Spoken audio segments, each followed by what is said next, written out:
Chu Hongyu traveled through the city and came to a world that integrated hundreds of novels, and became the ultimate villain, a rich second-generation. At the beginning, he was assassinated by the heroine and his dignity as a man was destroyed by the heroine. Chu Hongyu was a little panicked. In this world, protagonists are everywhere. The delivery man is the system owner. The Dragon King returns with force. The immortal master, the owner of the daddy system, the rebirth of the immortal emperor. Facing these awesome sons of fortune, what should he do? Ding. The ultimate villain system is activated. The host hunts down all kinds of children of destiny to become the ultimate villain.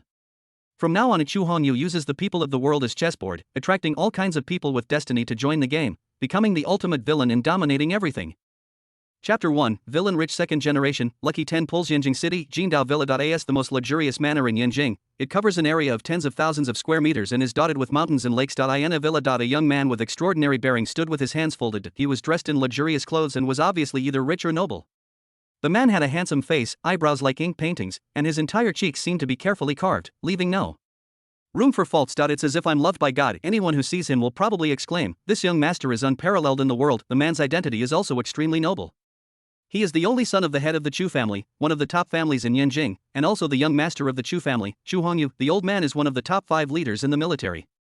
His father is the mayor of Yanjing City and holds tremendous power. Several uncles and cousins either hold military power or are overlords in other provinces. My grandfather is a top aristocrat in a major foreign country.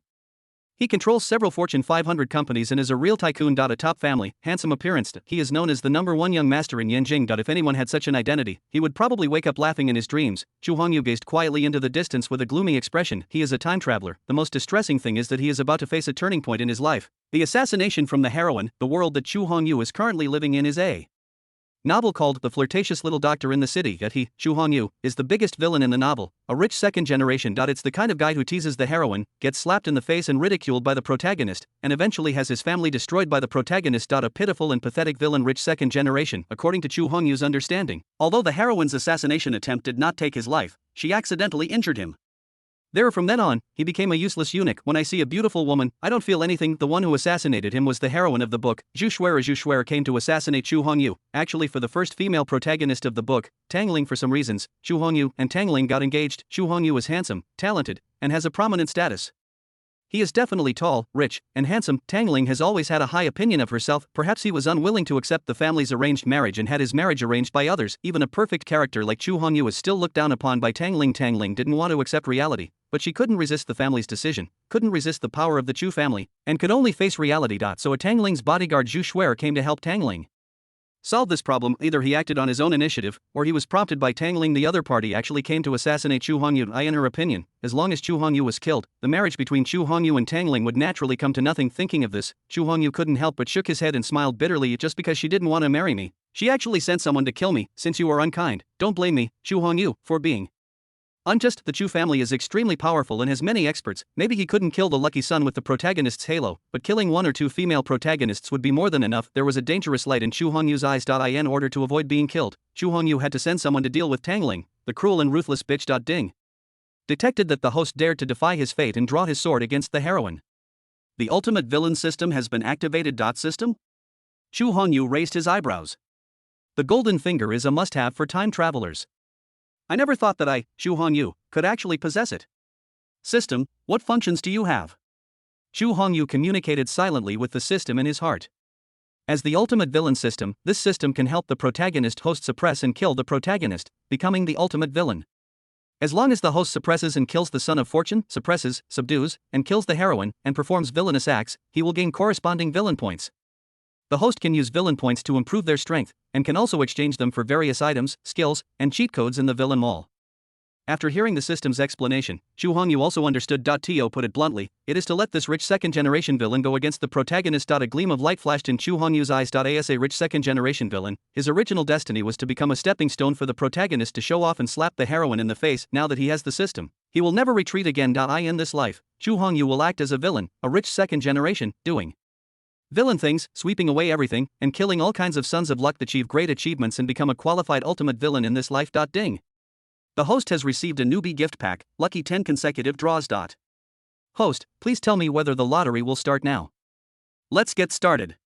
Chu Hongyu uttered these 3 words lightly. A roulette while emitting brilliant light appeared in Chu Hongyu's mind. There are all kinds of things inside. Chu Hongyu took a quick glance and was dazzled. Weapons, surefire Gatling gun, bulletproof vest, silent grenade, AK-47. Skills, photographic memory, proficiency in 8 languages, god-level cooking skills, and stock trading skills, martial arts, Tai Chi cotton palm, 18 falls with a wet clothes, Tai Chi fist, tiger crane double form, Wulong. Bagua stick, the things in it are all encompassing. There is nothing you can't draw, except what you can't imagine. As the roulette will begin to spin, a green light appeared above the pointer. Ding. Congratulations to the host for obtaining the Emperor's Qi Gazing Technique. Emperor's Qi Gazing Technique, exploring anyone's personal attributes, helping the host understand both themselves and their enemies, and understanding their true strengths and weaknesses before anyone else. Ding. Congratulations to the host for achieving the Ultimate Villain Halo. Ultimate Villain Halo, immune to the Protagonist Halo and intelligence-reducing Halo of the Son of Fortune. After killing the Son of Fortune, you won't be afraid of the backlash of fortune. Ding. Congratulations to the host for reaching the middle stage of Hua Jin. The realms of martial arts are divided into Ming Jin and Jin, Hua Jin, Bao Dan, and Hua Shen. Each major realm is divided into 4 minor realms: early, middle, late, and peak. Ding. Congratulations to the host for obtaining 5 marrow cleansing pills. Ding. Congratulations to the host for obtaining Puppet Pill X1. Ding. Congratulations to the host for obtaining a recipe for beauty pills. Ding. Congratulations to the host for obtaining a Divine Fire Gatling gun. Ding. Congratulations to the host for opening the system space. The system space is divided into 9 levels. The initial space is level 1, with a volume of 1000 cubic meters. It cannot store living things. Ding. Congratulations to the host for obtaining 3 dark energy pills. Dark Power Pill helps warriors in the Dark Power realm to break through a small realm without bottlenecks, but cannot break through to the Transformation Power realm. Ding. Congratulations to the host for winning a Bugatti Noctilucent sports car. The Bugatti Nocturne is priced at 120 million yuan and is limited to 1 unit worldwide. As the system's prompt sounded, Chu Hongyu only felt a sharp pain in his mind, and countless knowledge and memories came to him. There are introductions to various skills, as well as introductions to items. I don't know how long it took until all the memories were integrated. There was a gleam of light in Chu Hongyu's eyes, but it disappeared in a flash. Chapter 2, The Heroine's Assassination. Ding. The host has achieved the mid-stage of Hua Jin. Do you want to merge? Let's merge. As Chu Hongyu finished speaking, a warm current flowed rapidly through his body, flowing to his limbs and entire body. Afterwards, Chu Hongyu felt that his whole body was filled with strength. He clenched his fists lightly, and a rumbling sound came from all around. It was as if the entire air was squeezed and exploded by Chu Hongyu. Chu Hongyu's 5 senses have been enhanced. Looking up at the world in front of me, it becomes clearer and brighter. System. Check my personal attributes. As Chu Hongyu finished speaking, a ray of light flashed. A personal attribute panel visible only to him appeared in front of him. Name, Chu Hongyu. Identity, young master of the Chu family in Yanjing, owner of the ultimate villain, realm, mid-stage of Huajin charm, 99, the maximum attribute is 100. Friendly reminder, the reason why it is not full 100 is to worry about the host's complacency, skills, non-martial arts, non-items, marrow cleansing pills X5, dark power pills X3, divine fire Gatling gun, Bugatti voice of the night, puppet pill X1 system space, level 1, 1000 cubic kilometers, gold finger, the ultimate villain's halo, the emperor's cheerleading technique villain points, 0 luck points, 100, normal person's luck points are 100, although the strength of the middle stage of Hua Jin cannot defeat everything in the world, it is still easy for him to deal with Zhu Xuer. According to the plot description, Zhu Xuer has excellent talent in martial arts and can be considered a genius. Unfortunately, due to the lack of corresponding training resources, he is currently only at the initial stage of dark energy. In front of a strong person with Hua Jin, you are at the mercy of others. What Chu Hongyu has to do now is to sit back and wait for the rabbit to come and catch the turtle in the jar. This word is a bit awkward. She is a beauty after all, then let's call it the beautiful turtle. Chu Hongyu suddenly thought of something and waved his hand. All the Chu family's secret guards hiding in the dark were dismissed. In the plot, it was the Chu family's secret guard who discovered Zhu Xuer's whereabouts and took action in time, which saved Chu Hongyu's life. With Chu Hongyu's current strength, he naturally doesn't need those secret guards to come out and get in the way. As Zhu Xuer's beautiful turtle is not Chu Hongyu's real dish, Chu Hongyu still likes fishing, and uses Zhu Xuer to catch Tangling, the mermaid, in the blink of an eye. Night fell. In the entire Golden Island villa, apart from the dim lights that illuminated the road below, there was no other bright spot to be seen around. It looks extremely creepy. It's a dark and windy night for murder. A figure quickly climbed over the wall and sneaked into the backyard. With just a few jumps, he passed through layers of corridors and rockery and entered Chu Hongyu's villa. This is the villa of that dandy Chu Hongyu. It's magnificent and luxurious. What a shame. I wonder how much of the people's money his father embezzled to allow this kid to live such a luxurious life. Zhu Shuer snorted coldly and climbed onto the balcony. Then he carefully climbed up to the master bedroom window. Seeing that Chu Hongyu's window was not closed, Zhu Shuer flashed and appeared in Chu Hongyu's bedroom. He took out the dagger he carried with him, and a dangerous light flashed in his eyes. Without any hesitation, he stabbed the dagger into the middle of the bed, where there was a bulge. Pity.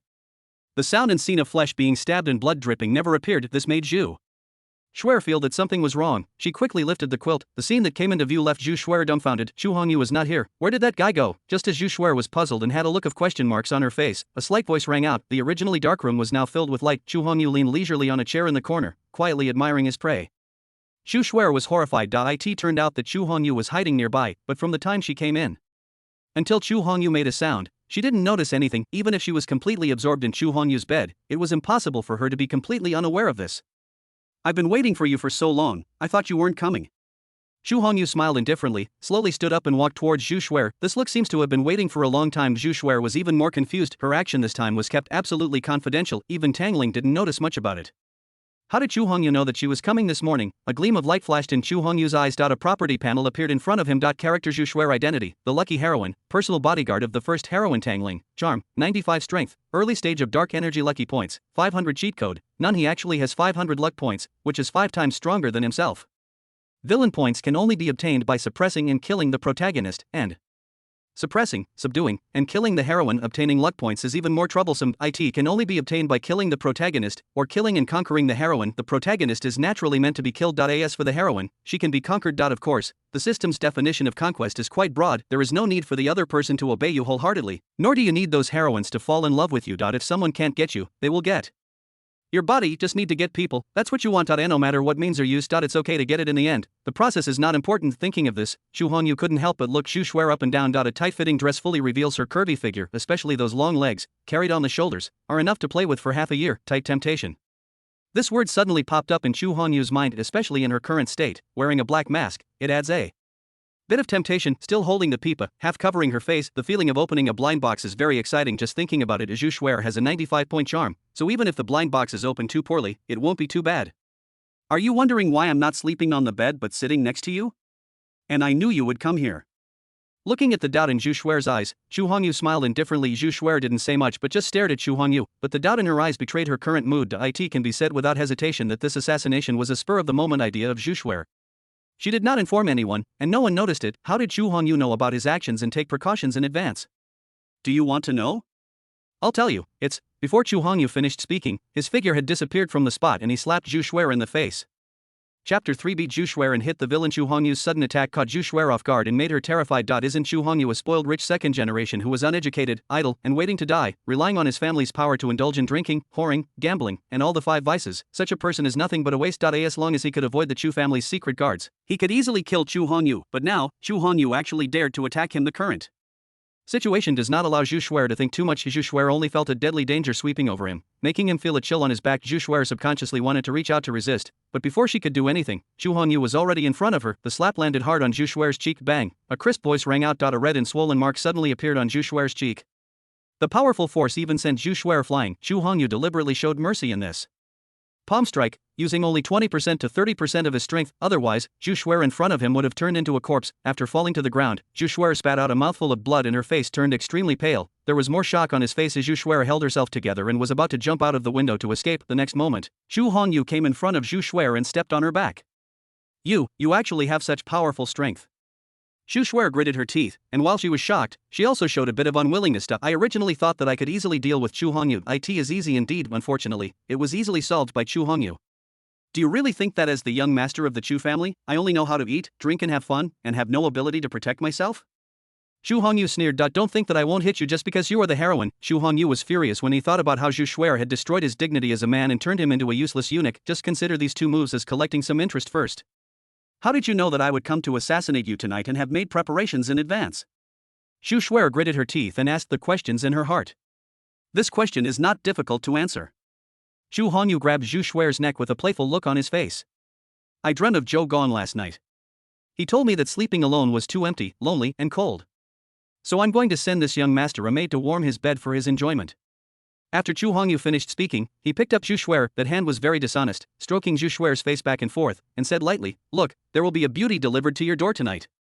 Slut, I'm going to fight you. Zhu Shuer had never been in such close contact with a man before, and had him take advantage of her like this. Filled with shame and indignation, she mustered up her courage, suddenly raised her leg, and kicked Zhu Hongyu. The result is naturally, ding. The host bullied the heroine. The host's behavior qualifies as a villain. The host receives 2,000 villain points. Can I get villain points this way? Zhu Hongyu was overjoyed when he heard the system's prompt. Speaking of which, Zhu Hongyu was also a otaku in his previous life, and he loved reading novels the most. Novels like those about the god of war, the doctor's wife, and the son-in-law are the most popular. Zhu Hongyu has read at least 800 or 900 books, if not thousands, and he has long been tired of them. Later, he turned his attention to novels with villains in mind, like the villains in novels. Many of them try to please the heroine and increase her favorability in order to gain villain points. Who would try to please the heroine if he is a real villain? Can a villain who pleases the heroine still be called a villain? This kind of person is at best a bootlicker. He is still the most despicable bootlicker. Damn rapist, Zhu Shuer, will not be a human being if I don't kill you. Filled with shame and indignation, she stretched out her hands with her 5 fingers forming claws and grabbed Zhu Hongyu's face, but she was easily subdued by Zhu Hongyu, who handcuffed her hands above her head. In an instant, looking at Zhu Hongyu's disgusting face, Zhu Shuer's eyes were blazing with anger, and she wished she could tear Zhu Hongyu into pieces. Zhu Hongyu didn't care about this at all, reaching out to touch Zhu Shuer's veil. Let me see how beautiful the beauty that Duke Zhou gave me is. Don't worry, if you are too ugly and don't meet my aesthetic standards, Zhu Hongyu, won't even look at you even if you pay me back. As he spoke, Zhu Hongyu had already taken off the blood-stained veil. What came into view was an extremely cold, yet somewhat enchanting oval face. The appearance is icy cold, giving people a feeling of keeping away from strangers, but within that ice, there is a charm that is irresistible. Even if Zhu Shuer tried her best to cover up her charm with a cold exterior, it was difficult to conceal her charm. She is born with a charming figure and is extremely seductive. In addition, Zhu Shuer was beaten up by Zhu Hongyu, which was so miserable. It is really a beauty in distress, and I feel pity for her. Zhu Hongyu's naked gaze scanned Zhu Shuer's body from a close distance. This look perfectly portrays the villainous rich second generation, but Zhu Shuer could do nothing about it. She could only bite her red lips and turn her head away, unable to bear to look at it. Ding. The host's actions have caused the heroine Zhu Shuer to feel both ashamed and angry. The host has gained 2,000 villain points. Did anger turn into shame and indignation so quickly? Unfortunately, this is just the beginning and is far from the end. Zhu Hongyu reached out, pinched the fragile cheek, and pinched it hard several times. The left side of his face was red and swollen from being beaten by Zhu Hongyu. Every time Zhu Hongyu moved, Zhu Shuer would grimace in pain. Although this cheek is a little asymmetrical, it has lost some of its original beauty. But as this young master's bed-warming maid, I can barely do it. As Zhu Hongyu finished speaking, he received another prompt from the system. Ding. The host's behavior qualifies as villain behavior. The host receives 1,000 villain points. The villain points given by the system decreased, and Zhu Hongyu's hand also decreased, slowly moving downwards. Ding. The host's behavior meets the criteria for villain points. The host receives 1,000 villain points. Ding. The host has caused the heroine to feel both ashamed and angry. The host has gained 1,000 villain points. Ding. The host's actions have infuriated the heroine Zhu Shuer. Zhu Shuer is extremely angry at the host, and the host has gained 2,000 villain points. The system's prompt sounds kept coming, and my ears were calloused from listening to them. Phew, just at this moment, Zhu Shuer spat out a mouthful of blood. Chapter 4, Bit your tongue to commit suicide, go ahead and bite it. Zhu Shuer spat out a mouthful of blood due to excessive shame and anger. His chi and blood attacked his heart, which affected his injuries and caused him to faint. Zhu Hongyu was not very interested in dead fish, only then did he lose interest and left Zhu Shuer aside. Zhu Hongyu checked and found that he had taken away 13,000 villain points from Zhu Shuer just now. You know, villain points are the only currency accepted in the villain mall. As long as you have enough villain points, you can buy anything in the mall. In a flash, Zhu Hongyu seemed to have mastered a way to get rich of fixing his gaze on Zhu Shuer, who had fainted not far away. Zhu Hongyu snorted coldly after hearing Zhu Shuer shouting and yelling at him, saying she wanted to kill him. Not only did Zhu Hongyu not feel the slightest bit disgusted, but he became even more excited. Hate. It's best to hate with gnashing teeth and a vengeful look on your face. Zhu Hongyu felt refreshed when he thought about using Zhu Shuer to brush up some villain points and earn his first pot of gold. He liked to see the other party hate him to the core, wanting to kill him on the spot, but being helpless and could only allow himself to be bullied and controlled by him. This look is really cool. Someone come here. Zhu Hongyu looked at the door and gave an order. The door was open. 2 women, dressed lightly and looking about 80% similar, walked in. Young master, what are your instructions? The 2 sisters, Lu Qing and Lu Hong, first saluted Zhu Hongyu, and then asked respectfully. Don't be fooled by the fact that these 2 people look weak and need care. In fact, both of them are at the middle stage of dark energy, much stronger than Zhu Shuer. These 2 girls are twin sisters. Their parents died when they were young and they were adopted by the Chu family. After rigorous training, he finally became the Chu family's secret guard. In fact, there are countless examples like the 2 sisters. The Chu family has been secretly cultivating its own strength. The sisters Lu Qing and Lu Hong are both beautiful and graceful. In addition, the 2 of them possessed excellent talents and had already broken through to the middle stage of dark energy when they were only in their 20s, Chu Hongyu's mother specially arranged her two daughters to be Chu Hongyu's personal maids. Of course, in addition to doing the work of the guard team, the two of them also have another intention. If Chu Hongyu wanted to have an in-depth communication, the two girls would not resist at all. Hang this woman in the hall. Chu Hongyu pointed at Zhu Shuer, who was lying on the ground, looked at the two sisters Lu Cheng and Lu Hong, and gave an order, clear. Lu Cheng and Lu Hong glanced at Zhu Shuer without asking any further questions. The second girl was adopted by the Chu family since she was young and underwent rigorous training to eye in their worldview. The orders of their young master are above all else. Even if their lives were threatened, the two women would keep walking forward without blinking an brow. Such a pair of loyal and capable sisters are right before our eyes.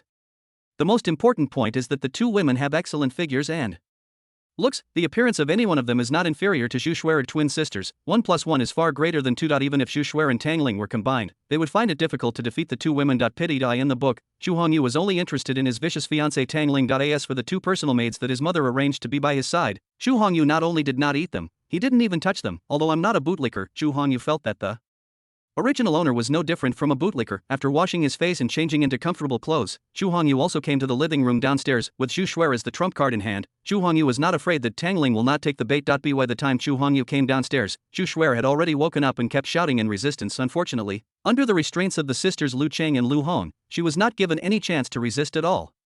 Chu Hongyu, you damned bastard, let me go now, or sooner or later, I will tear you into pieces.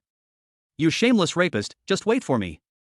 If I don't kill you, I, Zhu Shuer, will not be a human being. Hearing Zhu Shuer still cursing here, Chu Hongyu also felt a nameless anger in his heart. In the original novel, he thought that he had not done anything against Zhu Shuer, and had not even done anything to offend Tangling, but he just looked down on me and didn't want to marry me. As Zhu Shuer, this crazy woman, came to assassinate him. Although he failed, he destroyed Chu Hongyu's dignity as a man and made him a laughingstock. Later, he followed the protagonist Xiao Fan and targeted himself and the Chu family in various ways. Considering that she was a woman, Chu Hongyu had taught her a lesson before. As long as Zhu Shuer behaved well as a captive and became his bait, Chu Hongyu would not do anything to her. Who would have thought that this damned little bitch would be so ungrateful? Even though he has become a prisoner, he is still so ignorant of his own life and even dares to humiliate me. Zhu Shuer's actions have successfully broken Chu Hongyu's limit of tolerance. Even though the other person was a woman, Chu Hongyu decided to let Zhu Shuer understand what situation she was in. Moreover, Chu Hongyu also planned to do it himself. While teaching this bitch a lesson, you can also gain villain points from him. It's a good thing to kill two birds with one stone. Let me go, Chu Hongyu. If you dare to touch me, believe it or not, I will bite my tongue and die here. If you force me to death, it will be bad for your reputation if it gets out. Seeing Chu Hongyu's creepy face, plus tonight Chu Hongyu had no intention of showing any mercy to Zhu Shuer and beat her half to death. Now seeing Chu Hongyu approaching, Zhu Shuer began to panic. He even threatened Chu Hongyu with suicide. Chu Hongyu said with disdain, "What a little bitch, you were so stubborn. Bite your tongue to commit suicide. Do it now and let me see. I want to see if Tangling's bodyguard has the courage to sacrifice his own life. If you really dare to bite your tongue and commit suicide, I, Chu Hongyu, admire you from the bottom of my heart and will definitely give you a grand funeral." As he spoke, Chu Hongyu continued to approach Zhu Shuer. That strong body was already close to Zhu Shuer, although Zhu Shuer spoke firmly. At a certain moment just now, I even made up my mind to bite my tongue to commit suicide and end my sinful life. But until Chu Hongyu's strong body came close to her, Zhu Shuer opened her mouth wide, but she still didn't dare to bite him. It turns out that Tangling's bodyguard is also a coward. The heroic display you just made was actually just empty talk. Chu Hongyu sneered with disdain. The hands were already on Zhu Shuer's shoulders, helping the two sisters Lu Cheng and Lu Hong to try to hang Zhu Shuer up directly. Chapter 5. Do you know you're wrong? Zhu Shuer's delicate body began to tremble continuously. Those pearly teeth bit her red lips tightly. The slightly furrowed brows showed that he was gritting his teeth in hatred towards Chu Hongyu. Just as Chu Hongyu's hand approached Zhu Shuer's jade, Zhu Shuer suddenly opened her mouth and bit Chu Hongyu's arm fiercely. Fortunately, Chu Hongyu had been prepared for this. As soon as Zhu Shuer's head moved, Chu Hongyu immediately moved his hand away. Only then did he avoid the bite of Zhu Shuer. The mad dog at the attack missed, and Zhu Shuer's eyes widened in anger, staring at Chu Hongyu with resentful eyes. This look is exactly like a puppy that wants to bite people. You dare to bite me? You little bitch, you have successfully angered this young master. Chu Hongyu's brows furrowed, and he took 2 steps back. He looked at the two sisters, Lu Cheng and Lu Hong, and waved his hands, saying, "You two sisters, hurry up and hang up this little bitch for me immediately." Lu Cheng and Lu Hong received the order and worked together to tie Zhu Shuer's hands and hung her on the beam of the hall. The height of the hanging was just right, leaving only a tiny distance for Zhu Shuer to stand on tiptoe and barely touch the ground. "Bring some wine." Chu Hongyu gave another order. Fine wine and delicious food are at hand. Chu Hongyu lightly wiped it away. It is worthy of being the king of wine. The aroma of Romancon is authentic and refreshing. After a few sips of red wine, Chu Hongyu's eyes turned cruel. He waved his hand coldly and said, "Give it to me immediately." Zhu Shuer, who was hanging in the air, was shocked when she heard this. The arrogant attitude just now disappeared without a trace, and he began to struggle and falter, but he was held down tightly by the two sisters Lu Cheng and Lu Hongyi. In just a few seconds, Zhu Hongyu's instructions were completed. "Zhu Hongyu, you damned rapist, I will definitely kill you and cut you into pieces." When had Zhu Shuer ever been humiliated like this? That little face was so shy that it seemed to bleed. That he even yelled and cursed hysterically. Zhu Hongyu had a wicked smile on his face as he waved his hand and said, "Find me a decent weapon right now. I want to teach this ignorant little bitch a lesson myself." Zhu Shuer's face changed drastically. Only then did she suddenly realize Zhu Hongyu's sinister intentions. Humiliation, you are really strong-willed. I admire people like you. Since you are not convinced, I will make you convinced. I want to see how strong you are and how long you can hold on. After saying this, Zhu Hongyu showed no intention of holding back. The arrogant Zhu Shuer wanted to bite her tongue to commit suicide several times to preserve her reputation. Pity. I tried several times but still couldn't make up my mind. She appears to be strong-willed and fearless on the surface, but she is still a woman after all. Throughout history, countless men, countless famous figures, have failed to sacrifice their lives for the country. What's more, she is a woman, Zhu Hongyu continued. To torture Zhu Shuer to death. In the end, he didn't even have the strength to bite his tongue to commit suicide. Seeing that he was about to collapse completely, he stopped. Zhu Hongyu took out his cell phone and took a few close-up photos of Zhu Shuer. He also found Tangling's contact information and sent it to her. "Tangling, you'd better give me an explanation. Yanjinghu office of the president of Tang Group. It is already 10 o'clock in the evening, and the people around me are gradually falling asleep." Tangling still kept her head down, handling the group's business. "Tangling, it's already late at night, you should go back and rest. If you keep working overtime like this every day, even someone as strong as iron can't handle it." Li Siye persuaded. She is Tangling's best friend and also the marketing manager of Tang Group. My best friend and boss has been staying up late for a while now and doesn't go back to bed until the early hours of the morning every day. Li Siye saw it and didn't know what to say. Tangling has a hot body and attractive looks, and is a famous beauty in Yanjing, not to mention his background. The Tang family of Yanjing is a well-known family in the entire Yanjing. Her fiancé is Zhu Hongyu, the young master of the Chu family, a top aristocratic family in Yanjing. A woman doesn't have to fight so hard at all. Tangling worked overtime until late at night every day, and after just a few months, she looked much more haggard. A woman's best years of youth only last a few years, and Tangling spent all of them working overtime. Licia saw it all and felt anxious in her heart. She was really worried about her best friend. "So yeah, I still have some things to take care of here, you go back first." Tangling rubbed her head and continued working despite her fatigue. Seeing this, Li Siye could only shake her head helplessly and turned away. When Li Siye's figure completely disappeared from Tangling's sight, Tangling couldn't help but sigh. She also wanted to learn from those women, be nicer to herself, spend time on dressing up, and take good care of herself. You can imagine that he still has that suffocating engagement hanging over his head. While Tangling felt the pressure, she also revealed a bit of unwillingness from the bottom of her heart.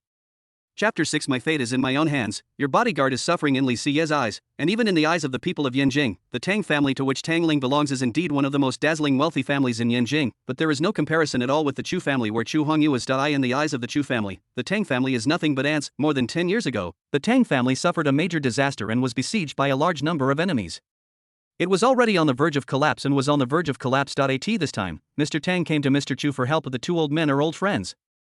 Mr. Tang is a talent promoted by Mr. Chu, and he saved Mr. Chu's life in the past. Considering the kindness, Mr. Chu not only agreed but also came forward to help the Tang family. He even made the decision and arranged the marriage between Zhu Hongyu and Tangling, and the two families became relatives. With the help of the Chu family, the Tang family not only quickly overcame the difficulties, but also developed rapidly and became a popular family in Yanjing. Everyone was happy, except Tang. Ling Zhu Hongyu is 3 years younger than Tangling. Although he has a prominent family background and handsome appearance, he is a playboy who only knows how to eat, drink and have fun. Such a person is a mediocre person and has nothing in common with Tangling. In contrast, Tangling is very talented and has excellent academic performance. When she was in her teens, her talent and fame had already spread throughout the Dragon Kingdom. He graduated from Tsinghua University when he was less than 20 years old, and obtained 2 master's degrees from Harvard at the age of 22. At the age of 23, he controls the Tang Group of the Tang family. In just 3 years, Tang Group's market value has increased from 500 billion yuan to 800 billion yuan. I believe that within a few years, the Tang Group will be able to exceed 1 trillion. Any one of these achievements can kill most people in seconds. On the other hand, Zhu Hongyu, apart from the ability to reincarnate and handsome appearance, has no outstanding achievements. How could such a mediocre person be worthy of her? Tangling was unwilling to marry such a mediocre person. My destiny is in my own hands. Tangling had also thought about resisting the family marriage, but the Chu family's power is really too huge. She is not someone who can resist at all. Even the Tang family would not allow Tangling to make unwise decisions. Just when Tangling felt hopeless and was about to accept her fate, it was Mr. Tang who made the decision for Tangling and betrothed her to Zhu Hongyu. Seeing his granddaughter so persistent, he couldn't bear it and made a promise to Tangling. As long as Tangling can increase the market value of Tang Group to 1 trillion within a year, old Master Tang was even willing to risk his own reputation and beg old Master Chu to help Tangling reject the marriage. It was precisely because of Mr. Tang's promise that Tangling worked so hard. Fortunately, God rewards those who work hard. After working day and night, the Tang Group also prospered, breaking through 1 trillion by the end of the year does not seem to be an unattainable goal. The thought that through her own efforts, she could divorce Chu Hongyu, there was a faint smile on Tangling's lips. Chu Hongyu, I will never marry someone as mediocre as you. Just at this moment, Tangling's cell phone suddenly rang. Tangling picked it up and saw that it was the message sent to him by Chu Hongyu. Tangling, you'd better give me an explanation.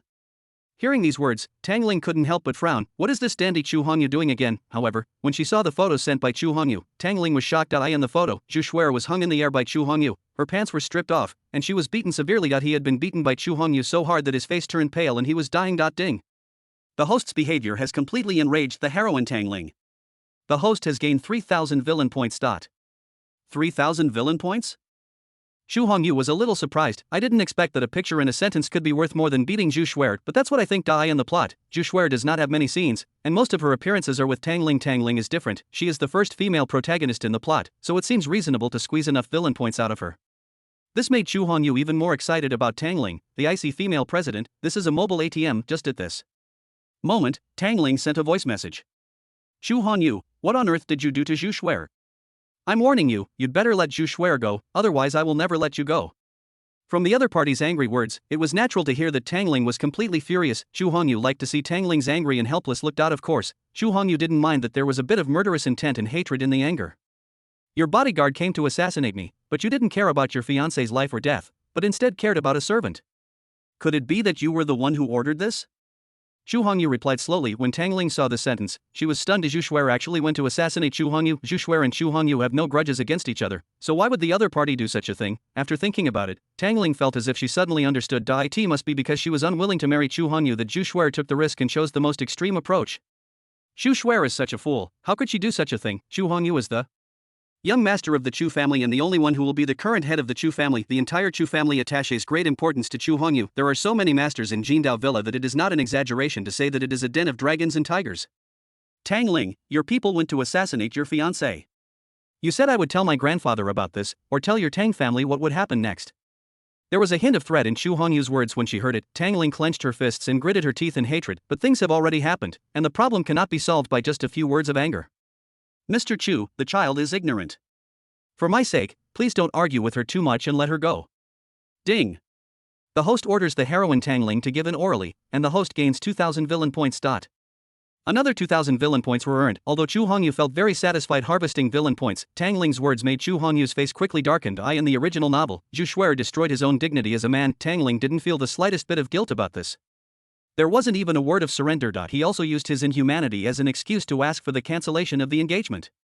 Tangling, do you have such a great reputation? You just want me to release the assassin with just a few words. I'll give you half an hour. Come to Jindao Villa immediately and give me an explanation in person. Zhu Shuer is just bait, and what Chu Hongyu really wants to catch is Tangling, the mermaid.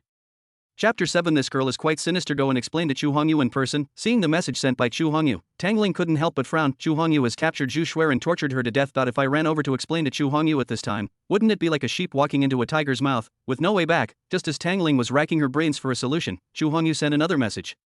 Time waits for no one. If the time doesn't come, just wait to collect Zhu Shuer's body. Mr. Chu, it's so late, it seems inappropriate for me to disturb you rashly.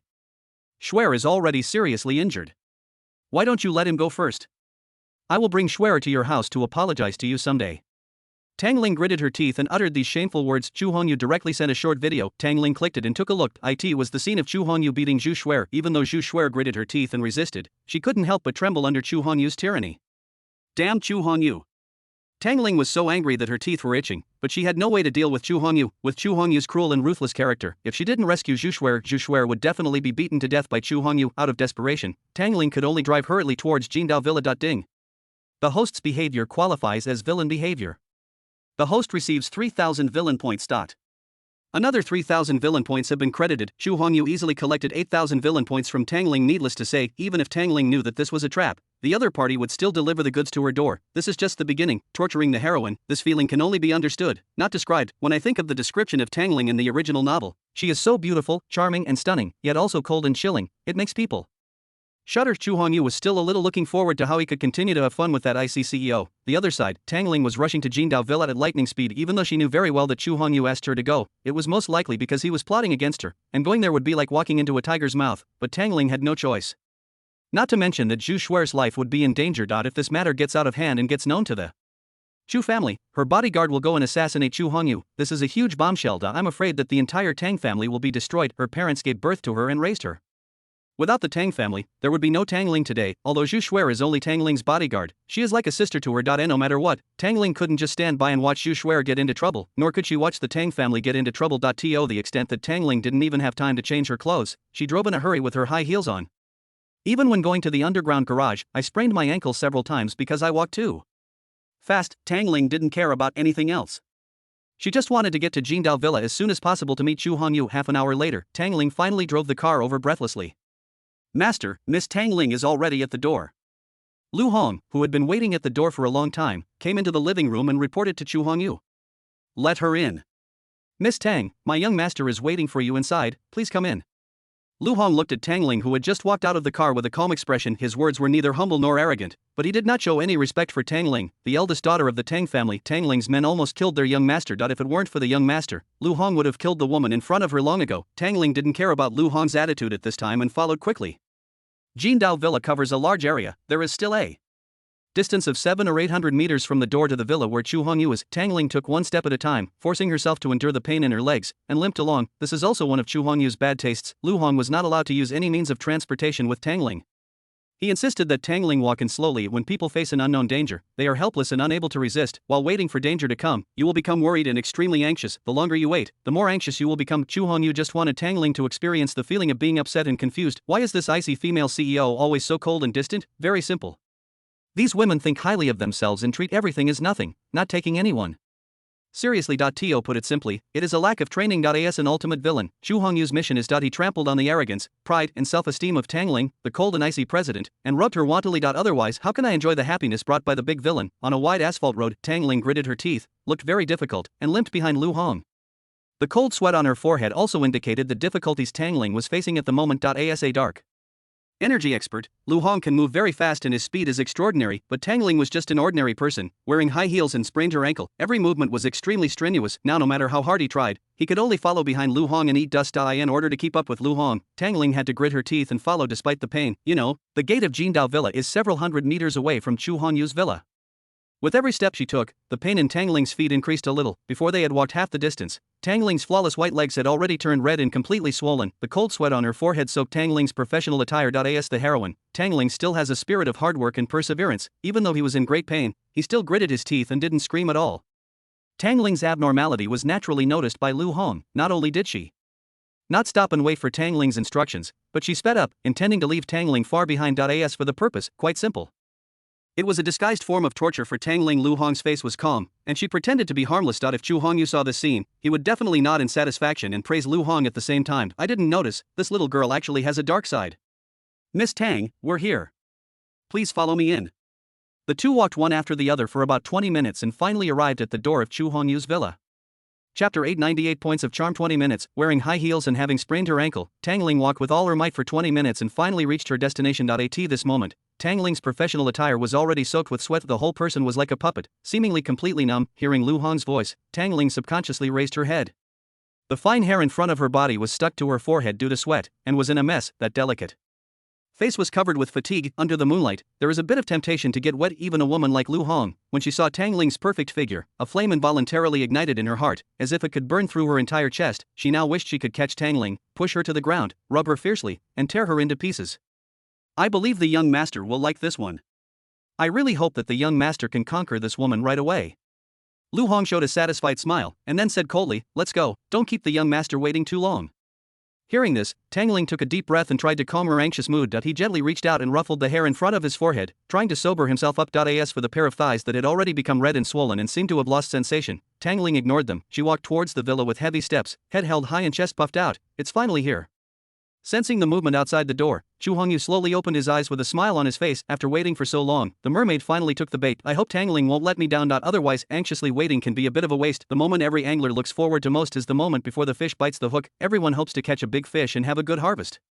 Chu Hongyu turned his gaze to the living room again and looked at Zhu Shuer, who had been tortured to death by him and had fainted. Get a basin of cold water and pour it on this woman to wake her up. It seems a little inappropriate to let her hide here and sleep during such a memorable moment. Clear. Lu Qing nodded, went to the bathroom to get a bucket of water, and poured it directly on Zhu Shuer. The cold water poured down, soaking Zhu Shuer's clothes. A chill came over her, causing Zhu Shuer, who was in a coma, to tremble. As Zhu Shuer then slowly opened her eyes, what came into view was Chu Hongyu. That infuriating face. Zhu Shuer's resentment towards Chu Hongyu increased a bit as Zhu Shuer gnashed her teeth in hatred, wishing she could tear Chu Hongyu into pieces. You are a tyrant, a beast. I will not let you go. Zhu Shuer's eyes were wide open with anger, and she was filled with hatred. Ding! The host has angered the heroine Zhu Shuer. The host's behavior aligns with that of a villain. The host has earned 2,000 villain points. The ATM started working again. Chu Hongyu hooked his finger and said with interest, keep on scolding me, and try some new words. The more viciously you scold me, the more excited I will be. Zhu Shuer clenched her teeth. She didn't understand why there was such a shameless guy like Chu Hongyu in this world. He had seen people seeking death, but he had never seen anyone seeking scolding. You bastard, you are a shameless person. Zhu Shuer had been following Tangling for some time and had learned Tangling's cold personality. I never swear in my daily life, there are very few swear words in my mind. They kept cursing and it was all the same few words. Bastard, shameless, rapist. Chu Hongyu's ears were almost calloused from listening to so much. This kind of abuse is totally meaningless. Even those who didn't know thought that Zhu Shuer was acting like a spoiled child in front of Chu Hongyu. After cursing for a few times, he seemed to realize it. These abusive words had no effect on Chu Hongyu. I simply shut my mouth and refused to say anything more. Chu Hongyu shook his head, seeming to feel a little regretful as Zhu Shuer saw this expression that deserved to be scolded, and felt even more resentful in her heart. Just at this moment, under the guidance of Lu Hong, Tangling walked over step by step in high heels. Zhu Shuer seemed to have noticed the movement behind her and turned her head away desperately when she saw the somewhat familiar figure. She couldn't help but panic. Miss, why did you come here? Suddenly, Zhu Shuer thought of something and shouted anxiously, Miss, please leave here quickly. Not to mention her current embarrassing appearance, being seen by Tangling, Zhu Shuer was speechless and continued to face Tangling based on her understanding of Chu Hongyu. The guy in front of me is definitely a cruel and ruthless person. If the young lady falls into Chu Hongyu's hands, the consequences will be unimaginable. Chu Hongyu also turned his head away, although in the original novel, there was a description of Tangling's figure and appearance. The original owner also had a deep impression of Tangling, but when Chu Hongyu saw the woman in front of him with his own eyes, he had a different feeling. That delicate face, meticulously carved, seemed to be specially favored by God. That graceful figure, with a 7-point body shape, is all over her body, with a bony feel but without any excess fat, especially the unique aura emanating from Tangling, cold as ice, yet with a touch of nobility. Tangling is like the Tianshan snow lotus growing on the cliffs, giving people the feeling that it can only be admired from afar and not touched. As the eldest daughter of the Tang family and the president of Tang Corporation, Tangling has a noble status. I'm afraid any man would see Tangling. They all had an irresistible desire to hold Tangling in their hands, tear her into pieces, and conquer her. Even Chu Hongyu felt an impulse when he saw it. A gleam of light flashed in Chu Hongyu's eyes. A property panel appeared in front of him. Character, Tangling identity, first. Female protagonist, eldest daughter of the Tang family, president of Tang Corporation. Charm, 98 strength, ordinary person. Luck points, 2000. Cheat code, none. 98 points of charm. An ordinary person, without any beauty pills or other buffs, can have a charm value close to 100. Tangling, the leading female character and the icy female president, truly deserves the title. Certainly. Chu Hongyu would never say that he has a charm value of 99, which is slightly higher than Tangling. As a villain, it is not normal to have good looks. No wonder the original owner fell in love with Tangling at first sight and vowed to get Tangling no matter what. Tangling's figure, appearance, and temperament are enough to make most men fall in love, but Chu Hongyu is a big villain and has no interest in love affairs. He didn't want Tangling's heart either. It was enough for him to get her. Chapter 9, The Iceberg CEO becomes a maid. Mr. Chu, I'm here now. I wonder if you could show mercy and let Shuer go.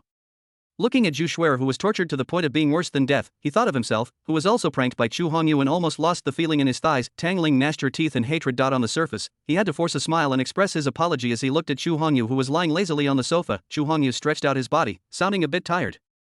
Release this assassin? Taking the big peony tea that Lu Qing had just brewed, Chu Hongyu took a sip and said with a gloomy look on his face, I asked you to come here so that you could give me an explanation and account of this matter. That's how Miss Tang explained it. Mr. Chu. Tangling took a deep breath, a hint of hesitation showing on her face, and then she said resolutely, "As long as you are willing to let Zhu Shuer go and don't leak what happened today, I will not object to the marriage between you and me. I will marry you willingly." On the way to Jingdao Villa, Tangling thought of a lot of things. Chu Hongyu would not let go of today's incident so easily. Yet if she wanted to solve the problem perfectly, she had no choice but to marry Chu Hongyu honestly. "No, miss, please don't marry Chu Hongyu, that beast, for me." Hearing Tangling's words, Zhu Shuer said anxiously, "This damned beast and lecher is not worthy of being your husband at all." Tangling didn't say much, just glanced at Zhu Shuer coldly. Zhu Shuer wanted to say something, but in the end she could only shut up obediently. Tangling's aura is really too strong. Even though Zhu Shuer was a dark energy expert, she felt a chill when facing Tangling's gaze. Tangling is a smart person and can deal with such a situation rationally. In this situation, no matter how unwilling or angry you are, it will be of no avail. It would only provoke Chu Hongyu's anger and put himself in a disadvantageous situation. In her philosophy, there is only maximizing benefits and eliminating impacts. If Tangling wanted to eliminate the impact of tonight, she had no choice but to contribute herself. "Will you marry me willingly?"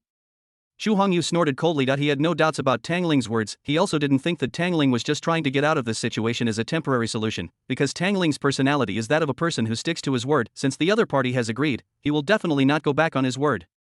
The first female protagonist, who has a high charm value of 98 points and the attributes of an iceberg female president, is willing to become Chu Hongyu's woman. In such a short moment, Chu Hongyu's heart actually felt a little relieved. After just a moment, he shook his head and couldn't help sighing. Sure enough, women can only affect the speed at which they draw their swords. Now Tangling is already in Chu Hongyu's pocket. As long as Chu Hongyu wants, he can get Tangling anytime and anywhere. For whether Tangling was willing or not, it was no longer within Chu Hongyu's consideration. On the contrary, if Tangling really married him, she would be willing to do so. Chu Hongyu felt that something was missing. This is not what Chu Hongyu wants. "Miss Tang, you don't seem to understand the current situation clearly, or perhaps you think too highly of yourself. Do you really think you are such a treasure that everyone would want you?" After hearing these words, Tangling's eyebrows slightly frowned. In the past, Chu Hongyu always looked very anxious when he saw him, as if he wanted to swallow him up in one bite. Now, Tangling has willingly married Chu Hongyu and become his wife. In the future, even if Chu Hongyu makes some excessive demands and asks her to fulfill her duties as a wife, Tangling will not object. Such a huge pie fell on Chu Hongyu's head, but the other party refused to take it. Even reject yourself outright. This moment, Tangling only felt that the Chu Hongyu in front of her was a little different, and she could not see through him. The pain in her legs and feet made Tangling frown, and a look of pain appeared on her face. Chu Hongyu looked at Tangling quietly, with a playful smile still on his face. Chu Hongyu noticed it the moment Tangling came in. This icy female president had red legs and a tired look on her face. Sweat soaked her clothes, and the smell of sweat mixed with Tangling's body. Fragrance to form a unique smell. It is said that beautiful women sweat fragrantly. I don't know who was talking nonsense there. Even for someone as beautiful as Tangling, there is a strange smell mixed with the smell of sweat. In short, it is not something Chu Hongyu can appreciate. Why is the other party in such an embarrassing situation? Chu Hongyu couldn't help but look at Lu Qing next to him. But the other party still had that harmless smile on his face. He stood there calmly, fulfilling his responsibilities and obligations as a bodyguard. It seems that all this has nothing to do with Lu Hong. Seeing this, Chu Hongyu couldn't help but want to give Lu Hong a thumbs up and give a thumbs up to this female bodyguard. Good job, well done, be gentle and considerate to women, that's what a bootlicker should do. As the ultimate villain, if Chu Hongyu did such a thing, wouldn't he be destroying his own reputation? For an iceberg female CEO like Tangling, the more you flatter her and the more you cherish her, the more it will only foster Tangling's aloofness and make her more distant from you. What Chu Hongyu had to do was to press Tangling's arrogance and coldness to the ground, tear everything of the opponent into pieces, let Tangling crawl and kneel in front of him. It must be very interesting to think that such an icy female CEO kneels down and sings conquer in front of her villain-rich second generation. I wonder how Mr. Chu wants to resolve this matter. After being rejected by Chu Hongyu, Tangling was a little unhappy. Just be patient and find a solution. You also know that I am the young master of the Chu family. I have a noble status and have never suffered any grievance or harm from anyone. Chu Hongyu said this, stood up, and looked at Tangling with a calm expression. But now, there are still people who don't know how to live or die and want to assassinate me. Tell me about this matter and let my Chu family's old man and the elders know. When they are furious, what kind of bloody storm will be unleashed in Yanjing City? What terrible things will happen if the elders of the Chu family, especially Old Man Chu, find out Chu Hongyu is the young master of the Chu family and the direct descendant of the Chu family. If the Chu family knew that his bodyguard had tried to assassinate Chu Hongyu, even if it did not cause any harm to Chu Hongyu, I am afraid that if the Chu family is angry, the entire Tang family will be completely destroyed. Tangling also knew the seriousness of this matter being exposed. She took a deep breath and asked again, I don't know what Mr. Chu wants. As long as you ask, I, Tangling, will do it. Tangling also knew that if she wanted to eliminate Chu Hongyu's anger, the price she would have to pay this time would be huge, but now that things have come to this, she has no choice but to do as Chu Hongyu asks. You must do it. Chu Hongyu said with a playful smile on his face, I'm in need of a personal maid to serve tea and water. You're barely qualified, so please be my maid for a month. Chapter 10 Bunny Girl Costume, Arranged, Brush. Tangling was completely stunned and stared at Chu Hongyu with a blank face. He seemed shocked by Chu Hongyu's words. She heard something. Chu Hongyu actually asked her to be a maid. Who is she? Tangling, the eldest daughter of the Tang family and the IC CEO of the Tang group. Chu Hongyu actually asked her to be a maid who poured water, and a personal maid at that. For a moment, Tangling was completely bewildered, and her mind was buzzing. Why, you don't agree? Chu Hongyu looked at Tangling with a cold expression, and there was a hint of amusement at the corner of his mouth, although it was in a questioning tone. But in Tangling's opinion, the tone of these words was somewhat unquestionable. Tangling once again looked at Chu Hongyu, a look of confusion on her face. Miss, you must not agree to this rapist. You must not agree to him. Just at this moment, Zhu Shuer next to her started to persuade her. She knew how arrogant her young lady Tangling was, and she didn't even take Chu Hongyu seriously. Tangling didn't even want to be Chu Hongyu's wife. What's more, she is just a lowly maid. If Tangling really did such a thing, it would cause the other party more pain than killing Tangling. Bang! A crisp voice rang out. Chu Hongyu raised the whip and suddenly hit Zhu Shuer. As a servant, you dare to speak too much here? Let me teach you a lesson on behalf of your young lady. After saying that, Chu Hongyu waved the whip again, shooting left and right. In just a few seconds, Zhu Shuer was whipped 7 or 8 times, leaving her skin and flesh torn. No, don't fight me anymore. Seeing that Chu Hongyu still wanted to attack, he almost beat Zhu Shuer to death. Tangling gritted her teeth and nodded. I promise you. No.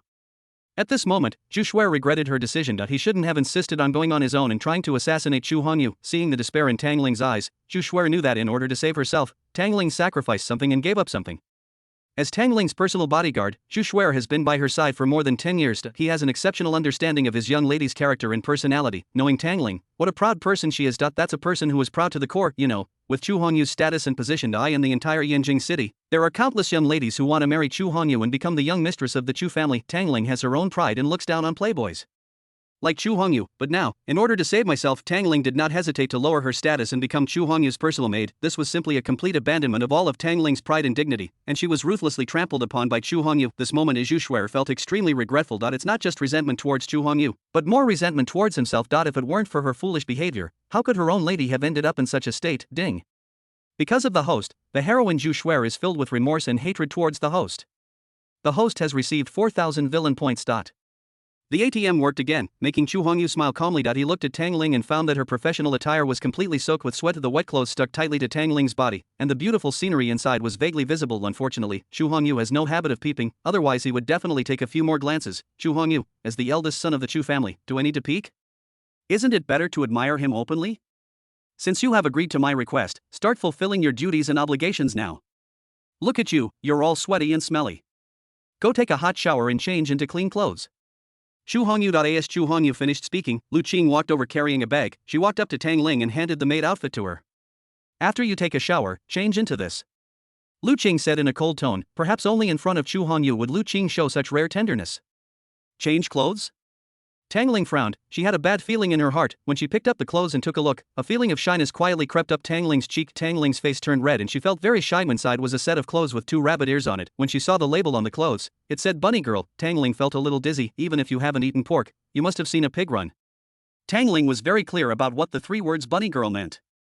What made her feel strange was Chu Hongyu's attitude. It seemed as if the clothes had been prepared long ago, just waiting for me to wear them. Chu Hongyu must have expected that he would agree to the other party's shameless requests. Thinking of this, Tangling raised her head and glanced at Chu Hongyu's cheek inadvertently a few more times. She had a feeling that Chu Hongyu today was very different from before, and his personality had changed 360 degrees. Do you like it? This is the dress Lu Qing picked specially for you. Tangling was speechless for a while. Which good family would like such clothes? Chu Hongyu did not speak, nor did he urge Tangling. He just looked at her quietly. I'll go change. After countless inner struggles, Tangling finally chose to compromise. He took his clothes and followed Lu Qing to change his clothes. Tangling has her own pride. If it was just for herself, she would never be so humble. But when she thought that if this matter got out of hand, the entire Tang family would suffer an unexpected disaster, she could only obediently follow Chu Hongyu's instructions. Luckily, it's only a month. As long as I endure this pervert for a month, I'll be free again. A month is a short time, and it will pass quickly if you grit your teeth. Tangling, you have to believe in yourself. You can do it. Tangling could only comfort herself through such words. About 10 minutes later, Tangling walked to the lobby with a shy face.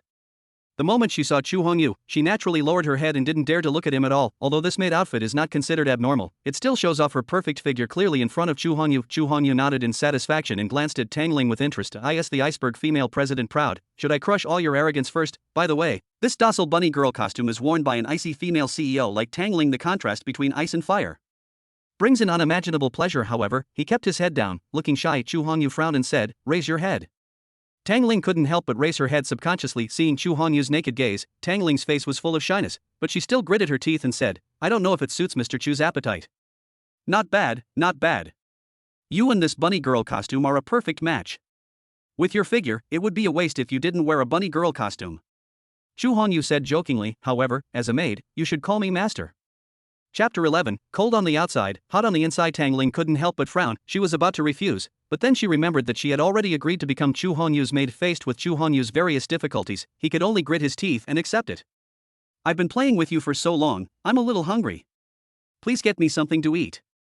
Chu Hongyu glanced at Tangling and walked towards the study on his own. Tangling's face froze, and she couldn't help but stand there in a daze as she looked at Chu Hongyu's receding back. "Let yourself cook." This guy Chu Hongyu really treated himself as a maid. This made Tangling's mood become complicated. "Let's go."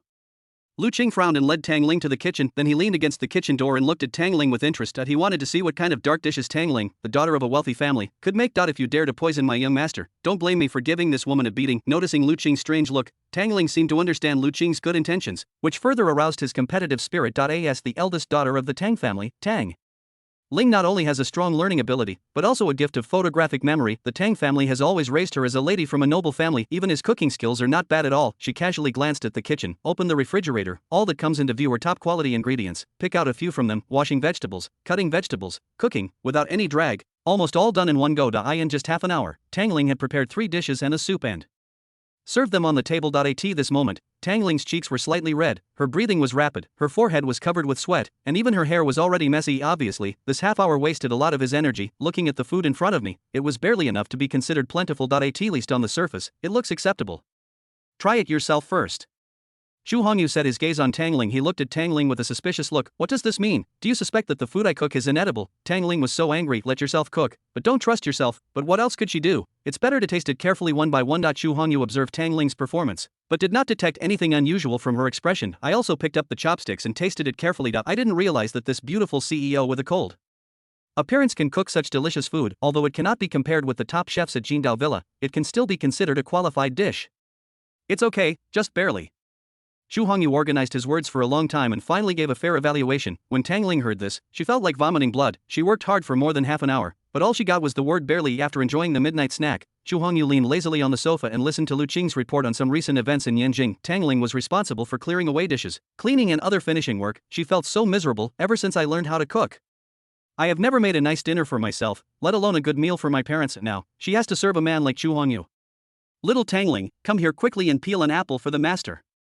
Hearing Chu Hongyu's cry, Tangling stomped her feet in anger. "What is Tangling? Is Tangling very young?" Tangling couldn't help but lower her head and took a glance. "You can't even see her jade feet. If this is called small, she doesn't know what big is. A minute later, Tangling handed the peeled apple to Chu Hongyu. "Not bad, not bad." Chu Hongyu nodded leisurely, looking very happy. Looking at Chu Hongyu's expression, Tangling's inner resentment increased a bit, and her teeth were itching with hatred. Next, Chu Hongyu continued to direct Tangling to work. Ding. The host has caused the heroine Tangling to feel great resentment. Tangling has already developed murderous intentions towards the host. The host has gained 5,000 villain points. "You still want to kill me in this state?" Chu Hongyu ignored Tangling, who had already fainted, and went upstairs to sleep. He took a look and saw Zhu Shuer hanging in the hall. He had already fainted due to exhaustion. Keeping this brainless and stupid woman hanging around forever might help her become smarter. The next morning, Tangling opened the door with a pair of panda eyes. "She couldn't sleep all night. I was so tired last night that I almost fainted." When Tangling woke up, she found that she had been lying in the living room for several hours. Under Lu Hong's arrangement, Tangling came to his room. Even though she was exhausted and extremely sleepy, Tangling still tossed and turned, unable to fall asleep. Tangling had just stepped out of the room when the sound of a door opening was heard again. He watched helplessly as Chu Hongyu, who lived across the street, walked out of the room. When their eyes met, what caught Tangling's eyes was that handsome face and perfect figure. Soon, Tangling realized that something was wrong with her, and her cheeks turned red. Tangling screamed and quickly closed the door. "I am too embarrassed to see anyone." Tangling only felt that she had no secrets left in front of Chu Hongyu. "Last night, I dragged my exhausted body back to my room." Tangling changed her clothes casually. Would this cause Chu Hongyu to misunderstand and think that he was deliberately seducing the other party? How could Tangling hold her head up in front of Chu Hongyu in the Future, Chu Hongyu's face was full of surprise. He really saw Tangling's condition clearly. I didn't expect that Tangling, the cold and icy female CEO, would dress so. Could it be that she has that kind of attribute, frosty on the outside, hot on the inside? Interesting, this woman is quite interesting. Chu Hongyu smiled. Chapter 12 The Protagonist returns, come and feed me. At the dinner table, Chu Hongyu gave orders without hesitation. Understood, master. Tangling had a blank expression on her face, and was even a little shy inside. At this moment, she was still immersed in the embarrassment of being watched by Chu Hongyu in the morning. I wanted to explain, but I was worried that the misunderstanding would get worse. But when Tangling approached Chu Hongyu grabbed Tangling's wrist and pulled it gently. Tangling fell into Chu Hongyu's arms like a puppet. The two came into close contact. Tangling also clearly sensed Chu Hongyu's tough face. Chu Hongyu has a charm value of 99. Even Tangling had to admit it. Chu Hongyu's handsomeness is unique and no one can match him. In an instant, Tangling felt a fluttering feeling in her heart. In just a moment, Tangling forcibly suppressed those anxious emotions, because it was really difficult for her to develop any romantic feelings towards Chu Hongyu. Otherwise, she wouldn't have resisted so much and become Chu Hongyu's wife. Tangling doesn't care much about identity and appearance. Her only requirement for her other half is that he or she can achieve spiritual fusion with her and produce that subtle feeling. This is something Chu Hongyu doesn't have at all. And now, Tangling has already lost all hope due to being targeted by Chu Hongyu in various ways. It is even more impossible for her to have any feelings for Chu Hongyu. No matter how good looking they are just beasts in human form. Tangling shook her head, human face and animal heart. She suddenly felt that these four words were praising Chu Hongyu. Chu Hongyu is simply worse than a beast. Chu Hongyu has been observing the changes in Tangling's expression. The strange expression on the other person's face was naturally caught by Chu Hongyu. Unexpectedly, this icy CEO would also show such excited emotions. Pity, what I want is not your affection. What kind of feelings does Tangling have? Love yourself, hate myself. This was not something Chu Hongyu considered at all. Just make yourself happy. As for Tangling's mood, she is not your own daughter, so why should you consider her feelings? Tangling gritted her teeth and forced herself to suppress the chaotic emotions in her heart. With a perfunctory smile, he fed Chu Hongyu mouthful by mouthful. Chu Hongyu didn't care about Tangling's attitude at all. On the contrary, Tangling forced a smile and dared not speak out despite being angry, which made Chu Hongyu even more interesting. The hands that were hugging Tangling also moved up and down unconsciously, becoming more and more restless. With Tangling sacrificing herself and serving him perfunctorily, Chu Hongyu finally managed to have breakfast. At the same time, after a night of rest, Zhu Shuer slowly woke up.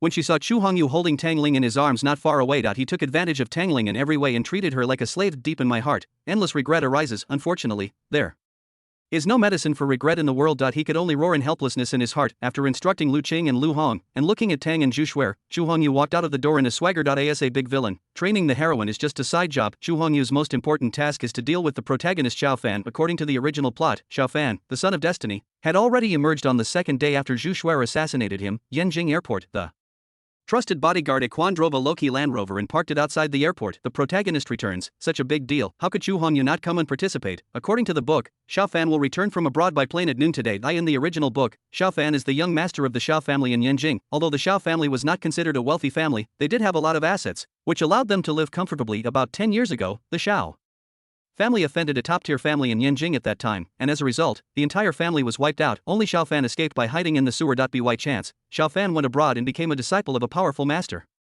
He became a tough mercenary and was feared abroad. This time I came back to seek revenge. Having said this, Chu Hongyu just laughed. Although he called it revenge, Xiao Fan completely lost himself after meeting the heroine Tangling. The following plot is quite bloody. Pretend to be cool but get slapped in the face, and win the beauty. Chu Hongyu became a stepping stone for Xiao Fan to show off and get slapped in the face. Just as Chu Hongyu was thinking, a strange figure appeared in his sight. I saw a man wearing tattered clothes, carrying a rag sack, and looking like a beggar walking towards me. The beggar walked along and immediately attracted a lot of attention. After all, people who can afford to fly, no matter how rich they are, at least will not dress so shabbily that it affects their image. The man didn't care at all. When he passed by Chu Hongyu's Land Rover, he couldn't help but frown. It's great to drive a shabby luxury car, but you come here to fish. Sooner or later, you're going to flip over. Xiao Fan muttered something. Everyone has hatred towards the rich. Even Xiao Fan, the protagonist, is no exception. Although his voice was small, Chu Hongyu caught it without a doubt. Damn it, I haven't even come to provoke you yet, but you're trying to curse me into a car accident. Chu Hongyu's brows furrowed. No wonder the protagonists all deserve to be ridiculed and beaten. Seeing Xiao Fan like this, Chu Hongyu couldn't help but want to beat him up. He has a resolute face, outstanding looks, tattered clothes, and carries a rag sack. He truly is the standard for a son of destiny. Since you like car accidents so much, I will grant your wish. Chu Hongyu smiled faintly. Outside the airport, Xiao Fan lit a cigarette and took a deep breath. Why is the air quality in China so bad? The smog is so severe. It can't even be compared with the situation abroad. I've just arrived in China, and I'm starting to miss my life abroad. When Xiao Fan said this, he did not feel ashamed at all that he fled abroad when he was young and lived there for more than 10 years. Even if a foreigner farts, he thinks it smells good. The country isn't entirely without merit. At least the girls in Yanjing City are quite attractive. They wear so little, it's a real feast for the eyes. Now that I'm back, I have to enjoy myself. Where should we go first? Should we solve the problem of feeling empty, lonely, and cold at night? Xiao Fan looked at the hot beauties coming and going, and his eyes suddenly lit up and he could no longer take his eyes off them. Little did he know that not far away, Xu Hongyu had already prepared a feast for him. Xu Hongyu was also looking at Xiao Fan's information at this time, and couldn't help but be a little shocked. Chapter 13 Framed, Xiao Fan is terrified. A gleam of light flashed in Xu Hongyu's eyes. A property panel appeared in front of him. Character Xiao Fan identity, protagonist of God of War, current master of the Temple of God of War charm, 90 strength, late dark power lucky points, 5000 cheat code, none. Wow. He actually has 5000 luck points. That's 50 times the luck of an ordinary person. Certainly, Xu Hongyu was merely shocked and didn't take it too seriously, although Xiao Fan has high luck. Xu Hongyu has the aura of the ultimate villain and completely ignores the protagonist's luck. Aquan, let's get started. Yes, master. Aquan nodded, picked up his phone and made a call. Xu Hongyu just looked at Xiao Fan quietly. Kill Xiao Fan directly. With Xu Hongyu's current strength, it is not difficult for him to deal with Xiao Fan personally, but Xu Hongyu didn't intend to do that, not to mention how Xiao Fan tortured himself in the plot, causing Xu Hongyu's family to be broken up, and causing Xu Hongyu to be homeless on the streets and frozen to death. Behind Xiao Fan is the Temple of War God and his master. If Xu Hongyu kills Xiao Fan now, if his master goes crazy, who knows what crazy things he might do. To eliminate the root of the problem, he wanted to kill Xiao Fan. He was going to uproot his master and the forces behind him. But let's create some trouble for this kid first, and I hope Xiao Fan can take on this trouble. Soon, a black taxi stopped in front of Xiao Fan. Xiao Fan waved his hand, got into the car and drove away. Hello, is this the police station? I want to report a case.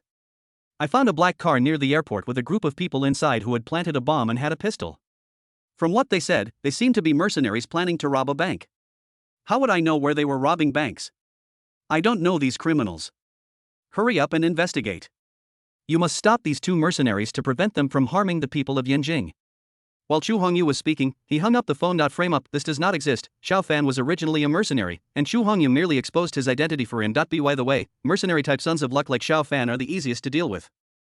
Dragon Country is a forbidden area for mercenaries. And no matter how big Xiao Fan's background is in Longua, as long as his identity is exposed, he will be unable to move forward. So what if you have good luck? Can it be higher than the national destiny? This is a city, not a fantasy. A mere mercenary cannot possibly defeat the nation even if he goes against the will of heaven. Taxis are driving slowly on the streets and alleys. Inside the car, the taxi driver asked, "Sir, where are you going?" Where to go? Xiao Fan stroked his chin, thoughtfully. The first time he returned to China, he felt a little aimless. By the way, tell me about the beauties in Yanjing City. Speaking of Yanjing City, it's a place full of beauties. The most popular ones are Tangling, the beautiful CEO of the Tang Corporation, Gu Shanshan, the eldest daughter of the Gu family, and Luo Weiwei, the captain of the Yanjing criminal police team. These women are not people you can afford to provoke. I advise you not to provoke them. Just as the driver was talking incessantly about the beauties of Yanjing, a sudden voice rang out, Who is it? This voice made Xiao Fan feel creepy. He roared out of the car. While the car was moving, there was actually someone outside the car. Just at this moment, a reflection of a person wearing a bullhead mask suddenly appeared outside the car window. The driver was so frightened that his hands and feet were almost out of control. The sudden appearance of the bull-headed masked man frightened him instantly. Even the car body began to shake. Xiao Fan was not scared because he had already prepared himself mentally when he noticed someone was there. When he looked outside the car window, a face with a bullhead mask suddenly appeared, and he quickly rolled down the window. The two just stared at each other quietly. Boy, the god of death asked me to invite you to be his guest. Ha, there are countless people who want to kill me, but do you have the ability to do that? Xiao Fan smiled. Xiao Fan had been a mercenary for more than 10 years and had experienced countless life and death situations. How could he be scared by a few words? The next moment, Xiao Fan moved. He pushed the car door open. He didn't care that the car was speeding at 100 yards per hour. He reached out to grab outside the car, ready to bring the man who was pretending to be a ghost in. Unfortunately, when he stretched his head out, he found that the man with the bullhead mask had disappeared long ago. And on the road 100 meters behind him, there was a man wearing a bullhead mask, looking at him quietly. Weird, extremely weird. After being a mercenary for more than 10 years, Xiao Fan prides himself on his superb martial arts skills. There are no more than 5 people who can defeat me, but the opponent's speed was so fast that it was dazzling, which made Xiao Fan feel afraid. With a gloomy face, he could only close the car door again and return to the car. The driver was already frightened out of his wits and his face turned pale. Xiao Fan no longer cared about the driver at this time. His face was as gloomy as water, and he felt inexplicably panicked in his heart. We are in big trouble. I didn't expect to encounter huge trouble on the first day after returning to China. I originally wanted to meet some pretty girls in China, but that thought has disappeared. What the hell is this? Who is the enemy? What the other party wants to do? Xiao Fan knew nothing. This feeling of being targeted for no reason made Xiao Fan more and more annoyed. Xu Hongyu, who was sitting in the Land Rover, smiled faintly because he received a prompt from the system. Ding. The host mentally tortures Xiao Fan, the son of destiny, causing him to feel fear. The host gains 6,000 villain points. Although 6,000 villain points are not a lot, it is much faster than torturing Zhu Shuer. The bull-headed masked man just now was naturally the Chu family's priest, a powerful man in the middle stage of Huajin. Xu Hongyu had just specifically instructed that he was only allowed to scare Xiao Fan and was not going to let him take action. Don't forget that Xiao Fan is protected by the protagonist's halo and also has an aura of reduced intelligence, unless Xu Hongyu takes action personally. Ordinary people cannot kill him at all. The scene changes. Xiao Fan sat in the car with a gloomy face. No one would be in a good mood if they encountered such a scary thing right after returning to Dragon Country. Although the driver was trembling a little, he gradually came to his senses as time went by. Soon, the alarm bells rang. The vehicle Xiao Fan was in was surrounded by police officers from all directions. Why are there so many police officers? Sir, are you carrying any contraband? The driver turned his head and looked at Xiao Fan, his eyes full of suspicion. Xiao Fan also noticed something was wrong. His years of mercenary career made him realize that things were definitely not that simple. How is this possible? I'm a 3 good student and a 5 good citizen. How could I do something illegal? Before he could finish his words, Xiao Fan's face changed drastically. He originally only had a few sets of clothes in his bag, but as soon as he picked it up, he realized that the weight was off. Chapter 14, Fast and Furious. The bag's weight was wrong. Someone had stuffed something in it. Xiao Fan thought of the mysterious Minotaur just now, and not only did his face change drastically, but he also felt a chill on his back. Ding. Because of the host's actions, Xiao Fan, the son of destiny, has become extremely frightened. The host gains 5,000 villain points. Another villain point has been received. Chu Hongyu smiled indifferently. Let a Quan drive home. There was no need for Chu Hongyu to continue spending time with Xiao Fan on the remaining matters. Let Xiao Fan deal with those police officers. Chu Hongyu lives a happy life, but Xiao Fan's situation is completely different. At this moment, he seemed a little flustered faced with such a situation. Even though he was a veteran soldier, he was scratching his head and trying to resist. Rebellion, this is an international joke. Although he did not take the police officers seriously, he was able to kill dozens of people around him in one breath. Doing so will only lead to targeting by the entire Dragon Kingdom. Whether or not he could escape from Dragon Country was still unknown. If you don't resist, let the police search you. Although Xiao Fan did not open the package to check, but he believed that the other party was definitely not stuffing some local specialties into his package. If the police officers around had nothing to do with the man with the bullhead mask just now, even if you beat Xiao Fan to death, he would not believe it. Black taxi in front, please pull over immediately. Everyone in the country, shoot them in the head. Black taxi in front, please pull over immediately. Everyone inside, please get out with your heads covered. Just as Xiao Fan was thinking about a countermeasure, Jing Yuan started shouting with a loudspeaker. The driver was also extremely nervous. He just pulled someone along, so why did he suffer such an unexpected disaster? Sir, what on earth did you bring with you? You'd better go and turn yourself in. Shut up. Xiao Fan roared angrily. Open the package and check what's inside. It turned out to be a time bomb. Or 3 small, powerful TNT time bombs along with strictly controls guns. These 3 TNT bombs are enough to take down an entire building. Who would go out with 3 bombs on their backs? Isn't that seeking death? Although Xiao Fan has been abroad for many years, he is still aware of some of the rules of Dragon Country. The mastermind behind this was clearly planning to take his life. Driver, please believe me, I absolutely will not bring anything illegal in. You saw that mysterious man with the bullhead mask just now. He must be framing me. They planted a bomb in the car. It's your car, so you can't escape the responsibility of dry cleaning. If we can't escape in time, we will definitely die. So now we can only rely on you. As a taxi driver, you must be familiar with the surrounding environment. If there's a way, open it. As long as we don't run into a dead end, we'll have a chance to escape. Xiao Fan quickly calmed down and came up with a solution: run away. This is his only choice at the moment. If he had not been unclear about the situation in Yanjing City and was not worried about driving into a dead end, he would not have pinned his hopes on the driver. With his driving skills, it would only take a few minutes for him to shake off these police officers, but that's not possible now. Facing the police's pursuit and blockade, no matter how good my driving skills are. But if you are not careful, you may drive into a dead end, which is still a dead end. It would be better to let a taxi driver who is familiar with the situation in Yanjing City drive, then there will be a greater chance of success. Is there a time bomb in the car? Xiao Fan's words scared the driver a lot. If you get caught like this, you will definitely die. Rumble. The driver hardened his heart, stepped on the accelerator and rushed forward. The police car that set up a checkpoint ahead never expected that Xiao Fan and the other two would be so crazy. Caught off guard, the police car was knocked away and a gap was forcibly created by Xiao Fan. Damn it! These criminals are so shameless. They even dared to force their way through the checkpoint. The deputy captain of the criminal police team couldn't help but curse when he saw the police car being scrapped and the taxi driving away, and now he was even more certain that the call to the police was real. Even if the people in the car are not mercenaries, they are terrorists. Listen up, everyone in the car. This is one last warning. Pull over immediately or we'll shoot. As soon as the deputy captain finished speaking, the car sped away at an even faster speed. Attention all units, there's a black taxi running through a checkpoint and resisting arrest. They're most likely mercenaries, armed with weapons. Please all units organize troops to intercept the criminals immediately. Do not let them escape. Attention all units, judging from the other party's posture, he must be carrying a weapon. If these two mercenaries escape, a bloody storm will be unleashed in Yanjing City. I'm afraid he can't even keep his position as deputy captain. Catch up with him. As the deputy captain gave the order, for police cars ready to go quickly chased after the taxi where Xiaofan was. Yanjing Airport is located on the outskirts of Yanjing, and the airport road has 8 lanes, so the view is extremely wide. The taxi driver stepped on the accelerator and sped away. Faced with such a situation, the police officers did not dare to be negligent at all and attacked relentlessly. On the way back to Jingdao Villa, Zhu Hongyu sat in the car, quietly watching the racing. Competition. Fast and furious, this is the real version of Hurricane. The driver had already stepped on the accelerator and the speed of the car reached 160 miles per hour. Even so, they still couldn't shake off the police car behind them. Zhu Hongyu felt a little regretful.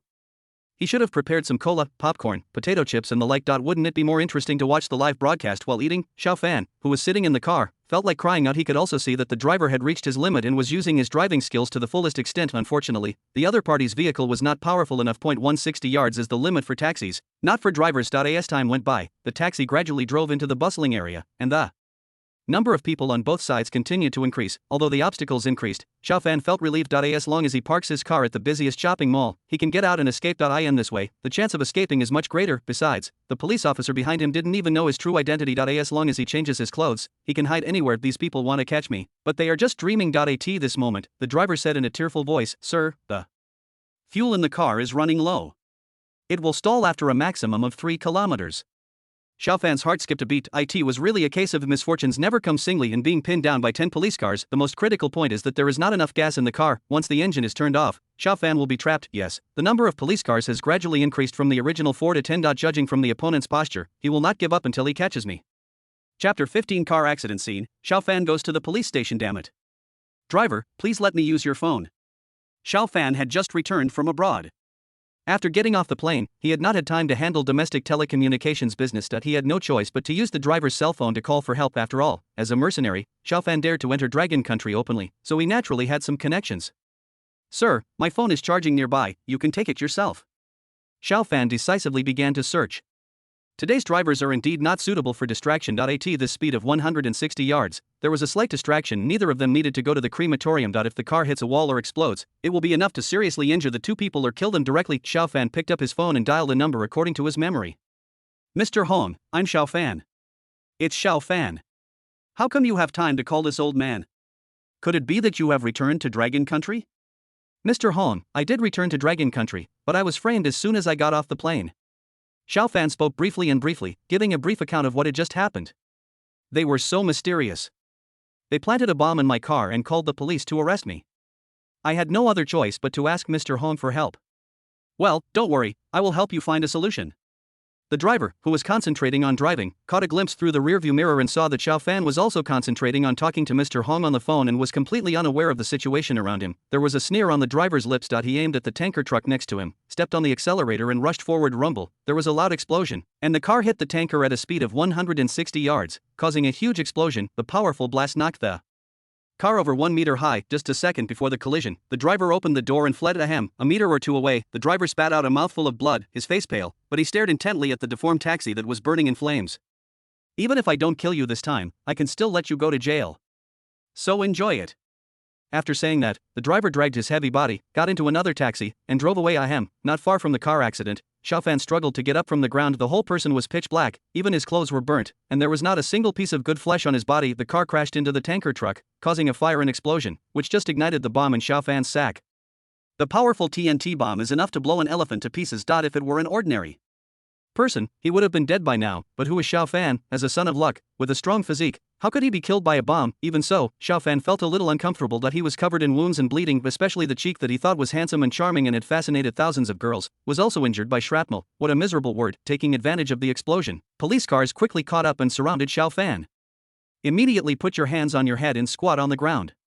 Faced with the police officer's request, Xiaofan did not dare to resist at all, and now he was seriously injured and had no capital to resist. Tap tap tap. A heroic female police officer slowly walked down from the police car. Through the video, Chu Hongyu narrowed his eyes slightly. A gleam of light flashed in Chu Hongyu's eyes. A property panel appeared in front of him. Character Luo Weiwei identity. Captain of the Yanjing Criminal Police Brigade. Charm, 97 strength, peak of Mingjin luck points. 1600 gold finger, none. I didn't expect another heroine to appear. Chu Hongyu raised his eyebrows, smiled faintly, and immediately became interested. It seems that this is a policewoman type heroine. Luo Weiwei was originally the deputy captain of the Dragon Group Navy SEALs.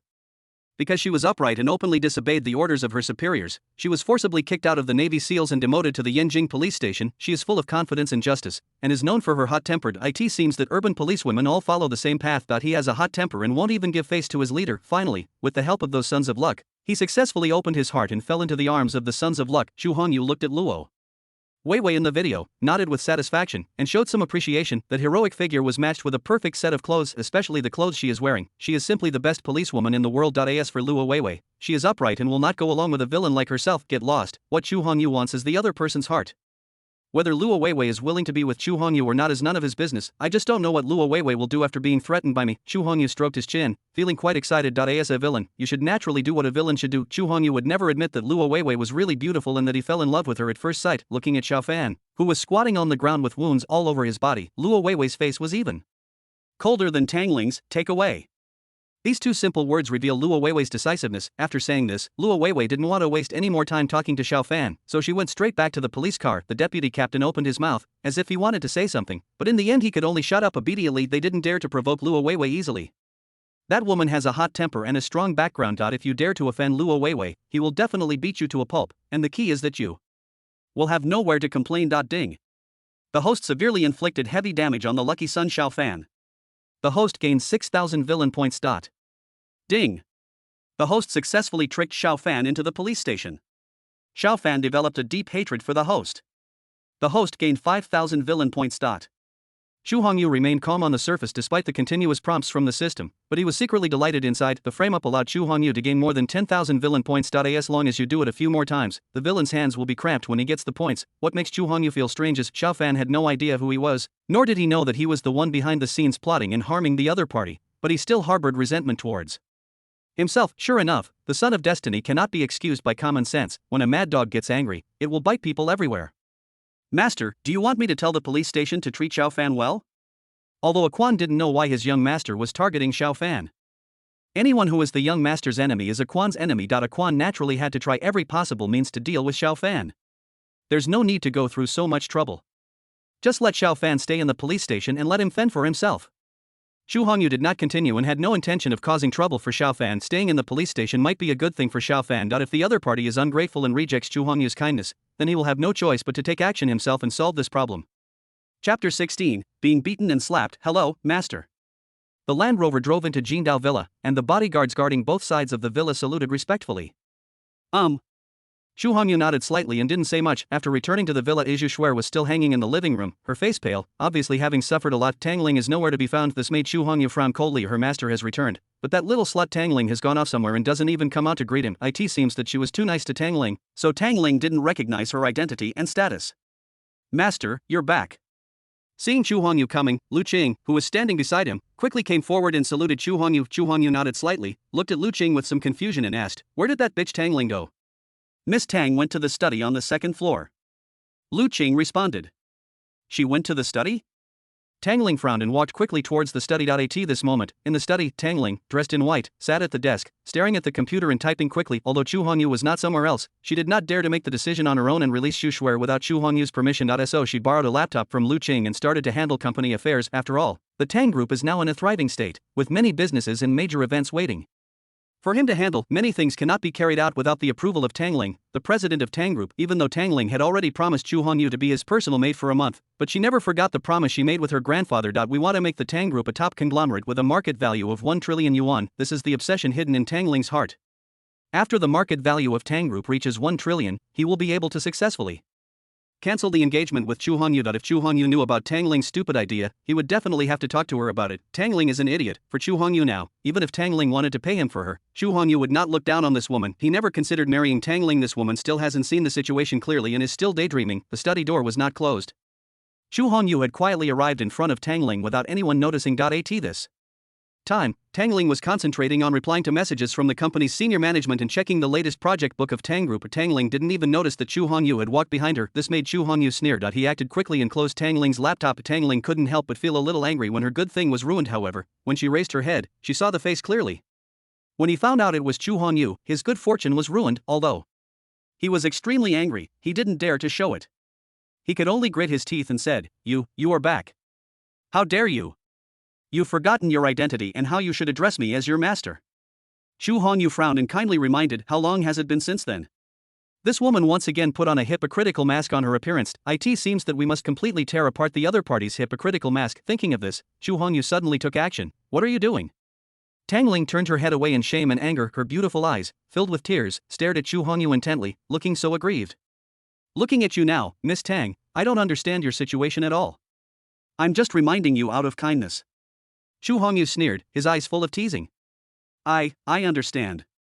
Tangling gritted her teeth, hating Chu Hongyu to the core, but she dared not speak out. Chu Hongyu, you are a damn bastard. I watched helplessly as the project I had just modified was completely scrapped along with my laptop before I had time to save it. Two crystal clear tears appeared in the corners of Tangling's eyes. The beauty shed tears, like pear blossoms in the rain, which really makes me feel pity for her. Unfortunately, Chu Hongyu had no intention of showing any sympathy to women. Being gentle and considerate to women is what a bootlicker does. Chapter 17. Xiao Fan is released from prison. Bang! Another slap came down. Chu Hongyu showed no sign of feeling sorry for her. He sneered and said, This slap is to teach you a lesson.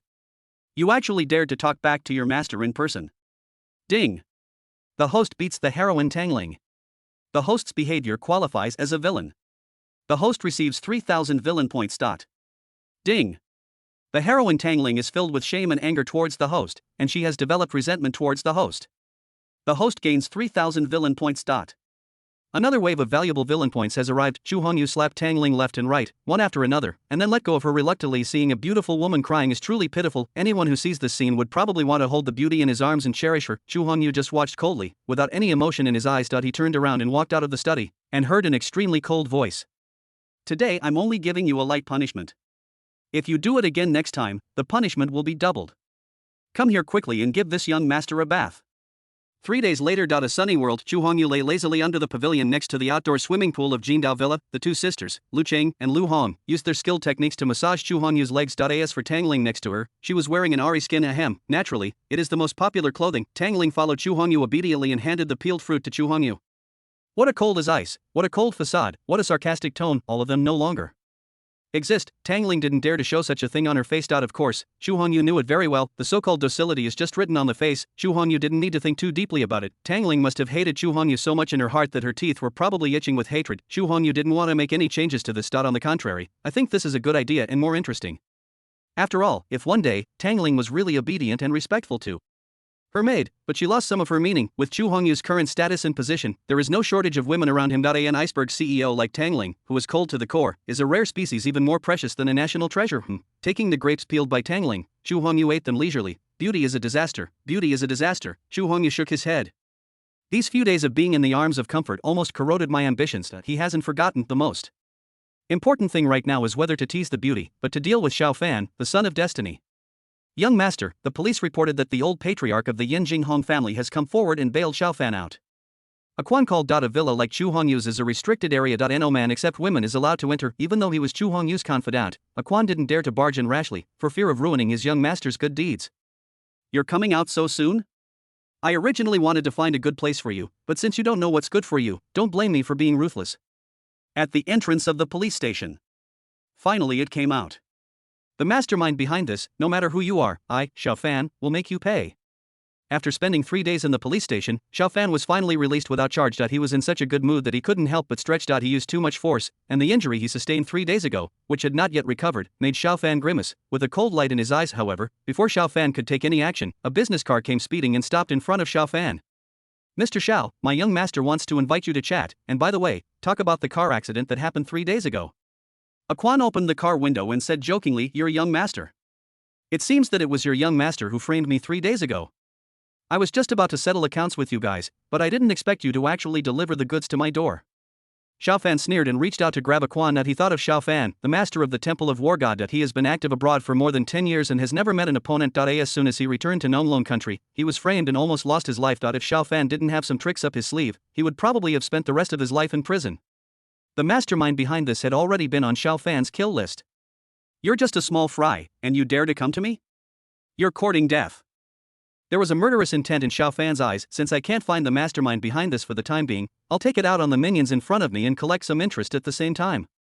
I'm just a small errand boy. Killing me won't do anything. But you will never know who the real culprit behind your frame-up is. Faced with Xiao Fan's provocation, a quan was not afraid at all, and his eyes were filled with disdain. When facing Chu Hongyu, he was not completely powerless to resist. Although he couldn't kill Xiao Fan, the son of luck, escaping safely was not a problem. After all, those sons of luck are all perverts. When you encounter a desperate situation, you may find a temporary breakthrough. Chapter 18. Xiao Fan was abandoned and broke through the transformation. Are you threatening me? Xiao Fan narrowed his eyes slightly and grabbed the Quan's arm with increasing force. He hated being threatened the most in his life. Anyone who dares to threaten Xiao Fan usually doesn't end well. If looks could kill, a Quan would have been stabbed by Xiao Fan thousands of times. No, I'm just telling the truth. My young master said that he is waiting there for you to kill him. It depends on whether you have the ability to do so.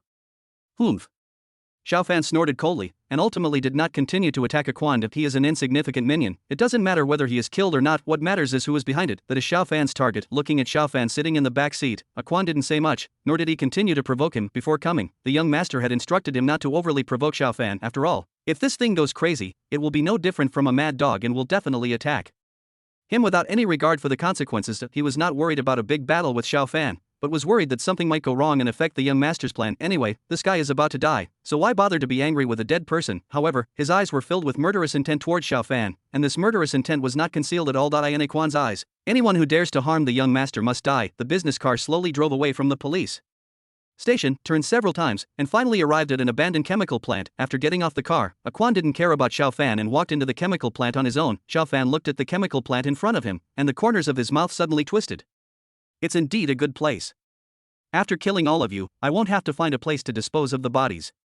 Xiao Fan walked into the chemical plant without any hesitation, with his head held high up. He was not worried about any conspiracy or trap. His confidence comes from his own strength. Just 3 days ago, Xiao Fan was ambushed and almost died, but it was precisely because of that life and death moment that Xiao Fan successfully broke through to the peak of dark energy. With Xiao Fan's ability gained from roaming abroad for over 10 years, and his peak dark energy realm, he was essentially invincible. Unless he encountered a powerful transformation energy expert. I am invincible under the power of transformation, and I can exchange 1 for 1 above the power of transformation. Is the Xiao Fan's confidence? Young master. Xiao Fan is here. After entering the factory, a Quan immediately reported to Chu Hongyu. Chu Hongyu nodded slightly. He is indeed the son of destiny, simple limbs and a developed mind. Regardless of whether there is a trap or not, he dared to rush in recklessly. Of course, if it were an ordinary person, even if he set up a tight net here, Xiao Fan relies on his own strength and the aura of the protagonist. Even if you can't kill the enemy, you can still escape unscathed. Unfortunately, the person Xiao Fan met was not someone else, but him, Chu Hongyu. It's you, you're behind my back. Xiao Fan stared at Chu Hongyu, his eyes filled with an unprecedented murderous intent. If it were before, he would still have some doubts, but you can see an acquaintance standing next to Chu Hongyu, the driver who drives for himself. Xiao Fan already understood everything. Tell me who you are and why you framed me. The dead don't need to know so much. Chu Hongyu smiled indifferently, not taking Xiao Fan's threats seriously at all. Since you won't tell me, I'll beat you until you tell me. If you want to hurt the young master, you have to get past me first. Shirley snorted coldly and quickly rushed towards Xiao Fan. He was the driver who drove for Xiao Fan before, and also a servant of the Chu family, who had reached the early stage of Hua Jin in a split second. The two of them were fighting each other. The originally dilapidated cement floor was now covered with spiderweb-like cracks from the two people's steps. You're quite boastful, but your strength isn't that great either. Shirley attacked with all his strength as soon as he struck, without any intention of holding back, and directly suppressed Xiao Fan. He kicked out, flew into the air, and quickly approached Xiao Fan. He flew up and kicked Xiao Fan in the abdomen. Shirley's attack was too fast, and Xiao Fan had no choice but to put his hands in front of his chest to try to resolve the opponent's attack. Bang! A dull voice sounded. Xiao Fan was instantly kicked several meters away by Shirley. A powerful person in the realm of transformation. Damn it, how could a mere bodyguard possess the power of Hua Jin? Xiao Fanji couldn't help but break out in a cold sweat. He forcibly took Shirley's kick, causing his bones to ache. 3 days ago, he took Shirley's taxi. How come I didn't realize that this guy is such a pervert? What Xiao Fan didn't know was that Chu Hongyu possessed a villain system, and helping his subordinates hide their strength was no small matter. As long as Chu Hongyu doesn't want to, those sons of luck will have no chance of exploring his strength. Once he succeeded, Shirley continued to Push forward, and his violent fist smashed into Xiao Fan's entire body. Xiao Fan was beaten and retreated repeatedly, and bruises on his body kept popping up like bamboo shoots after a spring rain. Damn it, hateful. Xiao Fan looked unwilling and tried his best to fight back. Unfortunately, no matter how much you do, it will be in vain. Although he can challenge opponents of higher levels, although the difference between the Huajin realm and the peak of the Dark realm is only a small realm, the strength is completely different. A master of Huajin can release his internal force, pluck leaves and flying flowers, and kill people without being seen. Xiao Fan's strength was not as good as Shirley's to begin with. And the explosion 3 days ago left him seriously injured and he has not fully recovered. He was able to hold out for more than 30 rounds against Shirley, which was already very impressive. If it were an ordinary peak dark energy expert, he would have been beaten to death by Shirley by now. Damn it, break it for me. Xiao Fan was knocked flying by Shirley's punch again and crashed into the wall of the chemical plant. The whole person was pressed to the ground by the cement bricks and couldn't help but spit out a mouthful of blood. He looked up to the sky and let out a long roar of extreme unwillingness. The internal energy techniques are also running rapidly. Here he comes, here he comes. The famous scene of Son of Destiny is finally here. Seeing Xiao Fan's impotent rage, Chu Hongyu seemed to have expected it. You see, this is the legendary breakthrough. After being beaten, parents offer sacrifices to heaven, brothers offer sacrifices to heaven, and their magic power is boundless. PlayerUnknown's Battlegrounds, take a beating and break through. The key point for the Son of Luck's comeback was born here. A huge wave formed around Xiao Fan, and he easily broke through to the Huajin realm. He slowly stood up and wiped the blood from the corner of his mouth. His face revealed an immense confidence, and the corners of his mouth unconsciously tilted up.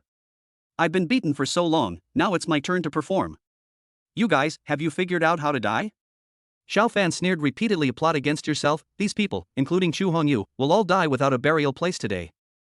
Chapter 19, Destroy the Dantian and cut off the lifeline. After breaking through to the Huajin realm, Xiao Fan felt that he possessed unprecedented power. Boom, he took a step forward and suddenly came in front of Shirley. He threw a punch, aiming directly at Shirley, simple and crude. Shirley didn't have time to react at all.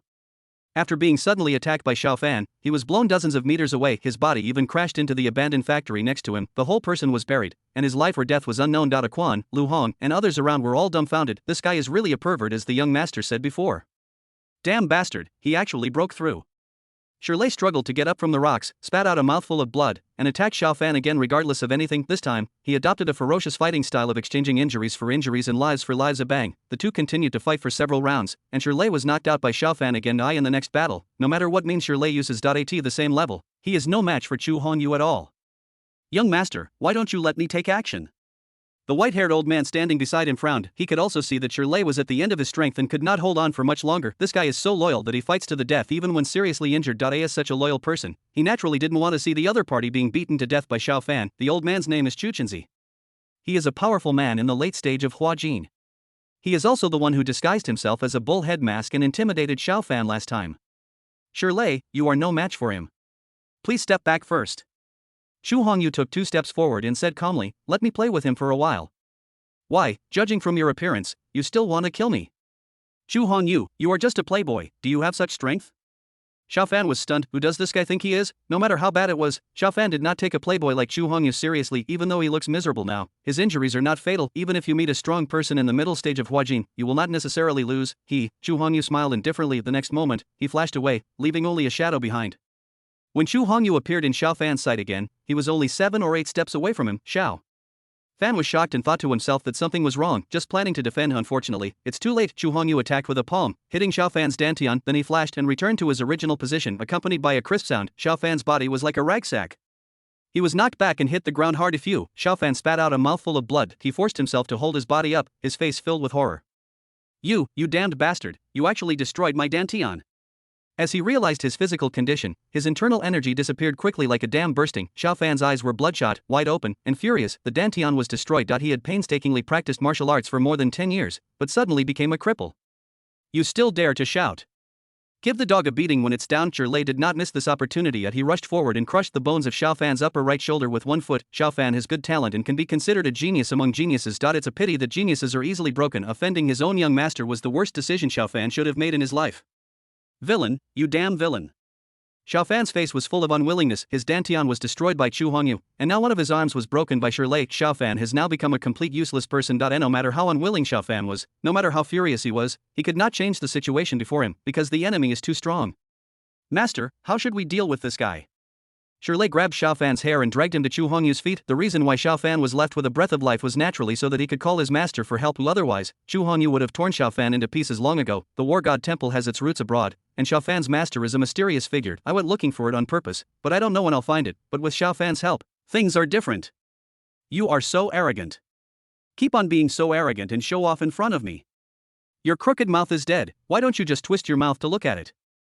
Chu Hongyu squatted down, originally wanting to imitate the villains on TV and give Xiao Fan a few big punches, but when he looked at Xiao Fan's face, it was already swollen like a pig's head, and his face was covered in blood and flesh. If I slap him a few times, I will be tarnishing my hands. Chu Hongyu stepped on Xiao Fan's pig-like face with a look of disgust. Damn you bastard, if you can, just give me a quick death.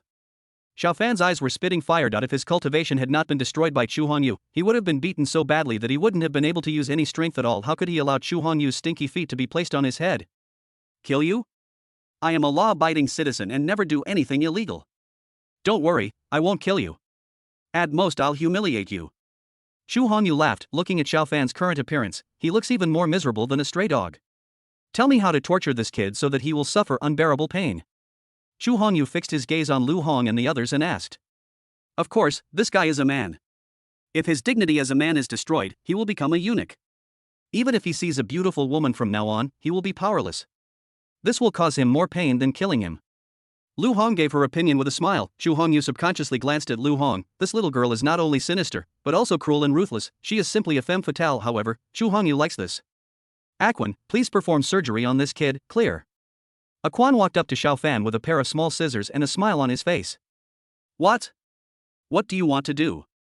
Seeing Aquan's expression, and thinking about what Chu Hongyu and others had just said, Xiao Fan suddenly felt a chill on his back. She destroyed his dignity as a man and wanted to turn Xiao Fan into a eunuch. This indeed caused him more pain than killing Xiao Fan. What? You'll know in a moment. As Aquan said this, he aimed at a certain part and cut it hard. Suddenly, blood was oozing from Xiao Fan's crotch. A terrifying wail emanated from Xiao Fan's mouth. His face was ferocious and distorted. Staring at Chu Hongyu intently, Xiao Fan couldn't believe it. He was ruined, completely ruined. Not only was his cultivation destroyed, but now he is no longer qualified to be a man. Chapter 20, Fishing Enforcement, Waiting for your master to take the hookding. The host successfully cuts off Xiao Fan's roots, causing him to become a eunuch and completely collapse. The desperate host gains 20,000 villain points. Hearing the system's prompt, Chu Hongyu couldn't help but move his lips. 20,000 villain points. I didn't expect Xiao Fan's roots to be so valuable. The system's words seemed a bit too obscure. Cutting off the chick means cutting off the chick and leaving the root. I also have legs. Xiao Fan was lying on the ground, curled up into a ball, and the blood flowing from under his pants had almost stained his entire body. Cold sweat continued to appear on his forehead. His face was pale, his teeth were clenched, and there was a hint of despair and resentment in his eyes. He swore that as long as he had the chance, he would take revenge on Chu Hongyu. Although he couldn't beat Chu Hongyu, he still had his master. I believe that master must have a way to save his life and avenge him. Finally, Chu Hongyu tortured Xiao Fan inhumanely again. He forcibly dug out 10,000 villain points from Xiao Fan. For a man, being without children and grandchildren is the greatest harm. It would be difficult to extract other villain points from Xiao Fan. It's not like he would just kill Xiao Fan directly. This is my best bait. Chu Hongyu was still waiting to capture Xiao Fan and lure out his master, so he naturally couldn't take Xiao Fan's life immediately. Let's go. This guy has become a complete waste, a useless eunuch. Let him fend for himself here. Chu Hongyu said this, called his men and left. Of course, all this is superficial. He was still waiting for Xiao Fan to ask his master for help. Xiao Fan's master was the previous master of the Temple of War God, Long Zhantian. The name sounds good, but I don't know how much real ability he is. Chu Hongyu was too lazy to ask. Anyway, it won't be long before the master and disciple die. You didn't kill me. That dandy boy didn't kill me. I watched Chu Hongyu and his men leave. A hint of ferocity flashed through Xiao Fan's bloodshot eyes, but he quickly concealed it. As long as he has breath left, he will have the chance to take revenge. As the sound of the car roared, Chu Hongyu and his men quickly left the Fiki factory without Xiao Fan noticing. He quietly turned back and came to the outskirts of the abandoned factory, quietly observing Xiao Fan's situation. He is indeed a man of luck. Even calling for help is so difficult. I waited for more than an hour. Chu Hongyu was speechless. The wound under Xiao Fan's crotch was bleeding all the time. After flowing for an hour, Xiao Fan was not killed. After waiting for more than an hour, Xiao Fan's strength recovered a little. It was even more certain that Chu Hongyu had already left. Xiao Fan tried his best and did it with difficulty. Xiao Fan let out a scream. I took too big a step and hit my balls. Poo. The eggs have been cut off. Where do the eggs come from? It's purely about the wound. The blood that was about to stop flowing could not help but flow out again. Xiao Fan took out a few silver needles from his arms and blocked several acupoints under his crotch. Although the baby was cut off, the wound under the crotch must stop bleeding immediately, otherwise, I would bleed too much and turn into a mummy. You damned bastard, I will tear you into pieces. Just wait for me. As soon as master arrives with the men from the War God Temple, it will be your death. Xu Hongyu destroyed his dantian and his arms. Xiao Fan still managed to stop the bleeding temporarily with the medical skills he had secretly learned from somewhere. I'd better call the master first and ask him to find a way to treat my injuries. Otherwise, if it's delayed for too long, there will be no cure. Oh my god, why is my phone broken? Xiao Fan took out his cell phone and found that the phone in his arms had turned into a piece of scrap metal. The glass screen was shattered to pieces and it wouldn't turn on at all. That big black guy is a profiteer. He said these are special apples that are fireproof, drop-proof, and explosion-proof. He cheated me out of $10,000. Xiao Fan patted the iron lump in his hand in frustration. His cell phone was completely broken, so what else could he use to make calls? He had no choice but to stand up with difficulty, take a wide step, and limp out of the abandoned factory. He wanted to find passers-by nearby, borrow a cell phone, and call the master for help. Beautiful lady, can you lend me a cell phone? Ghost, there is a ghost. In this desolate wilderness, there was no one to be seen, not even a pheasant. Xiao Fan waited for nearly half an hour and finally met a beautiful woman. When he went up to greet the other person, he accidentally twisted his mouth and got injured. What hit Xiao Fan's dignity the most was that before he finished speaking, the beauty in front of him had already fled without a trace and panicked. It's not the beauty's fault that she is timid. Xiao Fan looks like this. His hair was disheveled, his mouth was crooked, his face was swollen, and he was covered in blood. Not to mention a beautiful woman. Even a 1.9 meter tall man would probably be scared to death. Helpless Xiao Fan had no choice but to walk and wait, waiting for the next target. After walking for nearly half an hour, it was almost dark and Xiao Fan's face became paler and paler. But in this desolate wilderness, there is not even a single person to be seen. Young master, you've been waiting here for 2 or 3 hours. You should go back first. We're here to watch over you and make sure nothing goes wrong. Lu Cheng and others followed Xu Hongyu and kept an eye on Xiao Fan. Waited 2 or 3 hours. Seeing Xiao Fan, he never called for help. She was worried that Xu Hongyu was busy and overworked, so she gave him a careful reminder. Xiao Fan's cultivation has now been destroyed and he has become an ordinary person with serious injuries. With the strength of Lu Hong and others, it would be easy for them to follow Xiao Fan without being discovered by the other party. No need. I need to see Xiao Fan killed with my own eyes before I can feel at ease. Xu Hongyu waved his hand and rejected Lu Hong's kindness. Xiao Fan is the first son of destiny that Xu Hongyu has ever met. No matter what, only after seeing Xiao Fan die with his own eyes and turning his bones into ashes could Xu Hongyu be completely relieved. Since we can't wait for anyone, let's arrange one for him. Okay. Lu Hong nodded slightly and made a phone call. Not long after, a Volkswagen came speeding over. Xiao Fan's eyes lit up, and he hurriedly took 8-shaped steps, limping to the middle of the road and forcibly stopped the Volkswagen. Fortunately, the Volkswagen owner had a strong psychological endurance and was not frightened by Xiao Fan's appearance. Treat the accelerator like a brake, send Xiao Fan directly to heaven. Brother, I was just robbed. My money and cell phone were stolen, and I was seriously injured. Please help me get to the hospital. When he saw the middle-aged man driving the car, Xiao Fan started to act pitiful. The middle-aged man looked Xiao Fan up and down, seeming to feel that he was quite pitiful. Without thinking, I nodded and agreed. Chapter 21, Long Zhantian takes the bait. Late stage of Huajin master, help me, come and save me. In the ward, Xiao Fan was sent to the hospital by a kind uncle. After simple treatment, he called for help from his master. What's going on? Aren't you staying well in Dragon Country? What on earth happened? When Long Zhantian received a call from his beloved disciple, he was in a good mood, but Xiao Fan's first sentence completely stunned him. Master, I'm in Yanjing, and my cultivation has been destroyed. There was a dandy rich second generation who framed me when I first arrived in Dragon Country. That rich second generation is quite powerful. Even though I have broken through to the Huajin realm, I am still no match for him. He has crippled my cultivation. Not only that, that damn bastard also destroyed my dignity as a man.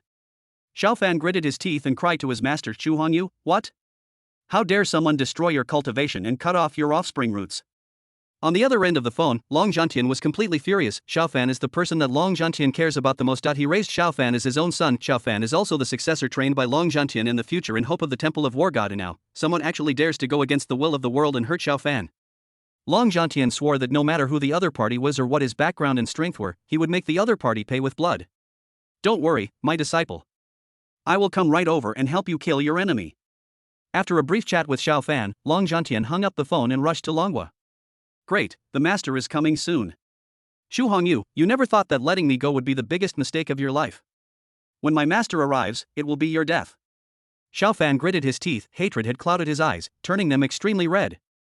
Do you want to kill me? I'm here. Whatever means you have, feel free to use them. Xu Hongyu walked into the ward where Xiao Fan was, smiling wickedly. You, why are you here? Xiao Fan was completely panicked. He was seriously injured and had no strength to resist. If Xu Hongyu wanted to do something to himself, I'm afraid his life will be completely over here. Don't worry, I won't kill you. Pack it up and take it away.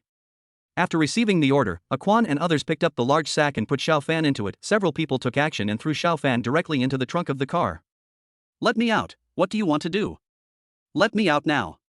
Xiao Fan roared and yelled. He didn't believe that Chu Hongyu and others were sending him for treatment out of kindness. He was seriously injured, his cultivation was wasted, and his offspring were cut off. What will he face next? Xiao Fan couldn't even imagine it. Are these people planning to bury themselves alive, or continue to torture yourself? Let's go back to Jingdao Villa. With a familiar voice, the car started. After about 20 minutes, the car stopped. Then Xiao Fan, who was put in a sack, was also carried down. Someone untied the sack, and Xiao Fan was able to see the light of day again and see the surrounding environment clearly. In front is a magnificent villa, as well as a lotus pond and a pavilion. "You guys, take good care of this guy, and remember not to beat him to death. Long Zhantian is already on the way, and Xiao Fan, the bait, is no longer of much use. He only needed to keep the other party breathing his last breath and lure Long Zhantian over, and Xiao Fan would have completed his mission. Quan walked up to Xiao Fan in a domineering manner and stepped hard on his foot. Only the sound of bones breaking was heard. Obviously, Xiao Fan's legs were broken by Quan. "The taste is really indescribable. Boy, I didn't expect you to have this day. Don't you want to kill me? It's a pity that you don't have the chance anymore. Don't blame me for not remembering our friendship. How about this, you kneel down right now," yelled "Grandson, I admit my mistake, and beg for mercy. I'll treat you right away and save you from physical pain." Quan's words caused the bodyguards around him to burst into laughter. Xiao Fan stared at Quan coldly without saying a word. "What are you looking at, kid? Believe it or not, I will dig out your eyeballs right now. I'll show you." Xiao Fan's eyes made Quan feel a little scared. He stepped on Xiao Fan's face and rubbed it hard on the ground. He even took a baseball bat and hit Xiao Fan again and again. Ding. The host's men tortured Xiao Fan, the son of destiny. The host gained 2,000 villain points. 2000 villain points. The system has become increasingly stingy. It seems that Xiao Fan, the big fat sheep, has been squeezed dry. Chu Hongyu, who was in the study, shook his head and did not watch the wonderful scene of Quan and others torturing Xiao Fan. And it won't be long before that guy, Long Zhantian, comes to rescue Xiao Fan. He must be adequately prepared. System. Improve my strength.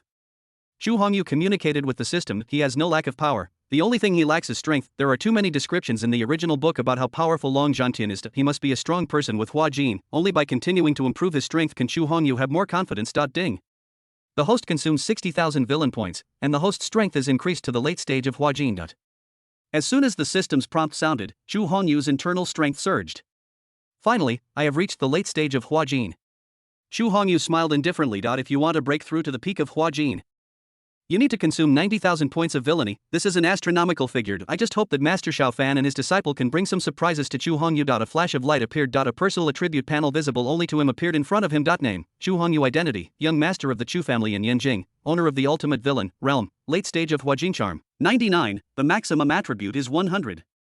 Friendly reminder, the reason why it is not full 100 is to worry about the host's complacency, skills, non-martial arts, non-items, marrow cleansing pills x5, dark power pills x3, divine fire gatling gun, Bugatti god of the night, puppet pill x1 system space, level 1, 1000 cubic kilometers, gold finger, the ultimate villain's halo, the emperor's chi reading technique villain points, 13,000 luck points, 100, normal person's luck points are 100. Chu Hongyu was a little depressed because he had no martial arts or skills. Unfortunately, Chu Hongyu's current villain points are not enough to support him in acquiring martial arts. I hope that by killing Xiao Fan and his apprentice, I can make a fortune. Chapter 22. Master Xiao Fan is here. Jingdao Villa. The moon is dark and the wind is strong. The entire villa was silent, as if it was an empty house. An old man climbed over rocks and walls and quickly sneaked into Jingdao Villa. The old man searched around and soon found Xiao Fan tied up on the water wheel in the lotus pond. "Disciple, you have suffered. Which damned bastard dared to treat my disciple, Long Zhantian, like this? I will tear these bastards into pieces." Long Zhantian watched helplessly as his beloved disciple was beaten to death and even placed on a water wheel, enjoying a soak in the pool water. The dying and miserable appearance was too unbearable to look at. While feeling heartbroken, the hatred in my heart has already filled my entire chest. Dantian is the foundation of a warrior. Once a warrior's Dantian is destroyed, there is no possibility of recovery in this lifetime. The extra fat, which was a symbol of a man's dignity, was cut off abruptly. From now on, Xiao Fan can only become a eunuch who was neither male nor female. For Xiao Fan, this was far more painful than killing the other person. "My disciple, don't worry. Even if I have to devote the rest of my life to this, I will definitely find a way to heal you. Also, anyone who is hurt you will never live again. I will make them pay with blood." While Long Zhantian was speaking, he immediately rescued Xiao Fan. He jumped with him and escaped from the lotus pond. This kind of lightness skill is so fast that it is dazzling and imperceptible, just like the teleportation in fairy tales. It's perfect for showing off and getting slapped in the face. "Master, you are finally here." Xiao Fan was in a daze and seemed to see the figure of his master. "Help me kill them. Help me kill everyone here." Xiao Fan glanced around. Although there was no one there, everyone in this villa was on his kill list. When I think about the humiliation I have suffered during this period of time, this made him feel more resentful than the tragedy of the extermination of his entire family that Xiao Fan had suffered more than 10 years ago. Okay, master, tonight, I will go on a killing spree and leave no one alive here. Long Zhantian nodded and agreed. He was originally a mercenary, and he believed in doing whatever he wanted, for the sake of his apprentice, let alone slaughtering everyone in the villa, even if it means massacring a city or a country. Long Zhantian will not show any mercy. Haha, what a killing spree. No one is left alive. A mocking voice suddenly sounded from behind. Who is it? Long Zhantian was horrified. He turned his head and looked somewhere not far away. As far as he could see, a young man in casual clothes slowly walked towards them, the master and the disciple. The man was about 20 years old, with a handsome face. Although he looked harmless, the invisible aura he exuded made Long Zhantian feel oppressed. The sudden situation made him frown. It's you, it's actually you. Seeing the face of this handsome man, Xiao Fan's eyes were filled with unprecedented resentment and viciousness. Master, it was this damned guy. He destroyed my dantian and even more so, my dignity as a man. Xiao Fan gnashed his teeth and said viciously, Master, help me kill him. No, don't kill him. I will destroy his cultivation, sever his vital organs, and cut the tendons in his hands and feet. We must make this damned bastard the most pitiful and pathetic villain in the world. Xiao Fan's words were full of venom, and he was already imagining in his mind how he would torture Chu Hongyu after crippling him. As for his own master, whether he can defeat Chu Hongyu and accomplish everything he said, Xiao Fan didn't have any worries at all. In his eyes, his master, Long Zhantian, is the kind of person who can do everything. No one in the world can be a match for the master.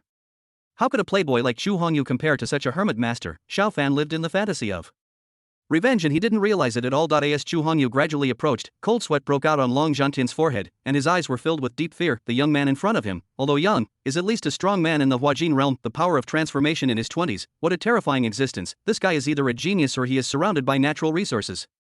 Who exactly are you, sir? Why do you keep picking on my disciple, and even cause him such misery?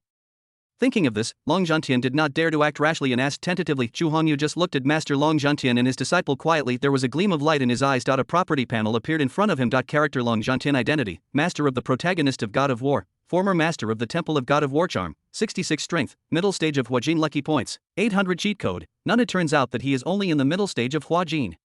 It seems that all my preparations are useless.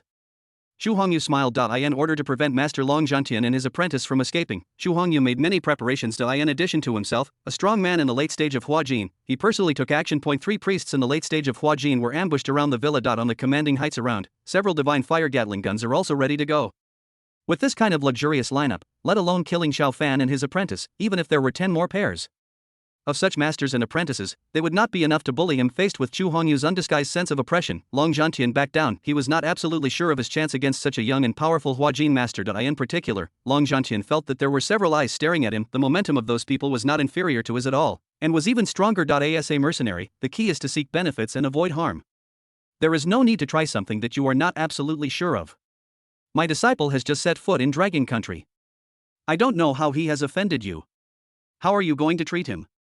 I originally wanted to be confident and slaughter everyone here to avenge my apprentice. Sensing the surrounding aura and facing Chu Hongyu, Long Zhantian became intimidated, and now he just wants to take his apprentice and escape. Xiao Fan, who was standing by, had no idea of the seriousness of the matter. When enemies meet, they become jealous of each other. He continued to shout, "Master, that bastard hurt me so badly. I will never stop fighting him until I die." Old man, you see, this guy is determined to fight me to the death. One of us is destined not to leave alive. Chu Hongyu smiled. He looked at Xiao Fan as if he were an idiot. A lucky son like Xiao Fan, who is a novelist, cannot even compare to some villains. After losing the halo of the protagonist, the villain dies because he talks too much. The overall situation has been decided. Chu Hongyu was too lazy to continue playing with the master and disciple. Chapter 23, Kill Xiao Fan and flush his ashes into the toilet. Chu Hongyu no longer wanted to waste his time on Master Xiao Fan. The next moment, he chose to take the initiative. The momentum of the late stage of Huajin was fully revealed. I saw a remnant rising up, carrying the sound of breaking through the air, sweeping over. Long Zhantian was horrified and quickly activated his internal energy to resist. He was originally only at the middle stage of Huajin, and his strength was much lower than Chu Hongyu's. In addition, he had been traveling continuously to rescue Xiao Fan, and his physical strength was severely depleted. As one side gained strength while the other lost strength, he was naturally no match for Chu Hongyu's sudden attack. With just one move, Chu Hongyu injured his internal organs. Puff. Long Zhantian spat out a mouthful of blood, and his face suddenly turned extremely pale. He stared at Chu Hongyu intently, gritting his teeth and saying, "I didn't expect that you would reach such a level at such a young age. The Dragon Kingdom is truly full of hidden talents. I regret returning to the Dragon Kingdom." Puff. After Long Zhantian finished his last sentence, he spat out another mouthful of blood and died in the northwest. Master. Xiao Fan watched his master die in front of him because this moment came too quickly. By the time he reacted, Long Zhantian was already completely dead. You damn bastard, you damn bastard. You kept me here just to deal with my master. Xiao Fan's mind was shattered, and he had nowhere to vent his overwhelming hatred the next moment. He reacted instantly. Chu Hongyu had been holding him captive for the past few days, just torturing him constantly instead of choosing to kill him. Xiao Fan, the other party's target, was not him, Xiao Fan, but his master, Long Zhantian. In other words, he indirectly killed his master. So what if it is, so what if it isn't? Your master is dead, and now it's your turn. Chu Hongyu looked at Xiao Fan coldly and said, go to hell and accompany your master. Even though Xiao Fan's dantian was destroyed at this time, making him a useless person with no cultivation, Chu Hongyu was still not careless at all. That he exerted all his strength and hit Xiao Fan in a split second. Xiao Fan's life was cut off. Xiao Fan's eyes were wide open as he stared at Chu Hongyu. Even though he was beaten to death by Chu Hongyu, he still died with his eyes open. But no matter how unwilling you are, what can you do? You can only go to hell with resentment and anger. Ding. The host killed Long Zhantian, the master of Xiao Fan, the son of destiny. The host gained 10,000 villain points. Ding. The host kills Xiao Fan, the son of luck. The host gains 30,000 villain points and 800 luck points. Ding. The host kills the protagonist Xiao Fan, and the host receives a random reward, poison medicine skill. Chu Hongyu smiled when he heard the system prompt. Killing Xiao Fan and his apprentice not only gave Chu Hongyu a good start, but also earned him 40,000 villain points and 800 luck points. It also allowed Chu Hongyu to acquire the art of poison medicine. Such a fruitful harvest finally paid off for Chu Hongyu's painstaking waiting over the past few days. A flash of light appeared. A personal attribute panel visible only to him appeared in front of him. Name, Chu Hongyu. Identity, young master of the Chu family in Yanjing, owner of the ultimate villain, realm, late stage of Huajin charm, 99, the maximum attribute is 100. Friendly reminder, the reason why it is not full 100 is to worry about the host's complacency. Skill, poison medicine martial arts, none items, marrow cleansing pills x5, dark power pills x3, divine fire gatling gun, Bugatti voice of the night, puppet pill x1 system space, level 1, 1000 cubic kilometers, gold finger, the ultimate villain's halo, the emperor's chi reading technique villain points, 53,000 luck points, 900, normal persons is 100, poison medicine, medical skill save others and save yourself. Poison is used to attack people from behind. This is what a villain needs. Come here, clean up the bodies of the master and disciple. Remember, flush the ashes down the toilet for me. Chu Hongyu gave the order and then returned to the villa triumphantly. Although Xiao Fan had been killed, but as a villain, cut the grass at its roots and leave no trouble behind. It is also a basic operation, clear. A Quan next to him nodded. I couldn't help but sigh with emotion. You could have offended anyone else, but you had to offend your own young master. Now that's better. Not only did you kill your master, but you will also scatter the ashes of both of you. A Quan raised his head, still feeling a little bit of pity for Xiao Fan. Of course, despite pity, we still have to do what the young master tells us to do. Burn this master-disciple pair and flush them down the public toilet. Xiao Fan, you scattered my ashes and then flushed the toilet. Is this how you pity me? Now, these people have more and more respect for their young master. Be ruthless in your actions, eradicate the enemy completely and leave no chance for your opponent to fight back, or especially this time use Xiao Fan to conduct sting operations. Successfully killed Master Xiao Fan and his apprentice. The means and courage displayed by Chu Hongyu can definitely be called the means of a hero. Even those old foxes may not be so cruel and vicious, especially the young masters. Talent in martial arts, he can truly be called a monster among monsters. After returning to the living room, Chu Hongyu sat leisurely on the sofa and read a novel. According to the system's previous statement, in this world, Xiao Fan is not the only son of destiny. Know yourself and your enemy, and you will never be defeated in 100 battles. It was precisely because Chu Hongyu understood Xiao Fan's plot and knew all of his opponent's cards that he was able to deal with him so easily. After tasting the sweetness in the Xiao Fan incident, Chu Hongyu yearned for that kind of foresight. Take advantage of your free time to study the stories of the protagonists. The killer returns, the son-in-law rises, and the miracle doctor comes down the mountain. It seems that these plots are too traditional. Chu Hongyu didn't watch it 100 times, but he watched the plot 80 times. I am looking forward to the appearance of the next protagonist. Tangling behind him was wearing Ari's limited edition skin. She was using her delicate hands to loosen Chu Hongyu's shoulders. Mr. Chu, Schwer has been caught in the trap for 5 days and nights, and is practically dying. I don't know if I can put her down and give her a chance to live. Seeing Chu Hongyu's mouth, there was a smile. Obviously, Chu Hongyu was in a good mood today. Tangling plucked up her courage and pleaded for Zhu Schwer. What? Have you forgotten what to call me, young master in the villa? Do you still need me to teach you? Chu Hongyu frowned, looking awe-inspiring without even getting angry. Master, I was wrong. Tangling hurriedly apologized. Chapter 24, Get the first female lead, full of harvest. How many days have you been here? Chu Hongyu suddenly asked. It's been 5 days since that night. Tangling responded in a low voice. We agreed on a month, and only 5 days have passed. Wait until you've served me well, then we can discuss releasing him. At this point, Zhu Hongyu showed a playful smile on his face. I'm very dissatisfied with your performance these past few days, so you're being punished. If this situation persists in the future, punishment will be inevitable. Tangling bit her red lips with her pearly teeth. When she thought of the punishment Zhu Hongyu mentioned, her cheeks turned red. She would never accept such punishment again in her life, but when Tangling took a look, she saw Zhu Shuer, who had been hanging in the living room for 4 or 5 days to eye in the past few days. Zhu Hongyu gave Zhu Shuer almost no food except some water. The other party had completely fainted due to physical exhaustion. Tangling knew that if she continued to delay, she would only be able to fish for a day or two. Maybe Zhu Shuer's life is in danger. Night falls. After Tangling helped Zhu Hongyu wash up, she asked with a nervous mood. Master, there is something I want to ask of you. Shuer has been tortured so much. I wonder if you could let her go, give her a chance to live. Let me release him? Zhu Hongyu asked with a playful smile. Why should you let me release him? Or maybe you have something that can be exchanged. Tangling hesitated, feeling a little overwhelmed. Zhu Hongyu said jokingly, using yourself as a trade, it's barely acceptable. That's not what I meant. Before Tangling could react, Zhu Hongyu took action. Ding. The host has taken down the heroine. The host has received 20,000 villain points and 500 luck points. Around noon the next day, Zhu Hongyu stretched and sat up leisurely. Tangling, who was standing next to him, had a look of complex and unspeakable emotions in her eyes. Dragging his exhausted body, he slowly got up to serve Zhu Hongyu. Getting dressed and washing up, Tangling was physically and mentally exhausted, but she still had to do her job. And Zhu Hongyu, even if you have already made the other person your woman. Faced with such a woman, he still didn't have the slightest sympathy or pity.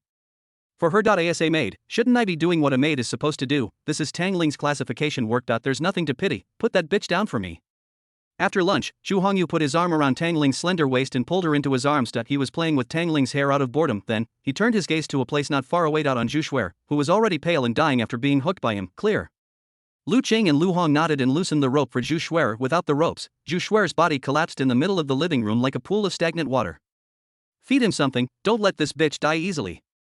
Looking at Zhu Shuer, who had fallen into a deep coma, Zhu Hongyu gave an order. Zhu Hongyu didn't care about Zhu Shuer's life or death, but if this bitch were to die in her own villa, it would inevitably be unlucky. I don't know how long it took. After Lu Qing fed Zhu Shuer some glucose water, Zhu Yongshuer gradually woke up. The other party has reached the level of dark energy and is a warrior with physical fitness that is different from ordinary people. These days, I fainted because of lack of food, lack of nutrition, and mental exhaustion. Now, after replenishing glucose water, Zhu Shuer's body recovered quickly. Zhu Shuer slowly opened her eyes and stroked her forehead, still feeling a little dizzy. However, when she looked up at the scene that comes into view, his own lady Tangling was held in Zhu Hongyu's arms and played with unscrupulously. Zhu Shuer suddenly felt like the sky was falling. How could this happen? Miss, you, how could you be like this? Facing Zhu Shuer's gaze, Tangling felt ashamed. Tangling, with a shy face, knew she had no words to say to Zhu Shuer. She could only bury her head in Zhu Hongyu's arms. Unwilling to face Zhu Shuer's eyes, Zhu Hongyu glanced at Zhu Shuer calmly, with a hint of joking on his lips. What's that expression on your face? You should know that the fact that I was able to let you go is all thanks to your young lady. If it weren't for your young lady who took such good care of me last night, I'm afraid you would still be hanging there. Nonsense, you are talking nonsense. The meaning of Zhu Hongyu's words is already quite clear. Anyone who is not a fool can hear it. Zhu Shuer kept shaking her head, looking incredulous. The young lady is so pure and innocent, and her character is so proud. She would rather die than surrender, and will never commit herself to a playboy like you. It was you. It must have been you who forced the young lady. It was you who molested the young lady. Zhu Shuer's eyes were wide open as she stared at Zhu Hongyu. He looked so angry that he gnashed his teeth, as if he wanted to tear Zhu Hongyu into pieces. Ding. The heroine Zhu Shuer has developed a deep hatred for the host and is determined to fight to the death. The host gains 3,000 villain points. The sudden prompt from the system made Zhu Hongyu a little confused. He originally thought that this woman was not of much value. Unexpectedly, in the blink of an eye, another generous gift was sent to Zhu Hongyu. Not this, ATMs are back online. Thinking of this, Zhu Hongyu hugged Tangling's slender waist, reached out to stroke that fragile face, leaned close to Tangling's ear, and whispered softly. This bitch actually dared to say that I forced you. Now, in front of this bitch, tell me whether you did this willingly or I forced you to do it. Chapter 25. Zhu Shuer's worldview collapses. The old man invites you. A gust of hot wind blew past her ears, making Tangling feel numb inside. I couldn't help but blushed. I was so ashamed that I couldn't even raise my head to see anyone. Husband. Tangling's cheeks flushed as she uttered these shameful words. Then, he gave Zhu Shuer a sweet kiss in front of her. After doing all this, Tangling buried her head in Zhu Hongyu's arms. This little girl's attitude is Zhu Shuer's entire worldview and outlook on life completely collapsed for a moment. His mind was shattered and his face was full of disbelief. Phew, she spat out a mouthful of blood, with a hint of coldness at the corner of her mouth. Even if I, Zhu Shuer, was killed by that bastard Zhu Hongyu, I wouldn't need you to use such methods to save me. Tangling, your flattery makes me feel sick. A person who only uses her body to flatter other men is not worthy of being my lady, Zhu Shuer. Tangling, from now on, you and I are done with each other. We have no further connection. You don't need to worry about my life or death anymore. Zhu Shuer let out a crazy chill. Those bloodshot eyes stared at Tangling intently. It was as if the person standing in front of him was a bitch who could be slept with by anyone. Shuer, please listen to my explanation. Zhu Shuer's heartless words also broke Tangling's heart. It's heartbreaking. Tangling now feels heartbroken. He wanted to say something, wanted to explain something, but he couldn't find the words. Ding. Because of the host's actions, the heroine Zhu Shuer's worldview and outlook on life completely collapsed. The host gains 5,000 villain points. Have your worldview and outlook on life collapsed? Zhu Hongyu looked at Zhu Shuer in front of him with great interest. She was almost driven crazy by him and Tangling. In the original book, there is not much description of Zhu Shuer, therefore, Tangling's understanding of his character was not very accurate. He also didn't expect that Zhu Shuer would be so strong-willed. Of course, this only made Zhu Hongyu a little surprised. After all, Zhu Hongyu is the ultimate villain. Compassion is not his character trait. I only want to keep this woman as a mobile ATM. Lock this crazy woman in the dungeon. Give him a small amount of food every day. Remember not to feed this crazy woman too much. Zhu Hongyu waved his hand and asked Lu Qing and Lu Hong to take Zhu Shuer away. It would be a waste of such a good mobile ATM if it were to be scrapped. Anyway, Xiaofan, the son of destiny, had long been reduced to ashes by Zhu Hongyu, and his ashes had been flushed down the toilet. The heroine Zhu Shuer has no other role to play except providing Zhu Hongyu with a villain role, and she can't cause any waves. If she eats too much, she will start to have wild thoughts. If she didn't have enough to eat, there was only one thing she could do. Hubby, please don't make things too difficult for Shuer. Hearing that Zhu Hongyu was actually planning to take Zhu Shuer to the dungeon, Tangling became completely anxious. After all, Zhu Hongyu had promised himself to let Zhu Shuer go, but now, did I embarrass this bitch? Zhu Hongyu smiled calmly. But didn't you promise me that you would let Shuer live? Why are you? Tangling gritted her teeth. The action of the ice beauty gritting her teeth is indeed a beautiful sight. Zhu Hongyu waved his hand and smiled calmly, saying, I only agreed to put this woman down, but I didn't agree to let her go. Tangling didn't know what to say. She had sacrificed so much that even her own innocence was taken away by Zhu Hongyu. In the end, she got something as Zhu Shuer completely cut off all ties with him. Thinking of this, Tangling felt a lump in her throat. Crystal clear tears just fell down her wrong. Tangling only felt endless grievances surging in her heart. He felt even more aggrieved than when Zhu Hongyu tortured him. From childhood to adulthood, Tangling had never suffered such injustice. This kind of grievance made Tangling extremely uncomfortable. Don't worry, I won't take that bitch's life for now. I only heard Zhu Hongyu say softly. Thanks. After hearing Zhu Hongyu's comfort, Tangling's eyes were already blurred. Perhaps this is the only thing she can find, the last bit of self-comfort. Can you send me off with just a simple thank you? Zhu Hongyu said as he turned Tangling over. Yes, that's it. Last night, things that had not yet happened. I'll take advantage of the free time at noon to make up for it. An hour later, Zhu Hongyu leisurely resolved the battle and met an important guest. Master Xinmei, why did you come here in person? Facing the white-haired Taoist priest in front of him, Zhu Hongyu was not only not presumptuous, but also respectful in his words. There is no other reason. This Taoist priest was his grandfather's confidant and the heavenly master of Longhu Mountain. He followed his grandfather in battles for decades and was highly respected throughout the Chu family. Taoist Xinmei is also a warrior. The original book records that he is a top-level expert in the Baodan realm. Even Zhu Hongyu couldn't see through the other party's strength. Young master, the old man wants you to go to the old house. It's about the female killer. As he spoke, Taoist Xinmei looked Zhu Hongyu up and down. He always felt that Zhu Hongyu was hiding some secret that even he couldn't see through. Of course, he possesses the Emperor's Qi gazing technique. Even Taoist Xinmei's strength cannot escape the eyes of the radio. Late stage of Baodan. Taoist Xinmei is actually a powerful person in the late Baodan stage. Facing the gaze of Taoist Xinmei, Zhu Hongyu secretly breathed a sigh of relief. Fortunately, I have a system that can perfectly conceal my strength. Otherwise, with the ability of the Taoist master Xan, he would definitely be able to see through me at a glance. Although Zhu Hongyu had become a martial arts master, he couldn't hide it from his grandfather. There is always a sense of mystery about you. Don't let all the secrets be discovered by others. I see. Zhu Hongyu nodded. Zhu Hongyu ordered people to lock up Zhu Shuer openly because he wanted everyone in the Chu family to know about this matter. Zhu Hongyu only promised Tangling that he would not disclose the matter and would not cause trouble for the Tang family. But what if the old man found out through other channels that Zhu Shuer was trying to assassinate him? Then don't blame Zhu Hongyu for breaking his promise and getting rich. From the beginning to the end, Zhu Hongyu had no intention of letting Tangling go. Having her be his maid for a month was just a way to tease Tangling. I just don't know what method the old man plans to use to deal with the Tang family. Zhu Hongyu was actually a little looking forward to it. Chapter 26. New fiancé. Deep inside the Chu family, what caught Zhu Hongyu's eye was a thatched cottage in a bamboo forest. It is somewhat out of place with the Chu family's magnificent villas and attics, but it has a bit of Taoist charm. Just standing here made Zhu Hongyu feel calm and peaceful. In front of the thatched cottage, an old man in green clothes was lying on a bamboo chair with his eyes closed. The old man had white hair, but there was no smell of decay. The other person's breath was faint, and he looked very old, with half of his body buried in the earth. but he made people feel a sense of awe and fear. Taoist Chinmei walked up to the old man and said respectfully, "Master, the young master is here." The old man slowly opened his eyes, looked at Chu Hongyu, and said with a smile, "You kid, if I didn't call you, you didn't plan to come to see me, right?" The old man in front of him was none other than Chu Tianba, the previous head of the Chu family and the backbone of the Chu family. Chu Hongyu's face also showed respect, and he half bowed to the old man. "Grandpa, what are you talking about? I have been planning to come and look for Grandpa for a long time, but he is in seclusion here, and I am worried about disturbing his leisurely life.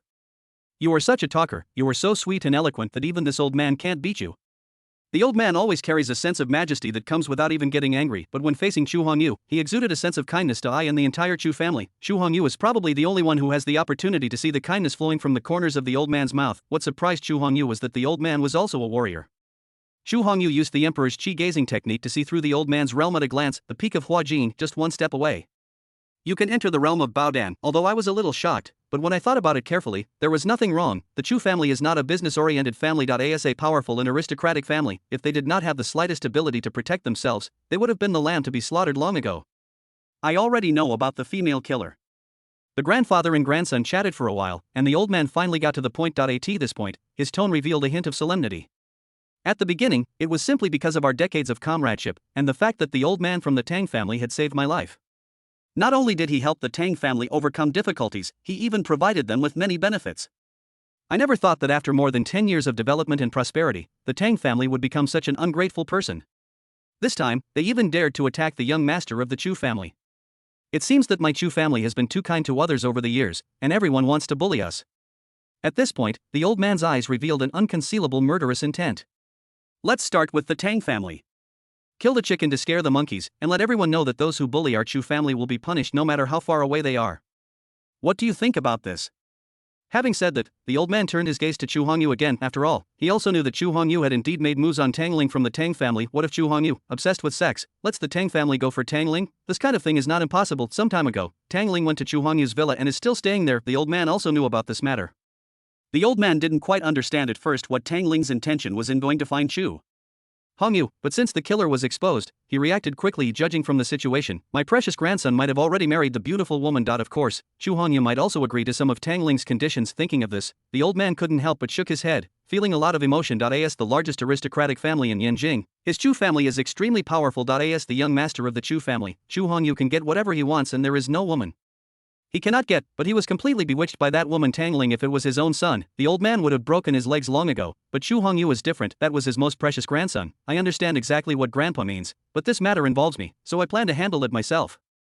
Chu Hongyu didn't expect that the old man cared so much about his attitude, and he was somewhat grateful. Xiao Fan had been killed by himself. Whether or not the Tang family is destroyed is completely unimportant to Chu Hongyu. Although the Tang family is wealthy and powerful, they have the potential to challenge the top families in Yanjing, but in front of the Chu family, they are just vulnerable ants. Even if the entire Tang family was destroyed, it would be of no benefit to Chu Hongyu. I think most of the people in the Tang family are quite aware of the current situation. They knew very well that the Tang family could have its current status entirely due to the support of the Chu family. Therefore, all the people in the Tang family wished that Tangling could become Chu Hongyu's wife, and that Tang Jiahe would continue to be protected by the Chu family. And the assassination incident a few days ago put it bluntly. Tangling didn't want to marry Chu Hongyu, as Zhu Shuer would only do such a stupid thing if she acted on her own initiative. If the Tang family knew, rather than completely destroying the entire Tang family and letting Tangling's family be broken up, Chu Hongyu wanted to see Tangling being deserted by everyone and abandoned by her relatives. Darkening is 10 times stronger, and whitening is 3 times weaker. Chu Hongyu also wanted to see what kind of butterfly effect would be produced if Tangling, the first female protagonist, turned evil. "Are you going to handle this matter yourself?" The old man raised his eyebrows, nodded and said, "You are not young anymore. As the young master of the Chu family, you really need to show your courage and ability. I'll leave this matter to you. This will serve as training for you. You can mobilize the family's resources at your disposal." These few words are equivalent to giving Chu Hongyu supreme power. If all the resources of the Chu family were really mobilized, the entire Dragon Kingdom would be shocked. The Tang family is just a small family, and there is no need for Chu Hongyu to mobilize all the resources of the Chu family. I have to say, the old man is really willing to sacrifice for himself, willing to hand over all the Chu family's trump cards to me. Oh, there's one more thing. As the young master of the Chu family, you should also consider the future of the Chu family. Marriage and the continuation of the family line are top priorities. If you want to keep that woman Tangling, then keep her, but she will never be your wife. Having said this, the old man said seriously, "The old man has already found another marriage for you. The other party is the daughter of the Xia family in the Magic City. That girl, the old man and your mother have both seen her. She is very pretty, well-behaved and sensible. She is a perfect match for you. Old man, you have arranged another marriage for me. After hearing what the old man said, Xu Hongyu was completely speechless. Although he had never met his fiancée, Xu Hongyu always had a feeling that something was wrong. What kind of changes will this seemingly fiancé bring? It may even bring out other lucky children. Chapter 27, Attack the Tang family. Why do you look so reluctant when you find a fiancé for your son? The daughter of the Xia family is very pretty, with a beautiful figure and a pretty face. She is even known as the most beautiful woman in the Magic City, even more beautiful than Tangling. That's a real rich lady. She can't be compared to the Tang family. Don't worry, you are the old man's precious grandson. How could he let you suffer any injustice?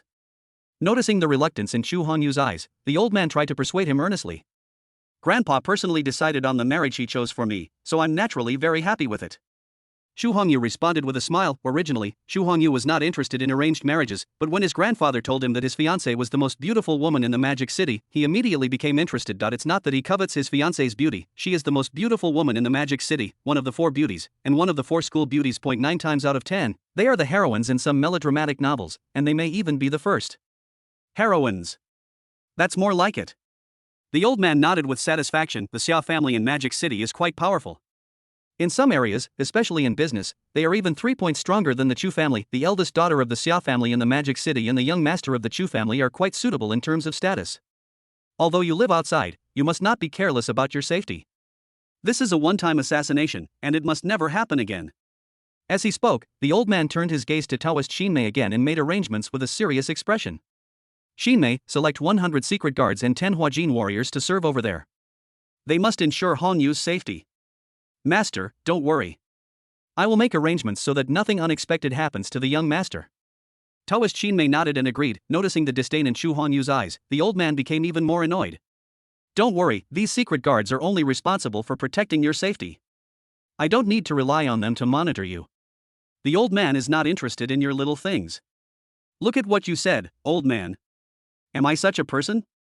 The old man had already made detailed arrangements, and Xu Hongyu could only nod and agree. After all, Xu Hongyu did not reveal his cultivation level, so the old man naturally did not know his true strength. I'm afraid that people outside think that Xu Hongyu is just a playboy with no accomplishments. It is reasonable for the old man to worry about his own safety and dispatch a large number of secret guards to protect himself. After chatting with the old man for a while, Xu Hongyu planned to go back. Taoist Xinmei was arranging secret guards for Xu Hongyu. There are 2 types of Chu family secret guards. One type is like Lu Qing and Lu Hong, orphans adopted by the Chu family and raised through rigorous training. The other type is selected by the Chu family's servants, passed down from generation to generation, or by the Chu family's side branches.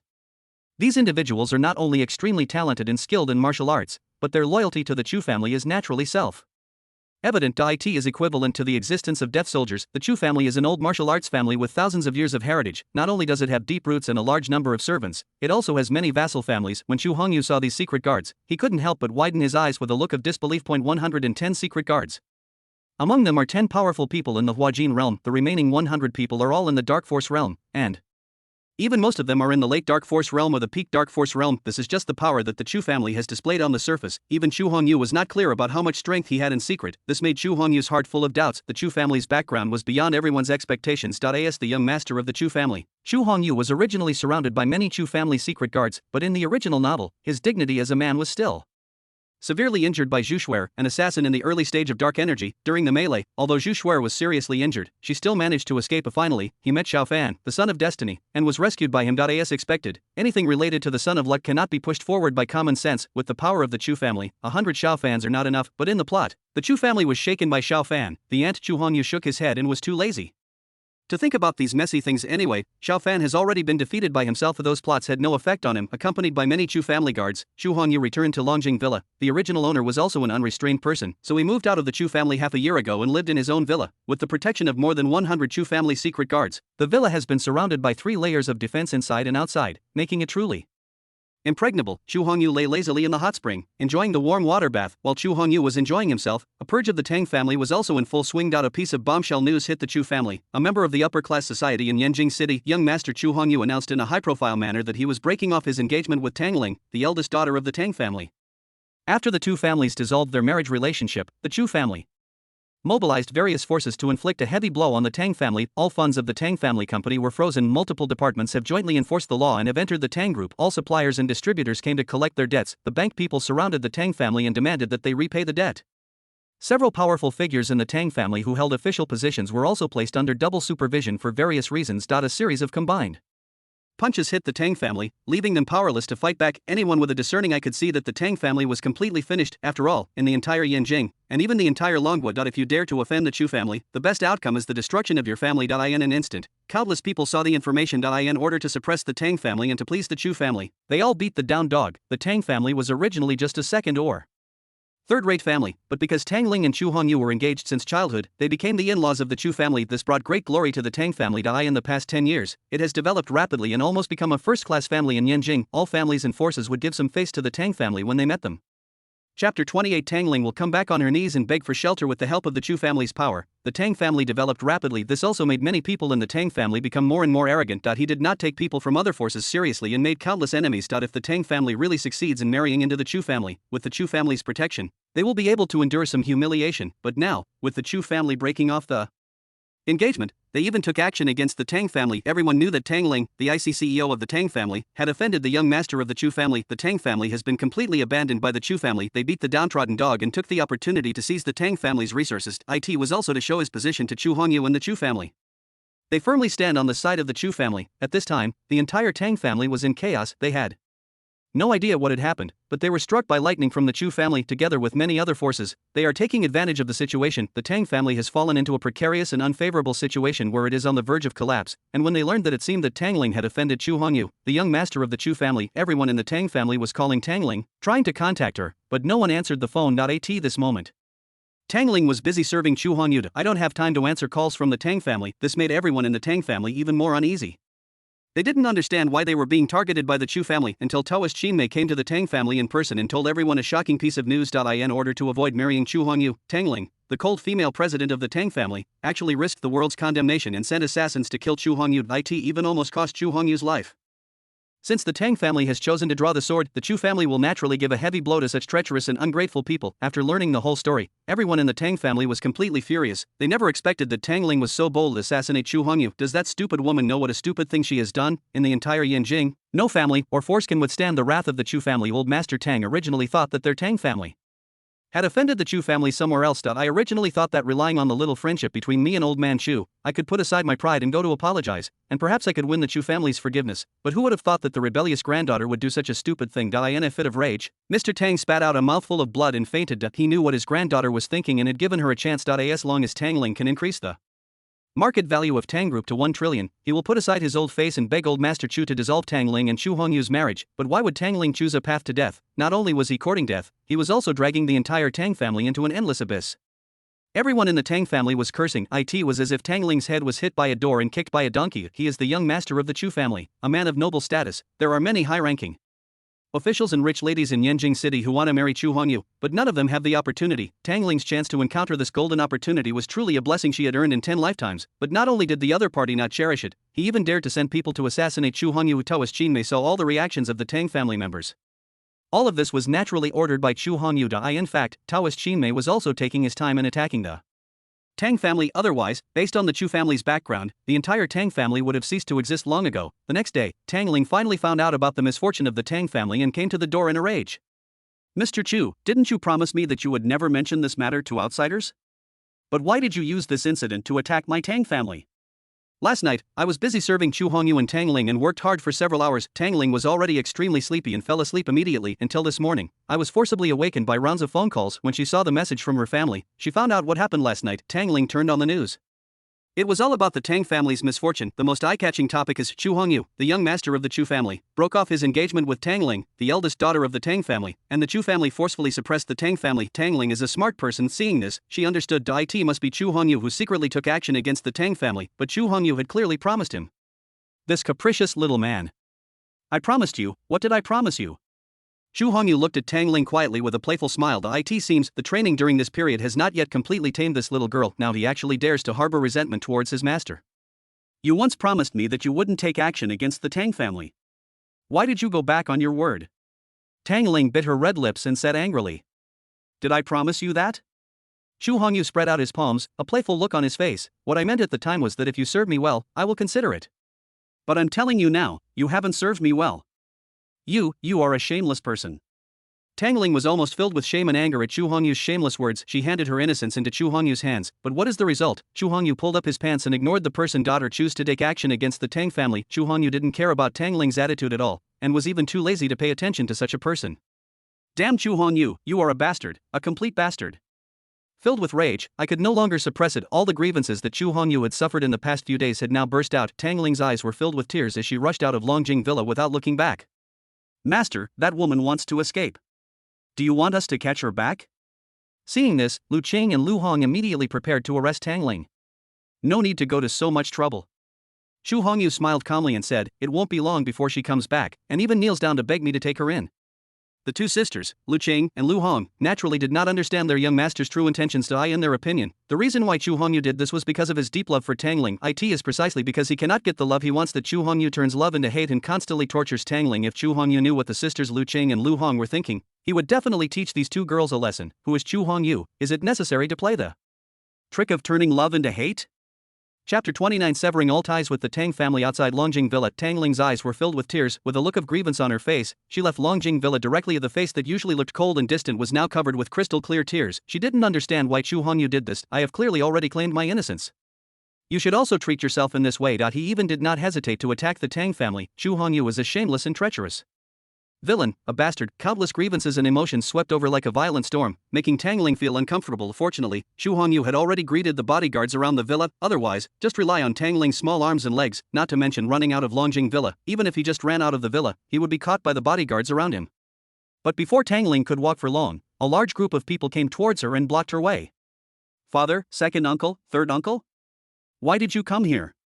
It turned out that the people blocking Tangling's way were none other than Tangling's father, several uncles, and a group of senior executives of the Tang family. At this moment, everyone in the Tang family has one thing in common. He had a pair of panda eyes, looked extremely haggard, and had a disheveled appearance. When everyone saw Tangling suddenly running towards them, they couldn't help but stop. Father, uncles, why are you here? The moment she saw her father again, all the grievances in Tangling's heart burst out. I originally wanted to seek comfort from my father. Who would have thought that? Before Tangling could say anything more at her father, Tang Zhenlong frowned and cursed. Tangling, you bitch, do you know what a stupid thing you did? The Tang family members behind Tang Zhenlong also pointed at Tangling. The foul language and insults were uttered without any reservation. Tangling, because of you, the entire Tang family was almost killed.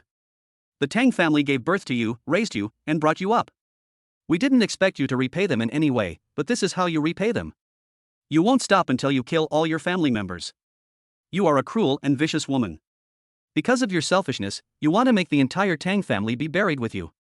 The Tang family members around were cursing at Tangling. He looked like he wanted to eat Tangling alive. The tears in Tangling's eyes had not yet dried up, and at this moment she was attacked fiercely by everyone in the Tang family. These people are none other than others. This also includes her father, uncle, aunt, and a group of Tang family elders, including Tangling's father Tang Zhenlong. There is no trace of family affection in everyone's eyes. There was only indifference, resentment, and anger, and even a bit of hatred in the eyes. These people wanted to tear Tangling into pieces and chop her into meat paste. A kind word warms you through 3 winter months, while a harsh word hurts you through 6 months of summer. As soon as these people came up, they started to curse Tangling. Tangling's originally fragile heart seemed to have been cut into pieces and pierced by thousands of arrows, and was shattered into pieces. No one ever asked Tangling what kind of punishment she had suffered in the past few days and how she had been tortured by Xu Hongyu. Perhaps in the hearts of these people, Tangling's life or death is no longer important. The grievances in my heart kept surging up like a surging river. Tangling's eyes were once again shrouded in a sour mist. Bang! A crisp slap sounded. Tang Zhenlong slapped Tangling hard on the face, pointing at her nose and cursing. You unfilial daughter, do you know that because of your insults, your grandfather was so angry that he passed away? These words made Tangling ignore the pain on her face and feel as if she had fallen into an ice cellar. My whole body started to tremble involuntarily. Grandpa is gone. Tangling muttered a few words to herself. The whole person seemed to have lost his soul. If we were to say who in the entire Tang family cares about her the most and who cares about her the most, it would probably be Tangling's grandfather. As for the others, even Tangling's father only treated him as a tool to strengthen the Tang family. But now, because of his own affairs, his grandfather died of anger. She was the one who killed her own grandfather. The old man said before he died that you would never become a descendant of the Tang family, let alone his granddaughter. Tang Zhenlong then spoke and gave Tangling a punch in the heart. At this moment, Tangling felt a little numb. Tang Zhenlong's words were like the last straw that broke the camel's back. The last bit of hope in Tangling's heart completely disappeared. The old man said that the Tang family has suffered an unprecedented disaster, and only you have the opportunity to save the Tang family. His last wish before his death was for all of us in the Tang family to beg you to help the Tang family, considering they gave birth to you and raised you. When he said this, Tang Zhenglong did not have the slightest intention of pleading. There wasn't even a trace of emotion in his eyes. If you insist that there is, that is anger or resentment towards Tangling. Tangling raised her head expressionlessly, looking at the many elders of the Tang family, and said with a dreary face, "Could it be? Could it be that you also hope that I will save the Tang family?" "What do you mean by asking you to save the Tang family? You were the one who caused this whole thing in the first place." "That's right. If you hadn't offended young Master Chu and even sent someone to assassinate him, there wouldn't be any disaster for our Tang family right now. Tangling, if you can't settle this matter, no one in the Tang family will let you go. Tangling, for your grandfather's sake, go and beg young Master Chu to show mercy and let our Tang family go." Many members of the Tang family present were staring at Tangling with extremely angry eyes, or he would curse loudly, wishing to eat Tangling alive. No one cares at all about how Tangling feels at this moment. No one cared about what Tangling would face next if she were to beg Chu Hongyu. Tangling closed her eyes helplessly, all the grievances in her heart had completely disappeared. At this moment, she had a feeling of sudden enlightenment. She wiped the tears from the corners of her eyes. It represents that the cowardly Tangling of the past is gone forever. Tangling will be extremely strong from now on. I can go and beg Master Chu to let the Tang family go, even if it means sacrificing my life. Tangling. The Tang family gave me life and raised me. After this incident, all grudges between us are settled and we owe each other nothing. From now on, I will sever all ties with them. Tangling's words were cold and without any emotion. After saying this, he glanced at everyone in the Tang family with a cold expression. Without looking back, he returned to Longjing Villa. Chapter 30, Feeling emotional? Absolutely not. That bitch Tangling has brought disaster to our Tang family and even killed our old man. How dare you treat us with this attitude? When everyone saw Tangling and realized that she had the guts to sever ties with the Tang family, they couldn't help but talk and curse. Even Tangling's biological father, Tang Zhenlong, couldn't help but shake his head and sigh. Even if Tangling didn't say that she would sever all ties with the Tang family, Tang Zhenlong was not prepared to continue recognizing this unfilial daughter. I originally thought that Tangling was engaged to Chu Hongyu, the eldest son of the Chu family. With the help of the Chu family's power, the Tang family rose rapidly. It even made the Tang family one of the top families in Yanjing. The Tang family has been working hard for this for more than 10 years. Everything was done according to the Tang family's previous plan, but now, because of Tangling's willfulness, she sent people to assassinate Chu Hongyu. Everything is completely ruined after this blow. Even though the Tang family was able to retain some foundation, its strength was greatly reduced. I am afraid that in the future, they will become the last-rate families in Yanjing, or even be completely eliminated by those wealthy and powerful families. When I think of this, Tang Zhenglong doesn't have any father-daughter feelings for Tangling. There is only resentment, complaints and resentment towards Tangling, the unfilial daughter. Everything was caused by Tangling herself, and she suffered the consequences of her own actions. Even though Tang Zhenglong knew very well that if he asked Tang Ling to beg Chu Hongyu, she would be in trouble with Chu Hongyu. Tang Zhenglong no longer cared. In order to revive the Tang family, Tang Zhenglong would not hesitate even if it meant sacrificing his daughter Tangling for the benefit of the Tang family, let alone a biological daughter. No matter how much sacrifice it means, Tang Zhenglong will do it without hesitation. When I think of this, the resentment towards Tangling in Tang Zhenglong's eyes did not diminish but increased. He had long hated this unfilial daughter. Right now, the only one who can save the Tang family is Tangling. Tang Zhenglong was also unsure how much weight does Tangling hold in Chu Hongyu's heart. Tangling went to beg Chu Hongyu, and saw if it would be helpful. Therefore, he must show enough sincerity. By the way, there are many young and beautiful women in his Tang family, especially Tang Yanran, who is from the Tang family's side branch.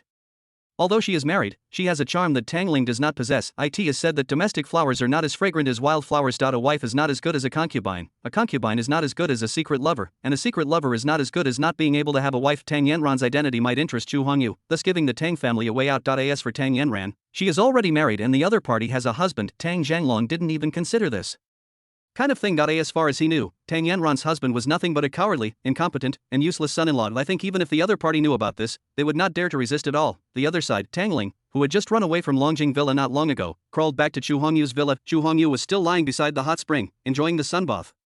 When he saw Tangling running back in a mess, there was a playful smile on the corner of his mouth. Everything was within my expectations. That if Tangling wanted to save the Tang family, he could only come back and beg her obediently. Although Tangling had been completely taken advantage of by Chu Hongyu a long time ago, moreover, he also plundered enough villain points and luck points from Tangling. Xiaofan, the son of destiny, has also been played to death by Chu Hongyu. However, when I have nothing to do, it is also a refreshing thing to have fun with Tangling, the cold-hearted president. Every time he saw Tangling, he got angry at her cold and distant look. It seems as if everyone owes you hundreds of billions. Chu Hongyu was determined to completely melt the iceberg of Tangling. Mr. Chu. Tangling's eyes were filled with tears. Looking at Chu Hongyu, who was only wearing a bath towel, she gritted her teeth and walked to Chu Hongyu's side. With a thud, he knelt directly in front of Chu Hongyu. I beg Master Chu to show mercy and give the Tang family a chance to survive. As long as Master Chu is willing to let the Tang family go, I, Tangling, will serve Master Chu like a slave for the rest of my life without any complaints. Like a slave? There was a playful smile on Chu Hongyu's lips. You have to think clearly. You are not marrying me, Chu Hongyu, but you are really working like a slave. You will pay a heavy price for that. Chu Hongyu had a certain understanding of Tangling's character. The other party said that he would work like a slave, so he was certainly not kidding. It seems Tangling had just suffered a great injustice, which was even beyond Chu Hongyu's imagination. I, Tangling, swear here that if I break this oath, I will be punished by heaven and earth and die an unpleasant death. Tangling raised her head, wiped the tears from the corner of her mouth, and swore a poisonous oath through gritted teeth. This poisonous oath has no effect on me. Since you are so sincere, I will give you and the Tang family a chance. Chu Hongyu nodded. A sudden force pulled Tangling into his arms. He stroked Tangling's cheek and hair, and said calmly, "Do you feel very aggrieved inside?" These words seemed to have opened a door. The flood is out of control. All of Tangling's inner grievances burst out at this moment. Since childhood, he has been engaged to Chu Hongyu. The people of the Tang family trained Tangling as the young lady of the Chu family. No one cared about Tangling's feelings or whether Tangling was willing. Tangling is like a puppet in the Tang family. Her family has arranged everything for the rest of her life. At this moment, Chu Hongyu's sudden greeting, although not with any concern, completely broke Tangling's defense. Tangling's beautiful eyes couldn't help but radiate a little light, and she just looked at Chu Hongyu quietly. The emotions that he had previously suppressed completely burst out at this moment. This is not about love or admiration for Chu Hongyu, or even complete submission to Chu Hongyu. It's just a kind of gratitude to Chu Hongyu. Tangling never expected that the person who hurt her the most could understand her grievances at this moment. Ding. The host uses both kindness and force, causing Tangling to burst into tears of gratitude and a strange feeling in her heart. The host gains 3,000 villain points. This sudden prompt from the system made Chu Hongyu a little confused. According to the system's prompts, Tangling is very likely to develop a liking for herself and may even gradually fall in love with herself. This is not a good thing for Chu Hongyu. Chapter 31. The Iceberg President becomes a toy master. The Tang family's patriarch, Tang Zhenglong, is outside Longjing Villa. He said he brought a valuable gift and came to apologize to you, master. Lu Hong slowly walked to Chu Hongyu's side and spoke in a low voice with a red face. Chu Hongyu stopped and glanced at Lu Hong unhappily. Didn't you see that my battle isn't over yet? Just let that old fellow wait outside, clear. Lu Hong forced herself to suppress her inner shyness and nodded. Lu Qing, who was standing by, quickly pulled his sister aside and whispered something. You damn girl, you knew the young master was busy with important matters, so how dare you disturb him? But he saw a cunning look flashing in his sister Lu Hong's eyes. You little girl, you must have come here on purpose. Lu Qing is also a smart person. Looking at his sister, the look in his eyes seemed to have guessed Lu Hong's good intentions. How could this little girl be so sinister? Of course, Lu Hong's move was not to disturb Chu Hongyu's good fortune. In fact, these words were said intentionally for Tangling to hear. The purpose is to completely crush Tangling's damn arrogance and remove Tangling's last fig leaf. The conversation between the two sisters Lu Qing and Lu Hong was naturally captured by Chu Hongyu. Following the two girls' thoughts, Chu Hongyu turned his attention to Tangling again. I found that Tangling's face was already redder than a ripe apple, and even redder. These twin sisters are more sinister than the other. It seems. It's time to find an opportunity to teach the two sisters a lesson, otherwise, these two people might be too cunning and accidentally bring trouble upon themselves. The battle is still going on and has not stopped because of the arrival of Tangling's father Tang. Zhenglong. It was unknown how long it took, but Chu Hongyu changed his clothes with the help of the two sisters Lu Qing and Lu Hong. He hugged the beautiful Tangling and came to the reception hall. What came into view was a middle-aged man with a haggard and pale face, who was somewhat similar to Tangling. Tang Zhenglong has been here, waiting for more than 2 hours. Chu Hongyu did not see it, even without Chu Hongyu's order. He didn't dare to sit on the chair next to him. I had no choice but to lower my head and stand there with a look of confusion on my face. No one knows what Chu Hongyu's attitude is now. Tang Zhenglong didn't dare to offend Chu Hongyu in any way over such a small matter. Tell me, what exactly do you want to do by coming here to disturb me? Chu Hongyu didn't waste time talking too much nonsense, but went straight to the point. It's all Tangling's fault. She didn't know her place and offended Master Chu. I'm here on behalf of my Tang family, offering half of my family fortune. I only ask Mr. Chu to show mercy and give my Tang family a chance to survive. As he spoke, Tang Zhenglong took out a stack of documents in his hand. Here are all the various properties of the Tang family, including land, company shares, etc. The Tang family's market value is hundreds of billions. Of course, these are all fictitious, and even the Tang family themselves may not know how much their actual value is. Even so, half of the family fortune is at least 200 or 300 billion, which is a considerable fortune. Unfortunately, these things are far from enough to impress Chu Hongyu. Possessing a villain system, Chu Hongyu pursues higher power rather than material possessions. For Chu Hongyu, these may not mean anything, but for the Tang family, it was like cutting flesh from their bodies, causing them heartbroken. But no matter how painful it is, you still have to spend the money. If Chu Hongyu is unwilling to let the Tang family go, not to mention half of the family property, the entire Tang family will be wiped out. I've already promised Tangling about the Tang family's affairs. I'll let you off this time. From now on, be careful with your actions. If you provoke me, Chu Hongyu, again, don't blame me for being ruthless. After hearing Chu Hongyu's words, Tang Zhenglong's heart finally settled down. With Chu Hongyu's words, at least the Tang family could escape disaster. Mr. Chu, Tangling is young and impetuous. She may have offended you in some way. I'm afraid he won't be able to take good care of her. My Tang family still has many young and beautiful women. If Master Chu has time, you might as well come and choose two to serve you. Only in this way can we show the sincerity of our Tang family's apology. Tang Zhenglong suddenly thought of something and continued. Hearing this, Chu Hongyu couldn't help but raise his eyebrows, with a playful smile. What does the other person mean? They actually asked me to go to their house to pick it up instead of having the goods delivered to my door. He simply wanted me to go to the Tang family in person, then tell all the aristocratic families in Yanjing City. The conflict between the Tang family and Chu Hongyu has been resolved, and they have even reconciled after all. The young master of the Chu family came to visit in person, and the Tang family was sending a friendly signal to everyone. This is much better than Tang Zhenglong giving Chu Hongyu a few young and beautiful women. If I have time, I will come and take a look. Chu Hongyu nodded and agreed, nor did he expose Tang's tricks. Since he has already agreed to Tangling's request, there is no need to kill the Tang family. The main reason is that the Tang family is too small and really doesn't arouse Chu Hongyu's interest, but Tang Zhenglong's behavior made Chu Hongyu look at him differently. This person is quite courageous and strategic, and knows how to be patient and make choices. Under his leadership, the Tang family might actually be able to recover. Of course. I just hope Tang Zhenglong can be more sensible. Otherwise, even if it was because of Tangling, Chu Hongyu didn't mind getting rid of these trash. Thank you, Master Chu, for your kindness. If you are going to the Tang family, just let me know. My entire Tang family will be eagerly awaiting this. Tang Zhenglong was ecstatic to get Chu Hongyu's consent. After saying a bunch of meaningless words, he left Longjing Villa. No matter what, as long as Chu Hongyu stops attacking the Tang family, the other families who want to fish in troubled waters and add insult to injury will be in trouble. I have no idea what's going on at home, so I don't dare to act rashly. The Tang family finally survived the crisis of genocide.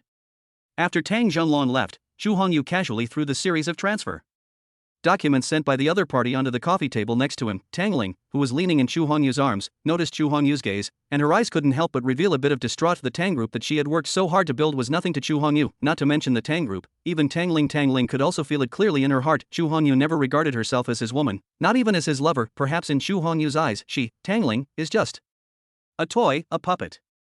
Chapter 32, My Cheap Sister is the Empress. The next morning, Chu Hongyu was enjoying the breakfast made by Tangling. 4 dishes and 1 soup may seem plain and simple, but they taste really good. After Chu Hongyu's emergency training for this period of time, Tangling, the icy female president, has been completely tamed. Chu Hongyu also fully developed the dual personality of a lady during the day and a slut at night.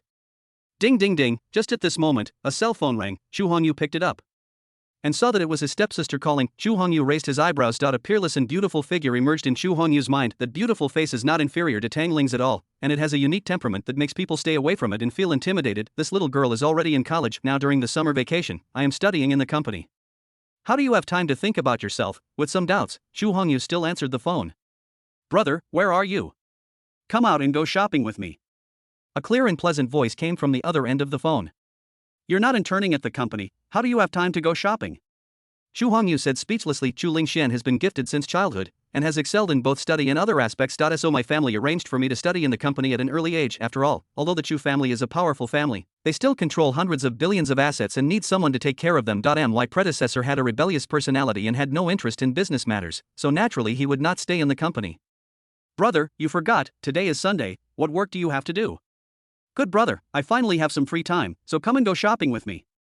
Hearing his sister's cute and coquettish voice, Chu Hongyu's mouth moved. Why do these words sound like blatant seduction? Yanjing Global Trade City. Lu Qing drove the car and took Chu Hongyu to his destination. Chu Hongyu saw it at a glance. In the commercial city square, that person is otherworldly, aloof and independent landscape. Chu Lingxian is very beautiful, graceful and elegant. Her facial features are delicate, as if they were carved by God.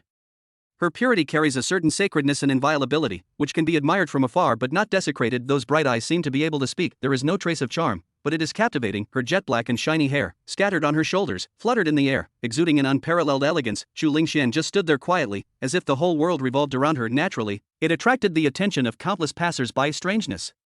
Chu Hongyu frowned and couldn't help but exclaimed. Chu Hongyu, through the emperor's qi gazing technique, was surprised to discover that his sister Chu Lingxian had an extremely strong aura. Chu Lingxian clearly doesn't have the aura of a protagonist, nor is she the female lead, so why would this happen? Just as Chu Hongyu was confused, a gleam of light flashed in Chu Hongyu's eyes. A property panel appeared in front of him. Character Chu Lingxuan identity, secondness of the Chu family, adopted.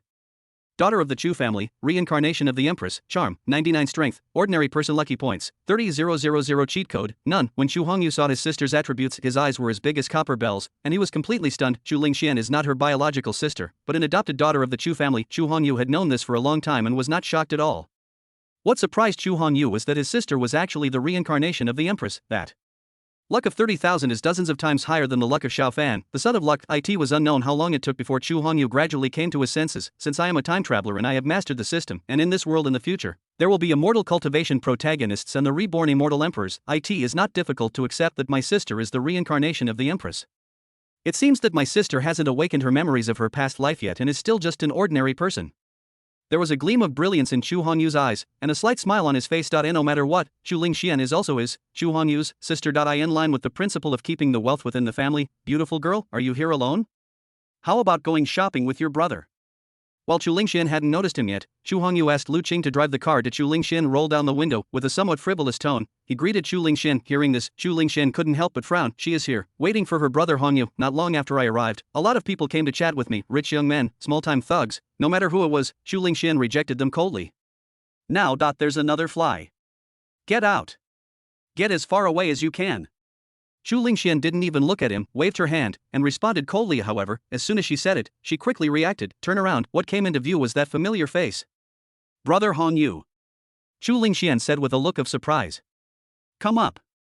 Chu Hongyu waved his hand. Under the watchful eyes of a large group of onlookers around, Chu Lingxian opened the car door with a look of surprise and sat next to Chu Hongyu. Everyone felt heartbroken. The cold and otherworldly fairy just now is now getting into another man's car with a smile on her face. However, when everyone saw Chu Hongyu's Bugatti Noir, all the imbalances in my heart were relieved. That's a supercar worth hundreds of millions. The king of sports cars, not to mention fairies, even the Empress may not be able to resist the charm of Bugatti Nocturne. Brother, when did you get a new car? After Chu Lingxian got in the car, she looked around. Obviously, he was somewhat interested in Chu Hongyu's car. The car in front is tired of driving, so I'm going to switch to another car. Chu Hongyu responded somewhat casually. I'm tired of driving. I remember the Rolls-Royce and Ferrari in front of you were only bought less than a month ago. I've heard of this Bugatti Noctilucent, too. It's a luxury car worth hundreds of millions. How can you afford that much pocket money? Hearing this, a black line appeared on Chu Hongyu's forehead. You're asking so many detailed questions. Are you checking my household registration? Let me tell you, I am now the financial director of the group, in charge of the financial power of the Chu family group. If the group were to lose a few $100 million out of thin air, it would be a very serious matter. Chu Lingxian said proudly. Chu Hongyu didn't like hearing this. What does it mean that the group has lost billions of dollars out of thin air? This cheap sister suspected that her brother had stolen the group's money and used it to buy luxury cars. Chapter 33. Planning to target my sister? Alright, I know you're awesome. Chu Hongyu was speechless. Snort. Chu Lingxian snorted lightly. There is a feeling of happiness inside. Obviously, being able to make his own brother lose face, that was something that made Chu Lingxian happy both physically and mentally. Chu Lingxian, who was in a good mood, did not continue to ask Chu Hongyu about the origin of this luxury car. After parking the car, before Chu Hongyu could calm down, he was dragged into the mall by his sister. This one is a man and a woman. The man is handsome and elegant, the woman is naturally beautiful and charming. The two of them walked together, giving the impression of being a perfect match made in heaven. As soon as Chu Hongyu and his companion entered the mall, they attracted countless gazes. I am envious and jealous, but I dare not harbor any resentment. Inside a well-known clothing store, Chu Hongyu was accompanying Chu Lingxian and was trying on a light blue dress. Handsome guy, your girlfriend is a complete hanger. When your friend wears this dress, it really complements the look of the dress, enhancing its quality and adding a touch of elegance to your girlfriend. The shopping guide standing by had eyes filled with naked envy. Chu Hongyu did not respond. The situation with the waiter was not the first or second time he had encountered it. Almost wherever he went, everyone would think that he and Chu Lingxian were in a boyfriend-girlfriend relationship. Chu Lingxian, who was trying on clothes nearby, couldn't help but blush when she heard what the salesperson said. In fact, deep in her heart, she has always been hiding a big secret. She is not a real member of the Chu family. Strictly speaking, he and Chu Hongyu are not blood siblings at all. Chu Lingxian has had a talent since childhood, the ability to remember everything she sees. No matter what she has experienced, as long as she has seen something, Chu Lingxian can still remember it no matter how young she was or how long ago it happened. Chu Lingxian even vaguely remembered it. That was about 10 years ago, on a windy and snowy night when Chu Lingxian was only 2 or 3 years old. She was walking alone on the cold road and eventually collapsed at the door of the Chu family. Chu's father and mother felt sorry for him, and since they only had one son, Chu Hongyu, and no daughter, they adopted Chu Lingxian. For more than 10 years, she played with her brother Chu Hongyu. The two have been childhood sweethearts. Over time, in the girl's heart, Chu Lingxian shook her head and put aside all the messy thoughts in her mind. He changed back into his own clothes and appeared in front of Chu Hongyu.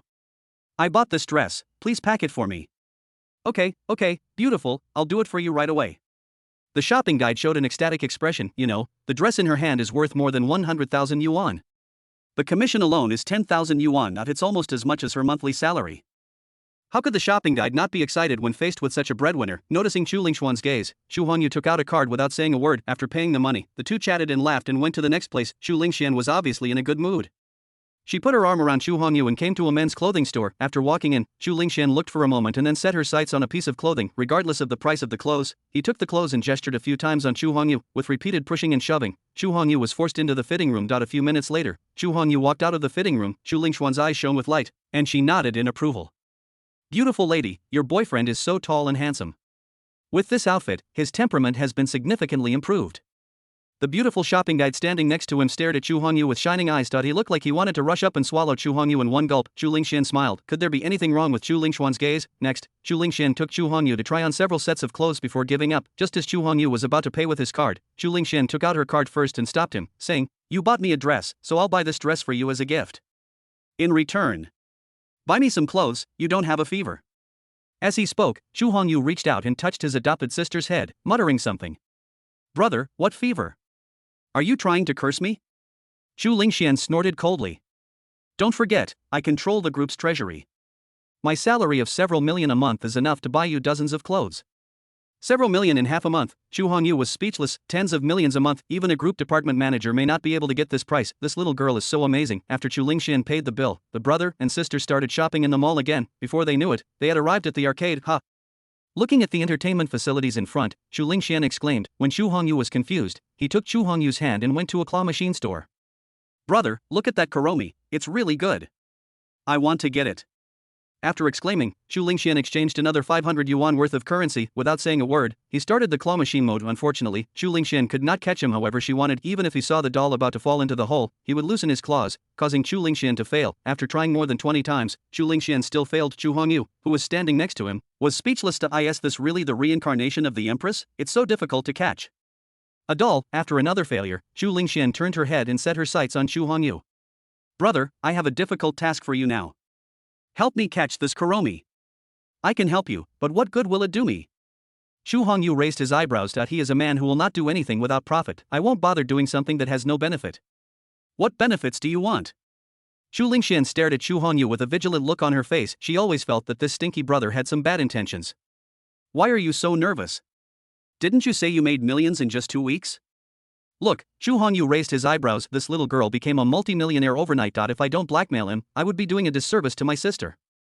"Brother, how could you be so mean to have such a mind for your own sister?" "I'm going to tell mom and see how she handles you."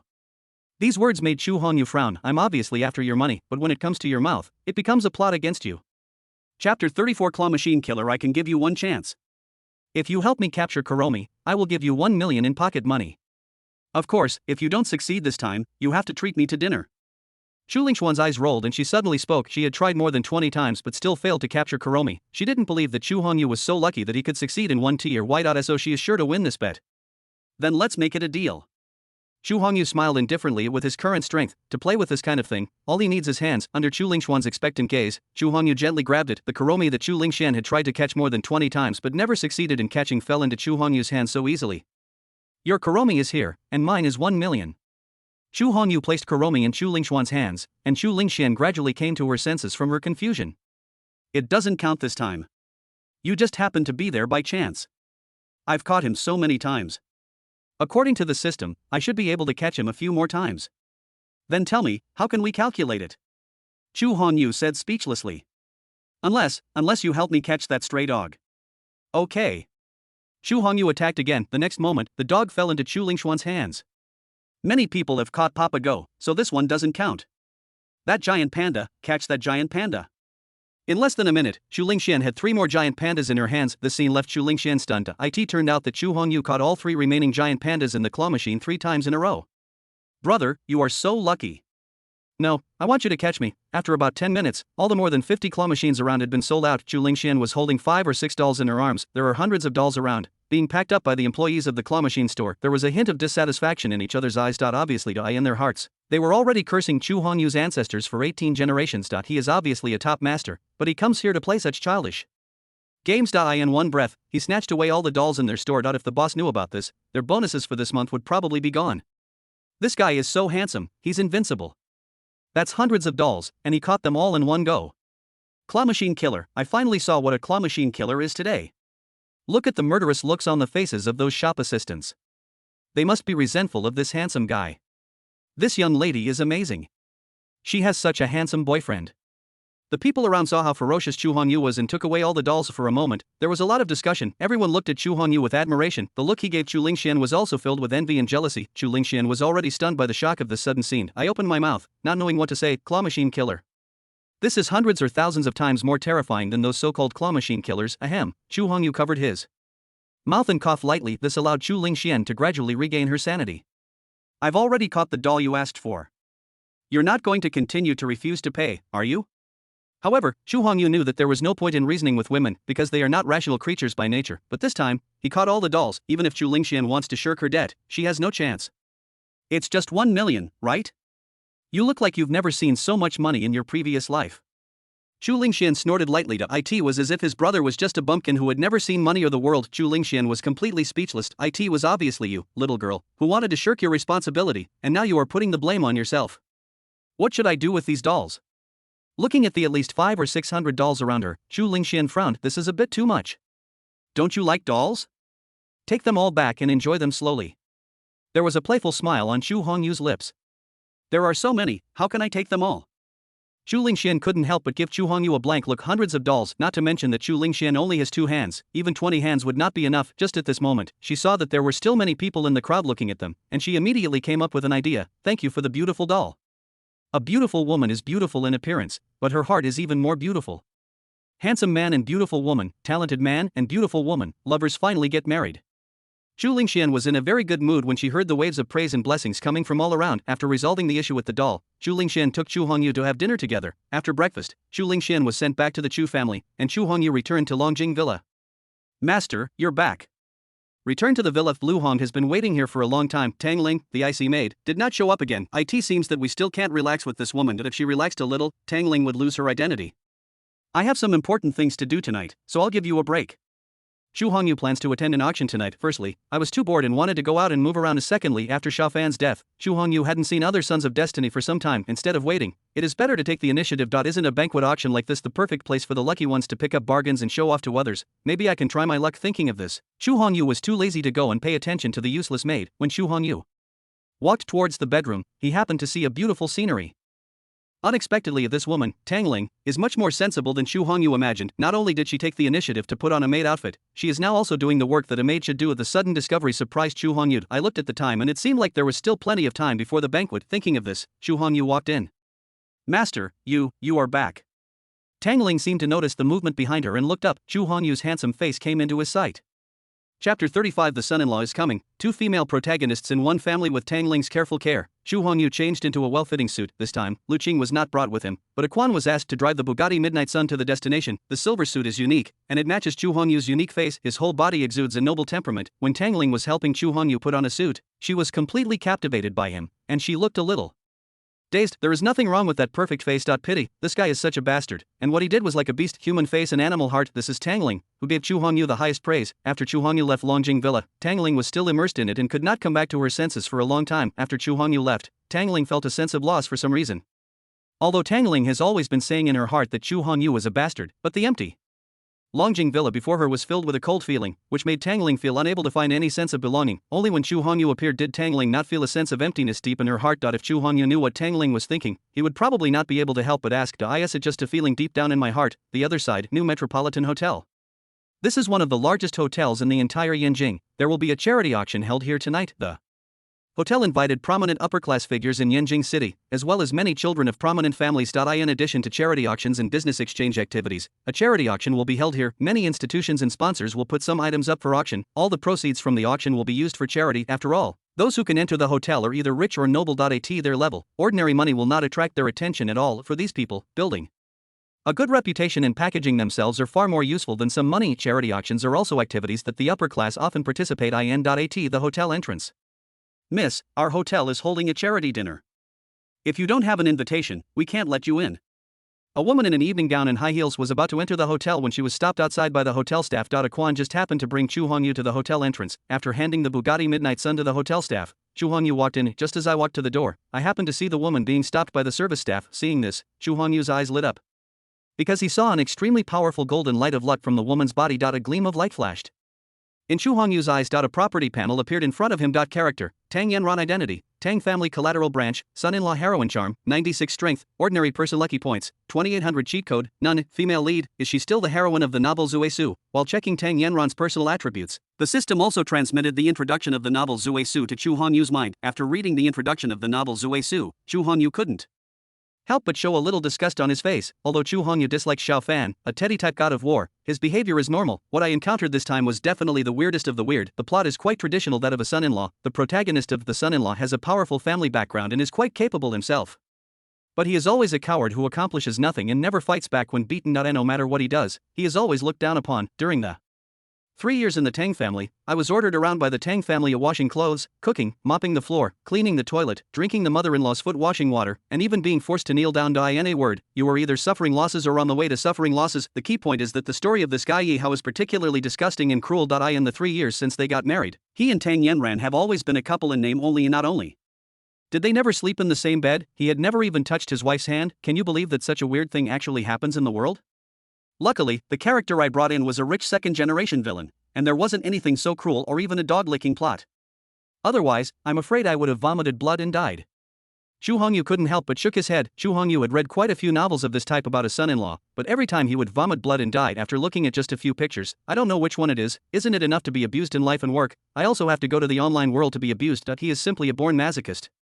Chu Hongyu shook his head and collected his thoughts. He turned his gaze to Tang Yanran again. There was a playful smile on the corner of his mouth. It has to be said that Tang Yanran's figure and appearance are naturally good. The light blue hip-hugging miniskirt perfectly shows off Tang Yanran's curvy figure. Tang Yanran is not particularly thin. He is 1.7 meters tall and weighs a little over 100 kilograms. Not fat, but fleshy, especially that pair of long legs, as white and flawless as jade. After all, the charm of 96 is not in vain. She is only 2 or 3 points behind Tangling and Chu Hongyu's younger sister. Anyone who scores more than 90 points has the chance to become the heroine. The vast majority of the leading female characters have a score of over 95 points. Tang Yanran has a charm value of 96, so she is naturally qualified to be the first female lead. What surprised Chu Hongyu was that Tang Yanran and Tangling were both from the Tang family, but Tangling is the main branch of the Tang family, while Tang Yanran is the side branch. In terms of relationship, Tang Yanran can be considered as Tangling's cousin. The Tang family, a mere family, actually produced 2 female protagonists, and one of them was the first female protagonist. I wonder if there will be other female protagonists. It seems that it is necessary to find time and opportunity to visit the Tang family. It would be nice if we could find a few heroines to serve as maids. Miss, I'm really sorry, but our hotel has a clear rule that I can't let you in without an invitation.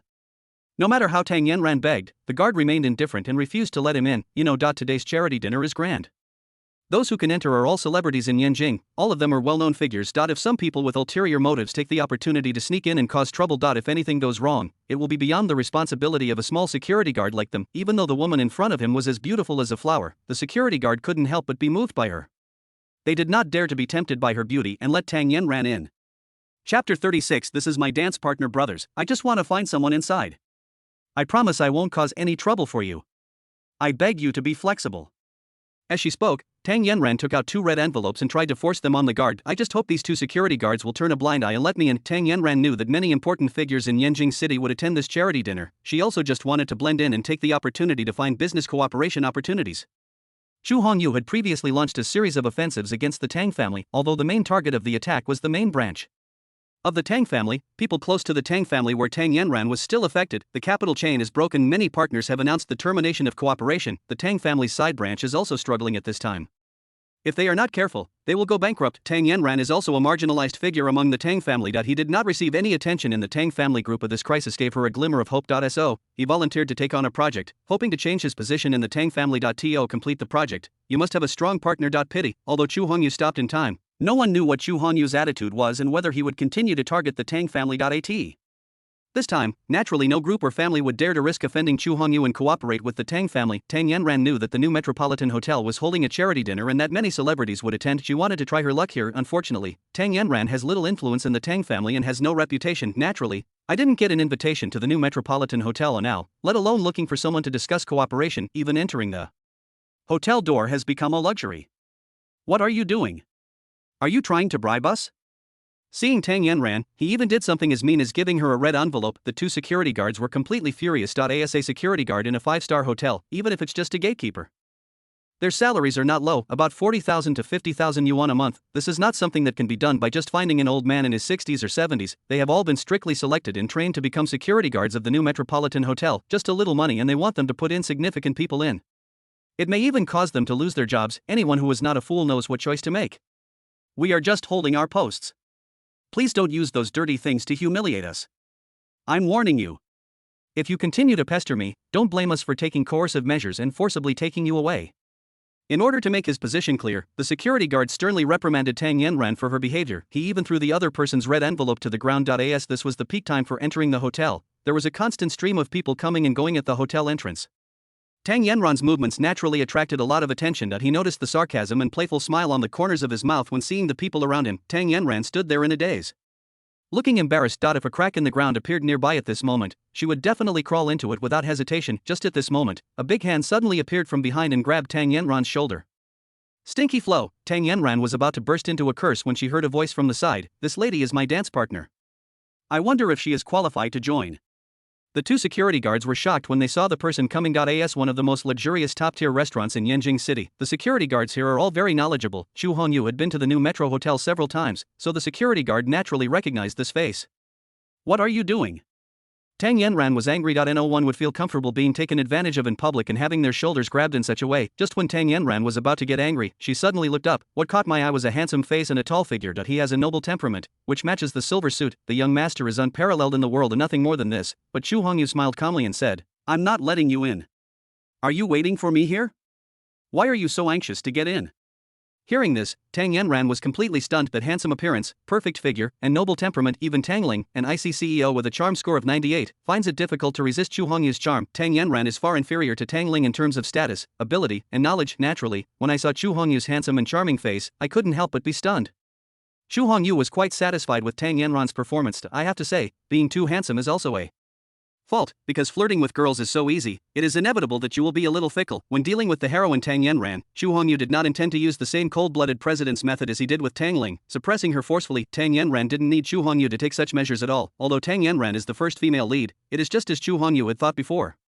She could not compare with Tangling in any aspect. To put it bluntly, Tang Yanran is just a pretty vase. Although he has some abilities, they are completely inadequate in front of Xu Hongyu. To deal with such a newbie, one naturally has to resort to traditional ways of flirting. Xu Hongyu pulled Tang Yanran's frail body into his arms, and the two of them were almost tightly pressed together. Tang Yanran was stunned for a moment and could only let Xu Hongyu control her. Xu Hongyu fixed his gaze on the security guard in front of him and said coldly, "Why can't I go in? Or do you want to see my invitation?" "Don't dare, Mr. Chu is our hotel's VIP guest, please come in." The two security guards nodded and bowed, with a somewhat flattering smile on their faces. Nonsense, who is standing in front of me? It's the young master of the Chu family, not to mention two security guards, even the big boss behind their hotel. When meeting Xu Hongyu, everyone must be respectful to block Xu Hongyu's way, unless they don't want to live anymore. Xu Hongyu nodded with satisfaction, and walked into the hotel lobby with Tang Yanran in his arms. After walking in, Tang Yanran gradually came to her senses. However, facing Xu Hongyu's strength, she had no intention of resisting at all, still hugging Xu Hongyu's shoulders with a well-behaved look on her face. Tang Yanran also didn't understand why Xu Hongyu wanted to help her and what his purpose was, but as long as you can get in, find business partners, she would try it no matter what. This is Tang Yanran's only chance to rise in the Tang family. Once you miss this opportunity, you will miss it forever. This is her last chance, and she must seize it. Chapter 37, The Little White Rabbit You Got. Don't run away. Tang Yanran's family didn't have much status in the entire Tang family. Because of Tang Yanran's useless son-in-law, their entire family became the laughingstock of the family and could not hold their heads up in the family. If you fail to seize the opportunity, you will be marginalized in the future. Thinking of this, Tang Yanran couldn't help but hold Xu Honyu's shoulders tightly. The two walked all the way until they arrived at the center of the hall. Tang Yanran then let go of his hand with a shy look on her face. No matter what, no matter how useless Tang Yanran's husband is, Tang Yanran, is a married woman. In public, she hugged a stranger's arm, and the two of them walked together in such an intimate way. If this matter were to be spread out, Tang Yanran would be labeled an unfaithful slut. This heroine is a bit silly and sweet. Xu Hongyu smiled. Although it was unexpected, it was also reasonable. The protagonists of the son-in-law novels are usually extremely perverted. The corresponding female protagonist is most likely mentally abnormal. She is not the kind of woman who is arrogant and domineering, but the type like Tang Yanran, who seems to have some ability but is actually naive and sweet. A masochist and a naive girl are a perfect match. Pity, after being encountered by Xu Hongyu, the cunning hunter, Tang Yanran, this naive little white rabbit has no chance of escaping from his clutches. Thank you for what you did just now. After calming down, Tang Yanran expressed her gratitude to Chu Hongyu. It's just a small favor. Chu Hongyu shook his head, turned his gaze to Tang Yanran again, and spoke. But what I said wasn't just to help you. I'm really short of a female companion tonight. If you don't mind, I'd like you to be my female companion for one night. Chu Hongyu's tone seemed extremely easygoing, but there was a certain unquestionable arrogance in his words. These words left Tang Yanran stunned. The two looked at each other. Tang Yanran moved her mouth. I wanted to refuse, but I didn't know where to start. After all, Chu Hongyu was able to bring her in, which was equivalent to doing her a big favor. If you can't agree to the other party's small request, wouldn't you be a bit ungrateful? Of course, Tang Yanran had no idea of Chu Hongyu's true identity at this time. After all, Chu Hongyu is the young master of the Chu family. Although he is well known, not many people have actually seen Chu Hongyu. As a branch of the Tang family, Tang Yanran was not valued at all and had no chance to meet Chu Hongyu at all. Of course, she didn't know the partner she was working so hard to find, and next to her stood the biggest financial sponsor. With Chu Hongyu's help, it would be easy for Tang Yanran to find any kind of partner she wanted. But Tang Yanran opened her mouth. She really wanted to tell Chu Hongyu that she was married and had a husband. It would be inappropriate for her to be Chu Hongyu's female companion, but he was halfway through saying the second half of the sentence and couldn't get it out. It's not because Chu Hongyu is young, handsome, rich, and makes Tang Yanran completely moved. Tang Yanran admitted that Chu Hongyu was indeed very handsome, and even he couldn't help but take a few more glances. But Tang Yanran is not the kind of gold digger who has no bottom line and no shame. As a female protagonist, it is impossible for her to fall into Chu Hongyu's arms just because he is handsome. Okay, I promise you. After thinking it over again and again, Tang Yanran agreed to Chu Hongyu's request. After all, without Chu Hongyu's help, she wouldn't even be qualified to enter the gate. Anyway, she was just Chu Hongyu's female companion for one night. As long as she could reach a cooperation and expand her influence in the Tang family, even if it means making a small sacrifice, what's the harm? I have something important to do right now. Will I come back to see you after I finish my business? Tang Yanran looked at Chu Hongyu cautiously, as if she was afraid that Chu Hongyu would not agree. Okay, go do your business first, and come back to me when you're done. Chu Hongyu did not make things too difficult for Tang Yanran and agreed immediately. Thank you very much. Tang Yanran bowed to Chu Hongyu, her eyes constantly searching the hall. Then, he set his sights on a person and walked over. Hello, Mr. Wu. Tang Yanran walked straight up to a greasy middle-aged man in his 40s or 50s. He greeted the other person cordially. Oh, who are you? The man named Mr. Wu was originally chatting and laughing with his friends. Being interrupted by a sudden stranger, he couldn't help but frown. Just when he was about to explode, when he saw Tang Yanran's gorgeous and beautiful face, he immediately became very interested. I have to say that Tang Yanran has a 96% appearance value, which is simply a killer for most people. Even those people in the upper class couldn't help but be amazed by Tang Yanran's beauty. Those 1.7-meter long legs, with a full sense of flesh on the body. It feels plump but not greasy, just right. Golden ratio, golden body beauty. She is simply a stunner. He would be willing to pay 10 million to sleep with a woman like this for one night. The moment he saw Tang Yanran, Mr. Wu was completely attracted to her. Mr. Wu, I'm Tang Yanran from the Tang family. I've taken the liberty of coming to you this time because I want to discuss some cooperation between our Tang family and you.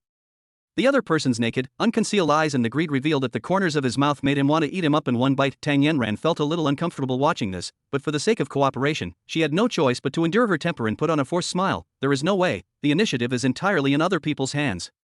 You can't just turn around and leave just because the other person looked at you a few more times, then Tang Yanran will forget about having any collaborations in her life. After all, in public, at most people would just stare at him a few times, and Mr. Wu couldn't do anything else excessive. For Tang Yanran, there was no loss at all. Oh, it turns out this beautiful lady is from the Tang family. Mr. Wu looked at Tang Yanran with greedy eyes. Appreciating this kind of beauty up close is truly pleasing to the heart and a feast for the eyes. What's more, the other party is still being humble, courteous, and begging him. Mr. Wu, I came to you this time to discuss the construction materials for the new urban area. Our Tang family had a detailed discussion with you about this matter half a month ago, and the specific project has been sent to you. I can assure you that the Tang family is fully capable of taking on this project. I hope Mr. Wu can give me this opportunity. Tang Yanran forced herself to suppress her inner discomfort and disgust, forced a slight smile, and stated her purpose. Chapter 38. Are you planning to take advantage of my woman? Tang Yanran calmly explained her views and the many benefits of cooperating with the Tang group. She came here with a certain degree of confidence, and through formal channels, she started to cooperate with Mr. Wu in front of her. I don't mean to have any other crooked intentions of, for example, using methods such as seduction to trick the other party into signing a contract. After all, only if that project is handed over to the Tang family can both parties maximize their interests. Tang Yanran explained the matter entirely from a businessman's perspective. Only the Tang family has lowered the unit price to the lowest level, enough for Mr. Wu to make a fortune. There is no way to stop the Tang family from doing this. If they can't find any cooperation, all the people in the Tang family will be left to starve. After all, as a businessman, she couldn't think of any reason why the other party would reject her. Businessmen pursue profit there is no big problem in analyzing the problem with a businessman's mindset, but this world is not a purely commercial world, and many other factors must be considered. The Tang family offended Master Chu, although he didn't know why. Young Master Chu stopped attacking the Tang family. No one knows what Chu Hongyu's attitude is. At this time, for a tiny bit of profit, he went to cooperate with the Tang family. If this provokes Chu Hongyu, wouldn't that be courting death? But the moment he saw Tang Yanran, Mr. Wu had other ideas. He doesn't care about a little bit of profit, but if I could take the opportunity to eat the beautiful woman in front of me. Miss Tang, what you said makes sense. The price offered by your Tang family is indeed something I cannot refuse. But Miss Tang, don't forget, there is another important factor. Now everyone in Yanjing City knows that your Tang family has offended young Master Chu. If I go and cooperate with your Tang family at this moment, wouldn't it be equivalent to slapping Mr. Chu in the face, or even telling Mr. Chu that I am on your Tang family's side? Do you think I would be stupid enough to do something where the benefits are not proportional to the risks? After hearing Mr. Wu's analysis, Tang Yanran's delicate body trembled. The Tang family will naturally give out all the benefits they can, even if it was just a gimmick. The Tang family would admit it, but offending Chu Hongyu is not something that the Tang family can resolve. Mr. Wu, Tang Yanran wanted to persuade him, but Mr. Wu waved his hand and said, I understand exactly what Miss Tang means, but as I said earlier, I'm taking a huge risk by cooperating with your Tang family. So, if you want me to cooperate with your Tang family, Miss Tang, you must show your sincerity. Mr. Wu, our price is already the lowest in the industry. This shows the sincerity of our Tang family. Tang Yanran gritted her teeth. After this deal, the Tang family basically had no benefits at all. It's just like giving the other party money for free, and they still want the Tang family to show any sincerity. There's no need to talk too much about interests. A mere little bit of profit can't move me at all. The sincerity I'm talking about is your sincerity, Miss Tang. Things have come to this point. If Tang Yanran still doesn't understand, then he is not a silly and sweet white heroine, but he is really stupid. Tang Yanran refused without a second thought. Mr. Wu, I'm not that kind of person, and I won't sell myself out for a project. If Mr. Wu wants to make such an excessive request, just pretend I haven't been here today. Speaking of this, Tang Yanran's eyes reveal a hint of decadence. This cooperation with Mr. Wu is Tang Yanran's only chance, the only chance to prove himself and turn things around in the entire Tang family. Pitied it still ended in failure. Wait. Tang Yanran didn't have any room for negotiation and turned to leave. Mr. Wu also suppressed his cheerful smile and said coldly, Miss Tang, you must think carefully. The Tang family is in a precarious situation right now. If we can't find a partner, the entire Tang family will be completely destroyed. You only need to accompany me once. Miss Tang, you only need to sacrifice one night, and I promise to cooperate with the Tang group. These words caused Tang Yanran to feel an unknown anger in her heart. I really want to rush up and slap this stinky man in front of me. Although Tang Yanran does not have as much ability as Tangling, she is not a woman who would sacrifice herself and exchange her innocence for cooperation. As for rushing up and giving a slap to this old man in front of me who doesn't know his place, Tang Yanran didn't have the courage either. The Tang family is now in a precarious situation that if they offend a powerful enemy, the Tang family will probably be completely finished. Just when Tang Yanran was at a loss, a very majestic voice sounded from her ear. You actually want my lady to sleep with you? This is unique in the entire Yanjing city. As soon as he finished speaking, a young man in a silver suit slowly walked towards him. The man walked to Tang Yanran's side and hugged her in his arms. Hearing the noise, Mr. Wu looked up. However, when he saw that young face, his entire body was shaking constantly, and he was filled with infinite panic. Chu. Young Master Chu. When Mr. Wu saw that the person who came was none other than Chu Hongyu, the young master of the Chu family, he was shocked. He quickly stood up, fell to his knees and apologized to Chu Hongyu. Mr. Chu, it's all my fault for not recognizing the real person. I didn't realize that the person in front of me is your woman. It's all my fault for being blinded by lard and talking nonsense. Mr. Chu, please don't be mean to a villain like me. Bang, a crisp voice rang out. When Mr. Wu said this, he kept slapping himself in the face. Even though his cheeks were red and swollen from being slapped, he didn't dare to stop without Chu Hongyu's order. He never expected that Tang Yanran in front of him would be Chu Hongyu's woman. If he knew that Tang Yanran had a relationship with Chu Hongyu, even if he had the courage of a bear and a leopard, he would not dare to provoke Tang Yanran. Mr. Wu is the general manager of a listed company worth hundreds of billions of yuan and is a well-known figure throughout Yanjing City, but in front of the Chu family.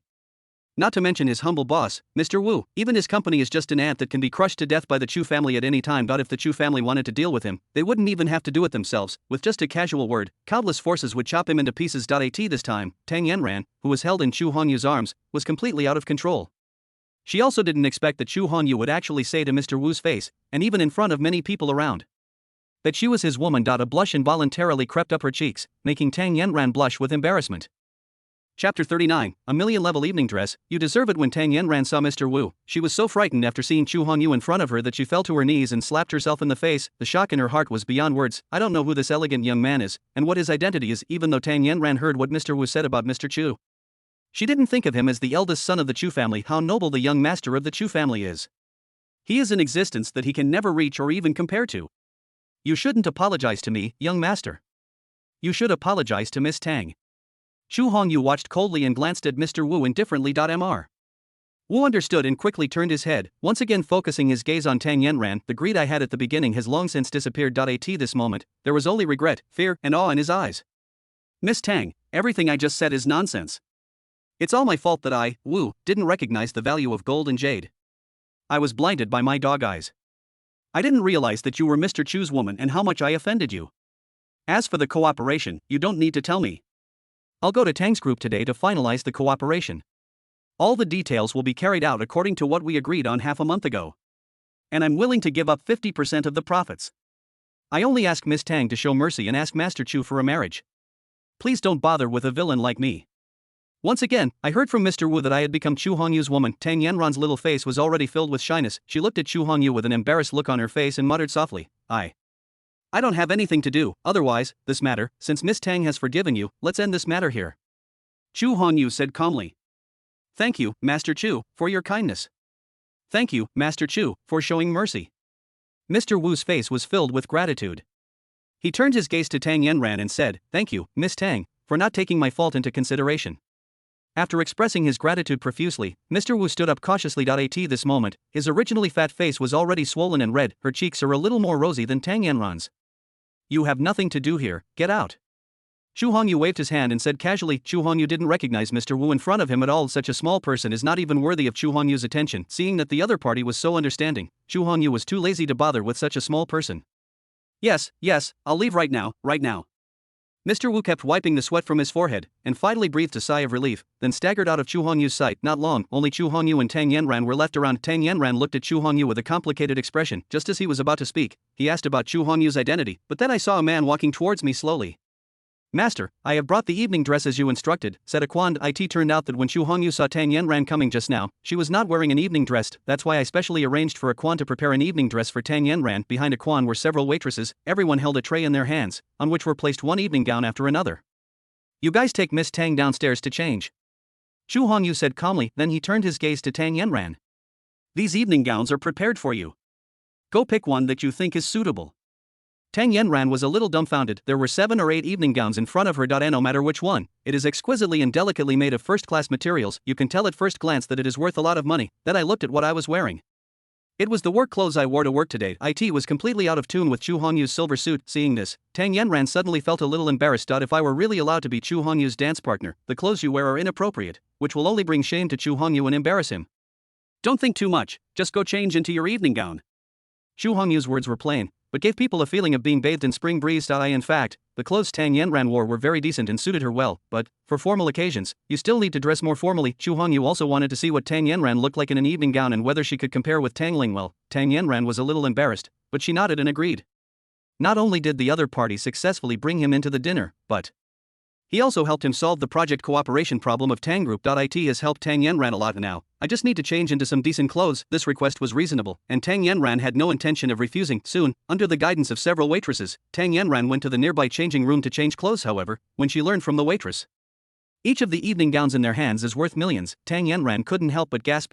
As a branch of the Tang family, she is extremely disliked. The family's financial situation is not to say that it is impoverished, but it is also poor. The only thing she could own in her life worth millions was a house, but now, that million-level evening dress is worn on her body. Tang Yanran looked at the mirror in front of her quietly. Looking in the mirror, wearing this noble and elegant evening gown, the whole person's temperament is very different, not to mention that she can charm everyone, but at least she is at the level of being so beautiful that fishes sink to the bottom of their chests, geese fall to the ground, and the moon hides in shame. It was the first time that Tang Yanran was attracted by her own beauty. This beautiful face and impressive figure are what Tang Yanran is most proud of. For more than 20 years, Tang Yanran has never used her proud capital. Thinking of this, a hint of gloom appeared in Tang Yanran's eyes.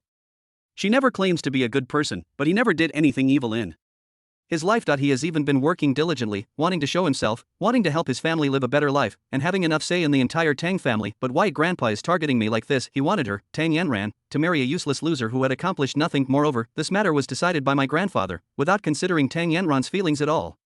Having such a useless son-in-law made Tang Yanran the laughingstock of the entire Tang family. Whether he was out or at home, he would be pointed at and criticized by the Tang family members. Tang Yanran and her family couldn't hold their heads up in front of the family. Chapter 40. I wish Mr. Chu and Miss Tang a happy marriage and a son soon. When I think about how beautiful I am, but I can only marry such a loser. Tang Yanran's eyes turned red involuntarily. Soon, she wiped the tears from the corners of her eyes. She had already promised Chu Hongyu that she would be his dance partner tonight, appearing in front of everyone with red eyes. Wouldn't it be embarrassing for Chu Hongyu? After calming down, Tang Yanran quickly walked out of the dressing room. Miss Tang, help me.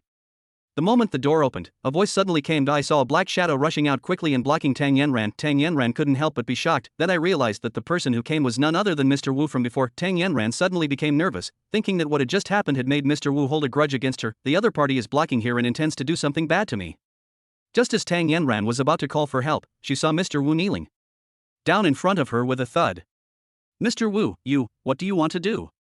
Tang Yanran couldn't help but frown, looking confused. I don't know what Mr. Wu in front of me is trying to do. Ms. Tang, it's all my fault. I shouldn't have had any bad thoughts towards you just now. I already know I was wrong. Please, for the sake of my ability to correct my mistakes, please help me plead with Master Chu and ask him to show some leniency and not to hold it against me. As long as Miss Tang can help me with this, you will be my adopted parent. I, Wu Ji, will be grateful to you from now on. As he spoke, Mr. Wu kowtowed. He was in tears and sobbing, as if he was just about to kneel down to acknowledge his mother. Although Chu Hongyu said earlier that he would not argue with him, but Mr. Wu, who had left Chu Hongyu, was still frightened by this incident. The huge rock in my heart can never be put down. To be fair, if you consider it from your own perspective. If anyone dares to be rude to your woman and dares to have ideas about her, he swore that he would do everything he could to kill the other person. Even Wu Ji could have such thoughts, let alone Chu Hongyu. That's the young master of the Chu family. He is a big shot who can make the whole city of Yanjing tremble with just one stomp of his feet. He was worried that Chu Hongyu would secretly attack him and take his life. With no other options left, Mr. Wu could only find Tang Yanran again. I hope Tang Yanran can stay by Chu Hongyu's side, whisper in his ear and save his life. I understand your intentions. Don't worry, I will help you, Wu. The general has already agreed to cooperate with the Tang family, and the other party has not caused any influence on him. With the attitude that one more friend is always better than one more enemy, Tang Yanran decided to agree to help Mr. Wu. Thank you, Miss Tang. Thank you, Miss Tang. Miss Tang is a beautiful and kind person. You are my adopted parent. I will definitely prepare a generous gift and visit you to express my gratitude someday. Mr. Wu was once again moved to tears of gratitude. With Tang Yanran's assurance, he was finally able to let go of the huge rock in his heart. By the way, I'd like to ask, who is he exactly? Why are you so afraid of him? Mr. Wu's attitude made Tang Yanran even more curious about Chu Hongyu's identity. I couldn't help but ask. Ah. Miss Tang, what do you mean by this? Mr. Wu was stunned. He had no idea what Tang Yanran was asking. It's Mr. Chu. Who is the Mr. Chu you are talking about? Tang Yanran asked carefully. These words made Mr. Wu a little confused. I thought to myself, you have become Mr. Chu's woman, but haven't you figured out his true identity yet? I just met him tonight and don't know his true identity. Tang Yanran seemed to understand the doubts on Mr. Wu's face. Although she felt a little embarrassed, she still spoke about her own affairs. I see, that's how it is. Mr. Wu smiled as if he had suddenly realized something. There was still a hint of awe and fear in his tone. I didn't expect that Miss Tang would be so lucky to know Mr. Chu and be qualified to be his woman. To be honest, that person is Chu Hongyu, the young master of the Chu family, a top aristocratic family in Yanjing. Hearing this, Tang Yanran's body couldn't help but tremble, and she subconsciously took a step back. Chu Hongyu, the young master of the Chu family. I didn't expect that he would be Chu Hongyu, the young master of the Chu family. Until now, Tang Yanran still couldn't believe the reality before her. What is her identity? Tang Yanran, he is just a side branch of the Tang family, an insignificant little character. People like Chu Hongyu don't live in the same world at all. What was her encounter with Chu Hongyu? It seems like Cinderella meeting Prince Charming. Noticing the change in Tang Yanran's expression, Mr. Wu continued to talk incessantly, constantly praising Tang Yanran. Chu Hongyu admitted in person, in front of him, that Tang Yanran in front of him was his woman. What does this indicate? Even if Tang Yanran is ultimately not qualified to become the young lady of the Chu family, she is still Chu Hongyu's woman. What kind of wind is the most terrifying in this world? It's like pillow talk. Since I know this shocking secret, naturally, he had to seize this excellent opportunity to establish a good relationship with Tang Yanran, take a roundabout way to save the country and please Chu Hongyu. Mr. Chu's status is so noble that it's not an exaggeration to call him the crown prince of Yanjing. I didn't expect Miss Tang to be so lucky to be favored by Master Chu. Miss Tang, you must seize this once-in-a-lifetime opportunity. If you can become the Wu family's young mistress, the entire Tang family will soar to fame and become a sought-after family in Yanjing City. I, Wu, would like to congratulate Miss Tang first and wish Miss Tang and young Master Chu a long and happy marriage and a son soon. Mr. Wu cares more about the affairs of Chu Hongyu and Tang Yanran than Tang Yanran, that is the young master of the Chu family, the most top-ranking and noble young master in the capital. If I had Tang Yanran, such a beautiful and charming daughter. He had already offered his daughter away in exchange for wealth and glory. After hearing what Mr. Wu said, Tang Yanran did not say anything. My heart has long been filled with mixed feelings, seizing the once-in-a-lifetime opportunity. This opportunity seemed to have nothing to do with her. Tang Yanran, what kind of person is Chu Hongyu? The other party is of noble status. How could he be interested in me? More importantly, Tang Yanran is a married woman, even though she and Yihao, that useless son-in-law, were just a couple in name only, but it can't change the fact that she has a husband. I don't know why when she thought of this, Tang Yanran felt a little lost and sad. Chapter 41, admired by thousands, the son-in-law appears. New Metropolitan Hotel. I in the hall. Aquan, go and help me investigate someone. Not only his public identity, but also all his related letters and the forces involved with him. Investigate them all for me. Chu Hongyu picked up a glass of red wine, looked at Aquan beside him, and gave an order. Who is the young master going to investigate? Aquan asked respectfully. Tang Yanran's useless son-in-law husband, Yihao. You're clear.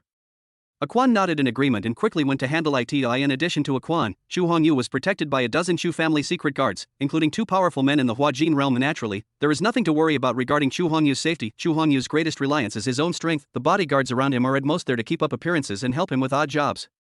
While Chu Hongyu was waiting leisurely, Tang Yanran had already changed into an evening dress and walked out slowly. When Tang Yanran came to the hall again, she immediately attracted countless eyes. The double-shoulder white evening dress perfectly showed off Tang Yanran's collarbone and shoulder line. It adds a touch of sexiness and fashion, gives people a fresh and beautiful feeling. There is a hint of agility in her watery eyes. That woman was so noble, and she exuded a charming charm from head to toe.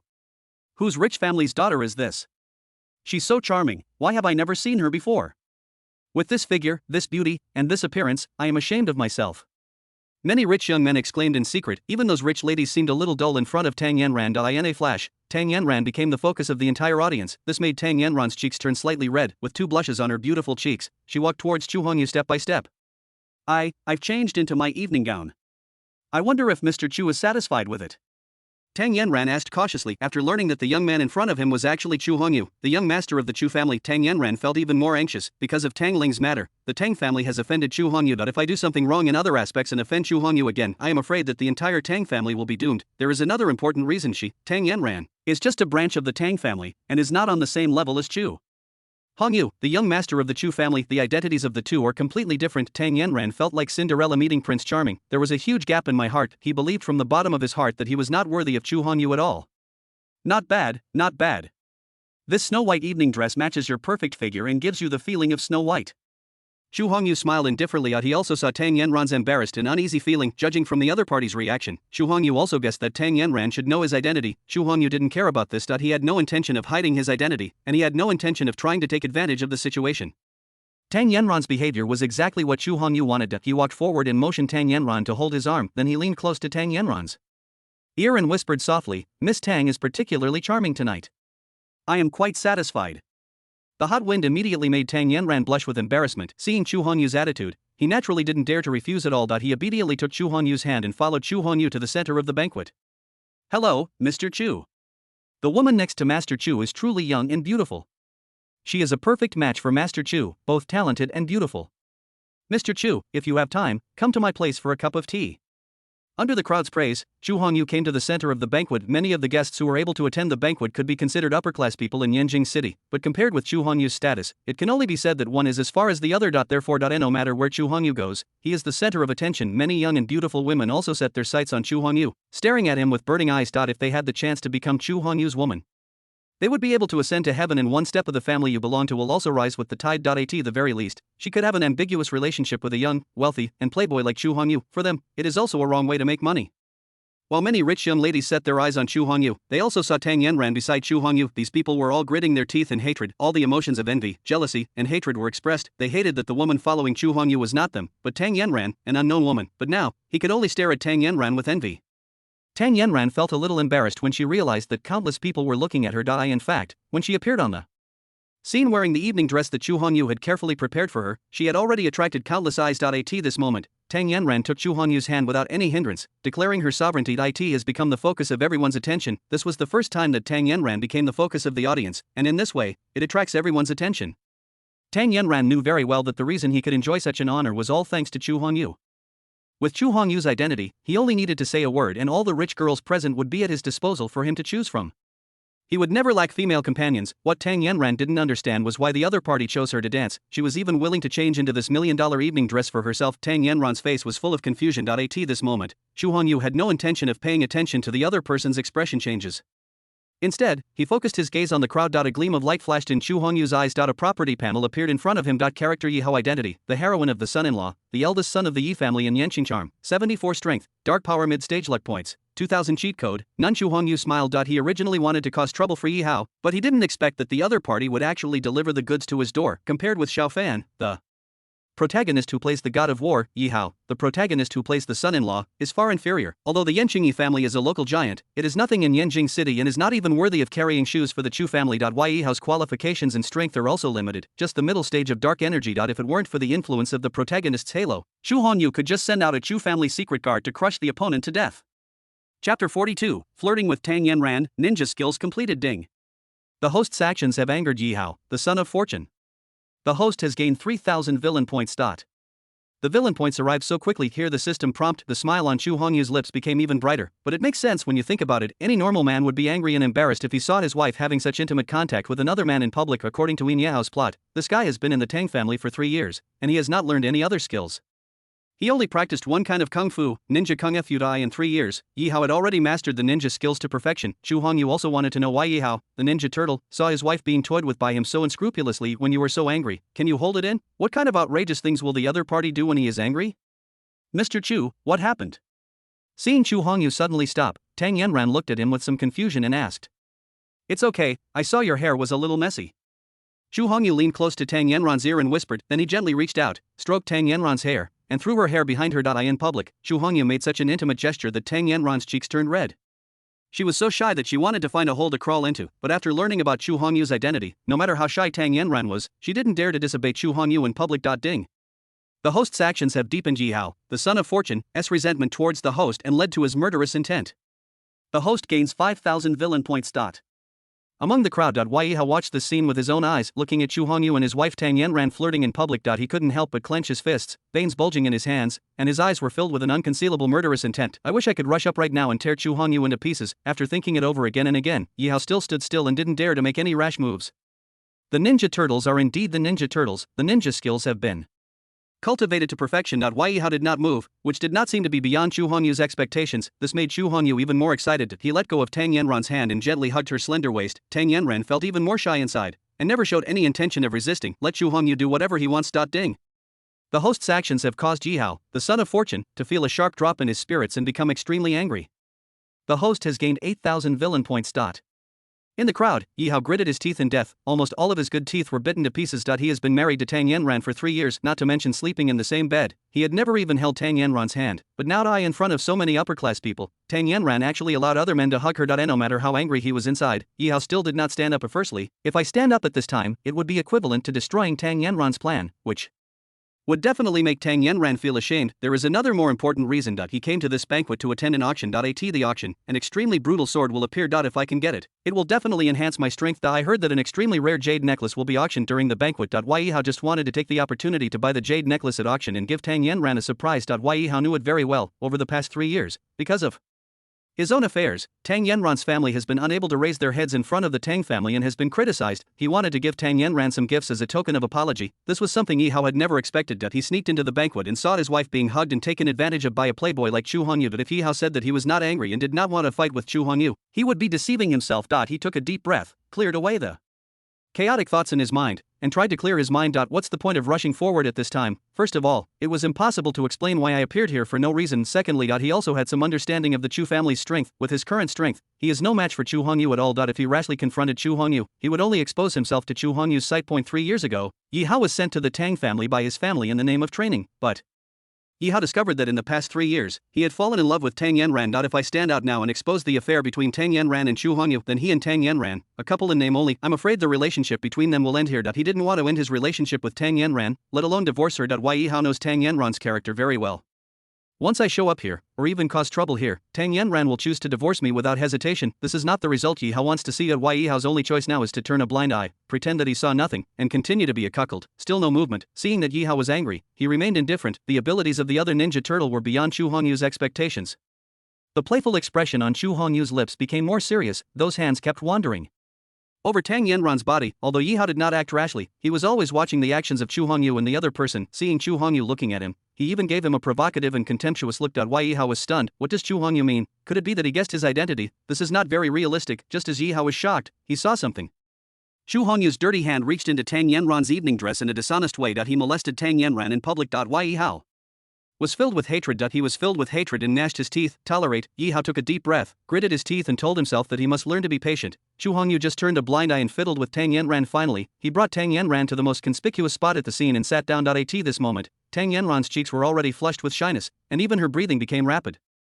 Just now, Chu Hongyu's dishonest hand actually, it was in public.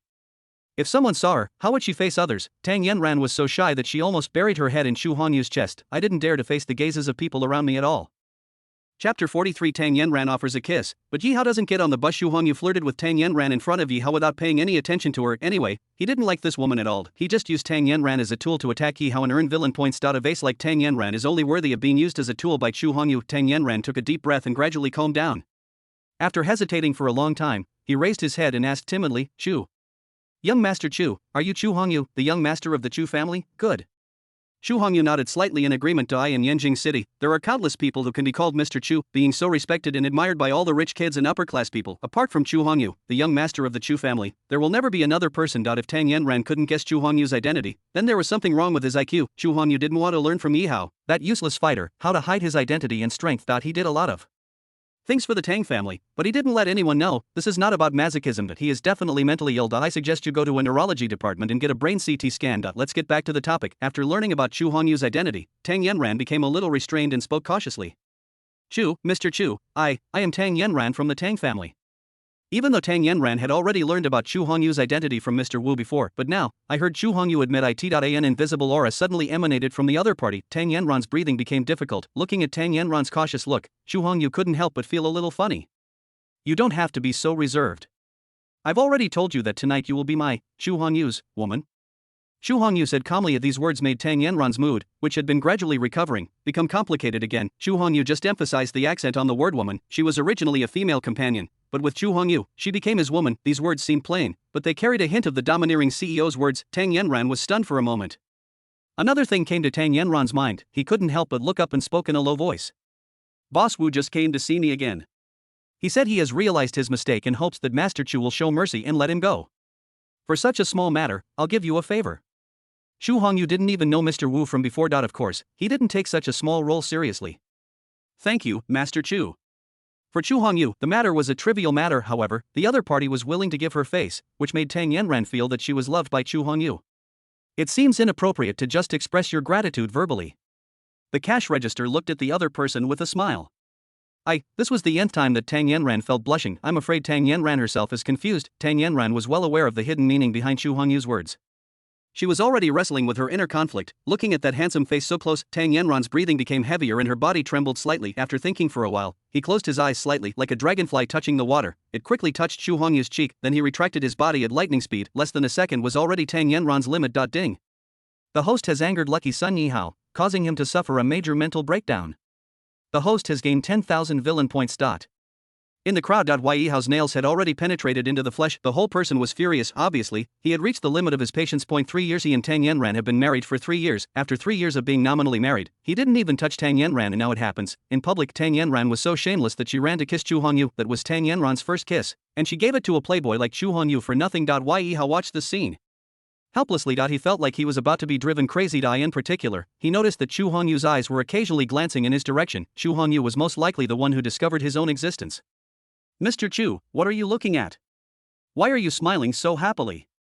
After Tang Yanran gave him the kiss, she was already filled with shame, but when she looked up, she found that Chu Hongyu was not looking at her, but outside the field, as if he was staring in a certain direction. Tang Yanran also looked in the direction of Chu Hongyu, but didn't see anything. That was because Yi Hao was quick-eyed and quick-handed. The moment Tang Yanran looked over, he hid in the crowd and avoided being detected by Tang Yanran. Just saw an interesting guy. Chu Hongyu withdrew his gaze, then gently reached out his hand and stroked the fragile face. Yi Hao hid in the dark like a turtle full of anger, but nowhere to vent apart from gritting his teeth and staring at Chu Hongyu with bloodshot eyes. He seemed unable to do anything. A charming woman twisted her steps and slowly walked in front of Yi Hao. The charming woman looked Yi Hao up and down. With her eyes that had seen countless men, she saw through it at a glance. The guy in front of me was dressed shabbily, wearing all cheap goods. It was obvious that he had sneaked in from somewhere. There was a hint of disgust in the woman's eyes. Next second, a faint smile appeared on her face. With a hint of charm, she gently stretched out her hand, stroked Yihao's thigh, and said tenderly, "Handsome guy, I noticed you early on. You have an extraordinary temperament, you are aloof and independent, you are obviously a hermit. Are you interested in having a drink with me?" As she spoke, she picked up the red wine next to her and pretended to put it into Yihao's mouth. Seeing this, Yihao frowned and stretched out his hand to block the actions of the charming woman. Different from the sons of destiny who are gods of war or miracle doctors. Sons-in-law like Yihao are usually extremely loyal. There is only one woman in my life, and I will never mess around with other women again. At this moment, Yihao was immersed in the regret that his wife was intimate with another. Man, how could he have the time to deal with the alluring woman in front of him? Even if you haven't eaten pork, have you seen a pig run? The woman in front of me was of mediocre talent and exuded a smell of prostitution. Obviously this is a bus.to put it nicely, a car for the rich. Even if this kind of thing was given to Yihao for free, he wouldn't even look at it. Chapter 44, Framed. Yihao becomes a rascal. Seeing Yihao rudely push away her wine glass, the charming woman's expression immediately changed, with a hint of anger appearing on her face. While Yihao was looking at Tang Yanran and not paying attention to his own actions, the next moment, she directly poured the red wine in the glass onto Yihao's face. A slap hit Yihao's face hard. The two of them were very close, and Yihao's whole heart was on Tang Yanran. He never thought that the woman in front of him would attack him in anger and humiliation. He was caught off guard and received a hard slap in the face. The crisp sound of slapping suddenly resounded throughout the venue. Afterwards, Yihao looked at him with confusion and anger. The charming woman suddenly screamed in surprise. "You bastard, what are you doing? You actually touched my butt." That burst of hysterical shouting completely ignited the whole audience. It also attracted the attention of everyone present. Everyone turned their heads and looked in the direction of Yihao. When they saw the situation clearly, they couldn't help but show surprise on their faces. "Fuck, what's going on? You know, this is where many of Yanjing's upper-class people gather, and yet a hooligan incident happened here." Xu Hongyu, who was not far away, also noticed the movement in Yihao's direction. A playful smile appeared on his face. This matter was naturally arranged by Quan. Not only have we found professional actors, but we have also prepared people to create the atmosphere. Following the rich young man's shout, the wealthy young men present at the scene also understood what had just happened. There was undisguised contempt and disgust on every face. How could this guy be so desperate and do such a shameless thing in public? Who is this guy? Why have I never seen him before? He's dressed so simply, and looks like a poor guy. Who let him in? This is a place where the upper class socializes. Not just any random person can come in. Where are the security guards? Hurry and get this thing out. That's right, being with people like this lowers our standards. Although it is said that people in the upper class like to do some vulgar things, but they are just doing some unknown things in dirty places. At least on the surface, you have to pretend to be a gentleman. Why Yihao's actions were obviously despised by them. At least on the surface, he has been morally condemned. Everyone was talking and pointing. In a moment, Yihao was pushed to the forefront of public opinion. Why Yihao was a little confused at first and had no idea what was going on, but when he heard the people around him pointing and talking, his face quickly turned gloomy. His wife took advantage of Xu Hongyu, but he was powerless to do anything. That's all. But now I am being framed by this bitch. This is really intolerable. Looking at the charming woman in front of him, squatting on the ground with a look of grievance on her face. Yihao frowned and said coldly, "Tell me, who ordered you to frame me?" "What frame up? You clearly touched my butt. I'm going to let a filthy scoundrel like you take advantage of me in public. I won't live any longer."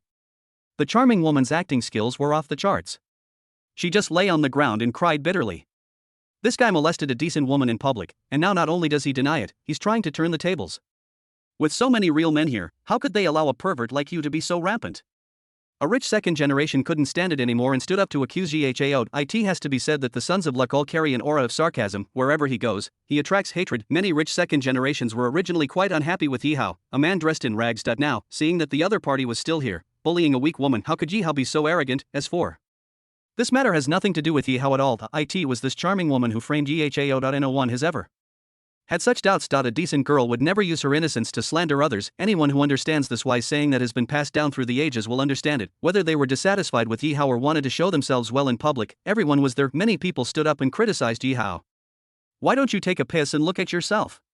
What kind of place is this? Is this where you go wild? That's right, you're dressed like a beggar. Who would come and frame you for no reason? I see this guy has fierce eyes and tattered clothes. He is not from the upper class at all. He might be a wanted criminal who has committed murder and robbery and has come here to cause trouble. I heard the people around me talking and criticizing. Why Yihao's face had turned ashen. He originally didn't want to pay attention to these people's opinions, nor did he care too much about their advice. Why should I, Yihao, explain to others what I have done in my life? But that's not the case today. His wife Tang Yanran is also here. If the incident is allowed to continue to develop, this matter will reach Tang Yanran's ears. Tang Yanran would think that Yihao was a rapist with bad behavior who molested decent women. Everyone in the Tang family, especially Yihao's cheap father-in-law and mother-in-law, would use this as an excuse to force Tang Yanran to divorce them. If it really comes to that, forget about getting Tang Yanran's true heart. I'm afraid that staying by Tang Yanran's side is just an unattainable dream. Thinking of this, a hint of ferocity appeared in Yi Hao's eyes. Staring intently at the charming woman lying on the ground, crying. At this moment, he already had the intention to kill. If it weren't for the public, I would have killed this bitch long ago. Don't make me ask again. Tell me who instructed you to frame me. Otherwise, I will let you know how to write the 4 words regret. Facing Yi Hao's naked threat, the charming woman still gritted her teeth and said angrily, "You have tarnished my innocence, and you still want to confuse right and wrong? I'm going to die after you touched my butt in public." The seductive woman said this, and with a hardened heart, she crashed into the pillar next to her. Snort. Yi Hao snorted coldly. The majestic momentum, like a mountain pressing down on one's head, instantly locked onto the alluring woman. The other person's breathing became rapid, his feet and body felt heavy, and he fell limply to the ground. When the charming woman thought of the big shot who had given her so many benefits, she could only grit her teeth and keep crying. Murder! This rapist not only took advantage of me, but also wanted to kill me. Please, help me get justice. Otherwise, a delicate and weak woman like me would have been killed on the spot by this evil villain. Chapter 45. The rise of the son-in-law. But said among the crowd. When Tang Yanran saw this scene, her face turned gloomy. She didn't have any romantic feelings for Yi Hao. If her grandfather hadn't threatened to commit suicide, Tang Yanran would never have married Yi Hao. This family is such a waste. In the 3 years since they got married, Yi Hao has been unable to do anything and has no leftovers from eating anything. They ate from the Tang family, used the Tang family's things, and slept with the Tang family's people, but they did not make any contribution to the Tang family. Instead, it implicated Tang Yanran's family and made them the laughingstock of the entire Tang family.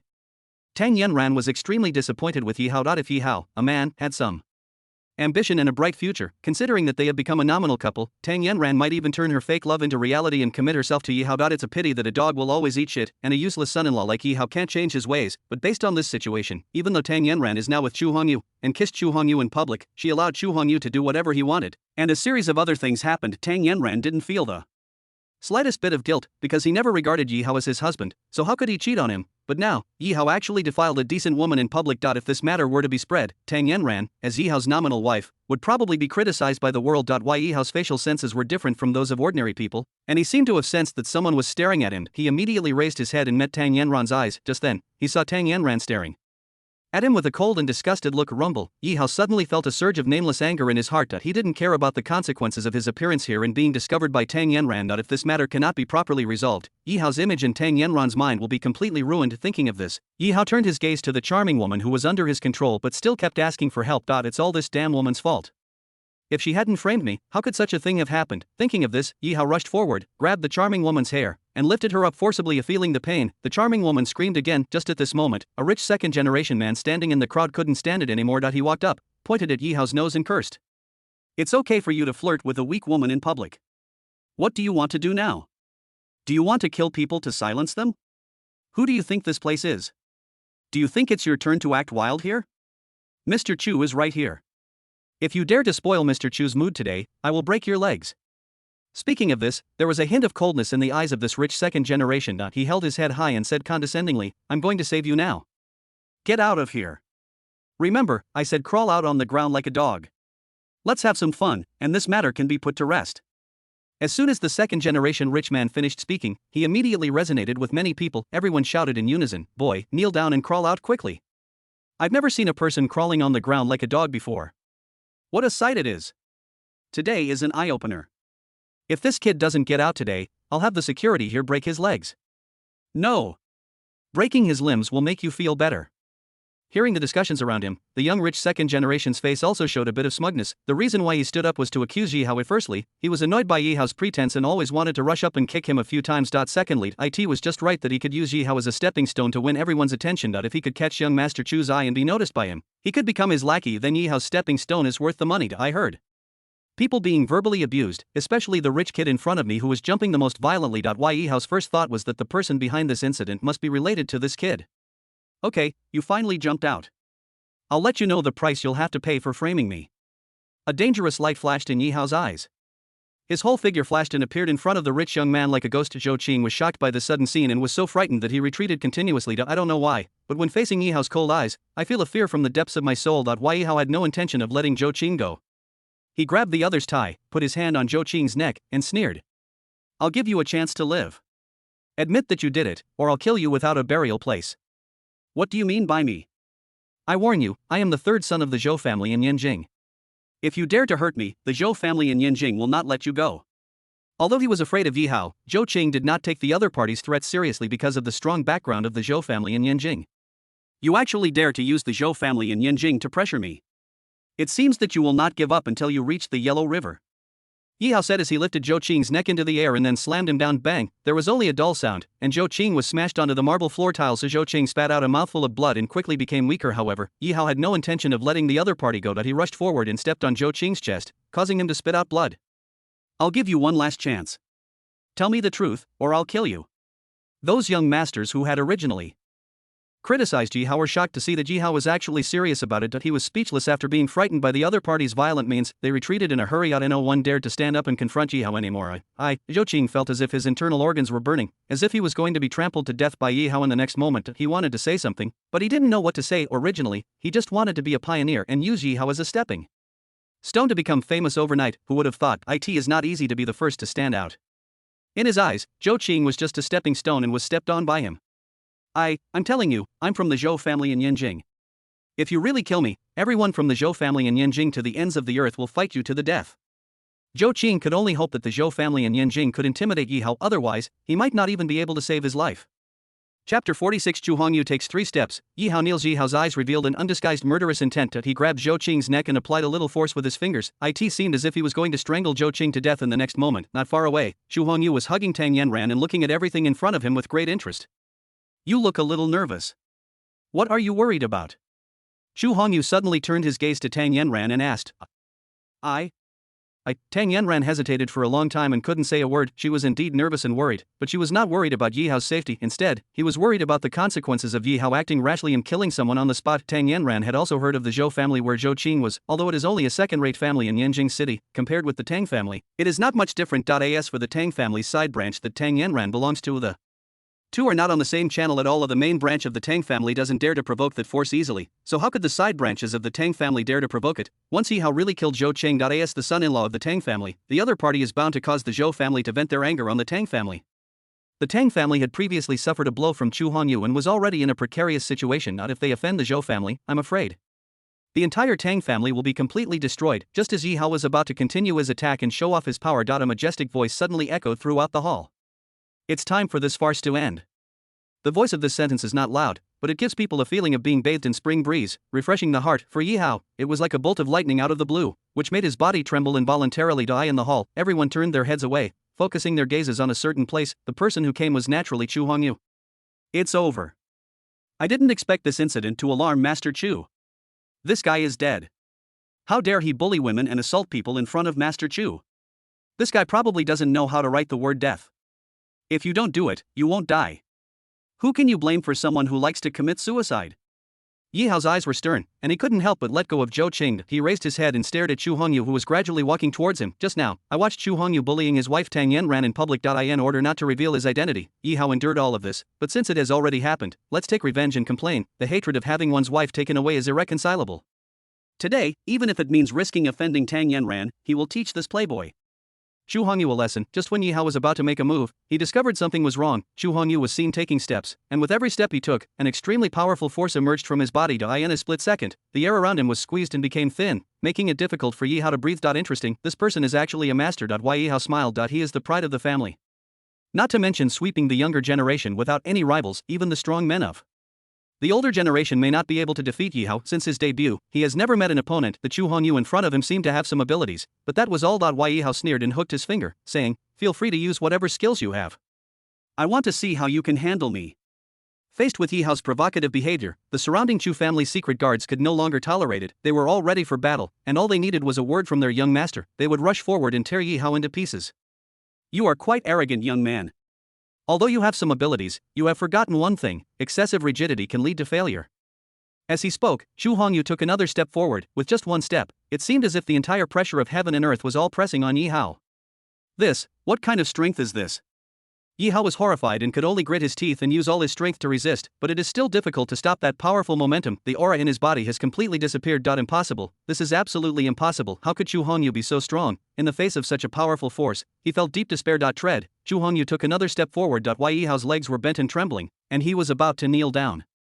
No! Even if I die, Yi Hao will never kneel down like that dandy Zhu Hongyu. Yi Hao's face turned pale, his lips trembled, and he roared in his heart in helplessness. Tread. As Chu Hongyu took the third step, Yi Hao could no longer hold on, his legs went limp and slammed hard to the ground. While Yi Hao's kneeling left a spiderweb-like crack on the marble floor. Impossible, I can't kneel down. I absolutely cannot kneel down to that bastard Chu Hongyu in front of Yanran. Yi Hao's eyes were bloodshot and he felt extremely unwilling, countless hatreds, all intertwined together. In front of his wife, he knelt down to his great enemy, Chu Hongyu. This is a cruel reality that Yi Hao cannot accept no matter what. There were constant sounds coming from Yi Hao's bones. He tried desperately to stand up, but he couldn't do it at all. An extreme feeling of humiliation swept over me. Why Yi Hao could no longer hold on and spat out a mouthful of blood. The surrounding ground was dyed blood red. Ding. The host forced Yi Hao, the son of destiny, to kneel down, humiliating Yi Hao's dignity. The host gained 5,000 villain points. Ding. Yi Hao, the son of fortune, has developed a deep hatred for the host and is determined to fight to the death. The host gains 5,000 villain points. Hearing the system's prompt sounds one after another, a sneer appeared on Chu Hongyu's face. He continued walking, approaching Yi Hao. With every step he took, the aura of pressure from the entire world grew stronger. That force was overwhelming and continued to press down on Yi Hao. Snap, snap, snap. Only a series of crisp sounds were heard, and Yi Hao's bones were broken, and he didn't know how many of them were broken. Even though his whole body was in unbearable pain, Yi Hao still clenched his teeth and refused to make any sound. In Yi Hao's opinion, as long as he made any sound of pain, it would be equivalent to sending a signal of begging for mercy to Chu Hongyu. At this moment, Yi Hao was already sweating profusely, beads of sweat mixed with blood soaked Yi Hao's entire body. It made Yi Hao look extremely terrifying. By the end, Yi Hao's eyes were soaked with sweat and blood, and his mind was buzzing. If it weren't for the powerful will in his heart that was forcing him to support himself, Yi Hao would have already crawled at Chu Hongyu's feet. Faintly, I saw a figure appear in front of me. Why Yi Hao knew very well that Chu Hongyu had arrived. Who knows? The other party is quietly admiring his miserable state with a mocking look. Why Yi Hao's face was filled with anger and resentment, but there is nothing I can do. In the end, there is only complete despair and resignation. Chapter 47 Cartier Necklace. Chu Hongyu, if you have the guts, give me a quick death. Yi Hao gritted his teeth, raised his head with all his strength, and stared at Chu Hongyu. Kill you? It got my hands dirty. Chu Hongyu said calmly. Ha, who does this kid think he is? Who does he think he is? Is he worthy of Master Chu's personal action? Mr. Chu, how about I order someone to drag this guy out and bury him alive? To offend Master Chu, this guy is completely ignorant of his own life and death. There is no need to dirty Master Chu's hands. We are willing to serve Master Chu. Kill this ignorant guy. The scene was plunged into a noisy atmosphere. This is a rare opportunity to curry favor with Chu Hongyu, and everyone is eager to tear white. As for Yi Hao, what a worthless life. With their strength, they would not be afraid of causing any trouble even if they killed Yi Hao secretly. Tang Yanran stood in the crowd with a frown on her face, saying nothing. There was nothing but disgust in his eyes. It would be fine if this guy just brought shame to the family at home. Now he actually runs here and dares to offend Chu Hongyu. This is putting the Tang family on fire. If they are not careful, the entire Tang family will be doomed because of Yi Hao's recklessness. Tang Yanran finally couldn't control the impulse in her heart. She pushed through the crowd and slowly came to Yi Hao's side. Why Yi Hao widened his eyes. Seeing his wife Tang Yanran coming, he suddenly thought of a question. Tang Yanran would definitely stand on his side and speak for him. Pity. Next second. Why Yi Hao experienced it personally and found that ideals are rich, but reality is helpless. Tang Yanran came to Yi Hao then, a merciless slap landed heavily on Yi Hao's cheek, and his words were cold. What a disgrace. First, you defiled the innocence of a young girl, then you committed a crime at the scene, and now you dare to be rude to Master Chu.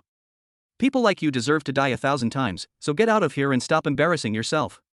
Yi Hao only felt heartbroken. It wasn't that the slap from Tang Yanran hurt, but it was Tang Yanran's words just now. Every word was like a blade, piercing deep into his heart, especially when he saw the coldness and disgust in Tang Yanran's eyes. That look almost made Yi Hao breathless and he fell into a suffocating situation. After saying this, Tang Yanran no longer paid any attention to Yi Hao. Instead, she went straight to Chu Hongyu's side, leaned in his arms, and said with a cuddling look, Mr. Chu, don't hurt yourself because of such an insignificant person. Tang Yanran seemed to be thinking about Chu Hongyu, but in fact, she had other intentions. Pleading for Yi Hao and saving the other person's life is secondary. He was really worried if someone looked into this matter. She discovered that Yi Hao was actually her husband, the son-in-law of the Tang family. It made Chu Hongyu feel disgusted with himself, or even have bad emotions towards him. Tang Yanran doesn't care about Yi Hao's life or death. She was only worried that Yi Hao would affect herself and the Tang family. For Yanran's sake, I'll let this kid live this time. Zhou Qing, who was pressed to the ground by Yi Hao, slowly stood up and wiped the blood from the corner of his mouth. After much persuasion, he finally got the right to dispose of Yi Hao from Chu Hongyu. All of you, drag this damn thing to the back and put it in a smoking place. Even if he couldn't kill Yi Hao, Zhou Qing would beat this guy who beat him so badly into paralysis. Although Yi Hao was taken to the back by Zhou Qing and taught a lesson, the legend about him also spread at the banquet. Obviously, why Yi Hao has become a laughingstock in the upper-class circles of Yinjing. As time went by, the charity auction officially began. The items auctioned are mostly antiques, calligraphy and paintings, jewelry and other rare treasures. Those who can enter it are either rich or noble. Therefore, the items offered at this auction are also extremely valuable. The most common things cost millions, and some even cost hundreds of millions. Chu Hongyu had no interest in these material possessions at all. As a big villain, do you really need to do charity? As for why these wealthy people are so keen on charity, Chu Hongyu was too lazy to elaborate on the dark side of the matter. According to Yihao's plot, a magical weapon will appear at this auction. Evil God Sword. It is said to be the personal sword of the ancient evil god, an extremely terrifying existence. Chu Hongyu knew very well that the sword was indeed unusual, that why Yihao killed many powerful enemies with the help of this sword. Chu Hongyu had come across such a great opportunity, so he could only accept it with a smile. Just when Chu Hongyu was daydreaming, a girl in Cheongsam came onto the stage holding a red tray. When the red cloth on the tray was lifted, what came into view was a jade necklace, Cartier emerald necklace. The main stone is green jadeite round beads, paired with diamonds. There are countless dazzling lights and stars emanating from it. At the same time, a huge picture suddenly appeared on the dazzling crystal display screen at the top of the stage. It is this Cartier jade necklace. This kind of jewelry is made of high-quality jade gemstones, diamonds, and other precious materials, showing a gorgeous and elegant style. It has a sense of nobility and elegance. If you can wear it on your body, it will bring out your beauty, temperament, and nobility. I wonder how dazzling and charming it will be. All of a sudden, countless people were dazzled by it, especially the women around him. Women love beauty by nature, so how could they give up such a necklace with unique charm and style? Not to mention women. Even many men are moved by it and feel a passion in their hearts. If this Cartier emerald necklace is worn on a woman's neck, I'm afraid they will never be willing to let the woman take off the necklace in this lifetime. This time, the auctioneer's voice was heard. Ladies and gentlemen, this necklace is called the Cartier emerald necklace. It was designed and crafted by one of Cartier's top designers over a period of 3 years. It represents the quality and style of high-end jewelry and has become a symbol of fashion and taste. This necklace is one of a kind. There is only one of its kind in the world. It is Cartier's most precious necklace. Such an opportunity is hard to come by. I wonder who will be able to obtain this necklace. The starting price for this auction item is 50 million, and each bid must not be less than 200,000. Please feel free to bid. As soon as the auctioneer finished speaking, there was an uproar at the scene. You should know that in many previous auctions, the highest transaction price did not exceed 50 million. But now, the starting price of a necklace has reached a staggering 50 million. Even though the people present were all well-known figures in Yanjing, for a moment, no one took the initiative to come forward and steal the limelight. Chapter 48, God-Killing Sword. Bai Chi's sword. What's wrong with you? You seem a little absent-minded. Chu Hongyu looked at Tang Yanran, who looked a little dazed, and asked the question even though he knew the answer. Tang Yanran hesitated, not knowing how to respond, because Yihao's sudden appearance even disrupted the venue. Tang Yanran's heart flew away without knowing where it was. She was not worried about Yihao, but she was worried about what Chu Hongyu would think if he knew about her relationship with Yihao. As she thought about it, Tang Yanran became troubled. Tang Yanran was shocked when she heard Chu Hongyu's sudden question, and she was a little distracted. Okay, let's not talk about this anymore. What do you think of this Cartier emerald necklace? Very good, very good. Tang Yanran nodded subconsciously in response to it. He soon realized something was wrong and didn't know why Chu Hongyu asked this question. I plan to buy this jade necklace and give it to you. Chu Hongyu smiled indifferently. Hearing this, Tang Yanran shook her head repeatedly. No, this is too expensive. I don't need it.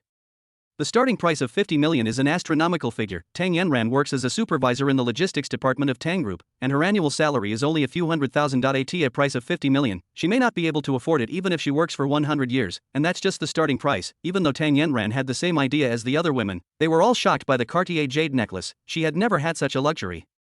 I agreed to buy it for you, so it's not just talk. I also want to see what you look like after wearing it. Chu Hongyu's words were calm, but his tone held a certain urgency. As he spoke, he pressed the quote button directly. VIP number 1 bids 50 million. As Chu Hongyu pressed the quote button, the host shouted loudly. No one except Chu Hongyu was qualified to sit in seat number 1. Following Chu Hongyu's bid, many people who were eager to buy the Cartier jade necklace. At this point, I could only lay down my arms and not dare to have any thoughts for a mere necklace. He offended Master Chu. That's not the type of person who's looking for trouble. Naturally, without any surprise, Chu Hongyu bought the necklace at the reserve price of 50 million. After the auctioneer announced the deal, a staff member trotted over and handed the Cartier jade necklace to Chu Hongyu. Mr. Chu, this is the necklace you bought. After putting down the necklace, the staff took out several exquisite boxes one after another. Inside was a complete set of extremely luxurious accessories. These include bracelets, earrings, a bracelet, and a ring. Mr. Chu, this is a small gift from our boss for you and your girlfriend. I wish you and your girlfriend a happy and long-lasting marriage. The staff member said with a flattering look on his face. When he heard the other party actually say that he and Chu Hongyu were in a boyfriend-girlfriend relationship, and even said words like a happy marriage for 100 years and everlasting love, he was shocked. Tang Yanran couldn't help feeling extremely shy, and her cheeks gradually turned red. Although he was shy inside, he did not make a single word of excuse. Perhaps deep down in her heart, she was enjoying it immensely. Chu Hongyu was quite interested and looked Tang Yanran up and down. You have to know that Tang Yanran in front of you is nominally Yi Hao's wife, or what people often call the heroine. Go put these accessories on. I want to see how you look in them. Xu Hongyu smiled calmly. Tang Yanran did not refute and nodded slightly. Under the guidance of the staff, go to the nearby fitting room. As Tang Yanran left, the auction continued. Xu Hongyu had no interest at all in ordinary things. 7 or 8 items were auctioned in succession. Finally, what Xu Hongyu was waiting for surfaced. It was the same Cheongsam girl as before, doing the same action again. This time, the Cheongsam girl did not rush to uncover the red cloth. Instead, she looked at everyone and gave a careful reminder. Everyone, the next item for auction is a sword with a history of hundreds, even thousands of years. This sword is somewhat creepy, even a little uncanny. I hope you can be mentally prepared. The Cheongsam girl finished speaking and then unveiled the red cloth. What caught the eye was a sword that was covered in rust and seemed to be corroded by rust. The sword is less than 2 feet long and looks very ordinary. No matter how hard everyone at the scene tried, they couldn't figure out what was so special about this sword. At most, it is an antique. However, it is just such a simple, broken sword. When he appeared in front of everyone, the whole place was silent. The air was filled with a solemn and murderous atmosphere, and there was a vague threat of death. It makes people's heartbeat faster and produce a sense of palpitations. Xu Hongyu smiled indifferently. This sword is full of blood and violence on the surface. In fact, the murderous aura on the sword was almost materialized. This is the murderous aura formed by the accumulation of countless blood. From this we can see that this sword drinks blood, and its value must be at least 50,000 or 60,000 if not 100,000. That is the real sea of blood and mountain of corpses. According to the records in plot number 1, this sword was the sword worn by Bai Qi, the god of killing Rintu and the Marquis of Wuhan during the Warring States period. Bai Qi, the Marquis of Wuhan, fought countless battles and killed countless people in his life. At least hundreds of thousands of people died at his hands. In the Battle of Chongping alone, 300,000 Zhao troops were killed. According to the plot, in the pre-Qin period, this place was rich in spiritual energy, and there were countless Qi cultivators. Bai Qi, the Marquis of Wuhan, relied on this god-killing sword in his hand to kill millions of people and stain the area with blood for thousands of miles. This is how he earned the name of the god of killing. It's a pity that Bai Qi's achievements were so great that they frightened the Lord, and he became arrogant because of his achievements. King Zhaoxiang of Qin ordered him to be executed in order to avoid future troubles, and this sword disappeared with Bai Qi's death and faded from people's sight. After Yi Hao obtained this magical weapon, he never got the god-slaying sword to recognize him as his master. Therefore, the power exerted is only 1/10 or 1/12 of it. Xu Hongyu was not too worried. After all, when Yi Hao obtained the god-slaying sword, he was only at the dark energy level. Xu Hongyu was now at the late stage of Hua Jin. Even if I can't fully master the god-slaying sword, I think I can still unleash half of its power. Ladies and gentlemen, this sword dates back thousands of years to the pre-Qin period. Although it is rusty, it has a history of several thousand years and is quite valuable as a collection. The starting price for this auction item is 5 million yuan, and each bid must be no less than 100,000 yuan. You are welcome to bid as much as you like. Chapter 49. Xiao Qingyue, the daughter of the Xiao family. As the host finished speaking, the entire place fell silent, and no one paid any attention at all. The price of 5 million is nothing to the many wealthy people present. Although these people are rich, they are not suckers of the sword. Although it has been tattered for a long time, is no different from scrap metal. The surface is eerie, and one look at it makes people feel scared. No rich person with a lot of money would be willing to buy such a thing. 5 million. Xu Hongyu directly quoted the starting price. The price is 5 million. VIP number 1 bids 5 million.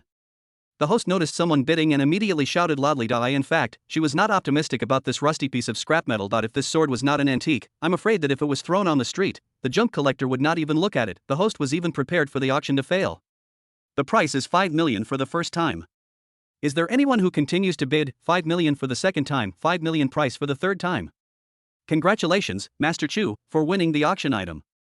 This time, still no one dared to bid against Xu Hongyu. Without these people, the potential of the god-slaying sword cannot be seen. Even though this sword is priceless and has extremely powerful power, no one would offend the young master of the Chu family just because of a mere sword. Ding.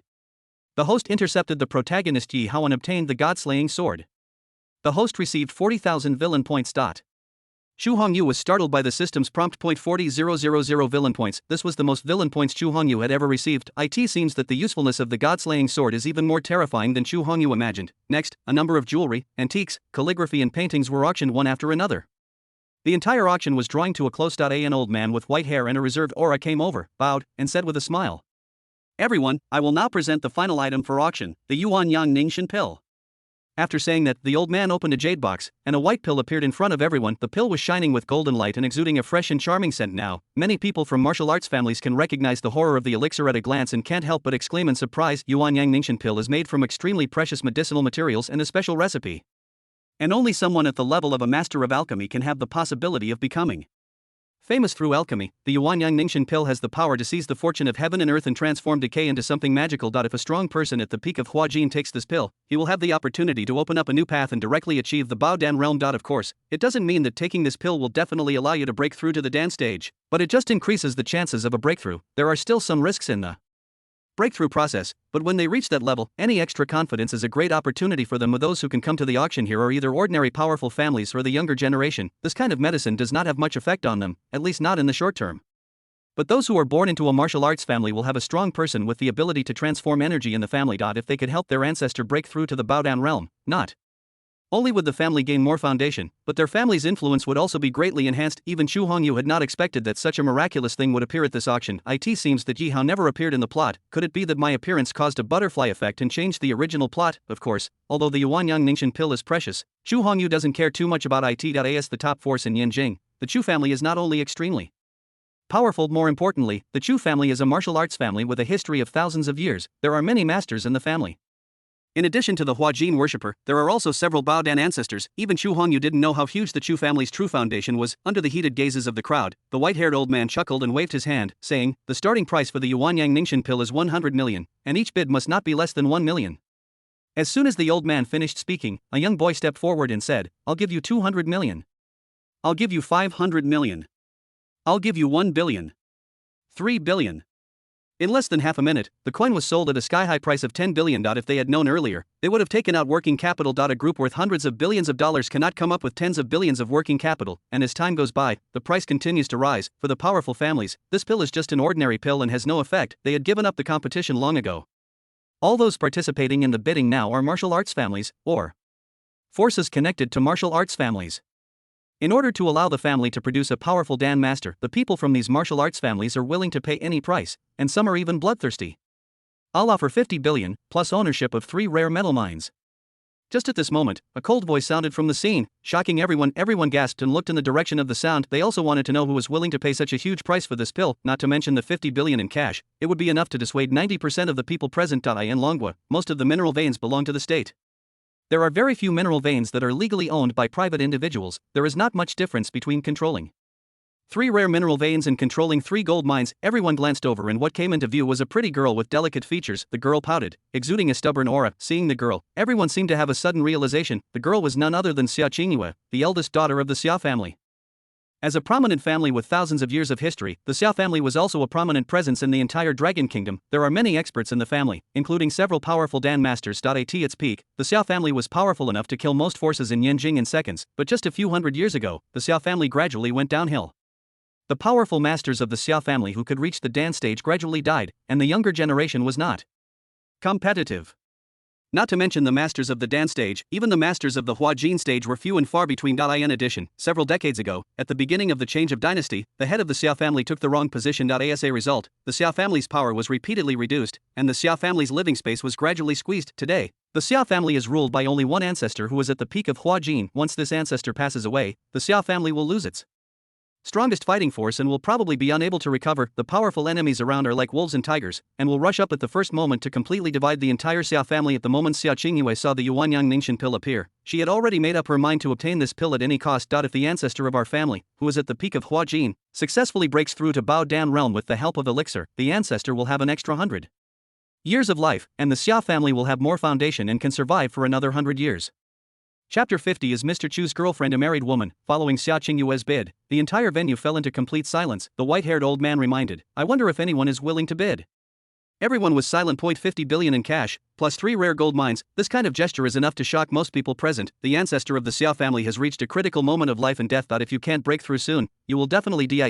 No matter how much it costs, Xia Qingyue will not hesitate to spend her blood to seize this elixir. If they continue to fight over it, the price of this pill will only be driven up to an astronomical figure. They also lose more than they gained. There is no need for everyone to lose all their savings for a pill. Chu Hongyu glanced at Xia Qingyue with considerable interest. There was a gleam of light in his eyes. A property panel appeared in front of him. Character: Xia Qingyue. Identity: Miss Xia, the first female lead. Charm: 97 strength, dark power. Mid-stage lucky points: 3300 gold. Finger: Shenin. Leisurely physique. Female lead.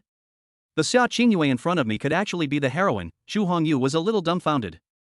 There was no such character in Yi Hao's story at all. Could it be that Xia Qingyue is the heroine in other stories of the Son of Destiny? What shocked Xu Hongyu the most was not Xia Qingyue's identity as the heroine, but her special physique. According to the system's introduction, Shen Yin Yuren's physique is an excellent furnace cauldron physique. If he could combine his yin and yang with the other party, nourishing yin and replenishing yang, Xu Hongyu would be able to gain great benefits. The heroine has a furnace cauldron physique. Xu Hongyu smiled. Isn't this a 1-for-2 deal? Buy one get 3 free. Xia Qingyue paid a huge price, and there was no doubt that this Yuanyang Ningxian pill fell into her hands. Xu Hongyu looked at the Yuanyang Ningxian pill in his hand and finally breathed a sigh of relief.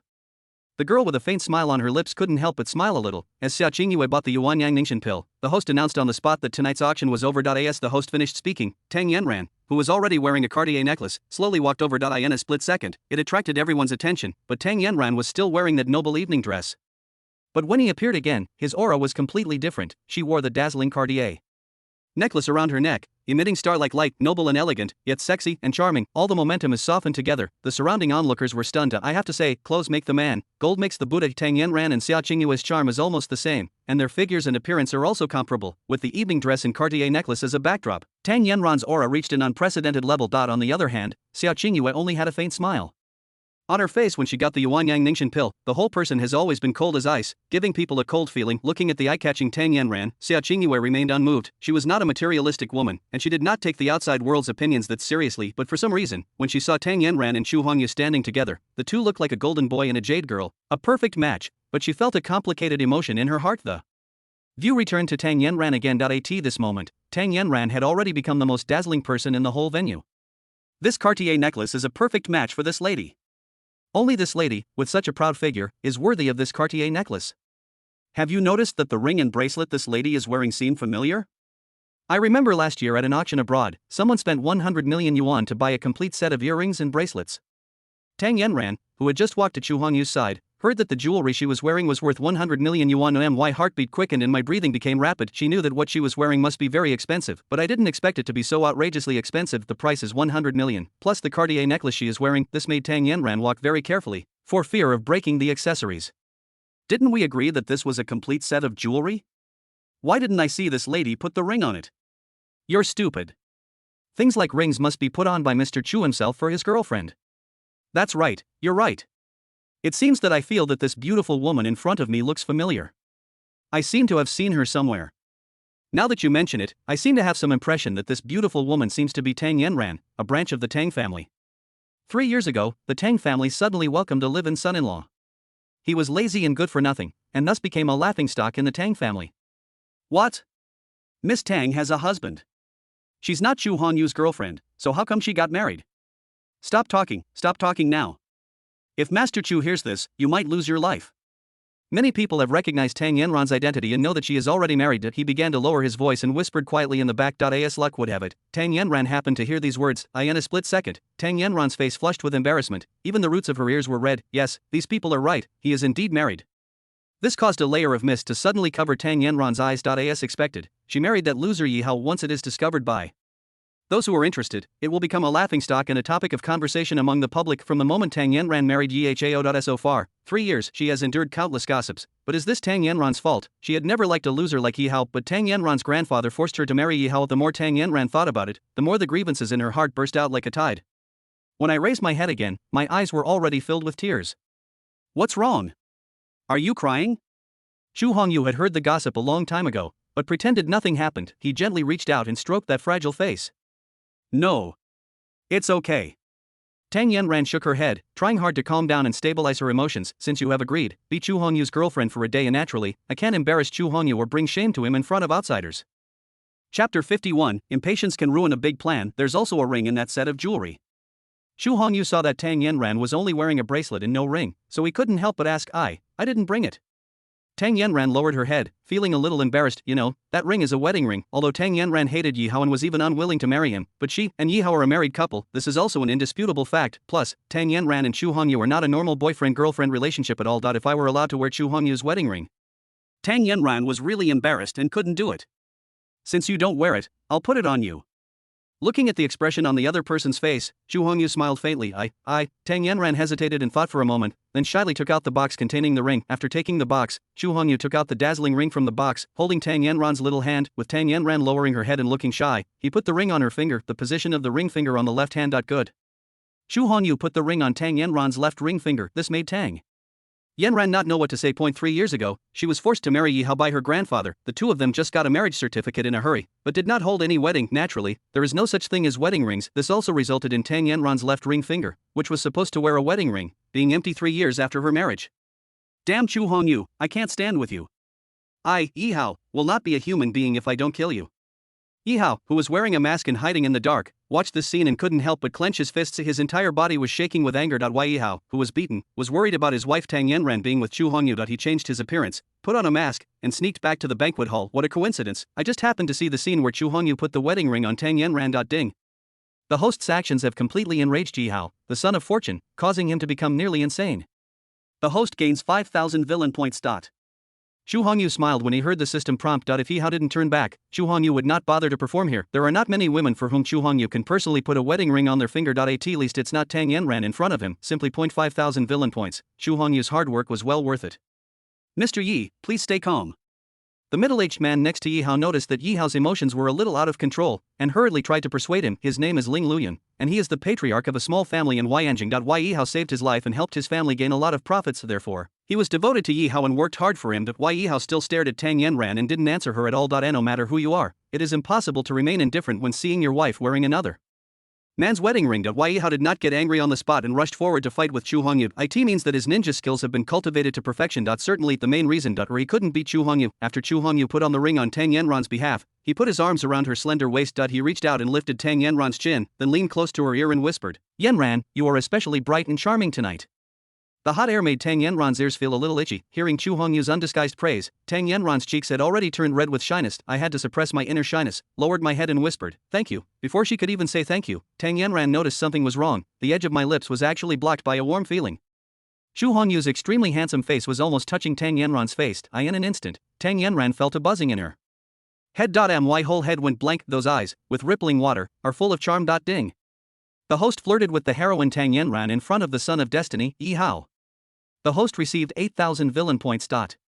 On sight, seeing this sudden scene, everyone turned their heads away consciously and did not look at it inappropriately. Yi Hao opened his eyes wide and stared at the scene. At this moment, he was already furious and gritting his teeth. He watched helplessly as his wife was embraced by another man, hugging and kissing him. Even though Yi Hao had already mastered the ninja skills to perfection, he still found it unbearable. At this moment, when you can no longer tolerate it, there is no need to tolerate it anymore. And now he clenched his fists and planned to rush forward, fighting with Xu Hongyu to seize the ownership of Tang Yanran. Ling Luyan, who was standing next to him, held Yi Hao tightly and tried to persuade him anxiously.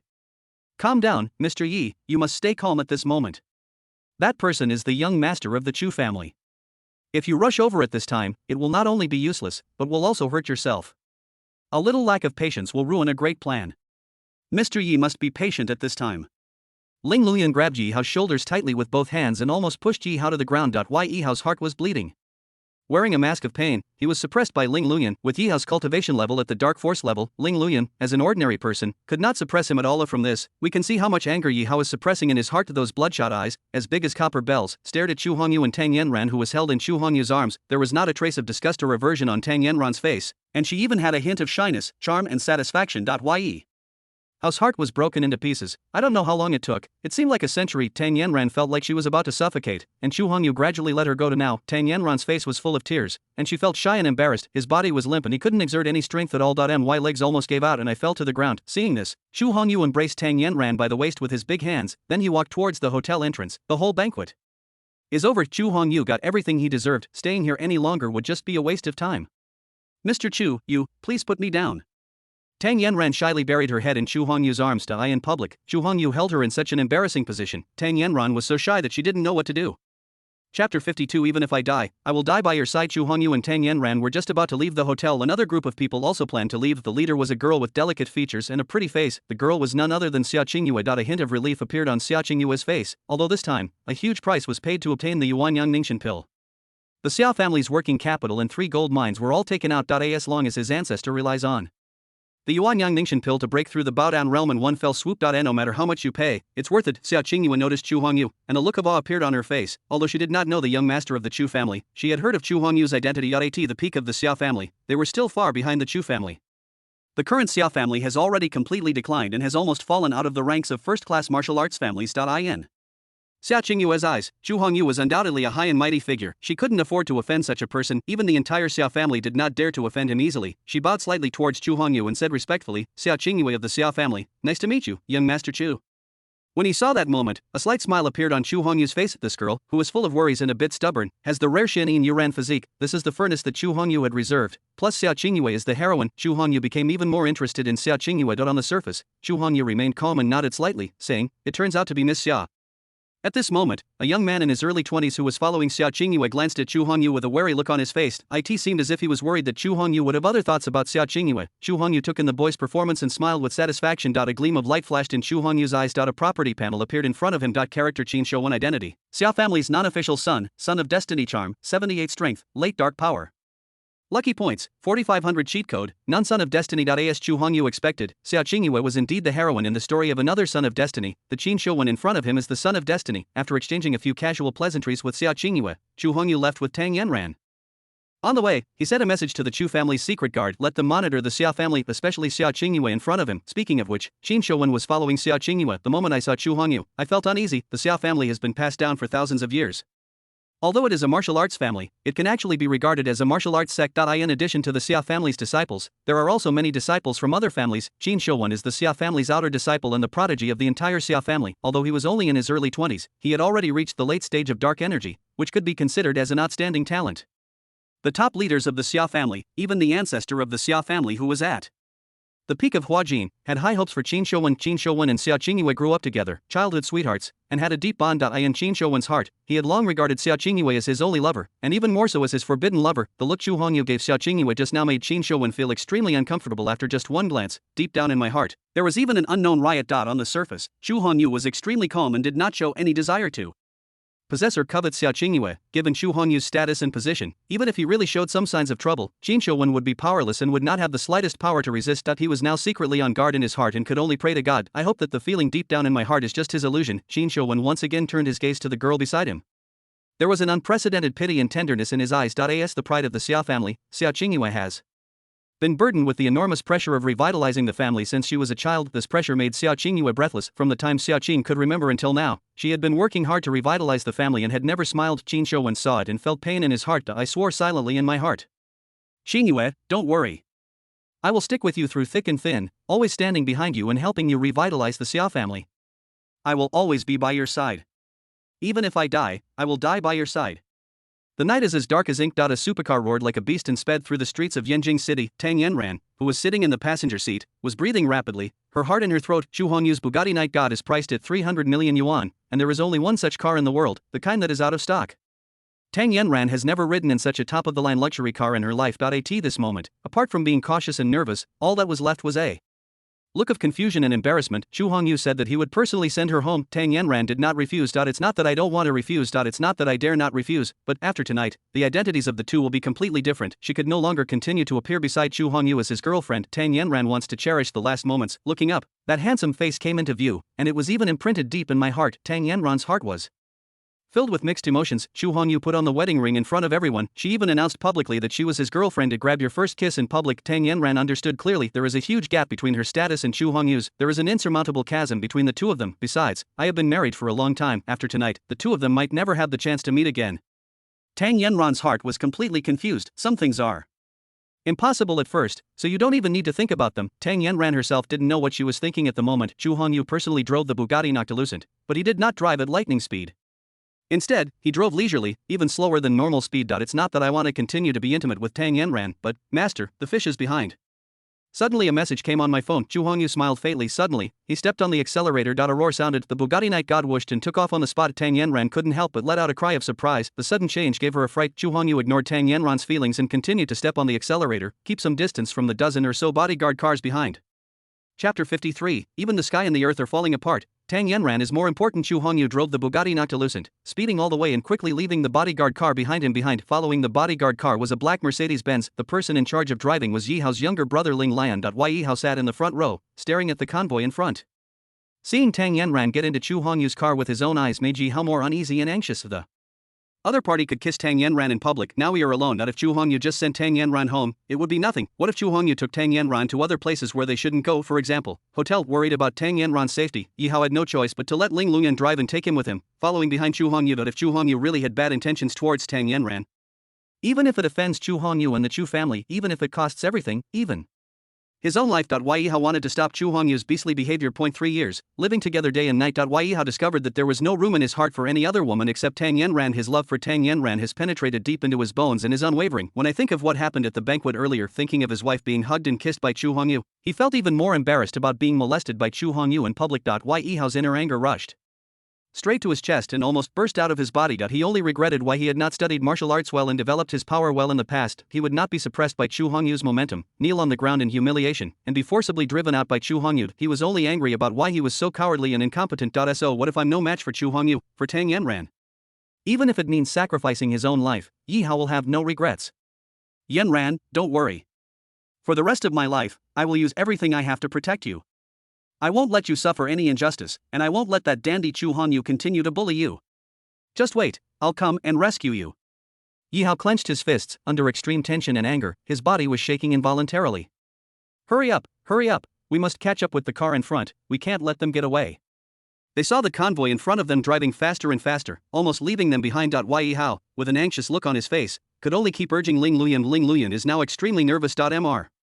Yi, do you know what you are doing now? You must know that the person they were following was none other than the eldest son of the Chu family. Following Chu Hongyu and his group so blatantly. If the other party finds out, the consequences will be unimaginable. Yi Hao is just an outsider, although I stayed in Yanjing City for 3 years, but in these 3 years, he has always been acting as a loser, pretending to be the son-in-law of the Tang family. He didn't know the Chu family at all. I don't even know what the Chu family in Yanjing represents. Although Ling Luyan comes from a small family, he still has some understanding of the Chu family, that is the real leader, someone who cannot be provoked. In the entire Yanjing, or even in the entire Long Kingdom, no force dares to challenge the authority of the Chu family. However, Yi Hao saved his life. Even if it meant offending the Chu family, Ling Luyan had no choice but to go ahead with it. Just at this moment, a cell phone rang. Yi Hao picked it up and took a look, his brows furrowed. Although he is a good-for-nothing son-in-law, it doesn't mean he is really a good-for-nothing. During these 3 years, in addition to cultivating Ling Luyan and the Ling family, he also secretly supported a force, Huangji Prison. They are all quite famous in the underground forces of Yanjing City. The person who called him this time was the leader of Huangji Prison. Yi Hao's whole heart was on Tang Yanran, worried about her safety, and he had no time to care about other things at all. Still holding back his temper, he said in a deep voice, "Why are you calling me so late to bother me? What on earth do you want to do?" On the other end of the phone came the anxious voice of the leader of Huangji Prison. "Mr. Yi, the people from the Yanjing Security Department suddenly mobilized a large number of troops and wiped out all of our gangs. We suffered heavy losses. Damn it, who is targeting me?" Yi Hao couldn't help but curse. Underground forces like Huangji Prison always do some shameful things. If nothing else, there were definitely fights. Moreover, this underground force usually has certain connections with the government. On normal days, as long as things don't go too far, there will be no large-scale bloodshed or mass panic. The government also turned a blind eye to such things. Now it actually alarmed the people from the security department. It was a surprise attack, and several major gangs were wiped out. Obviously, someone was targeting him. Just when Yi Hao was extremely angry, Ling Luyan, who was driving in front, also received a call. After he heard the content of the call clearly, he turned around and said anxiously, "Mr. Yi, something happened. Multiple departments have jointly enforced the law and closed my company. My Ling family has suffered heavy losses. It's a loss, just drive your car." Yi Hao gritted his teeth and finally said only this one sentence. Now he can't care about so many things, even if his own power was uprooted, not as important as Tang Yanran. Understood. Ling Luyan's heart was bleeding, and he was extremely anxious, but after receiving Yi Hao's order, he could only step on the accelerator and keep close to the convoy in front of him. Just at this moment, the bodyguard convoy, which had originally been lined up in a long snake formation, suddenly changed direction, occupied the entire road, and drove at a snail's pace. It seemed like they wanted to block Yi Hao's car outside. "Damn it. Push it through the gap," Yi Hao said in a cold tone.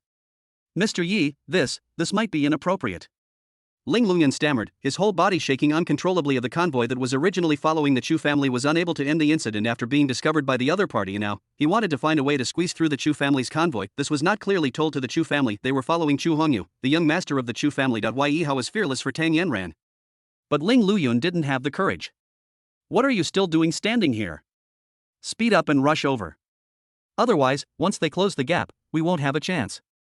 Yi Hao was even more anxious, and his words carried a hint of unwillingness to refuse. Ling Luyan also gritted his teeth and used the dragon's tail swinging move to drift through the gap of the Chu family's convoy, but when Ling Luyan's car overtook the Chu family's convoy, he was dumbfounded. Chu Hongyu's Bugatti Noir had long since disappeared without a trace. Now, I don't know where to find Chu Hongyu and Tang Yanran.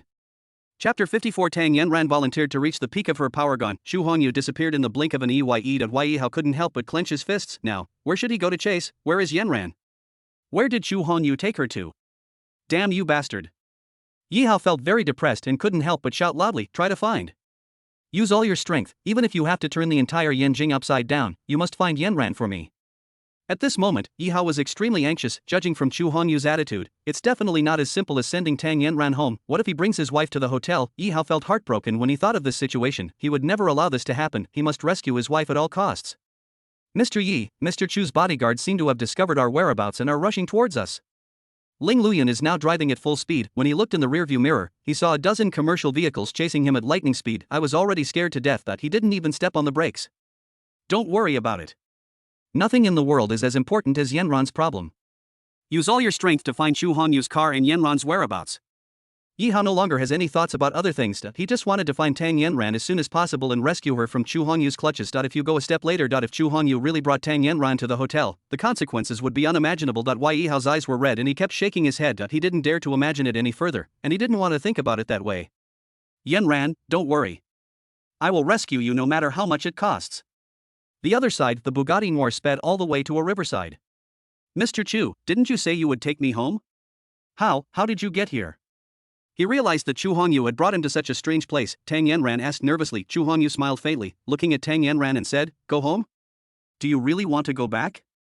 Tang Yanran fell into silence. Want to go home or not? After returning home, she had to face not Chu Hongyu, the young, handsome and talented young man, but it was Yi Hao, that cowardly and incompetent useless son-in-law. Because of Yi Hao's existence, Tang Yanran has suffered a lot of grievances and been looked down upon countless times in the past 3 years. Everything is thanks to Yi Hao. Thinking of this, Tang Yanran couldn't help but smile bitterly. I have no choice, this may be Tang Yanran's summary of her life over the past 3 years. Chu Hongyu still looked at Tang Yanran quietly. That faint smile gives people a feeling of being bathed in spring breeze. He gently reached out and moved the slightly messy hair on Tang Yanran's forehead, straightening her hair.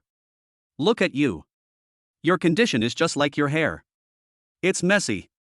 When Chu Hongyu said this, Tang Yanran made a surprising move. He actually reached out and held Chu Hongyu's hand. She placed Chu Hongyu's hand on her warm cheek, just as Chu Hongyu said. Now Tang Yanran not only has messy hair, but also has mixed feelings inside and is in chaos. Immediately afterwards, Tang Yanran's small feet, slightly tiptoed, came to the door. Chu Hongyu smiled. Silence is better than words at this time. Ding. The host ordered the heroine Tang Yanran to take the initiative. The host gained 30,000 villain points and 1,000 luck points. A flash of light appeared. A personal attribute panel visible only to him appeared in front of him. Name, Chu Hongyu. Identity, young master of the Chu family in Yanjing, owner of the ultimate villain, realm, late stage of Huajin charm, 99, the maximum attribute is 100. Friendly reminder, the reason why it is not full 100 is to worry about the host's complacency. Skill, poison medicine martial arts, none items, marrow cleansing pills x5, dark power pills x3, divine fire gatling gun, Bugatti voice of the night, puppet pill x1, god slaying sword system space, level 1, 1000 cubic kilometers, gold finger, the ultimate villain's halo, the emperor's cheerleading technique villain points, 158000 luck points, 1900, normal person is 100, by taking down Tang Yanran, Chu Hongyu not only successfully gained 30,000 villain points, but also increased his luck points by 1,000 points. Chu Hongyu now has 1,900 luck points. I believe that in the near future, Chu Hongyu's luck will be enough to surpass those protagonists. Even the villain points reached 150,000 points. System, improve my strength. Chu Hongyu communicated silently with the system in his mind. Ding. The host consumes 100,000 villain points, and the host's realm is raised to the peak of Huajin. As the system's prompt sounded, Chu Hongyu felt the power in his body become even stronger. Compared with the late stage of Huajin, it is many times more powerful. Mr. Chu, what's wrong with you? What's wrong? Noticing that Chu Hongyu suddenly stopped moving, Tang Yanran forced herself to suppress the discomfort in some parts of her body and looked at Chu Hongyu with a puzzled look. I just thought of a more interesting move, let's try it. Chu Hongyu showed a faint smile. This time, Chu Hongyu gained a lot from getting Tang Yanran. My strength has been improved again, and my mood naturally becomes more relaxed. So, he accidentally overstayed his welcome, and by the time Chu Hongyu realized it, it was already 3 or 4 in the morning. Only then did Chu Hongyu stop. 18 noon. Chu Hongyu personally drove the car and sent Tang Yanran back to the community where she lived. Yanran, you are finally back. When Yi Hao saw Tang Yanran returning again, he took 2 steps at a time and quickly went to meet her. At this time, he had disheveled hair, bloodshot eyes, and was extremely depressed. Last night, due to the obstruction of the Chu family's secret guards, Yi Hao lost track of Chu Hongyu and Tang Yanran. In desperation, he could only mobilize all his strength and search for Tang Yanran at all costs. Unfortunately, after a busy night, not only was nothing achieved, but Yi Hao was tortured to a point where his life was worse than death. After learning that Tang Yanran had returned home, Yi Hao rushed back in a hurry. This is how the scene just now happened. Chapter 55. Being Mr. Chu's lover is a blessing for the Tang family. The moment Yi Hao saw Tang Yanran, I saw Tang Yanran getting out of Chu Hongyu's car. He had changed into a fresh set of clothes and walked with a limp, as if he had sprained his ankle. Why Yi Hao's eyes were red, he clenched his fists, gritted his teeth, and a murderous aura burst out of his body. In order to find Tang Yanran, he had not slept the whole night, ran to countless places, and searched almost the entire Yanjing city. Finally, he saw something. Ding. The host has made Yi Hao, the son of destiny, extremely angry. Yi Hao and the host are in a fight to the death. The host has received 8,000 villain points.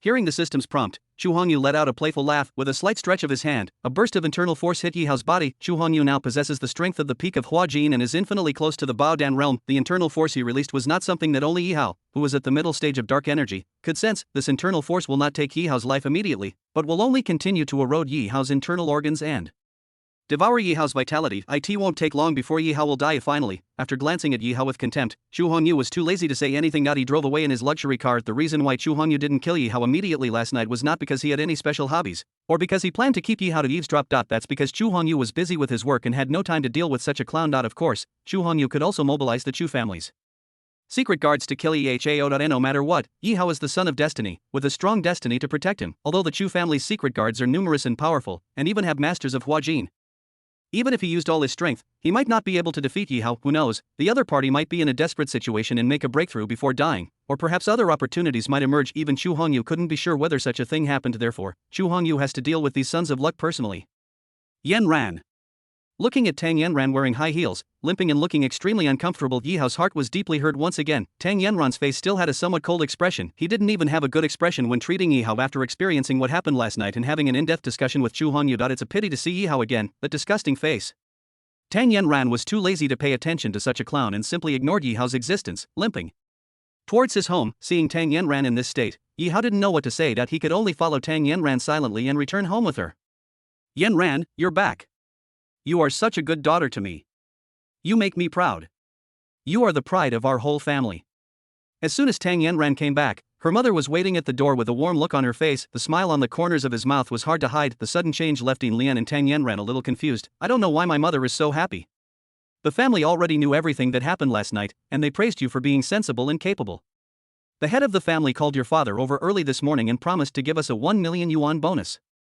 All our family's benefits in the Tang family will be doubled from now on. At this point, Tang Yanran's mother Lu Jia suddenly smiled brightly. You should know that our precious Yanran has already attached herself to Master Chu's ship. From now on, our whole family will enjoy endless wealth and glory. With Mr. Chu's help, we will be able to thrive. A mere 1 million yuan bonus and a mere doubling of salary are not enough to satisfy our family's appetite. Mom doesn't even care about this little bit of benefit now. At this point, the smile on Lu Jia's face became even more solemn. Even in front of Tang Yanran and Yi Hao, he asked without hesitation, Yanran, you didn't go home last night. Were you with Mr. Chu? You too, have you already done this?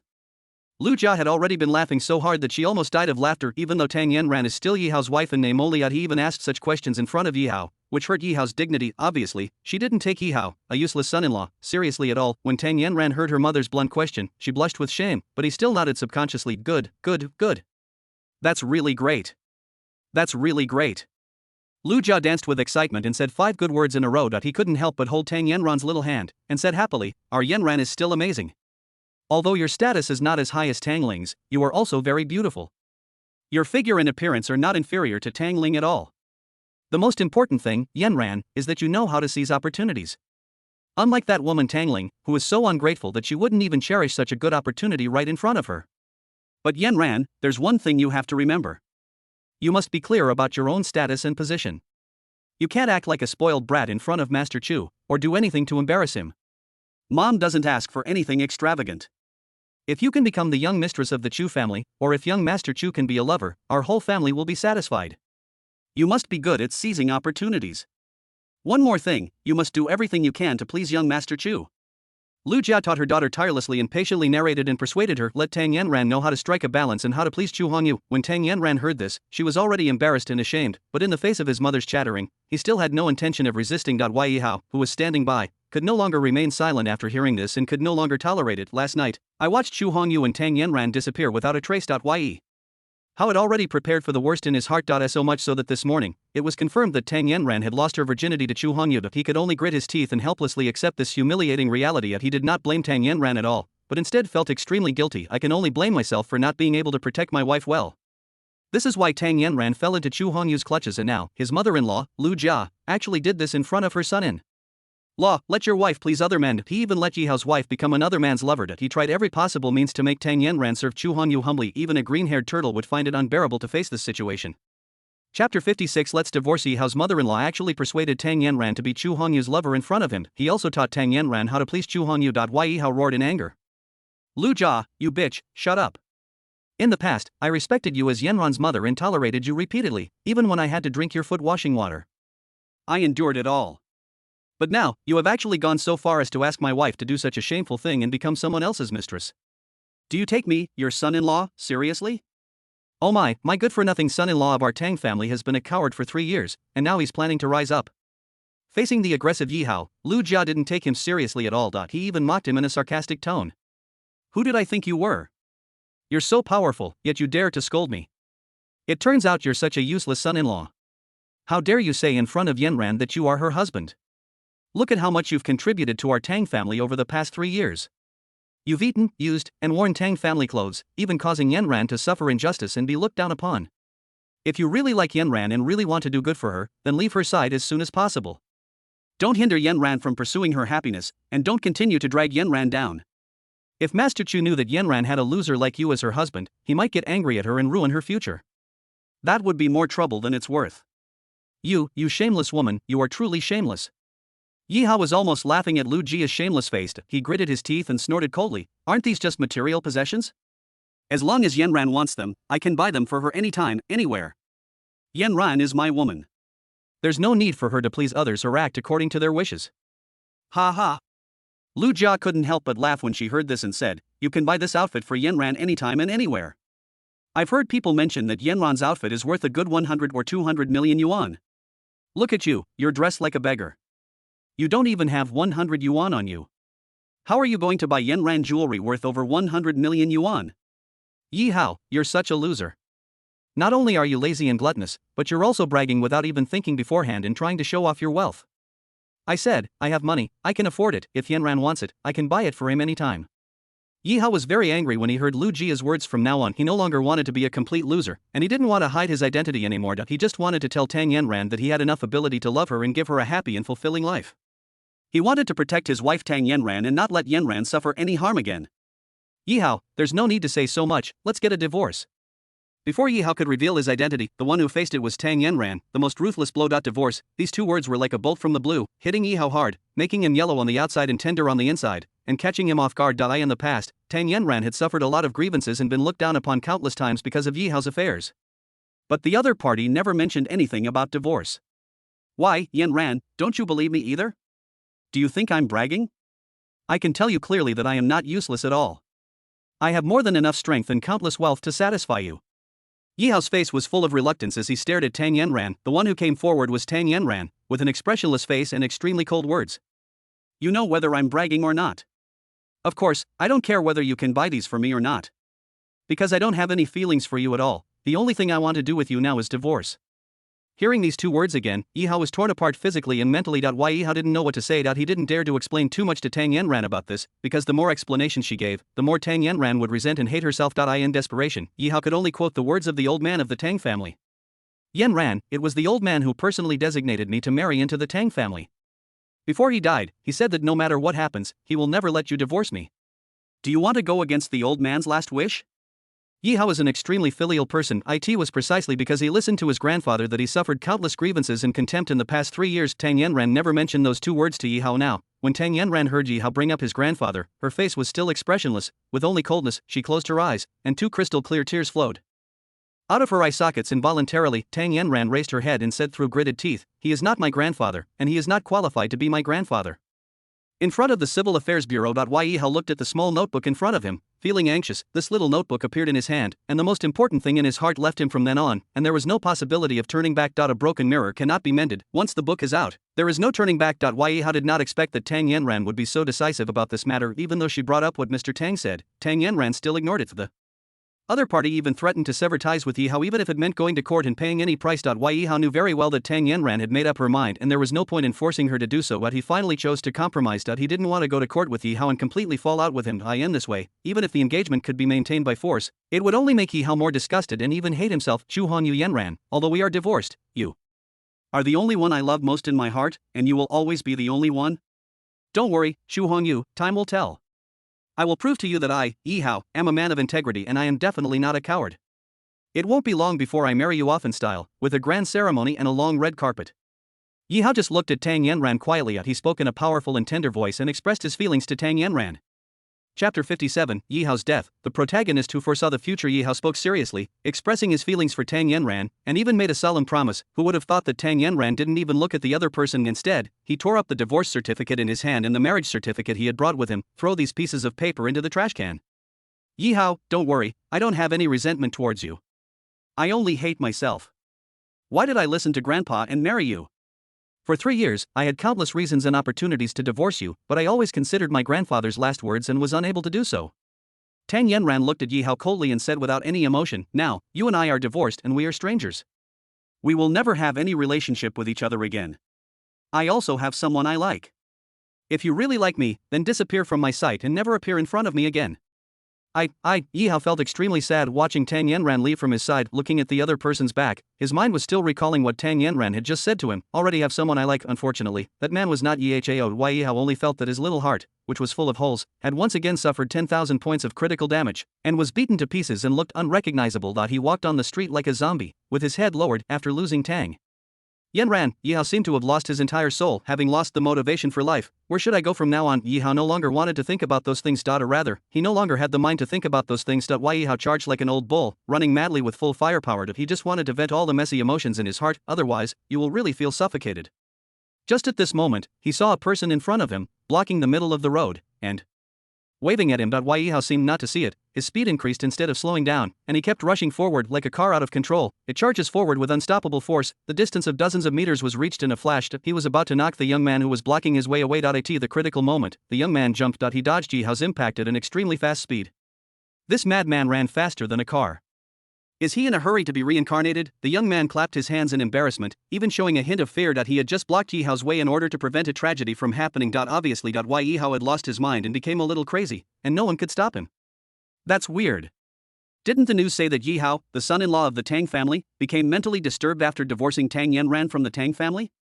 He looks like he's not in a trance, he's clearly lost his mind. He's determined to run over and get himself killed. The man looked puzzled. His name is Luo Peng. Half a month ago, he encountered a strange thing. His phone would push some random news to him. It is not offline hot news, nor is it a major event that has happened in the past. But it was a big event that happened 3 days later. In short, he was able to predict a major event that would happen 3 days later through this news. Isn't this equivalent to his ability to control certain things that will happen in the future? After several tests, Luo Peng discovered that as long as he changed the direction of things, he could get certain rewards. The more thorough the change, the greater the impact, and the richer the reward Luo Peng will receive. 3 days ago, Yi Hao discovered a big news through his mobile phone that he came here to change the impending traffic accident. Yi Hao, the son-in-law of the Tang family, was in a trance due to his divorce from Tang Yanran. He seemed to have lost his mind and rushed through the streets. When passing through an intersection, he was accidentally hit by a tanker truck and a dump truck and died. After analysis by the traffic police, the matter was quite simple. Yi Hao violated pedestrian rules and ran to the middle of the intersection. The tanker truck was traveling too fast and did not brake in time. The dump truck violated traffic lights and did not slow down accordingly at the intersection. It is precisely because all 3 parties involved in the accident were at fault that this car accident occurred. It's quite simple to change this car accident. Luo Peng didn't even take any action. Just a few dozen meters before Yi Hao was about to have a car accident, he stopped. Pity. Yi Hao has now completely lost his mind and no one can stop him. Luo Peng suddenly thought of something and was shocked. When he turned around, he keenly realized that this place was only a few dozen meters away from the intersection. Looking at Yi Hao rushing towards the intersection, Luo Peng quickly chased after him. His speed was not slow, in fact, even faster than Yi Hao's. It's a pity that When Luo Peng rushed over, he was still a step too late. Just as Yi Hao ran to the center of the intersection, a tanker truck came speeding towards him at a speed of 80 miles per hour. On the other side, a dump truck completely ignored the traffic lights and showed no sign of slowing down. When the dump truck and the tanker truck found Yi Hao in the middle of the intersection, it was already too late and they could only turn the steering wheel sharply. In the end, it still crashed into Yi Hao, who was in the middle of the road. Why Yi Hao seemed to have noticed it as well? A sense of death threat surged into his heart. When he realized something was wrong, his face changed drastically. He activated his internal energy and tried to dodge sideways. Just at this moment, I felt a pain in my chest. The severe pain made Yi Hao lose the ability to resist in an instant. All they could do was watch the dump truck and the tanker truck collide with each other. A rumble, a loud collision sound was heard. The tanker truck and the dump truck rammed into Yi Hao fiercely, one in front and one behind. The front ends of the two cars were almost scrapped. Yi Hao was sandwiched in it and turned into a Rujiamo. Although Yi Hao was seriously injured after being trapped in this position, he did not die immediately. I have to say, the protagonist's halo was really that strong, but at this time, Yi Hao was sandwiched between two cars, and he didn't know how many bones were broken. The severe pain left Yi Hao without the strength to even cry for help. A rumble. Another burst of explosions was heard. The tanker truck was directly ignited by the explosion. Seeing the raging fire, it continued to burn. Why Yi Hao was powerless. In the end, he could only watch the fire devour him and burn him to ashes. Why Yi Hao never figured out what was going on until his death. He lost his life in a car accident.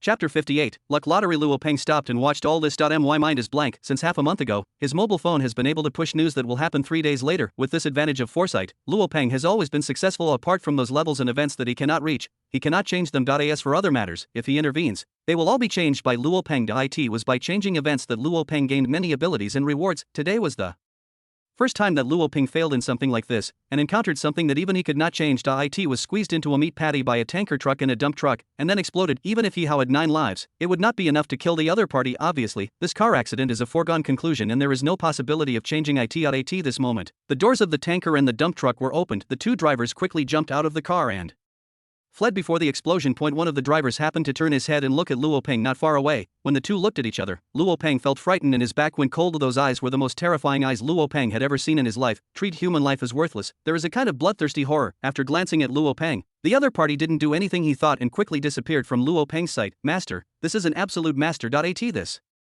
moment, Luo Peng seemed to understand. It turns out that I thought it was too simple. The car accident in front of us is not a simple car accident. It looked like a carefully planned murder. Ding. Because of the host, the son of destiny, Yi Hao, divorced the heroine, Tang Yanran. The host receives 10,000 villain points. Ding.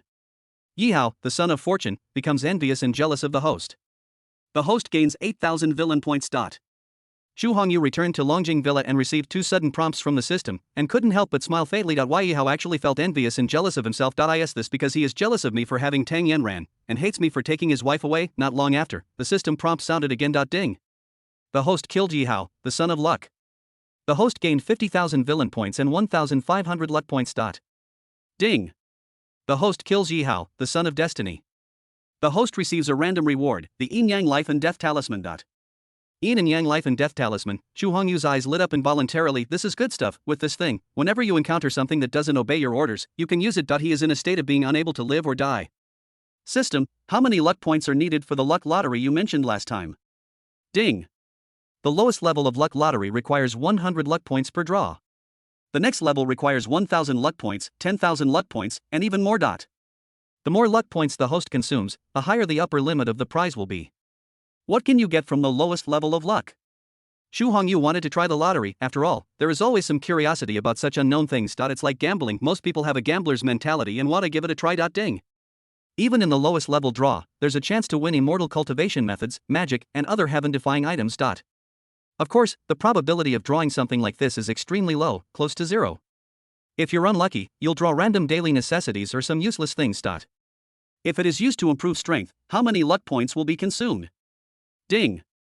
The host needs to upgrade to the Baodan realm, which requires 6,000 luck points, or 150,000 villain points. Luck points are indeed much more valuable than villain points. The proportions used are not comparable at all. Of course, villain points are also easy to obtain. All Xu Hongyu needs to do is do bad things, which is consistent with the behavior of a villain. Or you can suppress and eliminate the protagonist, and then you can take it from the son of luck. As for the luck points, in addition to getting the heroine, killing the protagonist, there is no other way. Then give me 100 luck points first, and let's play. Xu Hongyu decided to try paddling first to see the effect. Ding. The host obtains a bottle of pepper spray. Pepper spray. Xu Hongyu's face turned dark in an instant. He is a pervert himself. Is he using this thing to protect himself? The system is really a ripoff. Let me continue with the lottery. Ding. Host obtains 2 dark energy breakthrough pills. Ding. The host has acquired the racing skill. Ding. The host obtains a small electric shock device X1. Ding. The host obtains a 5-color jade necklace X1. Ding. The host obtains 100 garbage bags after drawing 5 times in a row. Xu Hongyu simply gave up on the lottery. These things are all of no use to me. The dark energy breakthrough pill can also be used to train subordinates and help Lu Qing, Lu Hong, and others improve their strength. The stun gun can be given to my sister for self-defense. Of course, the colorful jade necklace can also be given to your sister. I think no girl can resist the temptation of colorful jade. As for the garbage bags, does Xu Hongyu need this thing? Just throw it away. A flash of light appeared. A personal attribute panel visible only to him appeared in front of him. Name: Xu Hongyu. Identity: young master of the Chu family in Yanjing, owner of the ultimate villain, realm, peak of transformation charm, 99, the maximum attribute is 100. Friendly reminder: the reason why it is not full 100 is to worry about the host's complacency, skills, poison medicine, racing skills, martial arts, yin-yang life and death talisman items, marrow cleansing pills X5, dark strength pills X5, divine fire gatling gun, puppet pill X1, god slaying sword, pepper spray, small electric shock device, multicolored jade necklace system space, level 1, 1000 cubic kilometers, gold finger, the ultimate villain's halo, the emperor's cheer-eating. Technique villain points, 126000 luck points, 2800, normal person has 100. Xu Hongyu took out a rusty sword from the system space. It was the god-slaying sword that was obtained at the auction yesterday. The sword was about to be corroded by rust. It looked ordinary and had no effect. If it weren't for Yi Hao's introduction to the plot, Xu Hongyu would even think that this was just a piece of scrap metal. What is the function of this god-killing sword? How can I activate it? Unsealed with blood, the magic sword is invincible. The god-killing sword is a bloodthirsty magic sword that can only be unsealed with blood. In addition, the god-slaying sword can also be nourished with blood. The stronger the blood's owner is, and the stronger their luck is, the better the effect will be. Tempering the god-slaying sword to its ultimate perfection, the powerful force it unleashes is enough to restart the universe. So strong, Xu Hongyu was dumbfounded when he heard the system's prompt. It can actually restart the universe. What a terrifying power this must be. Chapter 59, Controlling People's Hearts and Conquering Sisters. After the excitement, Xu Hongyu gradually calmed down. Only by tempering the bloodthirsty sword to its best condition can the universe be restarted. I don't know how much blood this sword will have to feed. That's right. Xu Hongyu suddenly thought of something, and his eyes lit up as he said, if I use those Sons of Destiny to temper the sword, will the effect be better? Ding. The Son of Luck possesses extremely powerful luck and considerable strength. His effects are dozens, even hundreds, of times better than those of ordinary people. After hearing the system's prompt, Xu Hongyu felt a little regretful. I should have known not to send anyone to kill Yi Hao. Use Yi Hao's blood to temper the god-killing sword. At least it will allow Yi Hao to make a final contribution to himself before he dies. Lu Qing, Lu Hong, come in for a moment. He called in Lu Qing and Lu Hong, who were guarding outside the door. Xu Hongyu handed 4 pills to them. Both women have the strength of mid-stage dark energy. Yet he is only in his 20s, yet he has such strength at such a young age. He can be considered a genius. Of course, this is also due to the Chu family's cultivation. For Xu Hongyu, the strength of the middle stage of dark force is still not enough. Xu Hongyu gave these pills to the 2 girls in the hope of helping them quickly improve their strength and break through to the peak level of dark energy. After each of you takes 2 pills, they will help you break through to the peak of dark energy. Upon hearing this, Lu Qing and Lu Hong looked at each other, then knelt down towards Xu Hongyu with great emotion. Xu Hongyu thanks the young master for his grace. The Chu family has taken care of my 2 sisters, and now with the gift from the young master, this life belongs to the young master. Get up, you 2 are my Xu Hongyu's people, and you have done so many things by my side. It's only natural to give you some rewards. I hope that after your strength improves, you will be able to help us better. The loyalty of Lu Qing and Lu Hong is beyond doubt. Both of them are loyal fans of Xu Hongyu, so Xu Hongyu generously gives them elixirs and benefits. A person who is too stingy and does not know how to reward his subordinates will never achieve anything great. Besides, their realm is indeed a bit lowed. It didn't help Xu Hongyu much. Xu Hongyu must train a few trusted subordinates, otherwise, you have to do everything yourself. Then it would be a bit tiring for him to play the role of a rich second-generation villain. Not long after the 2 of them took the pill, they broke through their strength. Their realm has reached the peak of dark energy. The sudden change made the 2 girls even more grateful to Xu Hongyu. Half an hour ago, they were still in the middle stage of dark energy and could not break through, and now, with the help of the 2 pills from his young master, when the 2 girls thought of the 2 pills, their faces flushed. At first, they thought that the young master gave them some improper medicine, but when they ate it, they found that everything the young master said was true. Thank you, young master, for the miraculous medicine. Lu Qing and Lu Hong said with gratitude. The pills Xu Hongyu gave them were like magic medicines that could help them express their true feelings. This reward is really valuable to the 2 girls. It's just a few pills. As long as you 2 sisters follow me and serve me well, you will definitely benefit from it in the future. Xu Hongyu waved his hand and said nonchalantly, Young master, rest assured. We two sisters will swear to be loyal to you until death and devote our lives to you. The two sisters saluted Chu Hongyu again. Chu Hongyu has been so kind and generous that they really have no way to repay him from now on. I can only do my job well and complete everything Chu Hongyu assigned me. Hearing this, Chu Hongyu's mouth curled up inadvertently with a slight smile. His purpose was not just to have the two women serve as his bodyguards and do things for him. Instead, he wanted to completely subdue the two of them, becoming Chu Hongyu's person, even with the two girls. Loyalty to the Chu family. As long as Chu Hongyu says a word, both of them will die for themselves immediately. What Chu Hongyu wants is not the second daughter, but absolute loyalty to the Chu family. But he must be loyal to himself, to Chu Hongyu himself, for since Chu Hongyu has chosen the path of the ultimate villain, from now on, you are destined to be enemies with all kinds of sons of destiny, and you will encounter countless enemies. Being open and aboveboard is not Chu Hongyu's style. Naturally, he had to cultivate many confidants to help Chu Hongyu accomplish various tasks. I hope this is for me, Chu Hongyu, alone. After he finished speaking, Lu Cheng and Lu Hong were still stunned where they were then. The two girls looked at each other. I had already made up my mind. There are a few things you need to take care of immediately. Young master, please instruct all of Yi Hao's forces in Yanjing City to be eradicated completely. Don't leave any hidden dangers behind. Secondly, send someone to the Yi family immediately and destroy the entire Yi family. I don't want the remnants of the Yi family to come and cause trouble in a few years. When Chu Hongyu does things, he emphasizes cutting the weeds at their roots and leaving no future troubles, even if many of them are innocent and pose no threat to Chu Hongyu. Chu Hongyu will not leave any hidden dangers. 30 years in the east, 30 years in the west, the family was destroyed, but they returned strongly a year later, a drama of revenge. Chu Hongyu looked at it for an unknown amount of time. Only a fool would cause trouble for himself. Clear.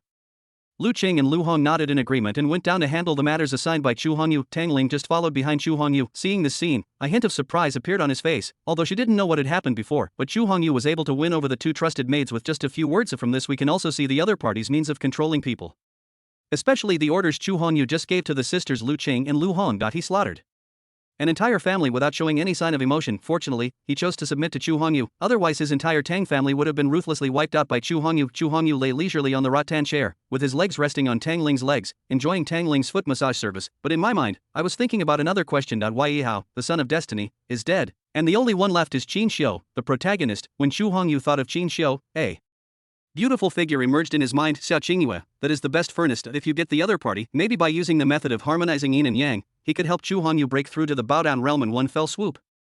Chapter 60. The Xiao family's survival. Yanjing City. Xiao family. A martial arts family with a history of thousands of years. The Xiao family was also a famous and powerful family in Yanjing. Hundreds of years at At its peak, as one of the overlords of Yanjing City, the family was full of talented people. There are as many as 4 powerful masters who have reached the Dan stage. However, as time went by, the Xiao family gradually went downhill and is now becoming increasingly decadent, with the deaths of those powerful Dan-holding masters. The Xiao family has not had a powerful Dan-holding master in the past 100 years, and now there is only an old ancestor at the peak of Huajin realm left, who is trying to keep up appearances. The ancestor suffered internal injuries when he was young, and his lifespan is coming to an end. It is estimated that he will not be able to hold on for too much longer. At the gate of the Xiao family's ancestral home, countless members of the Xiao family were crowded together. These people are none other than the direct descendants of the Xiao family. At this moment, they all set their sights on the ancestral home, their faces full of tension, staring intently at the door of the ancestral home. Inside the ancestral home, a powerful internal force is emerging. Obviously, there was a powerful warrior who was forcibly breaking through the realm. Xiao Qingyue stood in front of everyone, her face filled with stubbornness and worry. He bit his lips lightly. Those sparkling eyes never moved away from the door of the ancestral home. After the Xiao family ancestor finished taking the Yuanyang Ningxian pill that Xiao Qingyue brought back, he was making every effort to reach the Baodown realm. Xiao Qingyue's heart had long been tense to the extreme. He was afraid that some unexpected accident would happen. Yuanyang Ningxian pill can help strong people at the peak of Huajin to break through to Baodown realm. This is not 100% successful. The probability is only 70% to 80% at most. Moreover, the ancestor is so old that he is almost at the end of his life. In addition, the ancestor suffered a lot of hidden injuries when he was young. The chance of a breakthrough was greatly reduced.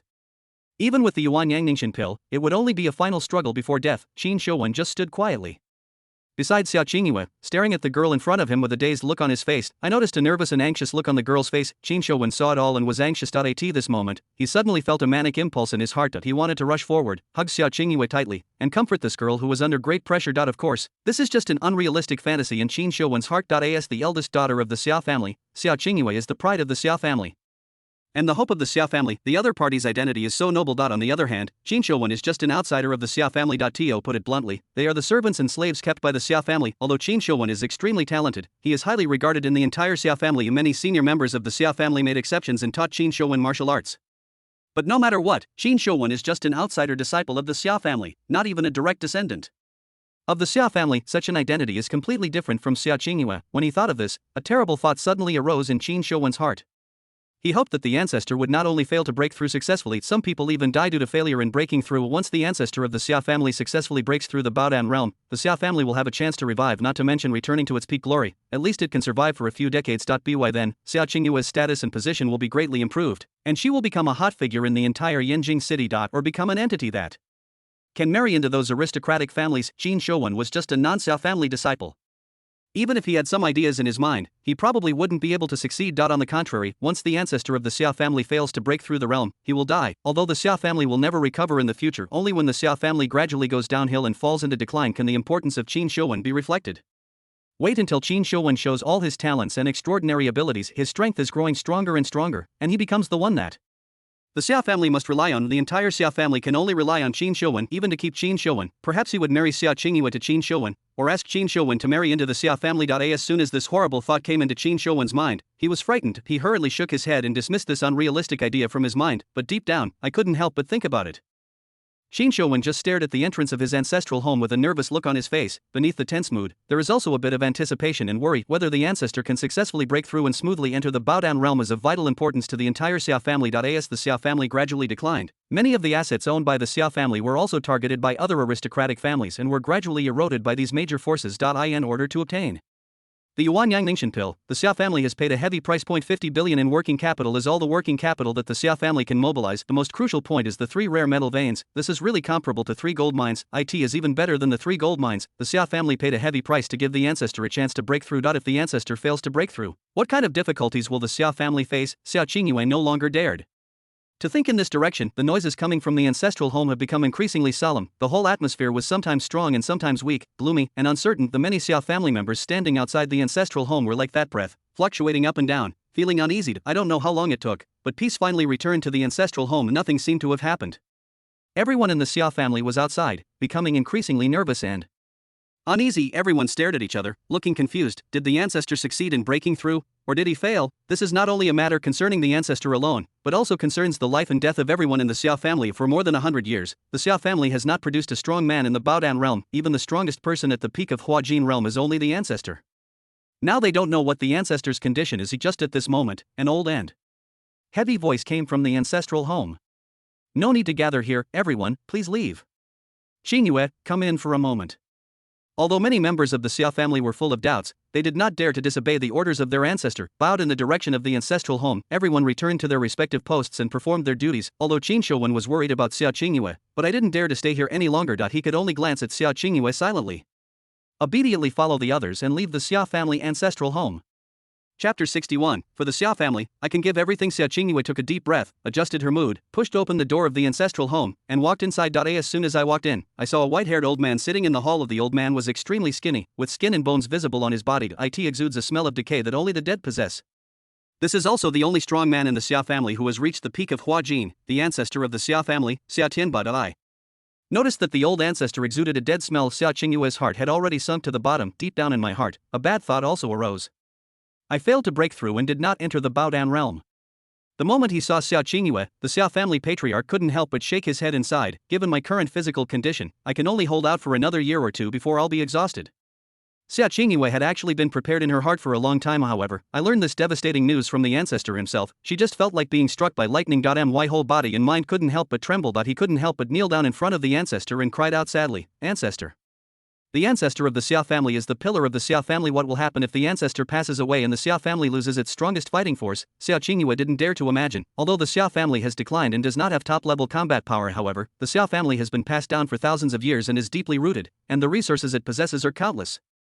There are resources but no strength to protect them. It's like a 3-year-old child sitting on a mountain of gold and silver. It will definitely become a hot commodity in the eyes of many forces. I'm afraid this group of hungry wolves will rush over, tear the entire Xia family to pieces. Looking at the most talented genius of the Xia family, the eyes of the Xia family ancestor couldn't help but flash with a hint of guilt. He couldn't help but shake his head and sigh. My talent is limited. I have been stuck at the peak of Huajin for 50 years.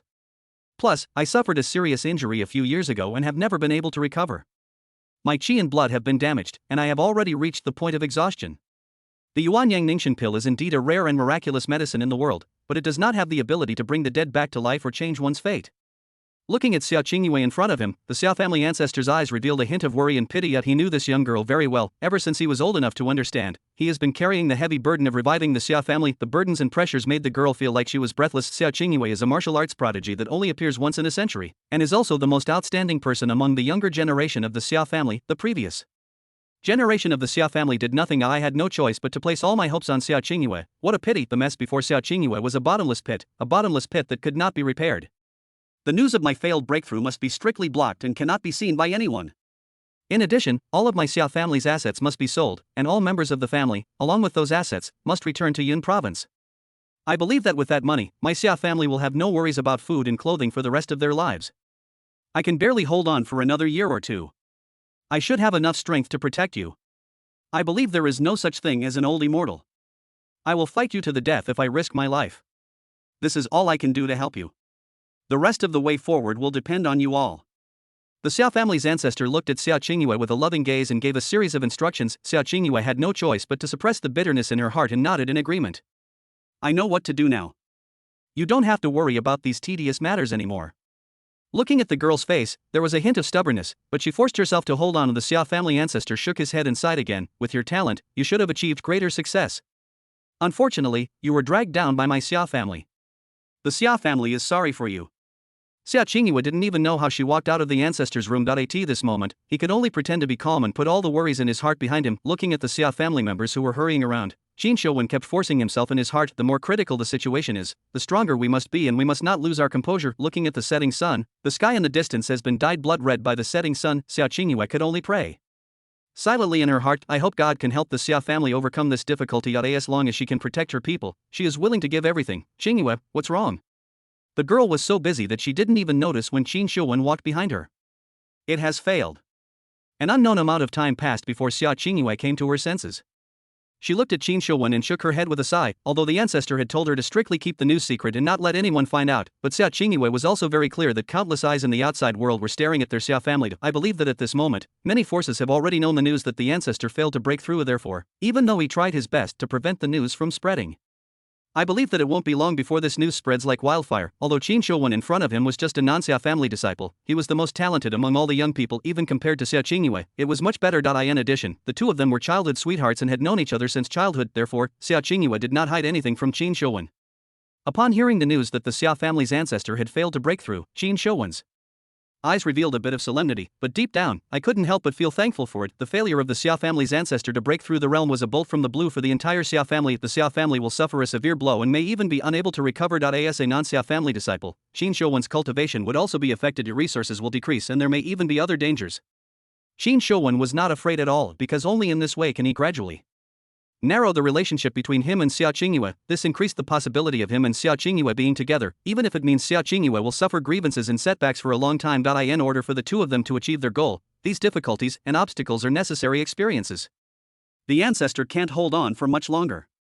We must transfer as much of our property as possible while he's still alive, and then return to Yun province. Brother Qin, the next section of the journey will be quite dangerous, so you should hurry up and prepare. Hearing this, Qin Shouwen was not nervous or worried at all. The ecstasy in my heart was almost impossible to suppress. Chapter 62. My sister is jealous. I control her. Yanjing is the political, economic, and cultural center of Longwood. It is a place that many people flock to in yearn for. Most people would never give up the favorable living conditions in Yanjing and return to the desolate Yun province, but there are countless forces in Yanjing city, whether it is an old family or those new forces. Compared to the declining and crumbling Xiao family, it is not a bit stronger. There are also countless young disciples in Yanjing City. What if some rich young man takes a fancy to Xiao Qingyue and wants to take her away? What should we do then? Xiao Qingyue was a beauty with a heavenly appearance and a natural fragrance. She was one of the few who could be compared to her in the entire Yanjing City. Once those powerful and wealthy children extended their sights and claws to Xiao Qingyue, just relying on Qin Shouwen, a mere figure, and relying on the completely ruined Xiao family, it was impossible for him to protect Xiao Qingyue, especially the young man I met in the hotel that day, Chu Hongyu, the young master of the Chu family. Although the other party did not show any covetousness towards Xiao Qingyue, but for some reason, when Qin Shouwen saw Chu Hongyu's face, he felt an inexplicable sense of irritability in his heart. He always had a feeling that Chu Hongyu had ill intentions towards Xiao Qingyue. As long as the Xiao family leaves Yanjing and comes to a remote place like Yun province, Qin Shouwen's inner worries disappeared. There is no need to worry that those children from aristocratic families will set their sights on Xiao Qingyue. When he thought of this, Qin Shouwen secretly turned his gaze to Xiao Qingyue, looking at the girl so close to him, Qin Shouwen's heart was filled with extremely strong greed. I wish I could take the girl in front of me for myself right now. He is the most talented among the younger generation of the Xia family. As long as he is given time, breaking through to the Huajin level, or even the Baodan level, will not be a problem. I believe that in the near future, Qin Shouwen will become the support of the entire Xia family. Under his leadership, the Xia family will be pushed back to its peak. When that moment really comes, he will be able to marry Xia Qingyue openly and be with the woman he loves. When Qin Shouwen thought of this, he found it difficult to conceal his inner thoughts and feelings. He looked at Xia Qingyue with deep affection and said, "Qingyue, don't worry. No matter what the future holds, I will face it with you unwaveringly and stay with you forever." These words were almost a naked confession of love to Xia Qingyue. Unfortunately, Xia Qingyue's entire mind is now focused on how to preserve the Xia family's foundation and how to ensure the Xia family's safe evacuation from Yanjing City. She didn't think much about Qin Shouwen's naked confession. I thought Qin Shouwen just wanted to take this opportunity to express his loyalty to the Xia family. Xia Qingyue nodded without even thinking. The girl acquiesced and silently agreed, although Xia Qingyue didn't say a word, but Qin Shouwen knew the girl's intention just from the other party's nod. With this discovery, Qin Shouwen was so excited that he danced with joy and almost jumped up. "Brother, you said you would take me to dinner. Why did you bring this woman here as well?" Zhu Lingxian pouted and looked at Tangling angrily. There was a hint of sourness in the words. She tried her best to persuade him, and her lips were almost worn out, before she finally got her stinky brother Chu Hongyu to agree to have dinner with her. Zhu Lingxian spent more than an hour dressing up carefully. I originally planned to spend a wonderful night with Chu Hongyu. Who would have thought that Chu Hongyu actually brought a light bulb? Tangling. Zhu Lingxian was not unfamiliar with this woman. It was this woman who sent assassins to kill her own stinky brother last time. When enemies meet, they don't fight on the spot. Zhu Lingxian did this for Chu Hongyu's sake, in order to maintain a good image in front of Chu Hongyu. Tangling didn't expect that Zhu Lingxian would treat her with hatred as soon as she came. There is not even the slightest room for maneuver in the words. It seems that she did not provoke this tough girl. Certainly, even though Zhu Lingxian was looking at her with ill intentions, Tangling did not dare to resist in the slightest. Her current identity is just Chu Hongyu's personal maid. What kind of punishment will you receive if you don't remember your identity? Thinking of the famous scene of being taught a lesson by Chu Hongyu, Tangling didn't dare to try it easily. There must be a purpose for bringing her here. What's the purpose? It's just that this woman looks good. I think you've probably been bewitched by this vixen. Don't forget, she once sent someone to assassinate you. Zhu Lingxian snorted coldly, not hiding her dislike for Tangling at all. I don't know yet. After you finish your meal, you will definitely go shopping. Take Tangling with you. You'll have one more person to carry things, freeing up your hands. Isn't that great? Chu Hongyu smiled calmly and explained to Zhu Lingxian. Certainly he didn't say this to deceive Zhu Lingxian. In fact, Chu Hongyu had such a plan. Let the cold-blooded president be his servant and carry things for Chu Hongyu. It seems like this idea is very good. Let this woman be a servant and carry things. Brother, if I order this woman around, would you feel bad? After hearing Chu Hongyu's explanation, Zhu Lingxian felt better. Her eyes flickered wildly, as if she was brewing some evil thoughts. Why would she be reluctant to give it up? She's just a maid. Isn't that what maids do, like carrying things? Humph. I don't trust you at all. Hearing this, Zhu Hongyu was speechless. He knew everything about this sister. Before Chu Hongyu could explain, Zhu Lingxian suddenly thought of something and looked at Chu Hongyu and asked, "You can say that this woman is your maid, but what about Tang Yanran?" "Brother, you have to explain it to me. Your brother is an adult now, so finding a woman seems normal. A few years ago when we were in school, you said that having a girlfriend would affect your studies, and you kept controlling me. That was all. Could it be that you still want to control your brother and interfere with my finding a girlfriend?" Zhu Hongyu was speechless. He had only heard of henpecked husbands, and now, a sister-in-law suddenly appears. These words made Zhu Lingxian look stunned. It seems that what Zhu Hongyu said makes sense. As her brother's sister, she really can't do anything about it when he finds a girlfriend. The crux of the matter is that they are not biological siblings at all. Chu Hongyu had no idea that his sister had always had other thoughts since she was a child. Chapter 63, The Iceberg CEO as bait. Fishing law enforcement. When he was a child, he heard his parents mention that they raised him, Chu Lingxian, as a child bride. When Chu Lingxian grows up, he will let her marry Chu Hongyu. Chu Lingxian is still in college and has not grown up yet. Plus, that was what Chu Hongyu's parents thought about 10 years ago. Who knows what the two elders are thinking now? Naturally, he did not tell Chu Hongyu about this matter. In Chu Hongyu's eyes, Chu Lingxian is Chu Hongyu's biological sister. What to do? What should I do now? This brother only makes me angry. Zhu Lingxian was so angry that she was jumping up and down, feeling extremely anxious. Suddenly, she had an idea and came up with a plan in a hurry. Brother, I naturally have no objection to you looking for a girlfriend, but as the eldest young master of the Chu family, you should at least find someone who is of equal status, with a decent figure, appearance, and temperament. Like this woman in front of me, who was your fiancée at the time, yet she dared to send someone to assassinate you. She has a bad character and is not qualified to be your girlfriend at all. And that Tang Yanran, she's just from the Tang family side branch, a small family, not a good match, and she's not qualified to be your girlfriend. Xu Hongyu was stunned when he heard his sister's words. It seems that what Chu Lingxian said is indeed true. Tangling's figure and appearance are naturally good. The high charm value of 98 points is not a false mark by the system. Pity, she had done something wrong. The position in Chu Hongyu's heart has already become a foregone conclusion. Maid, this is the best identity Chu Hongyu can give to Tangling. As for the rest, even if she is his own woman, Chu Hongyu will not indulge her. As for Tang Yanran, although she is as beautiful as a flower and is the goddess in the hearts of countless people, but no matter her status or beauty, she can't be compared with Chu Lingxian. In fact, any man loses his ability to resist in front of his sister. Even Xu Hongyu couldn't control himself when facing the sister who was the reincarnation of the Empress. Don't worry, the woman your brother finds will never embarrass you. I promise to find you a young, beautiful sister-in-law with fair skin, beautiful features, and long legs. Xu Hongyu cast aside the messy thoughts in his mind and showed a calm smile, seeing that her brother still hadn't given up those plans. Xu Lingxuan's brows were tightly knitted together. How could this brother be so rude? He doesn't want the young, beautiful, and lively sister next to him. He just had to provoke those questionable women. After a moment, Chu Lingxian seemed to have let it go. At worst, my brother will find other women in the future. She stood up and objected. Anyone who is not as pretty as Chu Lingxian, or whose figure or appearance is not up to standard, will be rejected. Prettier than him, Chu Lingxian, she must be a seductive vixen who tried every means to seduce my brother, so she should be rejected. After the two had dinner together, they went shopping. Women are born to love shopping. Even Chu Lingxian, the reincarnation of the Empress, is no exception. Chu Lingxuan's shopping principle is only one, buy. Especially there was Tangling, the maid who helped carry things, who was carrying things for her. This made Chu Lingxian even more excited. It seemed that he was taking revenge on Tangling for sending someone to assassinate his brother, or he was still angry with Chu Hongyu. Chu Lingxian bought more than 10 pieces of clothing and 7 or 8,000 bags in one go. Bags, big and small, were all hanging on Tangling's body, making it difficult for her to walk. Tangling's face was full of grievance. She knew that Chu Lingxian was deliberately taking revenge on her, so she found different ways to bully her. Tangling is now angry but dares not speak out. Ji Yu knew very well that if he showed any resistance or dissatisfaction, he would be severely punished by Chu Hongyu. Looking at Tangling carrying large and small bags with difficulty and trying hard to suppress her inner dissatisfaction, Chu Lingxian showed a satisfied smile. Humph. I told you to send someone to assassinate my brother. Now I'll let you, little bitch, see what I'm capable of.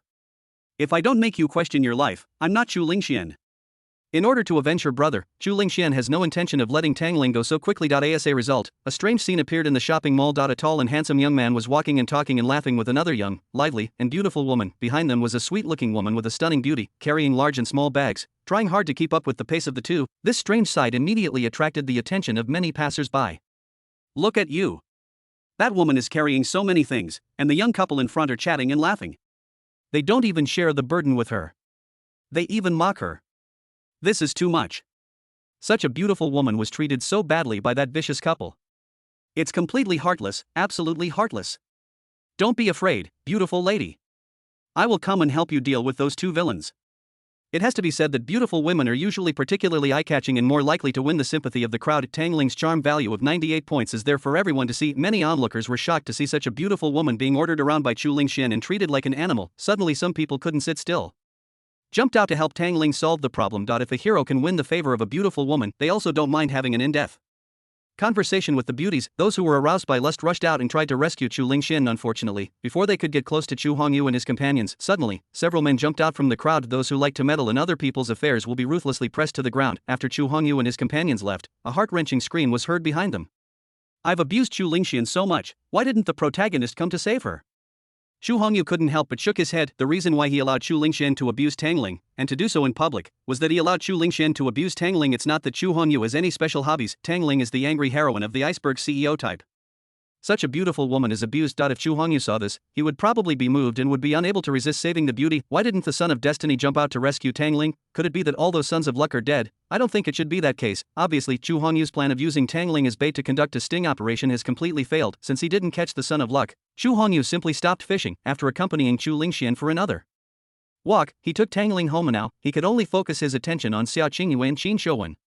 Chapter 64. Not everyone can be a dog for the Chu family. Yanjing City, Wangfu Street. This is the most prosperous area in Yanjing City. Countless children of high-ranking officials and wealthy families are proud to live nearby. A Mercedes-Benz led the way, and 7 or 8 luxury cars were guarding the red flag car, speeding at lightning speed. The scene was extremely spectacular. In Wangfu Street, a luxurious area where you can bump into several dignitaries just by going out. He is so arrogant and Domineering, this immediately caused displeasure among many powerful people. I don't know who was so arrogant, however, when they saw the license plate number clearly, some fear appeared on their faces. They even subconsciously made way and did not dare to stop him, because this car belongs to Tang Jun, director of the Yanjing Security Department. The director of the Security Department is a special position, specially created for the city of Yanjing. It is responsible for the security and defense of the entire Yanjing city. Even the Yanjing police station and all its security forces are under his control. In ancient empires, there were 3 dukes and 9 ministers. The director of the security department is equivalent to one of the 9 ministers among the 3 dukes and 9 ministers. Tang Jun was born into the prominent Tang family, a popular first-class family in Yanjing.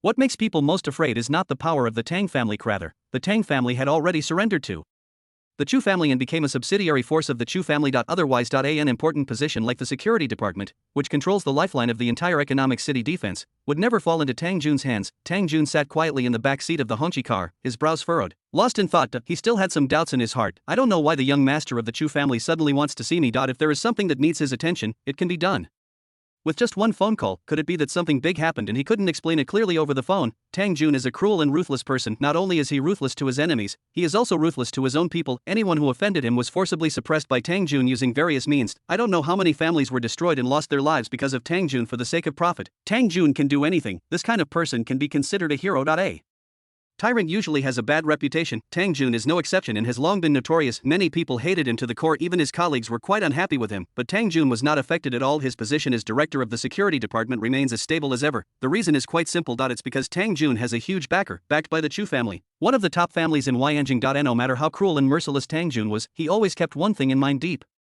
in his heart. We just have to hold on to the Chu family tightly, even if it means being a dog for the Chu family and biting people for the Chu family. I will do it at all costs. As long as he can cling to the Chu family, his position will be secure, and the entire Tang family will continue to thrive. Tang Jun shook his head and stopped thinking about those messy things. When I see the young master later, I will know what he wants me to do. No matter what the young master tells him to do, he just needs to do the things the young master tells him to do beautifully and get his job done. That's enough. The Chu family is a top aristocratic family with thousands of years of heritage. Not only does he possess supreme power, he also possesses powerful martial arts skills. There are as many as 7 or 8 powerful dan-holding masters in the Chu family. No one knows how many powerful people there are in secret. Even if you are a dog for the Chu family, you must have the ability to be a dog. Not long. Tang Jun's carriage arrived at the gate of Longjing Villa. Tang Jun slowly walked out of the car, looking at the magnificent manor in front of me. I couldn't help but feel awed. He straightened his clothes, looked at the bodyguards at the door, and said respectfully, Tang Jun, director of the Yanjing Security Department, is here to visit the young master. Please let everyone know. When the bodyguard heard Tang Jun reveal his identity and name, he remained calm and did not show any fear. As the director of the Yanjing City Security Department, Tang Jun is indeed in a high position of power, and there are countless people who curry favor with him. But as Chu Hongyu's bodyguards, how come they have never seen dignitaries? Any nobleman is not as good as him in front of his young master. The bodyguard didn't act arrogant, but just said it calmly. Please wait here for a moment, Driver Tang. I will report to the young master right away. While talking, the bodyguard picked up his cell phone and made a series of calls. After a while, he said calmly, Director Tang, please follow me. Led by his bodyguard, Tang Jun stepped into the gate of Longjing Villa. The entire Longjing Villa covers a large area. Even though they took the car, it still took them about 10 minutes to arrive at the most luxurious villa in the villa. Tang Jun just stood quietly in the hall of the villa. Without any orders, he didn't dare to sit on the chair at all. I don't know how long it took, but a sweet-looking, expressionless woman walked in from outside. The woman looked at Tang Jun and said with a smile, Sorry to have kept Director Tang waiting for a long time. The sweet-looking woman in front of me is none other than her. It was Chu Hongyu's trusted maid, Lu Qing. The moment he saw Lu Qing coming, Tang Jun didn't dare to put on any airs. He quickly walked over and said respectfully, Tang Jun greets the young lady. If other people knew about this funny scene, they would definitely laugh out loud. If we talk about cultivation, with the help of Chu Hongyu, Lu Qing is now at the peak of the dark energy realm. On the other hand, Tang Jun, as a powerful man in the late stage of Huajin, is also a well-known figure in the whole Yanjing. In terms of status, Lu Qing was just a bodyguard and maid beside Chu Hongyu. Tang Jun controls the Yanjing security forces and is the director of the police station's security department, holding great power. Such a powerful figure with great martial arts skills and real power would actually bow to a maid like Lu Qing. Neither of them seemed to think that there was anything wrong with this matter, nor did they feel that there was anything wrong at all. The woman in front of him did not hold any position, and Tang Jun did not dare to neglect her in any way. As Chu Hongyu's trusted maid, she was truly a 7th-rank official in front of the Prime Minister. Just this point. As an old fox, Tang Jun did not dare to take it lightly. Not to mention, do Lu Qing and Chu Hongyu have any other special relationship? Pillow talk is the most powerful wind in the world. Tang Jun didn't need to let the people around Chu Hongyu hate him because of a small mistake. After the two exchanged a few pleasantries, Tang Jun tentatively asked, I wonder if the young lady asked me to come here to tell you something. It's not really in order, Lu Qing said with a calm smile. I heard that director Tang and the Xia family are old acquaintances and have a close relationship.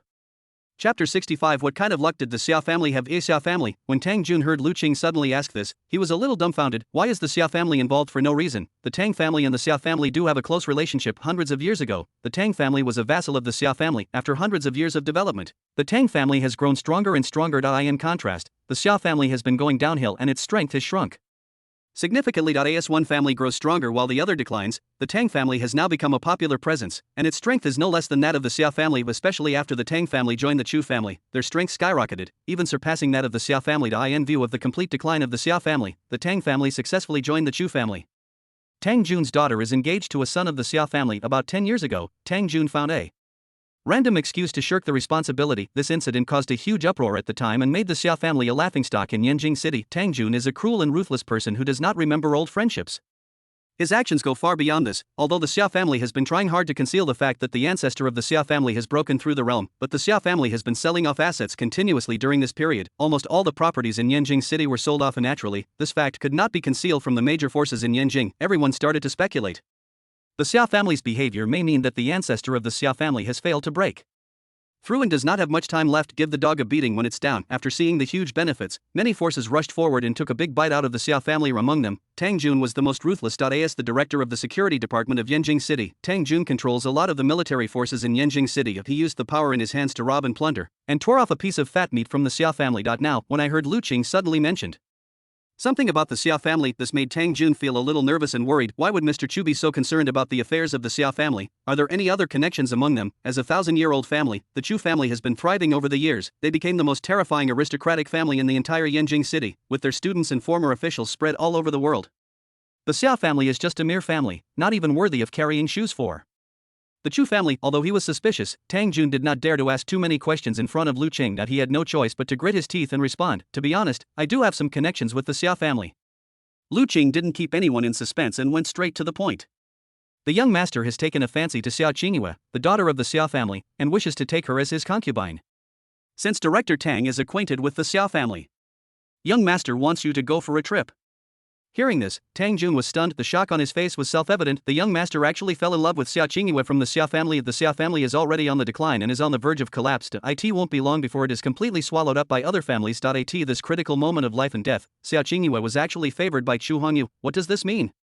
Once Xia Qingyue becomes Master Chu's woman, even if she is just a concubine, not only can the Xia family be preserved, but with the relationship with young Master Chu, the entire Xia family will be revived. Maybe we can regain our former peak. When he thought of this, Tang Jun felt mixed emotions and didn't know what to say. The people of the Xia family are just so lucky. His daughter, Tang Jun, was also as beautiful as a fairy, not inferior to that Xia Qingyue at all.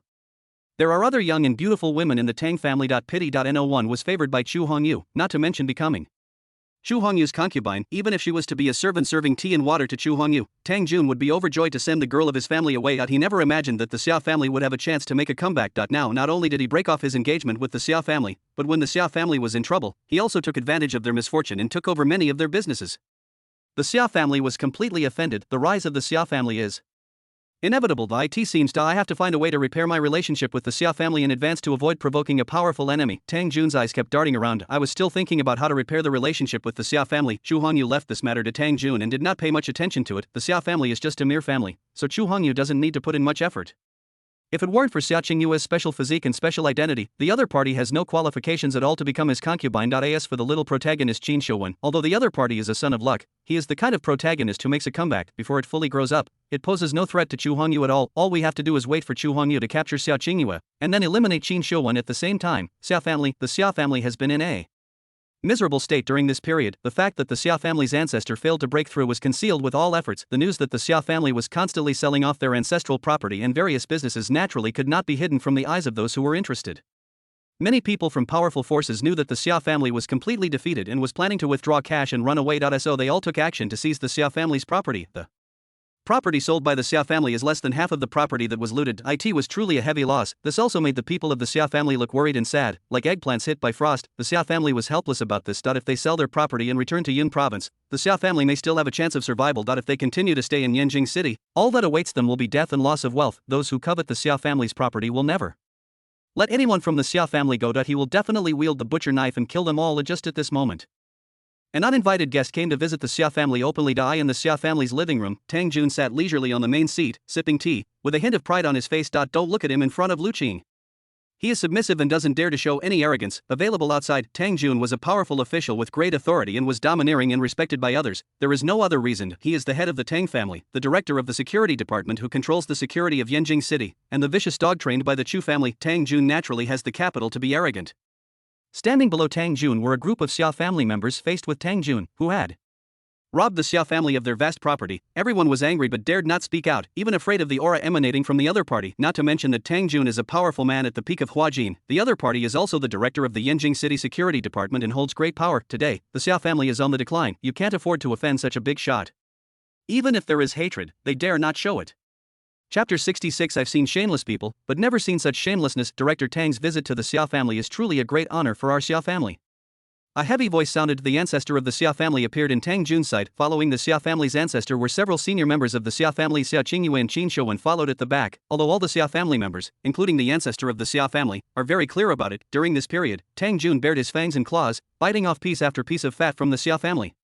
But when the two sides met, no conflict broke out. The ancestor of the Xia family still had a smiling face, giving people a feeling of calmness. And no matter what, the Tang family is powerful, and Tang Jun serves as the director of the Yanjing City Security Department, holding a high position of power. If the Xia family breaks off relations with Tang Jun at this time, it will definitely be bad news for them. While the Xia family ancestor was looking at Tang Jun and wondering about his intentions, Tang Jun was also looking at the Xia family ancestor. The other party seemed to have no problems and was still in good spirits, but Tang Jun, who was at the peak of Huajin realm, could see it at a glance. The ancestor of the Xia family was deficient in qi and blood, and had cholera. This is a sign that death is not far away. It seems that what the outside world said is true. The old guy doesn't have many years left to live. If that important figure hadn't taken a fancy to Xia Qingyue. As soon as the ancestor of the Xia family dies, all the major forces around who covet the Xia family's financial resources will definitely rush in and tear the entire Xia family to pieces. Pity God will not destroy the Xia family. At this time, the Xia family actually found a way to revive. Tang Jun shook his head and stopped thinking about those unrealistic things. With a slight smile on his face, he stood up and walked towards the direction of the Xia family's ancestor. What the ancestor said is inappropriate. My Tang family and the Xia family have been friends for hundreds of years. Hundreds of years ago, it was thanks to the Xia family's protection that our Tang family is what it is today. Our two families should visit each other, share what we have and what we need, and help each other.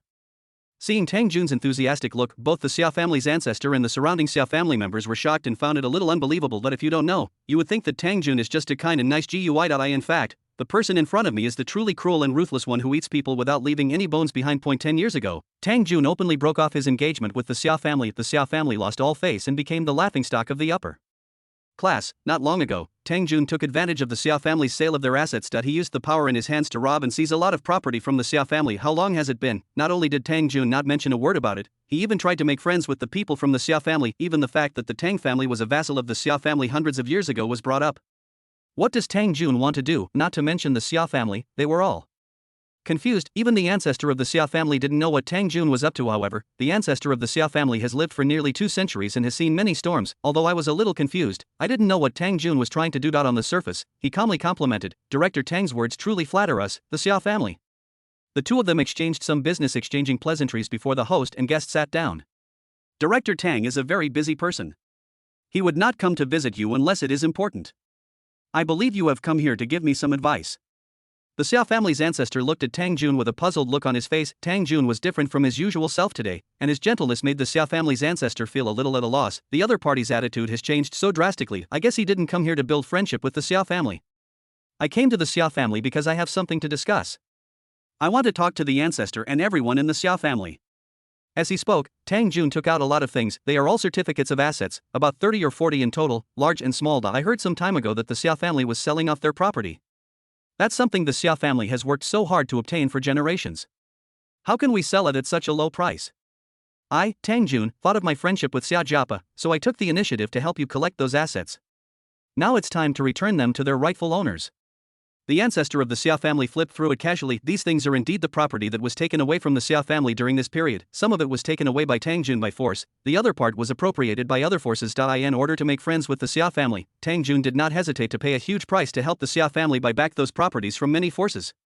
Looking at those things, Tang Jun still feels a little heartbroken. The assets robbed from The Xia family were naturally not a small amount. These assets have fallen into the hands of other forces, and it is not easy to snatch them back. Tang Jun almost spent all his money on these things. No matter how great the cost, Tang Jun must resolve the conflict with the Xia family and even make a deep ties with the Xia family, because he knew very well that once Xia Qingyue became that woman, the entire Xia family would rise in power. In the future, there will be countless people who will curry favor with the Xia family. Even Tang Jun might have to rely on the Xia family's help in the future. Looking at those assets, the ancestor of the Xia family was dumbfounded. The other people in the Xia family were also shocked and speechless. Tang Jun has always been a profit-driven person who will do anything for the sake of profit. Once Tang Jun has taken possession of any benefit, it would be harder than climbing to the sky to make him spit it out. But this time, Tang Jun not only swallowed up the interests of the Xia family, but also swallowed them all. He even returned the interests of the Xia family that had been snatched away by other forces. This still the selfish, sinister, and cunning Tang Jun, director of the Yanjing Security Department. Those who didn't know would think that Tang Jun was possessed. It's like in the fairy tale novels, where someone takes over someone else's body.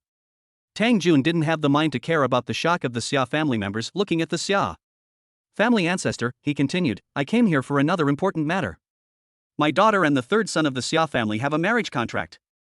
But my daughter was young at the time and was still in school. In order to avoid these trivial matters and disturbing my daughter, the wedding was postponed.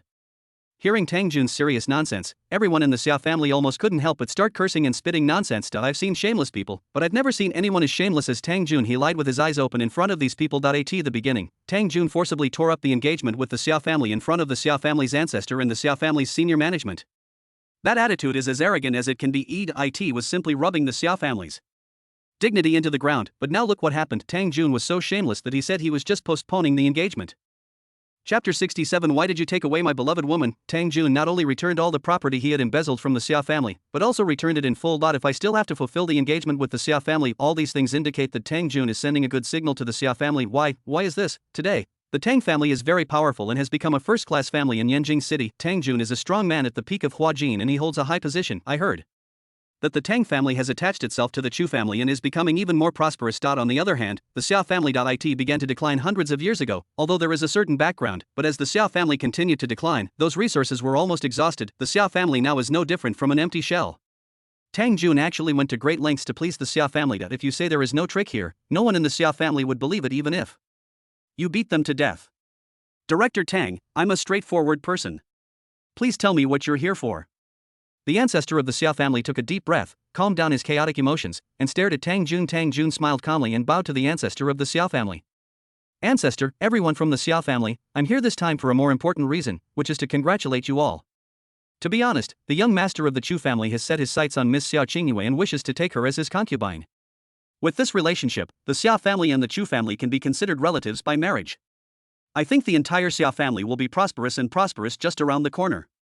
When these words were spoken, the whole audience was shocked. Everyone looked at him in disbelief. There are many descendants of the Xia family, senior members of the Xia family, including the ancestor of the Xia family. No one had digested the shocking news that Tang Jun revealed. Chu Hongyu, the young master of the Chu family, actually fell in love with Xia Qingyue, even though these words came from Tang Jun's mouth. Everyone in the Xia family still found it hard to believe. Who is Chu Hongyu? He is the young master of the Chu family. Although the Xia family and the Chu family are both aristocratic families with a history of thousands of years, however, in these thousands of years, the Chu family has not only not weakened, but has become even stronger. Its deep roots and strong foundation are beyond everyone's imagination. On the other hand, the Xia family, at its peak, was still unable to compete with the Chu family. The Xia family is now in ruins. In front of the Chu family, the Xia family is just an ant, even worse than an ant, not to mention the young master of the Chu family. Even a disciple from another family or a descendant of another family in the Chu family could marry the daughter of the Xia family for them. It is the greatest honor. The young master of the Chu family, Chu Hongyu, has a noble status, such a legendary figure, and now he actually plans to take Xia Qingyue as his concubine. When everyone heard this, they felt as if they were in the clouds and dreaming. It's still hard to believe this is a real thing. I don't know how long it took by the time everyone in the Xia family reacted. An ecstasy that was hard to conceal appeared on their faces. Xia Qingyue has the opportunity to become the concubine of the young master of the Chu family. What does this mean? This means that the Chu family will not only not decline, but will even rise strongly with the Chu family as support. The Xia family will move to a higher level. It is not impossible to restore the glory of our ancestors. This made the Xia family members, who had originally fallen to the bottom, suddenly feel happy, and their faces were full of hope and longing. The scheming old fox, the ancestor of the Xia family, also smiled happily at this time. There was an excited smile on his face, and he couldn't even close his mouth. One thing I worry about is what will happen after I die without him, a peak-level Huajin expert. The Xia family will be attacked by countless forces. If they are not careful, The entire Xiao family will be killed and wiped out. Now, the original worries no longer exist. Once the Chu family became related by marriage, Xiao Qingyue became Chu Hongyu's woman, with the Chu family's reputation as a protector who was so blind as to dare to provoke the Xiao family. Everyone cheered and was in joy. They were so excited that they almost danced and jumped into the sky. At the scene. Only one person not only did not show any joy, but also had a gloomy face. That face was so dark that it was unbearable to look at. This person is none other than Qin Shouwen. When he heard that Chu Hongyu actually wanted to take Xiao Qingyue as his concubine, he was filled with anger and had nowhere to vent. It was like the depression before a volcano erupted, making him feel extremely painful. It almost burst Qin Shouwen's entire chest. Chu Hongyu really was planning on Xiao Qingyue. The problem that Qin Shouwen was most worried about finally broke out. Qin Shouwen and Xiao Qingyue are childhood sweethearts. He had long since regarded Xiao Qingyue as his forbidden delicacy, as his everything. He originally thought that after the incident in the capital was over, he would be able to return to Yun province with Xiao Qingyue. He would find another opportunity to confess his feelings to Xiao Qingyue. The two of them will be able to fly together and become a happy couple. When that time really comes, the two of them will either live in seclusion in the mountains or lead a carefree life. Or is it that Xiao Qingyue wants to fight for the revival of the Xiao family? Qin Shouwen would never leave Xiao Qingyue and would always follow her side, but now, they were only one step away from leaving the capital, this place of trouble. Unexpectedly, Chu Hongyu intervened and tried to snatch away his beloved. The resentment in Qin Shouwen's heart. As the son of the Chu family in Yanjing, Chu Hongyu was a high-ranking person. You can get any beauty you want whether they are ordinary people or daughters of prominent families. It's just a matter of your words. Tang Yanran and Tang Yanran from the Tang family have both had scandals with you. Aren't those two women enough? And you still think about me, Qin Shouwen's woman? Why did you take away the woman I love? Looking at the group of people around him, he was overjoyed.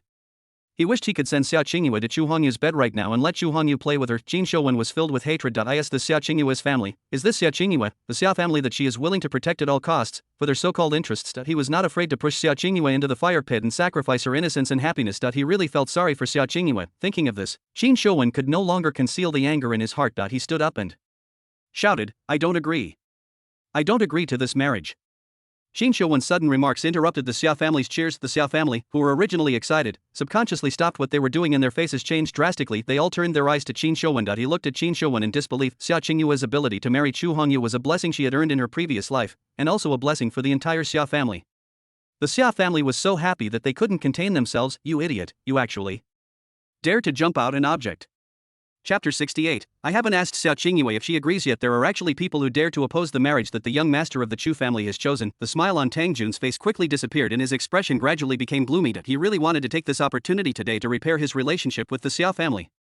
Even willing to lower your posture. Don't forget. As the director of the Yinjing City Security Department, Tang Jun holds great power. He himself has reached the peak of Huajin realm. Even the ancestor of the Xiao family had to be careful when seeing Tang Jun, his former enemy. This guy suddenly jumped out. Although Tang Jun didn't know the other person, it is obvious that this guy, even if he is not from the Xiao family, has an undeniable relationship with the Xiao family. A mere nobody dared to say those words in front of him. Don't you agree? Who do you think you are? Any decision made by the young master of the Chu family requires your consent. Or in other words, do you have the qualifications to object? Not to mention Tang Jun, everyone in the Xiao family jumped out to object after hearing Qin Shouwen's words. As they gradually came to their senses, they became furious. As a talented outer disciple of the Xiao family, Qin Shouwen is highly regarded by the top management of the Xiao family among the younger generation. They have the most resources for cultivation. In addition, Qin Shouwen, as a son of luck, has a natural tendency to mock others. Just after he jumped out and spoke out immediately, a young man stood up and mocked him. You don't agree? You are just a non-Xiao family disciple. What qualifications do you have to decide the major affairs of my Xiao family? The fact that the young master of the Chu family is willing to take my eldest daughter of the Xiao family as a concubine is a blessing not only for her but also for my entire Xiao family. The young master of the Chu family and the eldest daughter of my Xiao family are truly a match made in heaven. Everyone in my Chu family fully supports this marriage. What sinister intentions do you have in jumping out to oppose it?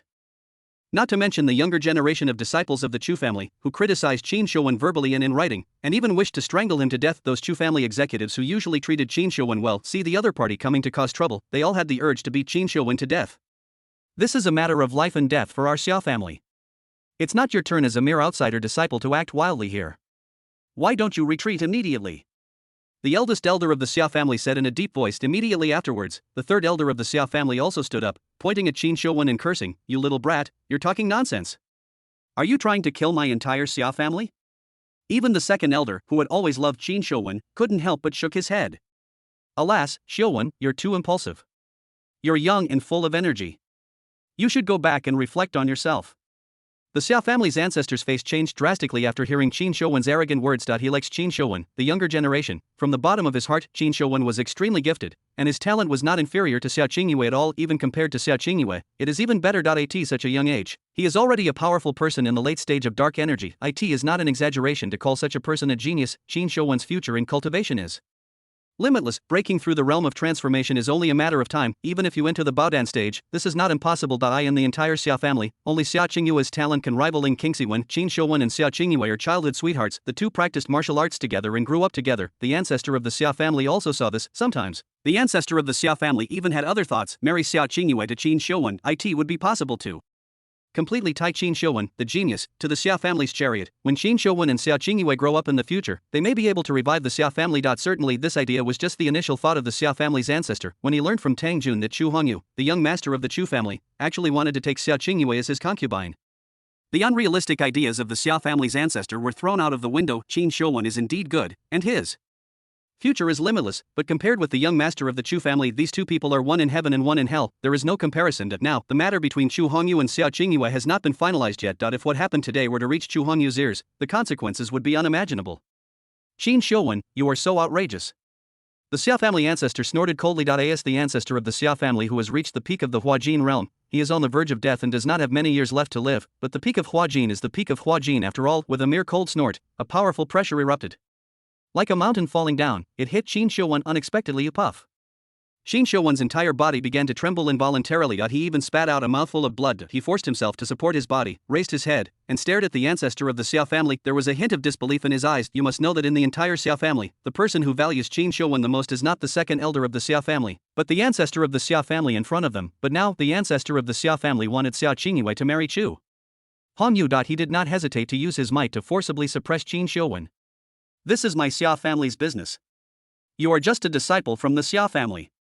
What qualifications do you have to interfere in my Xia family's affairs? The words of the Xia family ancestor left Qin Shouwen speechless, especially when I heard the insults, accusations, ridicule, and anger from the Xia family people around me. Qin Shouwen's old face turned red, but he still didn't want to give up the last chance, so he could only focus on himself and said with gritted teeth, this is not only the Xia family's business, but also the eldest lady's private matter. You haven't even asked the young lady yet, but you're making the decision for him. That's a bit too much. Qin Shouwen's words left the Xia family speechless. Everyone looked at each other and fell into silence. That's right, Xia Qingyue, the person involved, has not yet expressed her opinion. If this matter involves other members of the Xia family, there is no need for the consent of the parties involved at all. The Xia family's ancestor and the Xia family's senior management can make the final decision. But Xia Qingyue is different. Since then, Xia Qingyue has been working hard for the revival of the Xia family. Everyone knows how much Xia Qingyue has done for the Xia family. At least Xia Qingyue wouldn't continue to sacrifice herself for the Xia family. He even sacrificed all his happiness for the rest of his life. Helplessly, everyone turned their heads and focused their gaze on Xia Qingyue, but Xia Qingyue just stood there quietly, seemingly calm on the surface. It was as if what was just discussed had nothing to do with him, but I saw her eyebrows blinking slightly. The whole body was shaking slightly. Obviously, this girl, who appears calm on the surface, has already had countless ripples in her heart. Chapter 69, fearing Chu Hongyu's power, he had to agree. Xia Qingyue heard that Chu Hongyu actually wanted to take her as his concubine. He was not like the Xia family, who were shocked and then filled with ecstasy. Instead, he fell into confusion, because this incident came too suddenly. It was so sudden that Xia Qingyue had never imagined that something like this would happen. You have to know that Xia Qingyue and Chu Hongyu had never met each other before.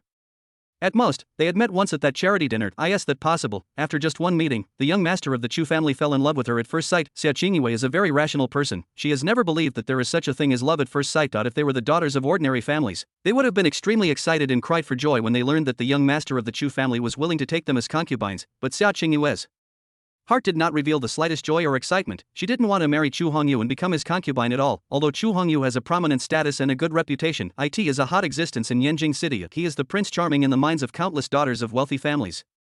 But Xia Qingyue is not a greedy person who seeks power and wealth. I will not compromise for certain rights or wealth. Thinking this way doesn't mean that Xia Qingyue will oppose this marriage. Xia Qingyue knew it very well. Only by marrying Chu Hongyu and becoming his concubine can the entire Xia family be saved. This is the Xia family's only chance of survival. It is also the key to the rise of the Xia family. When Xia Qingyue thought of this, she felt a sense of confusion in her heart. Ever since she could remember, she had only one thing in mind: to revitalize the Xia family. And now, the opportunity is right in front of me. But Xia Qingyue didn't want to marry into the Chu family, a top-tier aristocratic family, and serve a strange man whom she had only met once, even though that man, as the young master of the Chu family, was extremely powerful and had a prominent status. Deep down in Xia Qingyue's heart, There were 1,000, 10,000 reasons why she didn't want to. Xiao Qingyue was in a dilemma, but when she saw her own ancestor, the one who devoted himself to the Xia family's business.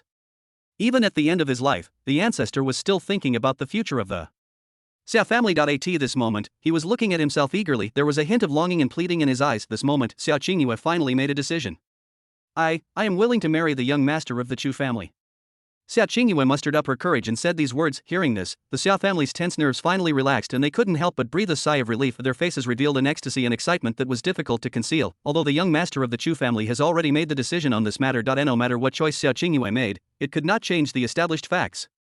But if Xiao Qingyue agreed on her own initiative, other complications could be avoided. At least he wouldn't offend the young master of the Chu family in this matter. Some of the younger members of the Xia family were already dancing and cheering. According to their original trajectory, it wouldn't take long for the Xia family to move back to their hometown in Yun province. For the Xia family members who had lived in Yanjing City for half of their lives and were used to the life of the rich, this was a disaster that came as a bolt from the blue. They were not willing to give up the prosperous life in Yanjing City, run to that desolate place and live a simple and hard life. Now, our eldest daughter, Xiao Qingyue, has the good fortune to marry the young master of the Chu family. Even though she was only a concubine to the young master of the Chu family, the Xiao family was not qualified to be called the in-laws of the Chu family.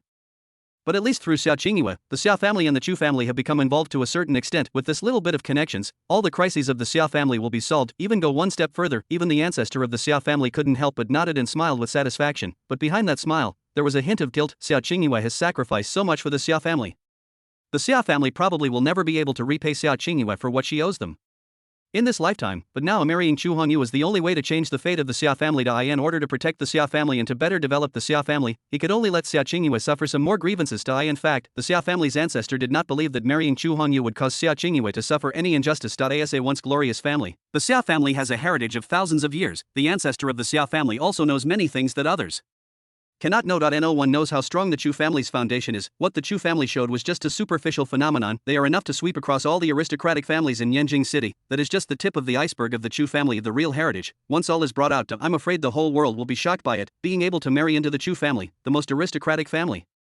For Xiao Qingyue, it was also a great honor. The Xia family was happy. Only Qin Shouwen was left, staring at Xiao Qingyue in disbelief. Qin Shouwen never expected that Xiao Qingyue would agree so readily. Would she agree to marry a playboy like Chu Hongyu? Could it be that Xiao Qingyue had forgotten what she had promised herself not long ago? The other party clearly knew Qin Shouwen's feelings and accepted them. Why is this happening? Qin Shouwen felt as if his heart was being cut by a knife, and the pain was excruciating. It was as if something was stuck in my throat and I almost suffocated because I couldn't breathe. Angry. Of course there is, deep down in Qin Shouwen's heart, what he showed most was not anger. Instead, his face was full of helplessness and sadness. He and Xiao Qingyue grew up together and were childhood sweethearts. He knew Xiao Qingyue's character very well.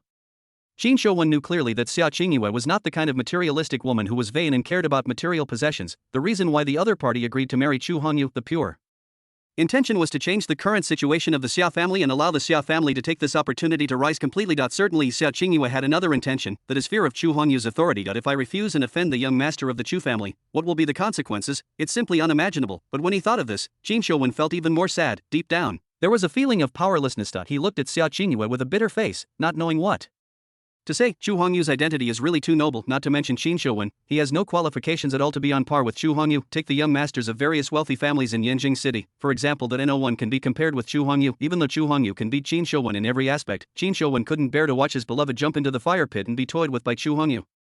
Chapter 70. There are no eternal enemies, only eternal interests. Although I know that I am not as good as Chu Hongyu in every aspect, Qin Shouwen also didn't want to give up on Xiao Qingyue just like that. He opened his mouth, ready to continue persuading Xiao Qingyue. No matter what, he would make one last effort. Seeing that Qin Shouwen had not given up and was still planning to take over Xiao Qingyue, the ancestor of the Xia family was also completely furious. Qin Shouwen seems quite smart on weekdays. Why did they have to go against the Xia family at the critical moment? Doesn't he really know, once this matter is messed up, what will the Xia family face next? The Xia family has a bright future ahead of it. One step back is hell. If they offend Chu Hongyu, no one in the Xia family will have a chance of survival. The Xia family's ancestor used to think highly of Qin Shouwen. At one point, Qin Shouwen was even considered the hope of saving the Xia family, but when he learned that Chu Hongyu wanted to take Xiao Qingyue as his concubine, the mentality of the Xia family's ancestor has undergone a drastic change. Qin Shouwen's image in his mind also plummeted. If Qin Shouwen offended Chu Hongyu because of his unreasonable behavior, it's no big deal to kill a waste like Qin Shouwen. The key is that it will implicate the entire Xia family. The ancestor of the Xia family finally decided to take action personally to resolve this incident. He just waved his hand lightly, and a force like a tidal wave hit the Direction where Qin Shouwen was, the force came too suddenly and too fast. Qin Shouwen didn't have time to make any preparations at all, and was injured by the momentum of the Xia family ancestor. His whole body involuntarily retreated and he vomited blood several times. Bang! Qin Shouwen felt his legs go weak and he fell to the ground. At this moment, his face was pale and he was dying now. It seemed as if he would die in the next moment. The serious injuries made Qin Shouwen unable to hold on any longer. He just fainted. Xiao Qingyue, who was standing by, couldn't help but frown upon seeing this situation. She whispered, "Please, old ancestor, show some mercy." Since Xiao Qingyue had said so, the Xia family ancestor naturally couldn't bring himself to kill Qin Shouwen in public. "What are you guys still doing here? Throw this piece of trash out right now." The ancestor of the Xia family glanced at everyone and snorted coldly. Several young disciples of the Xia family reacted, then he used his hands and feet to drag Qin Shouwen out in a hurry. While dragging Qin Shouwen, he did not forget to use his hands and feet to attack Qin Shouwen. Qin Shouwen, this guy, relies on his extraordinary talent and the care of the top management of the Xia family. He has always been arrogant and looked down on others. He didn't take these people seriously. At the beginning, there was special care from the top management of the Xia family, and the ancestor also favored Qin Shouwen. Even if they were dissatisfied with Qin Shouwen, they did not dare to express it. But things are different now. Qin Shouwen had lost his mind, daring to oppose the relationship between his eldest daughter Xiao Qingyue and the young master of the Chu family time and time again. It even nearly put the Xia family into an irretrievable danger. Give the dog a beating when it's down. Naturally, they would not hesitate to use their fists to punish this kind of waste who had fallen out of favor. He greeted Qin Shouwen, seeing his own son get rid of Qin Shouwen, the troublesome guy. He saw him only then did the Xia family's ancestor breathe a sigh of relief. He fixed his eyes on Tang Jun and said with a smile, "It's all my fault for not disciplining him properly. That's why such a jerk appeared and disturbed director Tang's fun." Tang Jun watched coldly, keeping an eye on everything that happened in the Xia family. The Xia family's attitude made him quite satisfied, and he couldn't help but smile faintly. What the ancestor said is inevitable, that some ignorant people will do something out of line. If it were a normal matter, it would be easy to talk about, but this matter involves the young master of the Chu family. I also hope that you, old ancestor, will handle things cleanly and efficiently, and not leave any hidden dangers. Otherwise, if young Master Chu finds out about this, it will be difficult not only for you but also for me. The ancestor of the Xia family naturally heard the implication of Tang Jun's words. These words also carried a threatening tone. It is both a naked threat and a kind reminder. After all, if something went wrong, the Xia family would not be able to withstand the Chu family's wrath at all. The two of them exchanged business praises and flattered each other again. With Xiao Qingyue here, the rise of the Xia family is a foregone conclusion. Tang Jun was originally a selfish villain who would do anything to achieve his goals. This time, they naturally had to find ways to curry favor with the Xia family to ensure that the Tang family could obtain enough benefits. Faced with Tang Jun's goodwill, the Xia family's ancestor also gladly accepted it and made peace with Tang Jun on the spot. Letting bygones be bygones, although Tang Jun is selfish and acts like a villain, he has offended the Xia family in many ways. Don't forget, the Tang family is a first-class family in Yanjing City. Tang Jun himself has reached the peak level of Hua Jin and is a real strongman. The other party is the director of the Yanjing City Security Department and holds great power. It is better to make friends with such a powerful person than to offend a vindictive villain. There are no eternal enemies, only eternal interests. In the face of interests, all these hatreds can be resolved. Tang Jun came here and perfectly accomplished his purpose, so he naturally left leisurely this time. We not only completed the task assigned by Lu Qing, he also took this opportunity to turn enemies into friends and re-establish an alliance with the Xia family. If not, once Xiao Qingyue became Chu Hongyu's woman, she would say some bad things about herself next to Chu Hongyu. The consequences are unimaginable. You know, the pillow talk is the most powerful wind in the world, and it kills people without blinking an eye. The people of the Xia family are quite sensible, knowing that in the face of interests, those illusory hatreds are useless. His Tang family and the Xia family have a marriage relationship. Perhaps when the Xia family rises, the Tang family will also be able to get a piece of the pie and gain considerable benefits. When Tang Jun's figure completely disappeared from the sight of the Xia family members, the people of the Xia family can no longer be controlled. Everyone cheered and shouted excitedly. The days of anxiety and worry will be gone forever. What awaits them is only a bright future. The Xia family's ancestor sent all of the Xia family's disciples away, leaving only Xiao Qingyue in front of him. I didn't expect that the young master of the Chu family would actually take a fancy to him. The sudden change directly resolved the unprecedented crisis facing my Xia family. The ancestor of the Xia family was filled with emotion. Even after several hours, I still haven't recovered from the shock. Chapter 71. Let's elope together. If Xiao Qingyue married Chu Hongyu, the entire Xia family would not only not go downhill, but could even rise strongly. When thinking of this, the Xia family's ancestor could hardly conceal the joy on his face. This is unprecedented good luck and opportunity for the Xia family. But at this moment, Xiao Qingyue had a blank expression on her face, showing no signs of excitement at all. The reason why she agreed to become Chu Hongyu's concubine was entirely for the sake of the Xia family. In fact, Xiao Qingyue has been working hard for the revival of the Xia family throughout her life, but no matter what, Xiao Qingyue is just an innocent girl now. The Chu family is unfathomable. Xiao Qingyue was about to become the concubine of Chu Hongyu, the young master of the Chu family. She was filled with anxiety, not knowing what was waiting for her. Thinking of this, Xiao Qingyue couldn't help but feel a little more confused. Noticing the change in the girl's expression, the Xiao family's ancestor couldn't help but feel a little more guilty. Xiao Qingyue's contribution to the Xiao family is more than enough now. Considering the future of the Xiao family, he has dedicated himself entirely. Qingyue, you have been really hard-working and wronged over the years. The Xiao family ancestor sighed. Upon hearing this, Xiao Qingyue simply shook her head and forced a smile, saying, "The Chu family's young master is a heroic young man, handsome and elegant, and the prince charming in the eyes of many women. It is my, Xiao Qingyue's, blessing to be able to marry young Master Chu as his concubine. How can I feel wronged? It's great that you can think this through." The Xiao family's ancestor nodded slightly. Suddenly he thought of something and frowned. "According to what you said before, you and the young master of the Chu family only met once, and he wanted to take you as his concubine. Was this love at first sight?" He always felt that there was some unknown problem here. Someone like Chu Hongyu would never play the trick of falling in love at first sight. As an old fox who had lived for 2 centuries, the ancestor of the Xiao family immediately noticed something strange. Could it be that the young master of the Chu family has noticed your special physique? This is the fundamental reason why the other party wants to take you as a concubine. The ancestor of the Xiao family suddenly thought of this problem. Xiao Qingyue possesses a special physique. This kind of physique is rare in the world. For Xiao Qingyue, it might not be of much help, but for others, it is the best skull topic. Practicing dual cultivation with Xiao Qingyue would be extremely beneficial. If the Xiao family was strong and Xiao Qingyue had that kind of physique, there wouldn't be any problem. But now, the Xiao family gradually declined once others knew about Xiao Qingyue's physique. I'm afraid those ferocious enemies will rush over from all directions, tear the entire Xiao family into pieces, and forcibly snatch Xiao Qingyue away. Therefore, after the Xiao family's ancestor realized Xiao Qingyue's special physique, he immediately blocked the news. Except for a few senior members of the Xiao family, no one else knew about this matter at all. The ancestor of the Xiao family is indeed an old fox who has lived for 2 centuries. Although he had never met Chu Hongyu, he had already guessed his intentions. After hearing the ancestor's words, Xiao Qingyue's expression did not change much. She shook her head and sighed. No matter what the purpose of the young master of the Chu family is, given the current state of our Xiao family, we no longer have any choice. These words also made the ancestor of the Xiao family fall into silence. Good, just as Xiao Qingyue said, Chu Hongyu plans to take Xiao Qingyue as his concubine. It could be love at first sight, or he had other motives. Or maybe he was even attracted by Xiao Qingyue's special physique. The Xiao family had no other way to deal with this. There was not even the slightest intention to reject Chu Hongyu's trump card. If I could be sacrificed alone in exchange for the rise of the entire Xiao family. As a member of the Xiao family, I, Xiao Qingyue, should also contribute to the family. Even if the young master of the Chu family discovered my special physique and used me as a skull, so what? It won't cost me my life. At most, my cultivation will be drained away by the other party, and I will become an ordinary person. But as the concubine of the young master of the Chu family, I can still enjoy wealth and glory for the rest of my life and be respected by everyone. Xiao Qingyue had seen it very clearly. It started from the moment he agreed to become Chu Hongyu's concubine. She knew that her destiny no longer belonged to her. Xiao Qingyue had no intention of resisting. After the two of them talked for a while, Xiao Qingyue left the hall and headed towards her boudoir. It won't be long before he enters the Chu family and becomes the concubine of the young master of the Chu family. Taking advantage of this period of time, Xiao Qingyue must also prepare well and enter the Chu family in the best condition. At this moment, a dark shadow flashed out and blocked Xiao Qingyue's way. The person who came was none other than Qin Shouwen. During the day, Qin Shouwen was injured by the aura of the Xiao family's ancestor and was seriously injured by him. Even though Qin Shouwen is a son of luck and has a strong physique. This time, his steps were still unsteady, his face was pale, and he looked like he was seriously injured. Qin Shouwen was indifferent to his own condition. What he was most worried about was Xiao Qingyue in front of him. He looked at Xiao Qingyue anxiously and said, "Qingyue, I know you don't like that playboy Chu Hongyu at all. The only reason you agreed to this is simply because you're worried about the Xiao family.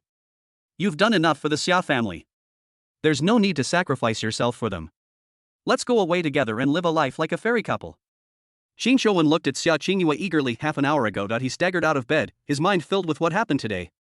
The woman he loved was about to become someone else's concubine. This is absolutely unacceptable to Qin Shouwen. Just yesterday, he was still fantasizing about himself and Xiao Qingyue returning to Yun province, where the two of them would live together in peace and happiness, living a carefree life. How long has it been? The world has changed. A bolt from the blue struck Qin Shouwen without warning, leaving him stunned.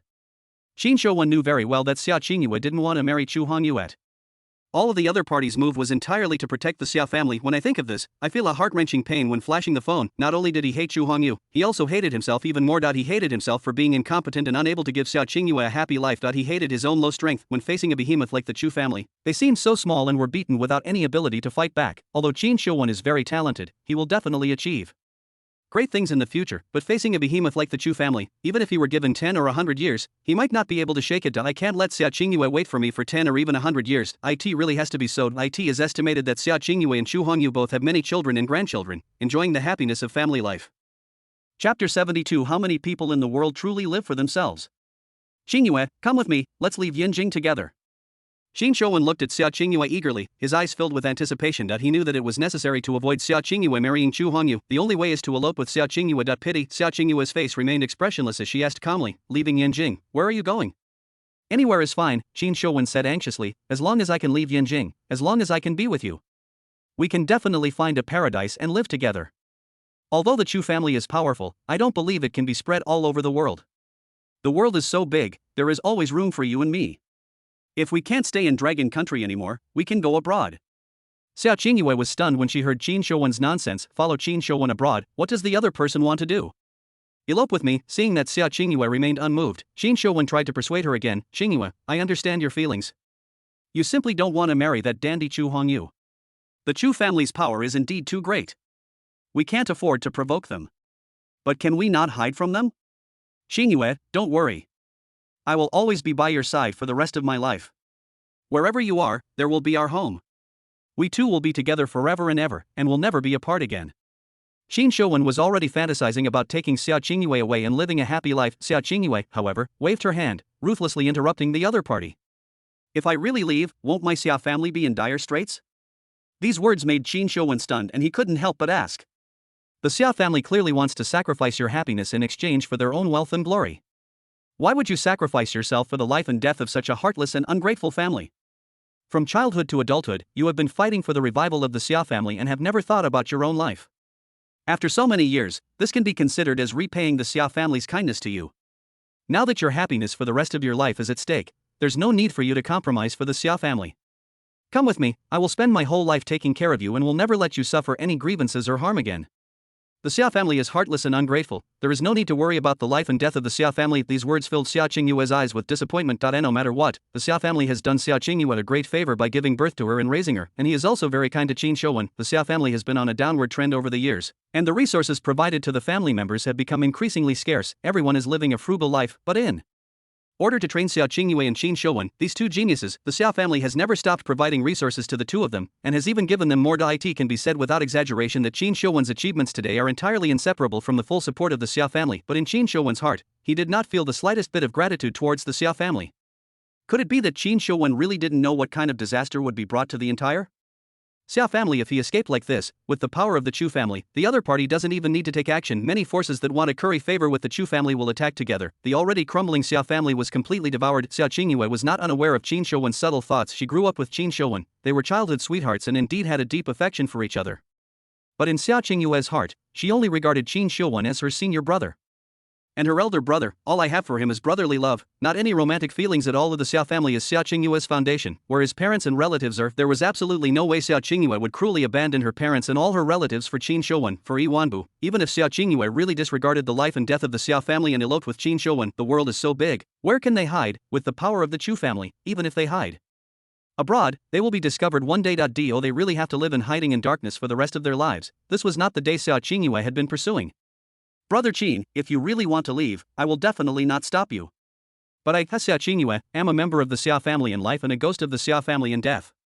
I will never leave with you. After saying that, Xia Qingyue didn't bother to pay attention to Qin Shouwen anymore and walked towards her bedroom.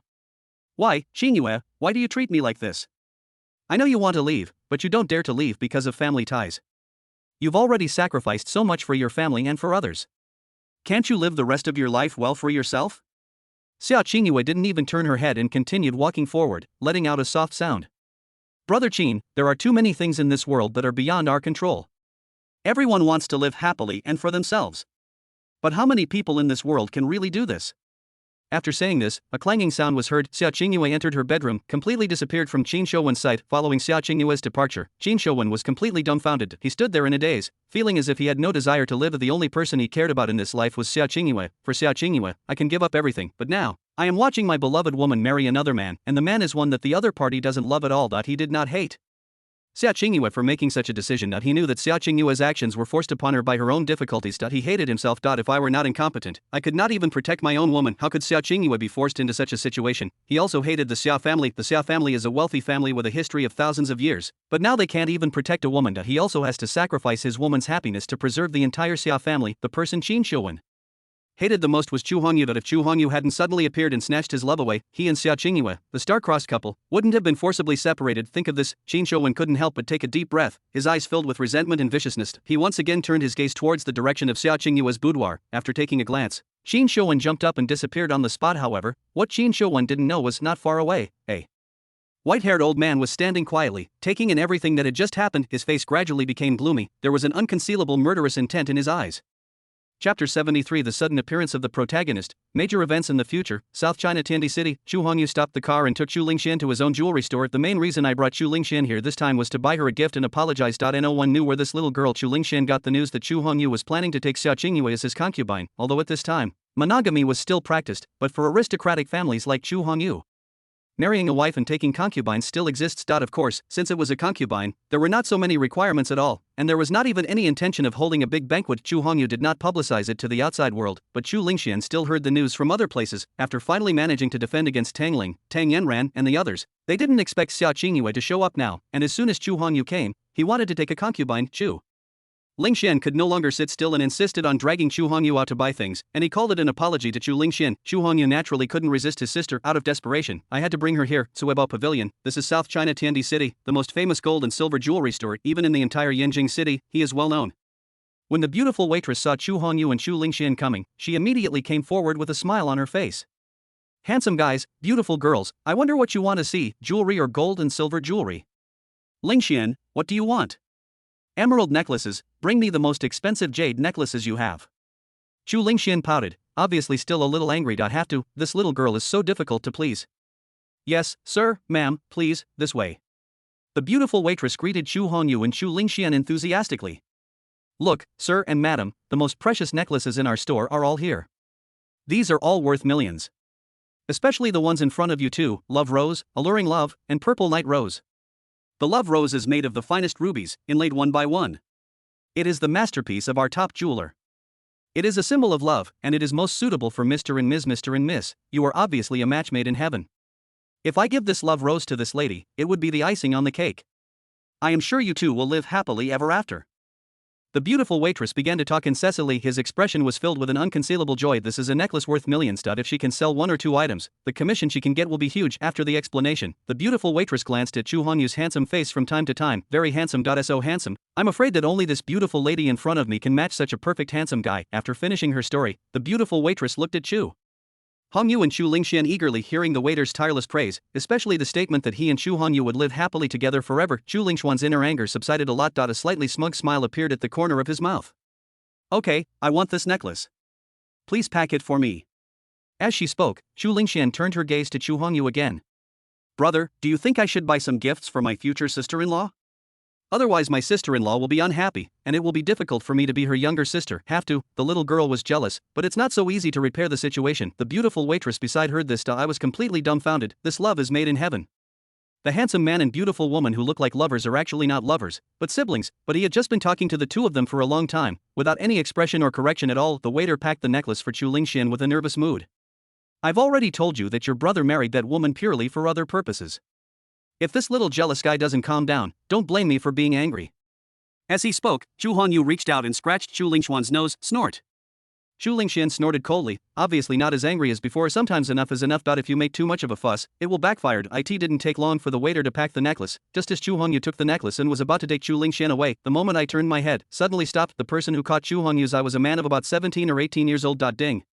The son of destiny, Luo Peng, has been discovered. The relevant plot has been imprinted in the host's mind. Chu Hongyu was a little confused when he heard the system prompt. What a coincidence. I actually met a man of luck here. A gleam of light flashed in Chu Hongyu's eyes. A property panel appeared in front of him. Character Luo Peng identity, owner of Future News mobile phone charm, 75 strength, peak of dark power lucky points, 8,000 gold finger, mutant cell phone. Good job. This guy not only possesses the peak strength of dark energy, but also has up to 8,000 luck points. What shocked Chu Hongyu the most was that the other party had a perverted mobile phone. There is a Future News app installed in the phone. It will allow Luo Peng to see the major news events that will happen 3 days later. As long as Luo Peng intervenes in those major events and changes the events, depending on the size of the event and the degree of change in the event, you can get corresponding rewards. These rewards include skills, cultivation, elixirs, daily necessities, etc. Interesting, this is really interesting. There was a hint of strong interest at the corner of Chu Hongyu's mouth. The original plan was to take Chu Lingxian away. Now he wanted to see what Luo Peng was trying to do. Brother, what are you talking about? What's interesting? Following Chu Hongyu's gaze, Chu Lingxian also discovered Luo Peng's presence. Brother, why are you staring at that guy? Do you know him? I don't know him, I just think he's interesting. Chu Hongyu found a random excuse and tricked Chu Lingxian into staying temporarily. On the other hand, after entering the jewelry store, Luo Peng seemed a little impatient in the face of the waiter's enthusiastic greeting, and just observed the surrounding situation. Sir, how can I help you? The waiter remained patient and looked at Luo Peng with a smile on his face. Nothing, I'm just taking a look. Luo Peng waved his hand, sent the waiter away, and went to a corner alone.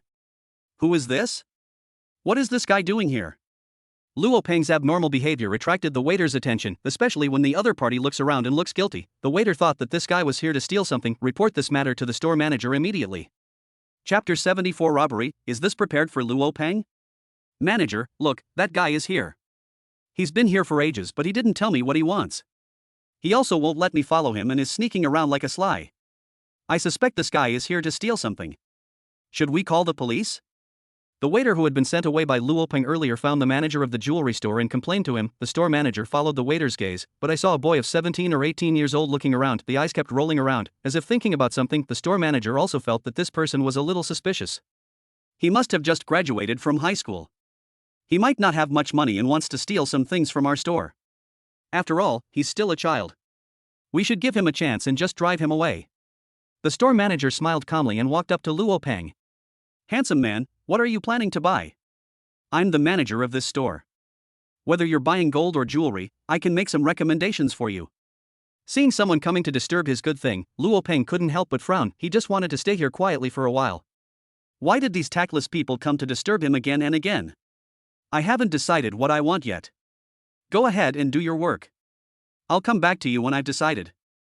Luo Peng waved his hand casually, wanting to send the store manager away quickly. According to the time calculation, those people should be here too. He didn't want the store manager to show up here and ruin his plans. However, Luo Peng's words made the store manager frown. Due to his preconceived notions, he had long suspected that Luo Peng had entered the store with ill intentions.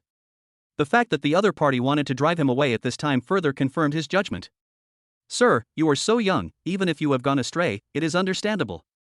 If you have any difficulties, please tell us. We will do our best to help you if we can. These words made Luo Peng stunned on the spot. What went astray? What helps you as much as possible? Looking at the beautiful store manager's suspicious eyes, Luo Peng suddenly thought of something and couldn't help but scold. What do you mean? Do you suspect that I came to your store with bad intentions, to steal something? Sir, please don't misunderstand me. That's not what I meant. Although the store manager was convinced that Luo Peng was here to steal things, we can adhere to the principle of harmony is the most important and service is the most important. Some words, naturally, cannot be said out loud. Luo Peng was almost laughing at the store manager's stupidity, yet he came with good intentions to save these foolish people. I never thought that I would be mistaken for a thief. Bang, bang, bang, bang, bang, bang. Just when Luo Peng was about to explain something, a burst of dense gunfire suddenly rang out. 8 strong men wearing masks and armed with weapons entered one after another. Bang, bang, bang. Another series of dense sounds rang out. The first thing the strong man did when he entered the store was to disable all the surveillance cameras, then occupy the commanding heights and block all escape routes. Robbery. We only rob people of their money, not their lives. Everyone, raise your hands and squat on the ground. If anyone resists, they will be killed. The leading black robber shouted loudly in the poor dragon language. Robbery. The crowd in the jewelry store was completely stunned after hearing the gunshots. I don't know how long it took before people gradually reacted. Oh no, someone is robbing, run. Robbery, robbery, run. Don't kill me, let me go. When encountering a robbery, people's first reaction is not to surrender, but to run away in all directions. Some people were squatting on the ground crying, some were running away, and many were shouting. The entire scene fell into chaos. Boom, boom, boom. The sound of a submachine gun firing was heard immediately. The fleeing crowd was turned into a hornet's nest. Everyone, shut up. Everyone, don't move.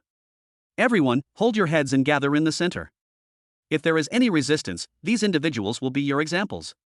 Following the robber leader's gaze, I saw 4 or 5 people lying in a pool of blood, their bodies beaten to pieces, with those people as examples. The rest of the people have already been completely frightened. I was so scared that my legs went weak and I was trembling, not daring to have any other thoughts. Everyone had no choice but to follow the robber's request and crawl to the center to gather. Luo Peng also took the opportunity to blend into the crowd, holding his head with his hands.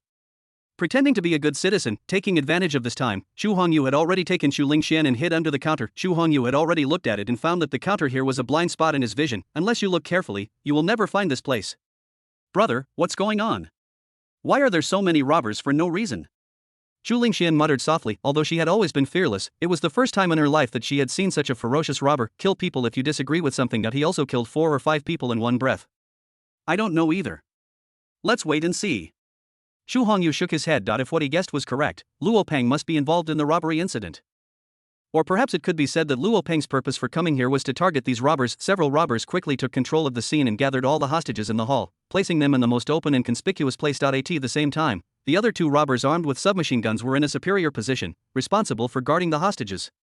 The other 3 people took the rag sacks that had been prepared long ago and began to frantically fill them with gold, silver and jewelry. The whole operation was swift and fast. Obviously they came prepared. Moreover, these people are not ordinary robbers, they are all well-trained. It feels a bit like a mercenary. What made Xu Hongyu a little confused was that Dragon Country is a forbidden area for mercenaries. It is extremely difficult for these people to enter it, not to mention carrying so many weapons, including fully automatic submachine guns. It is even more impossible to hide it from the surrounding inspections. This is too abnormal. Xu Hongyu secretly turned his gaze to Luo Peng. It seems that as long as the Son of Luck appears, it is not surprising to encounter even the most abnormal things. After all, the Son of Destiny cannot be measured by conventional standards. Maybe this robbery was made for Luo Peng, just to give him a slap in the face for showing off. Luo Peng, who blended into the crowd, did not seem panicked at all, but rather seemed a little smug. Just as the news pushed on the mobile phone was true, these robbers really came here, pretending to be forced, and getting slapped in the face is secondary. After all, there is no beautiful woman around who pleases his eyes. Luo Peng's biggest purpose in this trip is to change this incident so that he can make a fortune. Luo Peng lowered his head and glanced at the robbers, thinking about how to kill with one blow, eliminate all the robbers without causing any casualties.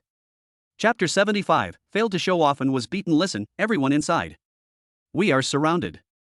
If you have the decency to do so, lay down your weapons and surrender immediately, otherwise the consequences will be disastrous.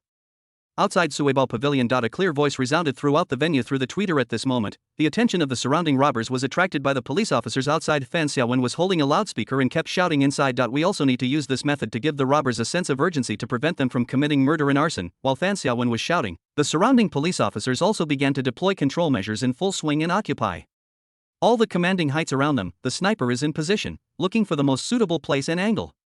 Can we get the surveillance footage from outside and inside the jewelry store? Fan Xiaowen turned her gaze to the young police officer next to her and asked. Captain Fan, we've already contacted the jewelry store's main office. They claimed the robbers had destroyed all the surveillance cameras and they didn't have any surveillance footage. Damn, these robbers are so cunning.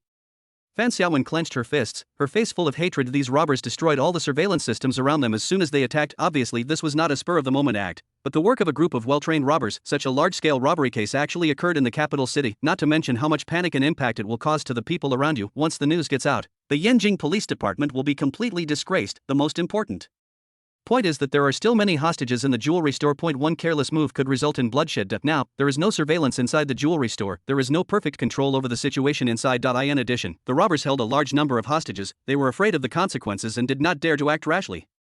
Listen up, everyone outside. Get us a fully fueled, bulletproof car immediately. If you don't see a car within half an hour, don't blame the brothers for killing without blinking an eye. Although the robbers sent people to negotiate, it was just a delaying tactic to buy time. In fact, they had made sufficient preparations long before they took action. As long as the people outside let down their guard, they can escape through other routes. Captain Fan, what's the situation now? Do you know the specifics of what's going on inside? How many criminals are there?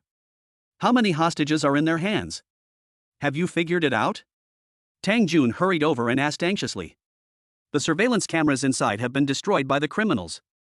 Furthermore, there are many obstructions inside the jewelry store, so we can't fully grasp the situation inside.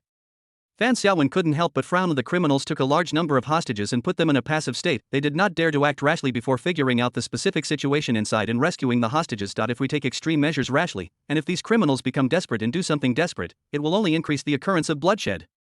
Tell the criminals inside that we can do whatever they ask. As long as they don't harm the hostages, I promise to let them leave Yanjing safely. Tang Jun ordered. If it is other robbery cases, just hand it over to the local police station. There is no need at all for Tang Jun, the director of the security department, to take action personally, but the current situation is different. It seems that the prince is still inside. Tang Jun didn't care much about the hostages inside even if something unexpected happened. Only that big shot. If any accident happens, I'm afraid that Tang Jun will be in big trouble and will be completely finished. But before Fan Xiaowen could say anything more, she was ruthlessly interrupted by Tang Jun. Our first priority is to calm the robbers and rescue the hostages. Only if they release all the hostages will we have a chance to capture all these people in one fell swoop. Also, occupy all the commanding heights around here, look for new directions, and make sure you understand the situation inside. Don't think that Tang Jun is ruthless and will do anything to achieve his goal. Anyone who can sit in his position is naturally not a mediocre person. He had just arrived and had a preliminary understanding of the situation on the scene, and relying on experience, he quickly made a series of arrangements. Clear. Fan Xiaowen also knew that Tang Jun's experience was much richer than hers, so she immediately followed the other party's requirements and now. Looking at the robbers, they were all attracted by the police force outside. A gleam of light flashed in Luo Peng's eyes. He took out 2 silver needles and fired them out quickly. The 2 robbers who were on guard at a commanding height not far from Luo Peng did not take any precautions at all. I just felt a pain in my throat. They clutched their throats, their eyes wide open, and fell to the ground. His eyes revealed an expression of disbelief and unwillingness. Luo Peng rushed forward and picked up the submachine gun next to him. Boom, boom, boom. The sound of submachine gun shots rang out. The 2 robbers had no defense at all and their heads were blown open. They lay powerless on the ground. From the moment Luo Peng launched the attack to the moment he dealt with the 4 robbers, it was almost all done in one go, in less than 3 seconds. By the time the robbers around reacted, more than half of the 8 robbers had been killed. The 4 remaining robbers pulled out their pistols and pointed them at Luo Peng. As a son of luck, he naturally cannot be defeated by robbers. Luo Peng held the submachine gun and pointed it at the 4 people. Just as he was about to pull the trigger, he would send these 4 beasts to the underworld to meet the King of Hell. Victory is in sight. Eliminating the 8 robbers will not only allow Luo Peng to change time, complete the task, but also receive a handsome reward. I believe that after this incident, Luo Peng will become famous and become a hero who bravely stands up for justice. Thinking of this, Luo Peng couldn't help but smile. The corners of his mouth began to twist involuntarily. Just at this moment, a sense of life and death crisis came, causing Luo Peng's face to change drastically. At the critical moment, Luo Peng dodged sideways. A marble that came from nowhere hit Luo Peng's leg. The severe pain almost made Luo Peng lose his mind. Pity, this is not the time to worry about so many things. The 4 robbers opened fire and sprayed Luo Peng with bullets. Luo Peng could only rely on his extraordinary martial arts, limping and jumping up and down, barely avoiding the robbers' firepower attack. Luo Peng was naturally safe and sound, but the innocent people around him suffered the consequences. Many people were beaten by robbers and died in the northwest. The rest of the people were in panic and fled in all directions. Chapter 76, Nothing was done, but Luo Peng was sent to jailding. The host destroyed the opportunity of the Son of Destiny, Luo Peng, and stopped Luo Peng from showing off. The host gained 6,000 villain points. Ding! The host, regardless of the lives of the people around him, injured Luo Peng. The host gained 2,000 villain points. The system's continuous prompts made Chu Honyu nod in satisfaction. When he met Luo Peng, the Son of Destiny, for the first time, he gave him a big gift. I hope Luo Peng will be able to accept the gift packages in the future. Chu Hongyu gave orders to the bodyguards hiding in the dark. 2 powerful masters of Hua Jin who were responsible for protecting Chu Hongyu's safety rushed in directly. In a short time, he broke the necks of several robbers. The remaining robber was already scared to death. He quickly threw away his gun and knelt down to surrender. Mercy, mercy. I surrender, please spare my life. The robbers were trembling with fear. It is said that Dragon Country is a forbidden place for mercenaries. At first, they didn't believe it and wanted to make a big move in Yanjing City. And now, I finally understand how terrifying the Dragon Kingdom is. Anyone can fly into the sky and hide in the ground, so how can these robbers have fun? Are you okay?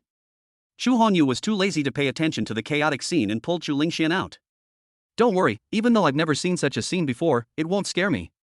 Chu Lingxian clenched her fists and encouraged herself. As the reincarnation of the Empress, Chu Lingxian has not found the memory of her past life. I wouldn't be scared to the point of peeing my pants over such a small scene. Luo Peng, who was not far away, was stunned by Chu Lingxian's exquisite figure and extraordinary temperament. When he saw that stunning beauty being so affectionate with a rich boy, he was shocked. Luo Peng couldn't help but feel a little jealous. Sure enough, the good cabbages were eaten by the pigs. Looking at Chu Honyu, for some unknown reason, Luo Peng felt a surge of inexplicable irritation in his heart. I want to rush up and beat the opponent up. However, Chu Honyu gave Luo Peng a feeling of extreme danger. It's the kind of danger that you can't get close to Chu Honyu, otherwise you will lose your life. There was a voice deep in his heart that kept warning him to stay away from this person and never get close to him. Luo Peng shook his head and put aside the messy thoughts in his mind. Although I can't get Chu Lingxian, a beauty with such a beautiful face, but killing so many robbers this time can be considered a change in events. And now, just wait for the magic phone to give me a reward. As he was thinking, Luo Peng walked out leisurely with a happy look on his face. It's him, that's him. Officer, there's another robber here. Hurry up and catch him, hurry up and catch him. Just at this moment, the store manager who was hiding in the corner and trembling suddenly stood up, pointed at Luo Peng and roared. The police officer who had just rushed into the store heard the store manager calling out that there was still a robber who had not yet been arrested and shot dead. They immediately turned their attention to Luo Peng. Without saying a word, he took Luo Peng under control. What robbers? I'm not a robber, I'm just doing what's right. Let me go. I'm doing this for justice. You've got the wrong guy. Luo Peng was completely panicked. I was fine, but I helped these people catch the robbers. How did they catch Luo Peng, the robber? What's going on? What on earth is going on? Fan Xiaowen walked up quickly. After everything that happened today, he didn't know what to say. Originally, a major robbery case that occurred in broad daylight was already a major case, but this incident is not just a robbery case. Based on preliminary on-site estimates, 11 people have died and another 9 have been injured to varying degrees. This is a major murder case that has not occurred in Yanjing City in decades. It seems that all this is inseparable from the young man in front of me. Officer, this misunderstanding is really a misunderstanding. You just saw it. I'm helping you deal with these robbers. I just don't know who attacked me from behind, causing me to fail at the last moment. But even so, none of this is my fault. You can't pin the blame on me. When he saw Fan Xiaowen coming over, Luo Peng's eyes suddenly brightened. Although the policewoman in front of him could not be compared with the beauty like Chu Lingxian, but the other person's figure and appearance are remarkable and she is the most beautiful woman in the world. He said that he could take this opportunity to show himself more in front of beautiful women. Maybe he could win the heart of a beautiful girl and lose his virginity after 18 years of singleness. Officer, this is the guy who was sneaking around our store earlier, looking around like a guilty thief. He had just been in the store for a short time when these robbers rushed in. It's obvious that this robbery case is related to this guy. The store manager pointed at Luo Peng and started scolding him, but he had long disliked Luo Peng and felt that there was something wrong with him. How could it be such a coincidence? Not long after Luo Peng came in, the robbers came in, and because of Luo Peng's sabotage, so many people died in the store. Someone has to take the blame for this, and Luo Peng in front of him is just the right person. Fan Xiaowen's face darkened as she stared at Luo Peng intently. She originally blamed Luo Peng for being too impulsive. If the other party had not acted on his own and provoked the robbers, how could the robbers lose their minds and open fire, separate the robbers from the hostages, and they have plenty of ways to kill them? But now it was because of Luo Peng's reckless behavior that so many people died in vain. Now it seems that this matter is not that simple. The guy in front of me is most likely a robber. Even if he is not, he is still connected with the robbers. Come on, cuff this guy for me. As he spoke, he pulled out a pistol and pointed it at Luo Peng. It seemed that if the other party made any rash moves, Fan Xiaowen would shoot to death without hesitation. Misunderstanding, this matter is really a misunderstanding. No matter how Luo Peng explained, the shiny silver handcuffs were still handcuffed to Luo Peng's hands. With Luo Peng's current abilities, he would never be subdued by these people, but he didn't have the courage. Once you face off against these people, Luo Peng either had to leave his hometown and be forced to flee, or he had to eat peanuts. Ding. Due to the host's appearance, the son of destiny, Luo Peng, was thrown into prison. The host gained 5,000 villain points. As Luo Peng left, Xu Hongyu also received a prompt from the system. Damn it, he didn't do anything, but he sent the son of abandoned luck in and also earned some villain points. Xu Hongyu suddenly felt that this son of luck seemed to have some of the qualities of a boy who brings wealth. Chapter 77. What will happen if Luo Peng's cell phone is snatched away? Master, this is the information you requested. In the study, Lu Qing walked in with a pile of information. Xu Hongyu opened the document and flipped through it casually. All of them are about Luo Peng. He lost his mother at the age of 3 and his father at the age of 4, and was adopted by the director of an orphanage. When he was 5 years old, he was adopted by the Luo family. The opening of the parent's sacrifice to heaven seems to be the background template that many children of destiny have. These things are of no use at all. It was not until Xu Hongyu turned to the last page that he finally got some useful clues. A fortnight ago, a fire broke out at Tianhe shopping center. Fortunately, Luo Peng had the wit to rescue the 2 children trapped. 10 days ago, Luo Peng bet on the World Cup and won $1 million in an upset. 6 days ago, Luo Peng stopped several elderly people who were trying to force their way across the road, thus preventing a car accident. You suddenly became so awesome half a month ago. It seems like you got your gold finger half a month ago. Xu Hongyu smiled faintly. Luo Peng's reliance is that mutant cell phone. What would happen if Luo Peng's cell phone was obtained? Xu Hongyu picked up his phone and called Tang Jun. The call was connected quickly. On the other end of the phone, a servile and flattering voice suddenly came. Chu.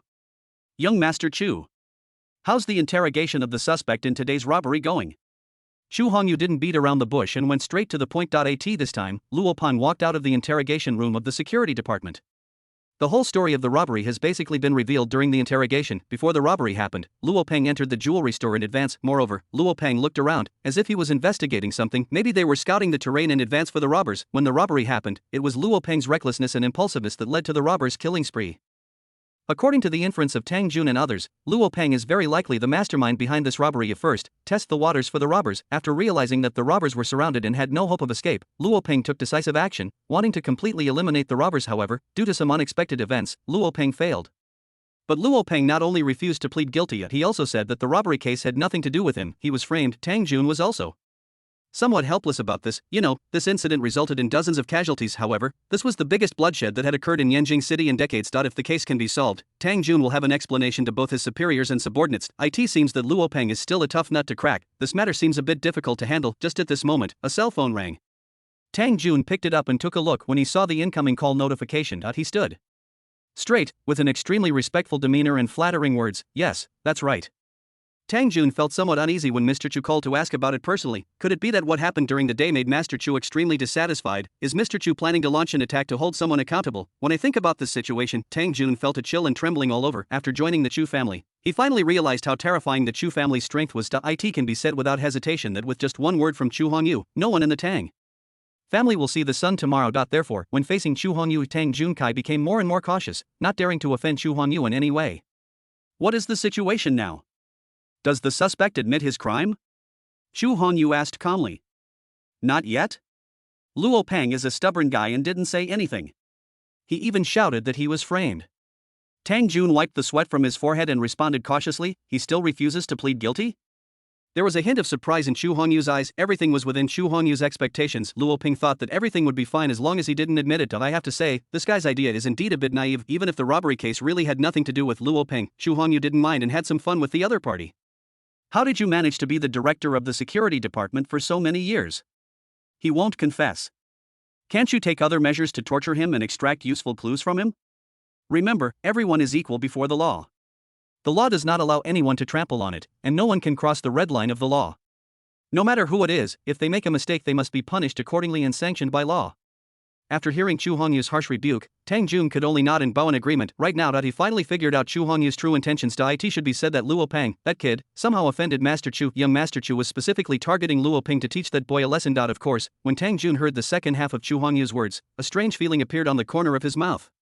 Everyone is equal before the law, and no one is allowed to trample on the law. Can someone like Chu Hongyu be a good citizen who abides by the law? You should be thankful that you don't trample on the law. For things like this, it's enough for you to know them yourself. Tang Jun is not stupid either. He was very clear about what to say and what not to say. Coming back to his senses, he nodded again and said, "Don't worry, Master Chu, I know what to do. I have a lot of packages here. I'm sure I can get some useful clues from Luo Peng." Having said that, Tang Jun understood what Chu Hongyu said. It was nothing more than torture to force Luo Peng to confess. Using torture privately and forcing confession seems to be somewhat against the procedures, but Tang Jun was not a person who played by the rules, and he had used this method many times. This time, it was young Master Chu who made the announcement himself. How could Luo Peng miss such an opportunity to please Chu Hongyu? Don't underestimate Luo Peng, as the director of the security department, who holds great power. But all of them were given by Chu Hongyu. All of them were given by the Chu family. There must be no slackness in what Chu Hongyu has instructed us to do. By the way, I heard that Luo Peng's phone seemed to have been stolen from me. Send someone to bring it to me.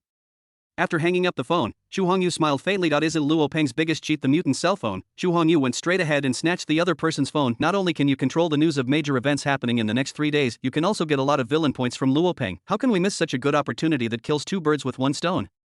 Chapter 78 Electric Current Package. Torturing Luo Peng. When he heard the busy tone on the phone, Tang Jun's eyes showed a hint of viciousness. Then he found 2 confidants and took Luo Peng to a small dark room. The whole house was pitch black, with walls of iron and steel, and you couldn't see your hand in front of you. This house is made entirely of pure diamond. Even the gate. It is a very special interrogation room. It is also a place specially used to deal with those warriors. Once you get here, even the most powerful warrior will be defeated. Make sure they cry for their parents and beg for mercy on their knees. In this era, technology is king. After all, ordinary warriors, unless they have broken through to the level of Huajin, can release their internal strength externally. Even if one is at the peak of dark energy, entering here will be like a tiger in plain water, with no place to use his skills.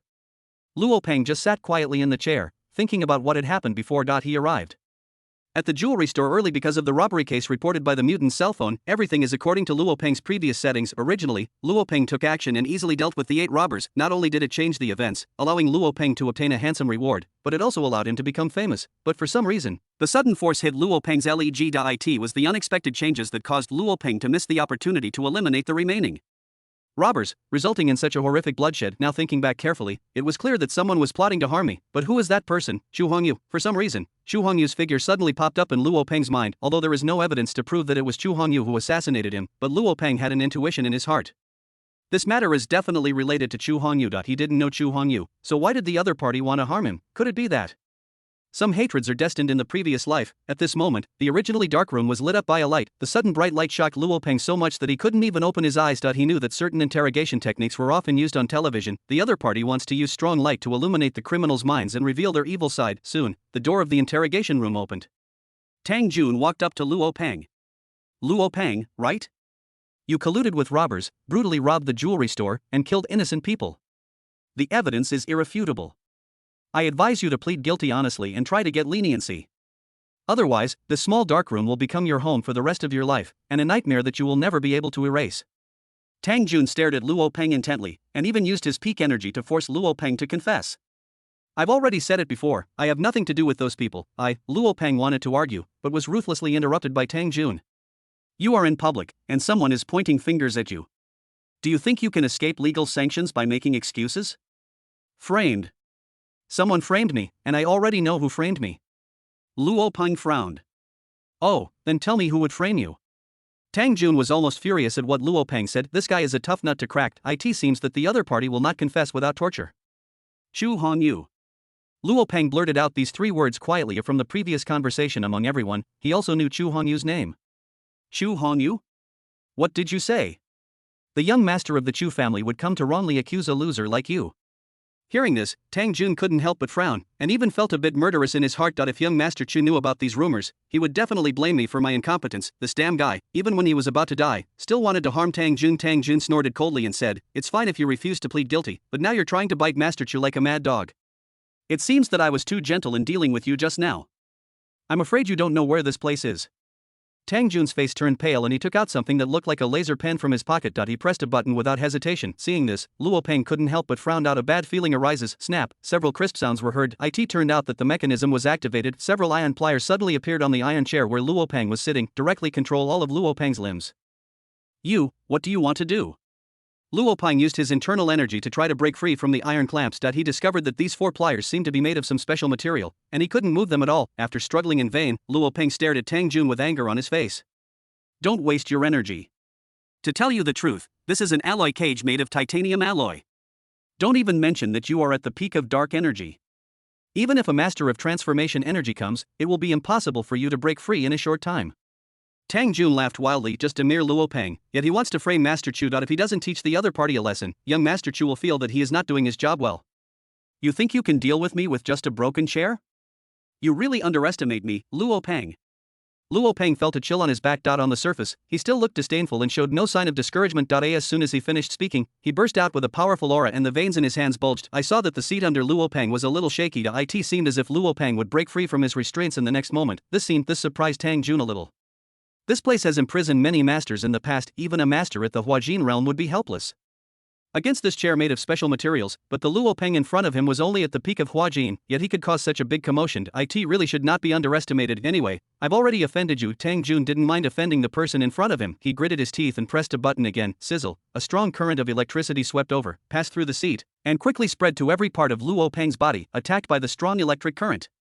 Luo Peng's body was shaking constantly. The originally strong resistance gradually disappeared. The stimulation of the electric current caused Luo Peng to feel pain all over his body, but he still gritted his teeth, his eyes wide open, staring at Tang Jun. If you had just confessed your crime honestly, you wouldn't have to suffer this physical pain. But you actually dare to slander Master Chu. You are digging your own grave. I'll give you one last chance now. Are you willing to admit your mistake? Seeing Luo Peng, his eyes were dazed and he could no longer bear it. Tang Jun then stopped torturing Luo Peng, took out the confession letter he had written long ago, and threw it in Luo Peng's face. Chapter 79, It's useless to steal the phone. I didn't collude with the robbers. You need to pin the false accusations on me. Luo Peng had already been tortured to the point where his life was worse than death, and even his tone of voice sounded a little weak, although my whole body was weak and I couldn't muster any strength, but those eyes were still fixed on Tang Jun. Being stared at by a tiny ant like Luo Peng made Tang Jun feel creepy. It also completely angered Tang Jun. He is just a prisoner. What qualifications does he have to be so arrogant in front of me? He mobilized his internal energy and slapped Luo Peng's dantian with one palm. Luo Peng was completely crippled. Bang! Just at this moment, the mobile phone hidden by Luo Peng also fell to the ground. My phone! Luo Peng was horrified and reached out to pick it up, but Tang Jun got there first and picked it up. Cell phone, give my cell phone back to me immediately. Luo Peng's eyes were blazing as he stared at Tang Jun. Luo Peng was not bothered by being tortured by Tang Jun, but the mobile phone is Luo Peng's lifeblood, everything he has now, and whether he can turn things around in the future, all depends on this mutated cell phone now. It was taken away by Tang Jun. Could this be the phone that young Master Chu had previously instructed me to get? Seeing how nervous Luo Peng is about his phone, could there be something wrong with it? Although he had doubts in his heart, Tang Jun did not dare to check Luo Peng's mobile phone easily. After all, this was something Chu Hongyu specifically instructed. Curiosity killed the cat. There is no need for Tang Jun to take this risk, putting away his phone. Tang Jun called 2 confidants and instructed you to treat this guy well. Remember, give this guy a treat every half hour. If you can't kill him, then kill him. After saying that, Tang Jun left angrily not long from within the small dark room. Screams were heard one after another. At the same time, Chu Hongyu, who returned to the villa, also received a system notification sound. Ding. Because of the host, the son of destiny, Luo Peng, was tortured. The host gains 4,000 villain points. Ding. Because of the host, the cultivation of the son of destiny, Luo Peng, was abolished. The host gains 6,000 villain points. Ding. Luo Peng hates the host to the core, causing him to become unstable. The host gains 5,000 villain points. Interesting. Tang Jun really didn't disappoint me. Not only did he destroy Luo Peng, but he also gave me a lot of benefits. But it seems that Luo Peng doesn't know that everything was planned by me, Chu Hongyu, behind the scenes, and he actually hates me. The son of luck is truly beyond common sense. He doesn't need any reason to hate people. Chu Hongyu smiled calmly and shook his head. Not long after, Tang Jun came to the villa in person and brought a mobile phone to Chu Hongyu. It was Luo Peng's cell phone. Chu Hongyu picked up the phone and looked at it carefully. It was no different from the old phone sold in the second-hand market, but no matter how Chu Hongyu played with it, the phone always had a black screen. Even when charging a mobile phone, it can't charge at all. Chu Hongyu even had a suspicion that Tang Jun had swapped the phone and the one he got was just a sample phone. System, what's going on? I stole Luo Peng's phone, and not only can I not use it, I don't even get the reward. Chu Hongyu played with it for a long time, and finally threw the phone aside and started communicating with the system. Ding. The mutant's cell phone is unique to Luo Peng and is bound to him. It cannot be disturbed by external forces and cannot be taken away by the host. Unless Luo Peng dies, the mutated phone will disappear along with him. After hearing the system's explanation, Chu Hongyu seemed to understand. After all, he is also a lucky son. The most important thing for Luo Peng is, once the phone is snatched away by Chu Hongyu or lost, Luo Peng will lose his greatest help. As a son of luck, he shouldn't be so useless. Even if Chu Hongyu snatched the phone and even destroyed it completely, the mutated mobile phone will also return to Luo Peng in other ways. The attempt to seize the cell phone was a complete failure. Although it was somewhat beyond Chu Hongyu's expectations, it did not make Chu Hongyu too discouraged. The original plan was to seize Luo Peng's mobile phone and use the mutated phone for himself, either accuse Luo Peng of another crime and have him shot, or put him in jail. It seems so now, Chu Hongyu needs to change his mindset. Let that kid suffer in the cell first. As for what's next, Luo Peng has become Chu Hongyu's prey. It seems that the other little protagonist, Jin Shouwen, has no chance of escaping either. The Xia family, which was originally deserted and seemed abandoned, became crowded with people overnight and became a hotspot in the entire Yanjing city. Xia Qingyue, the eldest daughter of the Xia family, is about to marry into the Chu family and become Chu Hongyu's concubine. This news spread like wildfire overnight, and many aristocratic families and various forces in the entire Yanjing city learned the news. Only those who stand at a certain height know what kind of foundation the Chu family has. The current Chu family is like the powerful ministers in ancient times who could cover the sky with one hand and decide life and death with a single word. Many aristocratic families and forces cannot directly establish relations with the Chu family. They turned their attention to the Xia family. If you make friends with the Xia family, you are also making friends with the Chu family in disguise. It is also a second best option. Countless forces swarmed in. It's just to show up in front of the Xia family and make friends with them. Certainly these people did not come empty-handed. Each of them brought valuable gifts. For people like them, giving money directly is a bit too cliché. Either they bring a lot of rare treasures, or they give away shares, properties, etc. In just 3 days, the gifts received by the Xia family were much more substantial than the profits of the Xia family in 100 years. Apart from those second-rate families, even the heads of the top families in Yanjing City came to visit the Xia family in person. There were even many people from hidden families and top families who sent people to give gifts. These people usually don't even look at the Xia family, but now that he brought valuable gifts and had a smiling face, just hoping to establish a relationship with the Xia family. Certainly, they also have another purpose. It means marrying into the Xia family. Don't underestimate these first-class families, top families, and even hermit families.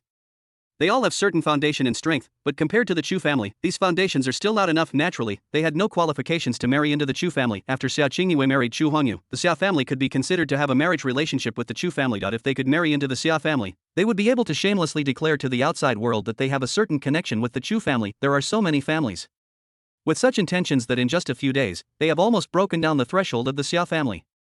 Chapter 80. Qin Shouwen must die overnight. The Xia family became the object of flattery and fawning by all the powerful forces in Yanjing City. The happiest people were the Xia family. They were completely stunned by the sudden joy, and not to mention the Xia family, even Xia Qingyue, the person involved. At this moment, I was still in a daze and couldn't recover. She knew that after marrying Chu Hongyu, she would definitely bring many benefits and glory to the Xia family, but she never expected it. This honor came so quickly. The Xia family's status was immediately shaken and they were on the verge of being wiped out. It has been elevated to the point where it is praised by many families and forces. In recent days, the Xia family has received a large amount of rare treasures as well as many industries and shares. All of these added together amount to hundreds of billions. What is even more rare is that those natural treasures, with these, we can train the younger generations of the Xia family and helped them improve their strength, and taking this opportunity, the Xiao family also established marriage relationships with many powerful families. It can be said without hesitation that after this incident, the Xiao family leaped from being a mainstream family to a first-class family, and has already established a firm foothold in Yanjing City. When those powerful and influential people saw Xiao Qingyue again, they were extremely respectful, even with a bit of flattery, because there is no other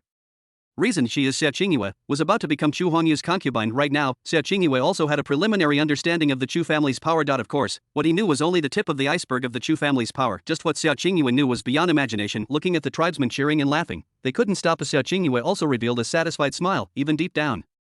They all felt a bit grateful towards the young master of the Chu family. And no matter what Chu Hongyu's purpose in marrying her was love at first sight, or because of Xiao Qingyue's special physique. It was Chu Hongyu who saved the Xiao family at the critical moment and helped the Xiao family gain a foothold in Yanjing. This is a fact that cannot be ignored. Xiao Qingyue suddenly felt that marrying the young master of the Chu family was the most correct decision she had ever made. Xiao family meeting hall.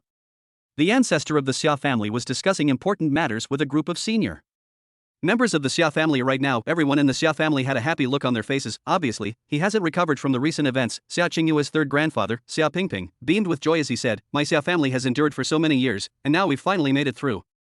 Now, many families are related to my Xiao family by marriage, plus what we have gained during this period. It won't be long before our Xiao family will be able to return to its peak and restore its former glory."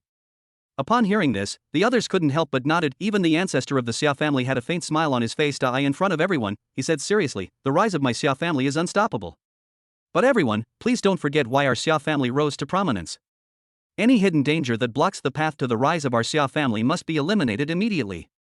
Hear this, everyone stopped smiling and fell into deep thought. Being able to become the top leaders of the Xiao family, they are naturally not idiots and understood the implied meaning of their ancestor. The scene from a few days ago emerged in my mind. A senior member of the Xiao family said, "Old ancestor, are you referring to Qin Shouwen?" That day, Qin Shouwen actually openly opposed Xiao Qingyue's marriage to Chu Hongyu in front of everyone in the Xiao family, even in front of Tang Jun, an outsider. It was obvious that Qin Shouwen was a toad wanting to eat swan meat. He had set his eyes on Xiao Qingyue, the eldest daughter of the Xiao family, and even wanted to be with her. If this matter were to reach the ears of that nobleman, once the noble gets angry, the Xiao family will fall from the clouds to the bottom of the valley in an instant and be completely crushed. The reason why their Xiao family was able to rise overnight and become a popular force in Yanjing was all because of a word from a noble person. Similarly, that nobleman could sentence the Xiao family to death with just one word. For the Xiao family members who had finally made it through, they definitely didn't want to see such a tragic thing happen. Another senior member of the Xiao family also stepped forward and said, "Why not banish Qin Shouwen to his hometown in Yun province and never let him leave Yun province again in his lifetime?" This statement immediately attracted the approval of many people. Yun province is located in the southwestern border, 18,000 miles away from Yanjing. Qin Shouwen was thrown into Yun province and someone was assigned to guard him. As time goes by, those unrealistic thoughts in Qin Shouwen's heart will disappear. However, this approach made the Xiao family ancestor shake his head. This is not enough. As long as Qin Shouwen is alive, he will always be a hidden danger. To ensure absolute safety, we must eradicate him completely. As soon as these words were spoken, everyone at the scene turned their heads in shock and fixed their gazes on the ancestor. Qin Shouwen was adopted by the Xiao family since he was a child. I don't know how much effort the Xiao family has invested in Qin Shouwen. Moreover, Qin Shouwen is extremely talented and is the best qualified among the younger generation of the Xiao family. The ancestor of the Xiao family also highly values Qin Shouwen, a young man. Many senior members of the Xiao family also cultivate Qin Shouwen as their hope. Xiao Pingping, the senior executive of the Xiao family who spoke first, had a master-disciple relationship with Qin Shouwen and raised Qin Shouwen as her own grandson. Even though Qin Shouwen's nonsense a few days ago displeased the top management of the Xiao family, but they never thought that one day they would kill Qin Shouwen. Moreover, these words actually came from the mouth of the Xiao family's ancestor who valued Qin Shouwen the most. The shock and confusion on the faces of everyone in the Xiao family did not surprise the Xiao family's ancestor, but when he said this, his face remained expressionless, without any change in expression. The Xiao family's ancestor also admired the young man Qin Shouwen very much. At one point, he even regarded Qin Shouwen as the hope of the Xiao family. "I hope Qin Shouwen can take up the banner of the Xiao family after my death."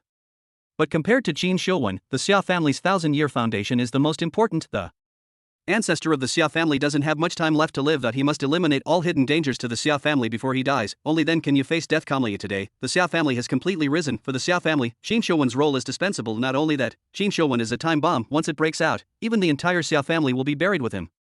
Especially when I think about what I saw last night, the heart of the Xiao family's ancestor was filled with murderous intent, and he was unwilling to wait even for a moment. Qin Shouwen must die. Chapter 81. Xiao Qingyue enters the Chu family. After hearing what the Xiao family ancestor said, he wanted to eliminate Qin Shouwen. Although everyone in the Xiao family was a little shocked, no one raised any objections. Instead, they nodded in agreement. Everyone also knew that the ancestor made such a decision, but he has good intentions. For the rise of the Xia family, sacrifice is always inevitable. Even Xia Qingyue, the eldest daughter of the Xia family, made sacrifices. What's the big deal about sacrificing just Qin Shouwen? An elder stepped forward and said, since that's the case, I will make arrangements immediately. I will have several peak dark energy experts ambush and eliminate Qin Shouwen. Although Qin Shouwen was gifted, he was too young after all and barely broke through to the late stage of dark energy. Sending out several experts at the peak of dark energy to deal with Qin Shouwen is also the final respect for Qin Shouwen. Hearing this, the ancestor of the Xia family waved his hand. Not enough, this is not enough. I want all of you to go and mobilize all the powerful Huajin masters of the Xia family.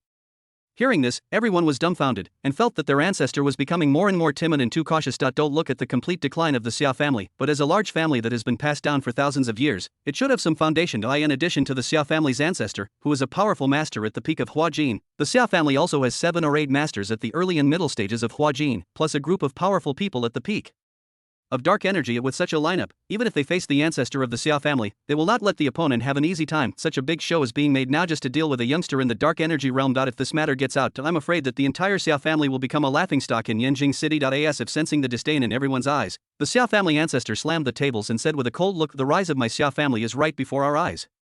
Now the only hidden danger left is Qin Shouwen. It's only half a step away.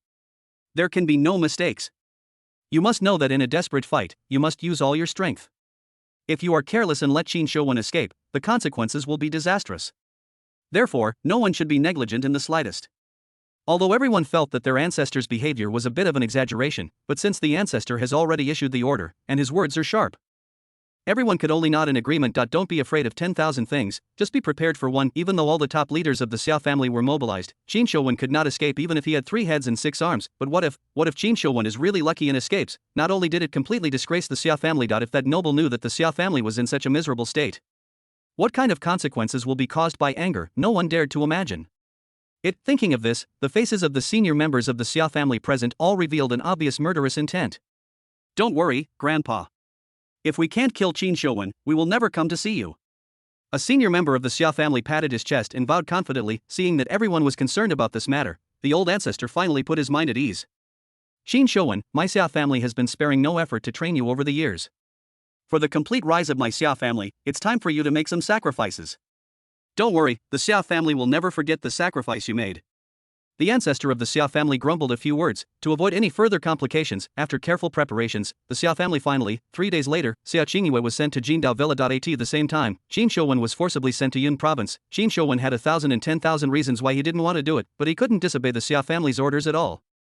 Especially under the watchful gaze of a powerful Huajin expert from the Xia family, he was forced to set off. At this moment, Qin Shouwen was already gnashing with hatred towards the Xia family. He was unwilling to succumb to the tyranny of the Xia family, and even more unwilling to watch the person he loved become Chu Hongyu's concubine and be played around by Chu Hongyu. But now he is extremely weak. If you resist, you will surely die. He could only bear today's shame in mind. He will come back to find the Xia family and Chu Hongyu one day to take revenge. Jingdao Villa is located in Yanjing City, the most prosperous area where every inch of land is worth a lot of money. For ordinary people to own a commercial house here, it would take the efforts of 3 generations, and perhaps they don't even have this opportunity. Those who can own a villa here are either rich or noble and belong to the upper class. The entire Jingdao Villa covers an area of dozens of kilometers.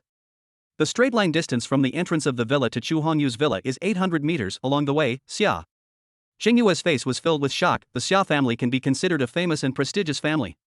At least their ancestors were once famous. She, Xia Qingyue, could barely be considered the daughter of a prominent family. What a pity. The Xia family has been declining over the years, and Xia Qingyue's food, clothing, and other expenses are only slightly better than those of ordinary people. It can't be compared with the real aristocratic families at all, and in Xia Qingyue's eyes, the Golden Island villa before her was simply a paradise on earth. Halls and pavilions, birds singing and flowers blooming, especially the huge lotus pond that catches the EYE at the same time. It also gave Xia Qingyue a greater sense of security. Accompanied by several maids, Xia Qingyue arrived at the room that had been carefully prepared for her. The place where she lived was naturally the villa where Chu Hongyu lived. Looking at the room, there were all kinds of cosmetics and other rare treasures.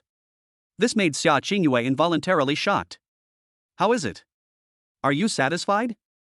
A gentle voice suddenly came from behind. Seeing this, Xia Qingyue couldn't help but turn her head away. I saw a handsome and dignified man looking at me quietly with a slight smile. Xia Qingyue looked at that handsome face and was stunned for a moment.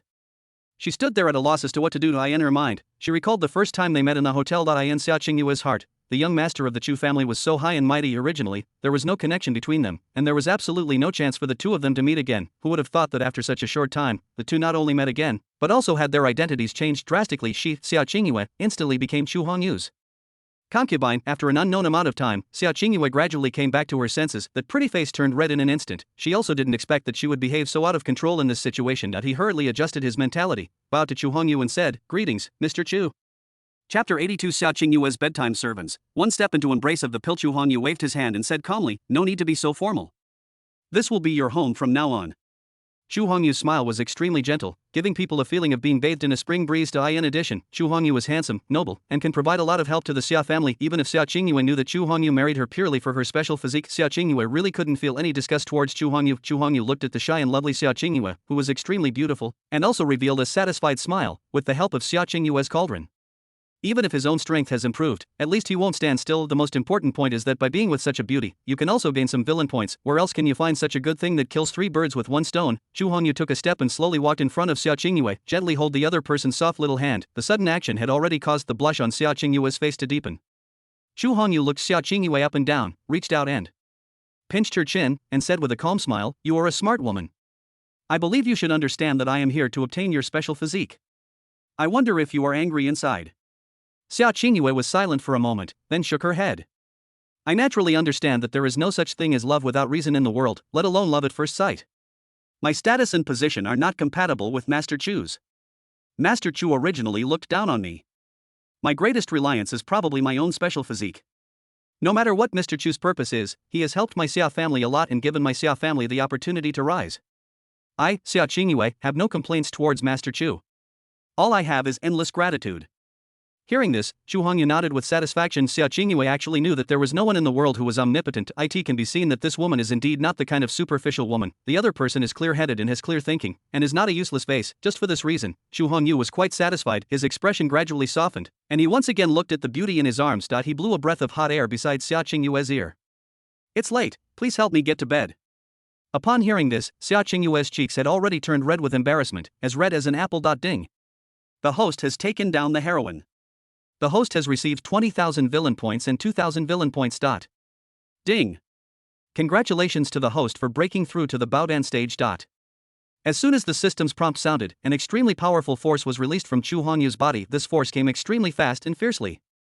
Xia Qingyue, who was lying under Chu Hongyu, was already frightened by this force and her face turned pale. Fortunately, Chu Hongyu noticed something unusual and restrained his aura in time, thus avoiding accidentally injuring Xia Qingyue. Through special methods, Chu Hongyu broke through the Baodan realm in one fell swoop. Suddenly, gained tremendous power. Chu Hongyu did not stop for a moment. Fortunately, Xia Qingyue was not accidentally injured at the critical moment. Otherwise, I guess there will be crazy rumors tomorrow. He, Chu Hongyu, killed Xia Qingyue. A flash of light appeared. A personal attribute panel visible only to him appeared in front of him. Name, Chu Hongyu. Identity, young master of the Chu family in Yanjing, owner of the ultimate villain, realm, early stage of Baodan charm, 99, the maximum attribute is 100.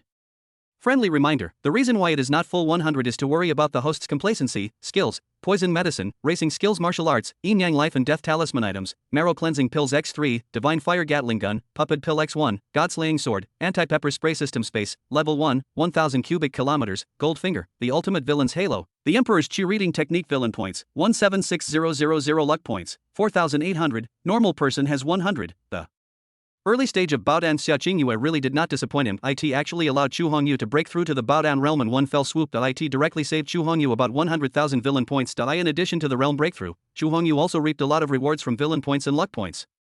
"Chu, Mr. Chu, what happened just now?" Xia Qingyue's trembling voice came. Only then did Chu Hongyu gradually come back to his senses from his joy. "It's okay. I just had some realization and broke through to the Baodan realm." Chu Hongyu waved his hand and said casually, What? Hug Dandan realm." After hearing Chu Hongyu's words, Xia Qingyue was completely dumbfounded. Baodan realm. What does that mean? My ancestor spent his entire life but was never able to reach the threshold of the Dan stage. How old is Chu Hongyu now? However, when he was only in his 20s, he had achieved the dream that his ancestors had not been able to complete for 2 centuries. Xia Qingyue knew that Chu Hongyu's breakthrough was most likely related to her own special physique, but this is really too evil. In the past, she only thought that she and Qin Shouwen were geniuses among geniuses. At such a young age, he has already reached the late stage of dark energy, but compared with a monster like Chu Hongyu, he is nothing. This is the true pride. An unrivaled genius. I haven't even congratulated you yet, but you've actually broken through to the peak of dark energy. Xu Hongyu had not expected that Xia Qingyue's special physique would not only allow him to enter the Baodan realm, even Xia Qingyue gained a lot and broke through to the peak of dark energy. This is all due to Master Chu's efforts. Realizing that she had made a breakthrough, Xia Qingyue was also delighted, but when I think about the reason for my breakthrough, Xia Qingyue became even more shy. She buried her head in Xu Hongyu's arms, not knowing what to say. This was a joint effort between the two of us. On the outskirts of Yanjing, a great battle also broke out. In that narrow valley, there were broken limbs everywhere, hundreds of meters away, blood was flowing, there were 7 or 8 corpses lying in a mess. From this we can see how brutal the battle was. Qin Shouwen was covered in wounds and blood, almost turning him into a bloody man. He gritted his teeth, supported his body, and lay on the stone wall, panting. There was disbelief and unprecedented despair in his eyes. Chapter 83, Death or Life. Qin Shouwen's deathly counterattack. Before this, under the escort of the Xia family masters, Qin Shouwen had no choice but to follow the Xia family back to Yun province. But who would have thought the people of the Xia family actually took action in secret and wanted to kill Qin Shouwen? Not only that, in order to deal with Qin Shouwen, almost all the Xia family's masters were dispatched. 7 powerful masters of Huajin, plus 12 powerful masters in the late stage of An Jin. This is almost all of the Xia family's high-end combat power. In order to deal with Qin Shouwen, they actually deployed such a large force. At this moment, Qin Shouwen didn't know whether to feel honored or angry. Standing in front of Qin Shouwen, the leader, an old man in gray, had a very gloomy expression on his face. The look he gave Qin Shouwen was filled with naked murderous intent and deep fear. He also didn't expect that Qin Shouwen was so difficult to kill, as he was almost invincible. In his opinion, the Xia family dispatched so many masters, not to mention a junior who was in the late stage of dark energy. Even if the opponent is in the late stage of transformation energy, the people of the Xia family are absolutely sure that they can keep the other party here. But what he never expected was that Qin Shouwen would actually break through in strength at the most critical moment and reach the peak of dark energy. Moreover, the opponent relied on secret techniques to forcibly increase his strength, allowing his strength to briefly break through to the Huajin realm. Even if one is only in the late stage of dark power, it is impossible to enter the transformation power in a short period of time. But Qin Shouwen did it. In addition, the other party has many trump cards and means. The Xia family tried their best and almost helped Qin Shouwen escape. At the same time, he became more and more respectful of the decisions made by his ancestor. If the ancestor had not insisted on mobilizing all his strength to deal with Qin Shouwen, he would probably only send a few strong men at the peak of the dark realm. By then, not to mention dealing with Qin Shouwen, I'm afraid that the people I send will be killed by Qin Shouwen. Qin Shouwen is young, but his strength is so incredible that if he is allowed to escape successfully, he will become the biggest hidden danger for the Xia family in the future, making everyone in the Xia family unable to sleep or eat. Fine, this time, they were well prepared. All the masters of the Xia family are dispatched. No matter how powerful Qin Shouwen is, he can never escape from his hands. Glancing at the surroundings, I realized I was completely blocked. A hint of despair could not help but show in Qin Shouwen's eyes. 5 powerful men in the Huajin realm searched Qin Shouwen's escape route from 5 directions. This was Qin Shouwen, who had suddenly gone berserk and caught these people off guard. One of the other 2 powerful Huajin warriors was killed and the other was seriously injured. Otherwise, the situation is even more critical. He was a powerful person at the Huajin realm, who came to deal with him who was only at the late Jin realm. It can be said without hesitation, the Xia family hated Qin Shouwen to the core. Even at any cost, Qin Shouwen must be killed.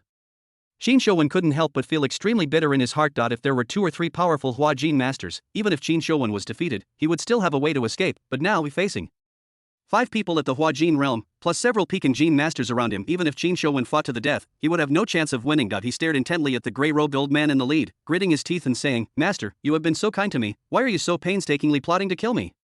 It turned out that the old man in grey was none other than Qin Shouwen's mentor, Xia Pingping. In the entire Xia family, Xia Pingping's love for Qin Shouwen is second only to that of the Xia family's ancestor. Not only did he accept Qin Shouwen as his apprentice, he even treated him like his own grandson. As for the other powerful men of the Xia family, they had also personally taught Qin Shouwen and others. Although they are not master and disciple in name, they are master and disciple in reality. The master and apprentice who once had deep friendship and loyalty can only fight each other with swords and fight to the death. It's really ironic. Xia Pingping looked at Qin Shouwen, her eyes revealing some complicated emotions. After all, Qin Shouwen was his most proud disciple, and the talent he had cultivated with all his life's efforts. But as the eldest elder of the Xia family, he has to consider the future of the Xia family. In order to keep the family stable, sacrifices must be made, even if it's hard. Alas, I didn't want to treat you this way. You should never, ever have such baseless thoughts, and even think about taking advantage of the young lady. If it were in the past, not only would I not object, I would even be willing to help you. Things are different now. The eldest lady has married Mr. Chu and is his wife. If you continue to live, or even continue to plot against the young lady, once young Master Chu finds out, my entire Xia family will be in trouble. Qin Shouwen, my Xia family has been very kind to you. We have provided you with food and clothing over the years, and all our cultivation resources have been allocated to you. If you still want to repay the Xia family for their kindness to you, then quickly end it yourself, so as not to force us old guys to do it. Hearing this, Qin Shouwen's heart was filled with resentment and incompetent rage. It was because Chu Hongyu, who had stolen his woman, his master, and the people in the Xiao family who had been very kind to him, were trying every possible means to kill Qin Shouwen. That damn Chu Hongyu stole his beloved and forcibly took away Qin Shouwen's woman. That's all. Now, the people of the Xiao family were worried that their existence would hinder Xiao Qingyue and Chu Hongyu from being together. He actually killed Qin Shouwen and intended to take his life. Then what has Qin Shouwen become? A light bulb that gets in the way of others. A disgusting fly that was swatted to death. He noticed the Xiao family members staring at him with murderous intent on their faces. Qin Shouwen's eyes revealed an unprecedented sadness and despair. He originally thought that he was gifted and was the chosen one of God. Just wait for the future when Qin Shouwen's talent will explode. If you don't make a sound, you will be a surprise when you do. It will definitely become the most dazzling existence. He died before his ambitions were fulfilled. Could it be that Qin Shouwen really can only die here? He was unwilling to accept it. I am unwilling to die in such a humiliating way. The reason why Qin Shouwen ended up like this was because he was too kind and still held on to the last glimmer of hope for the Xiao family. He believed that the Xiao family had carefully cultivated him for many years. The senior members of the Xiao family, including the ancestor of the Xiao family, all value their talents very much. Even though the Xiao family completely took off because of the appearance of Chu Hongyu, the Xiao family will not kill me for this reason. Who would have thought? In the face of interests, the Xiao family raised the butcher knife to Qin Shouwen without hesitation, facing the siege of 5 powerful masters in the transformation realm. Qin Shouwen's current situation is one of life and death, but he had no intention of giving up. Forcefully burn one's own potential and vitality to maintain one's strength. Suddenly he attacked the Xiao family members nearby. The target of his attack was not the Xiao family's powerful masters, but the ones behind them were the powerful ones who were at the peak and late stages of dark energy. Even if he dies, Qin Shouwen will take a few people with him. Chapter 84. Luo Pang rescues Qin Shouwen. Love and hate. You're looking for death. Seeing that Qin Shouwen was about to die, he wanted to drag the Xiao family masters to be buried with him. A powerful Xiao family member standing nearby could no longer sit still. These talents at the late and peak stages of dark power were cultivated by the Xiao family with countless efforts. Many people have died at the hands of Qin Shouwen. Naturally, he couldn't just watch Qin Shouwen continue to slaughter his own people. Thinking of this, the powerful Hua Jin master gritted his teeth and attacked Qin Shouwen. Seeing the other party coming to attack him, Qin Shouwen showed a triumphant smile on his face.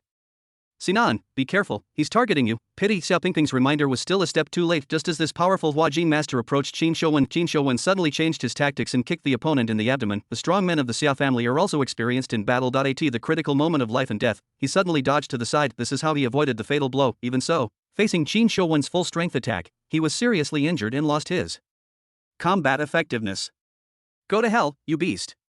Xiao Pingping shouted angrily, suddenly attacked, and slapped Qin Shouwen with a palm. He is the eldest elder of the Xiao family and the most powerful person in the entire Xiao family except for the ancestor of the Xiao family. His cultivation had already reached the middle stage of Hua Jin. Approaching the late stage of Hua Jin, the majestic aura covered the sky and earth, sweeping towards Qin Shouwen. Although he is Qin Shouwen's master, the two of them are like grandfather and grandson, but at most, the relationship between the two of them as master and disciple lasted only 10 to 20 years. As the eldest elder of the Xiao family, Xiao Pingping has had a friendship with the Xiao family for decades. The relationship between master and disciple is just a small matter compared to the family business, which is more important. Xiao Pingping chose the latter without hesitation. Under Xiao Pingping's full strength attack, Qin Shouwen had nowhere to retreat. He could only grit his teeth, exert all his strength, and fight Xiao Pingping head on. Bang! A dull voice sounded. Qin Shouwen's body was like a rag sack and was knocked dozens of meters away by Xiao Pingping's palm. After landing, he fell heavily to the ground. I don't know how many bones were broken, and I completely lost my ability to resist. You're not dead yet? Xiao Pingping looked at Qin Shouwen in disbelief. In this palm strike, he used all the strength of the middle stage of Hua Jin and even used some secret techniques. Even a strong man in the late stage of Hua Jin would feel uncomfortable after being hit by such a palm. Cough, cough, cough. Qin Shouwen coughed violently. Those bloodshot eyes stared at Xiao Pingping with viciousness. If possible that he wanted to kill everyone in front of him. Bang, bang, bang. At this moment, explosions were heard one after another. Along with the explosion came thick smoke and a pungent smell. Cough, cough, cough. What a smell. It's choking me. Oh no, Qin Shouwen has accomplices. Kill him, kill Qin Shouwen at all costs. Feeling that something was wrong, Xiao Pingping's face changed drastically when the smoke cleared. Qin Shouwen had disappeared at this time. Everyone in the Xiao family was dumbfounded. Even with the full strength of the Xiao family, they still couldn't kill Qin Shouwen, a rookie in the late stage of the Quiet Realm. It also brought an immeasurable enemy to the Xiao family. On the other hand, Luo Pang fled frantically carrying Qin Shouwen on his back. He ran for 7 or 8 kilometers in one breath, and only let Qin Shouwen go after making sure that there were no more followers. Who are you and why are you saving me? Qin Shouwen looked at Luo Pang with vigilance, even though the other party saved his life, but in his heart, there was a violent impulse. I don't know why, deep down in his heart, there was an idea to kill Luo Pang in front of him. Luo Pang also looked at Qin Shouwen with displeasure. 3 days ago, he was released by Tang. His cultivation was wasted and his cell phone was stolen. Luo Pang originally thought that he would be a useless person for the rest of his life, but what he never expected was That a mobile phone fell from the sky. As luck would have it, it hit Luo Peng on the head. Luo Peng cursed and suddenly became ecstatic. The mutant phone was lost and found again, back in Luo Peng's hands, and through the news pushed by the mutated mobile phone, Qin Shouwen learned a shocking piece of news. In order to please Chu Hongyu, the Xia family actually sent someone to assassinate Qin Shouwen. Who would have thought that Qin Shouwen would display his extraordinary power and kill 7 or 8 masters of the Xia family with his late dark power realm, including 2 masters in the transformation power realm? This immediately gave Luo Peng hope of revenge, based on the principle that the enemy of my enemy is my friend. This is how Luo Peng came to help Qin Shouwen. Little did they know that everything they did was seen by everyone. Sister, I didn't expect that Luo Peng would suddenly appear. We can even rescue Qin Shouwen from the Xia family. Do you think we should take action now and get rid of Qin Shouwen and Luo Peng? Lu Hong turned her gaze to her sister Lu Qing and asked. It turned out that the 2 sisters Lu Qing and Lu Hong were following Qin Shouwen and Luo Peng on Chu Hongyu's orders. Lu Qing received the order that if the Xia family could not get rid of Qin Shouwen, Lu Qing led his men to deal a fatal blow to Qin Shouwen. Lu Qing and his men followed Luo Peng, and their mission was simple.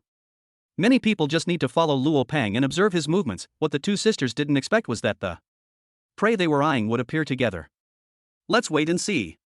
These 2 are the ones that the young master has instructed us to deal with. Let's see what kind of sparks will be created when they collide with each other. Lu Qing frowned. She always had a feeling that something good was going to happen next. As expected, the good show is about to begin. Luo Peng originally thought that after he rescued Qin Shouwen he could find a way to recruit Qin Shouwen, the master, for his own use, but after seeing Qin Shouwen, Luo Peng suddenly changed his mind. For some reason, there was an idea deep in his heart that kept urging Luo Peng. As long as he could kill Qin Shouwen, he would gain enormous benefits. Or with this benefit, Luo Peng would have the capital to seek revenge on Chu Hongyu. Without my help, Qin Shouwen would surely die. Now, it's time for him to repay me. Thinking of this, Luo Peng's mouth turned cold as he approached Qin Shouwen step by step. What do you want to do? Qin Shouwen stared at Luo Peng intently. Even though the other party saved his life, but he had already sensed murderous intent in Luo Peng's eyes. The other party saved me, so why is he so eager to take my life? Pity. During the battle with many masters of the Xia family, Qin Shouwen forcibly used secret techniques to increase his strength, and was seriously injured by Xiao Pingping. He is now seriously injured, and it is difficult for him to even move, let alone resist. Chapter 85, the newbies fought each other and Luo Peng was beaten to death. Go to hell. As soon as Luo Peng finished speaking, he suddenly launched an attack. He was like a cheetah, with his 5 fingers forming claws, grabbing Qin Shouwen's throat. You're courting death. Qin Shouwen was also angry. The guy in front of him had just broken through the Mingjin realm, but he actually dared to attack him. In the past, he would have killed countless people like this with just one slap. Qin Shouwen frantically mobilized his internal energy, risking backlash. To avoid Luo Peng's fatal blow, he stretched out his hand and slapped Luo Peng's abdomen. An extremely powerful murderous intent completely enveloped Luo Peng. The life and death crisis surged into Luo Peng's mind, making him feel a chill on his back. Damn it, break it for me.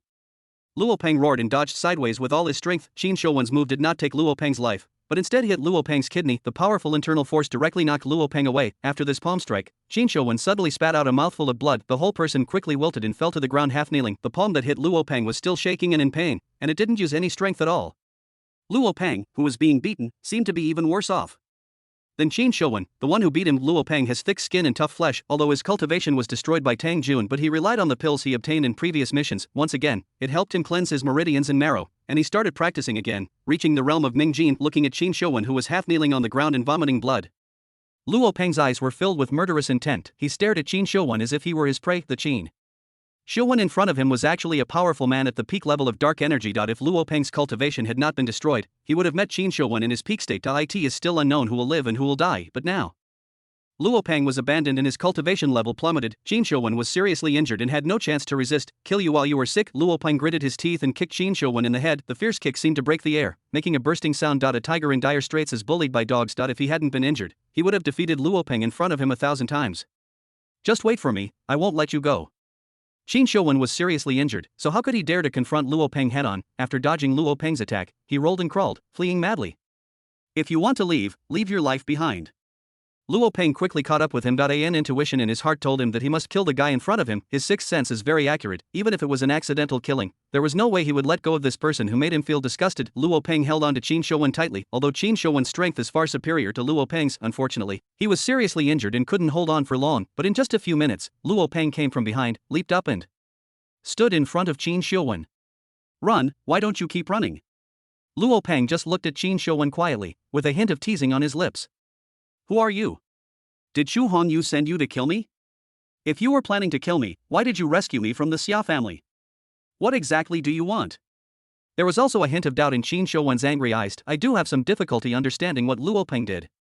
I originally wanted to save your life and take you in as my subordinate.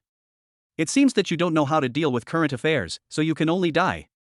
If it were someone else, based on the principle that the enemy of my enemy is my friend, Luo Peng might have let Qin Shouwen go. They even joined hands with the other party to deal with Chu Hongyu, but the person in front of him made Luo Peng extremely disgusted. He just wanted to kill the other person as soon as possible. Although it was the first time the two met, there was no hatred between them.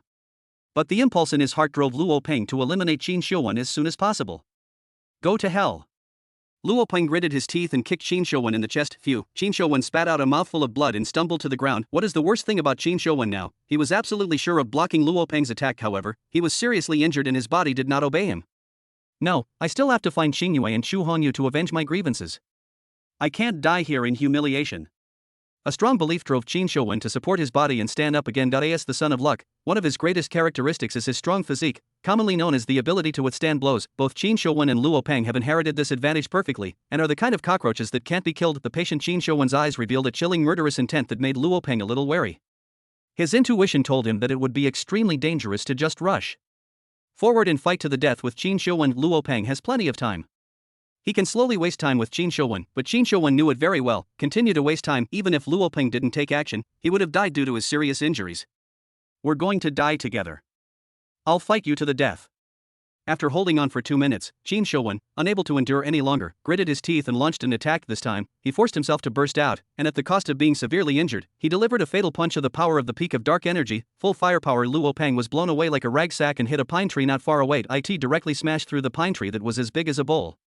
After using all his strength to strike out with a palm strike, Qin Shouwen fell directly to the ground. If you look closely, you can easily see that Qin Shouwen's bones have been cracked and his blood is almost drained. If it were someone else, he would have died more than 10 times already, but Qin Shouwen still carried his battered body and endured the pain to attack. A few people can have such a strong will except the son of destiny. Sister, was Luo Peng beaten to death? That guy is so useless. He can't even deal with a seriously injured Qin Shouwen. Lu Hong, who witnessed the entire battle process, couldn't help but complain. At the same time, he also became a little more wary of Qin Shouwen. This guy is so amazing and so good at fighting. First, he used the peak of dark power to fight against the 7 powerful transformation power masters of the Xia family. Even though he was seriously injured, he was still able to burst out and kill Luo Peng. Get ready to take action and finish off Qin Shouwen.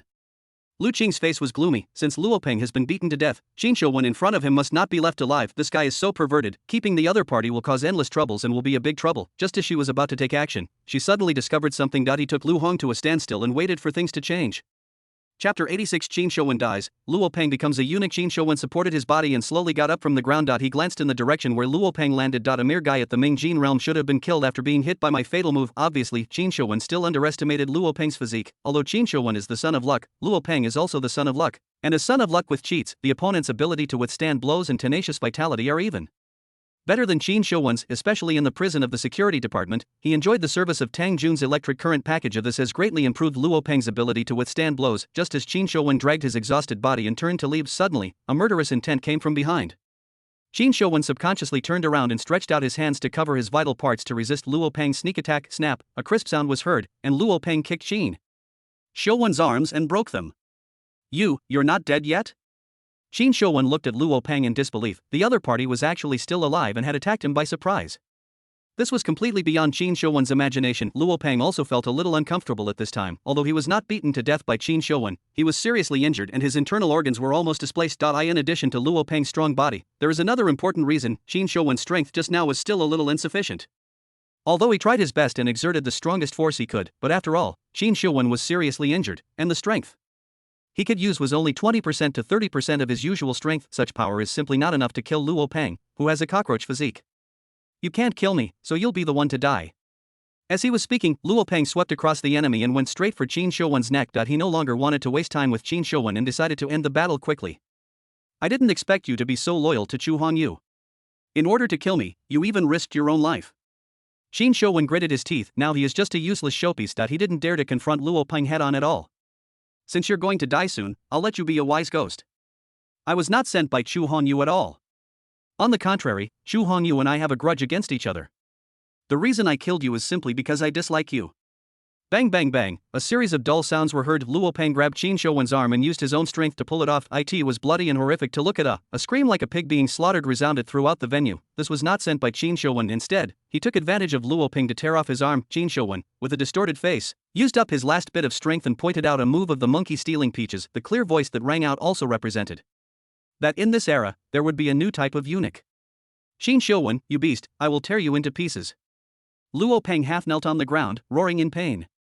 Ha ha. If you want to kill me, you will have to pay the price. Even if I die today, I, Qin Shouwen, will have died a worthy death by personally creating a eunuch. Qin Shouwen laughed heartily, with undisguised sarcasm in his words. He was already seriously injured, and his vitality was constantly burning away, but at the last moment, he crushed Luo Peng's vitals, making Luo Peng live a life worse than death. Finally, I breathed my last breath. Go to hell, you beast. Luo Peng roared, and swung his fists and feet, attacking Qin Shouwen frantically. After being kicked more than 10 times in a row, Qin Shouwen was unable to take care of himself and there was not a single piece of healthy flesh on his body, yet he kicked him 7 or 8 times in succession, and finally kicked Qin Shouwen to death. This time, Luo Peng was covered in blood. Especially between the legs, there was a trickle of blood flowing out. Although he had killed Qin Shouwen, Luo Peng's condition was extremely bad at the moment, and he felt as if he would fall down at the slightest gust of wind. He didn't dare to stay here for long, so he gritted his teeth and fled madly. That's crazy. The fight between these two is like mad dogs biting each other. Lu Qing, who was watching the fight from the side, couldn't help but shook his head. She had never seen such a crazy battle in her life. The battle between Qin Shouwen and Luo Peng was a life-or-death hand-to-hand fight. Moreover, the two's tenacity completely overturned Lu Qing's cognition that if it were someone else, they would have been injured so seriously. Even if it's 10 lives, they will all die here. But in the end, Luo Peng, after paying the price of 2 taels of fat, actually managed to counterattack. Luo Peng is such a pervert, even more perverted than Qin Shouwen. No, we can't keep such an enemy around and cause trouble for the young master. While speaking, Lu Hong took a step forward and prepared to take over Luo Peng. Wait. The young master said that Luo Peng should not be touched for the time being. Since Qin Shouwen has been killed, we have completed the mission assigned by the young master. Go back first and report the situation here to the young master. Please let the young master make the decision. Leaving Lu Hong to continue monitoring Luo Peng, Lu Qing returned to Jindao Villa. The next morning, Jindao Villa Xia Qingyue lay in Chu Hongyu's arms with a shy look on her face. This was her first time experiencing such a thing and she was really too sensitive. Although Xia Qingyue gained a lot from the yin and yang adjustment with Chu Hongyu, but that aspect is indeed a bit hard to bear.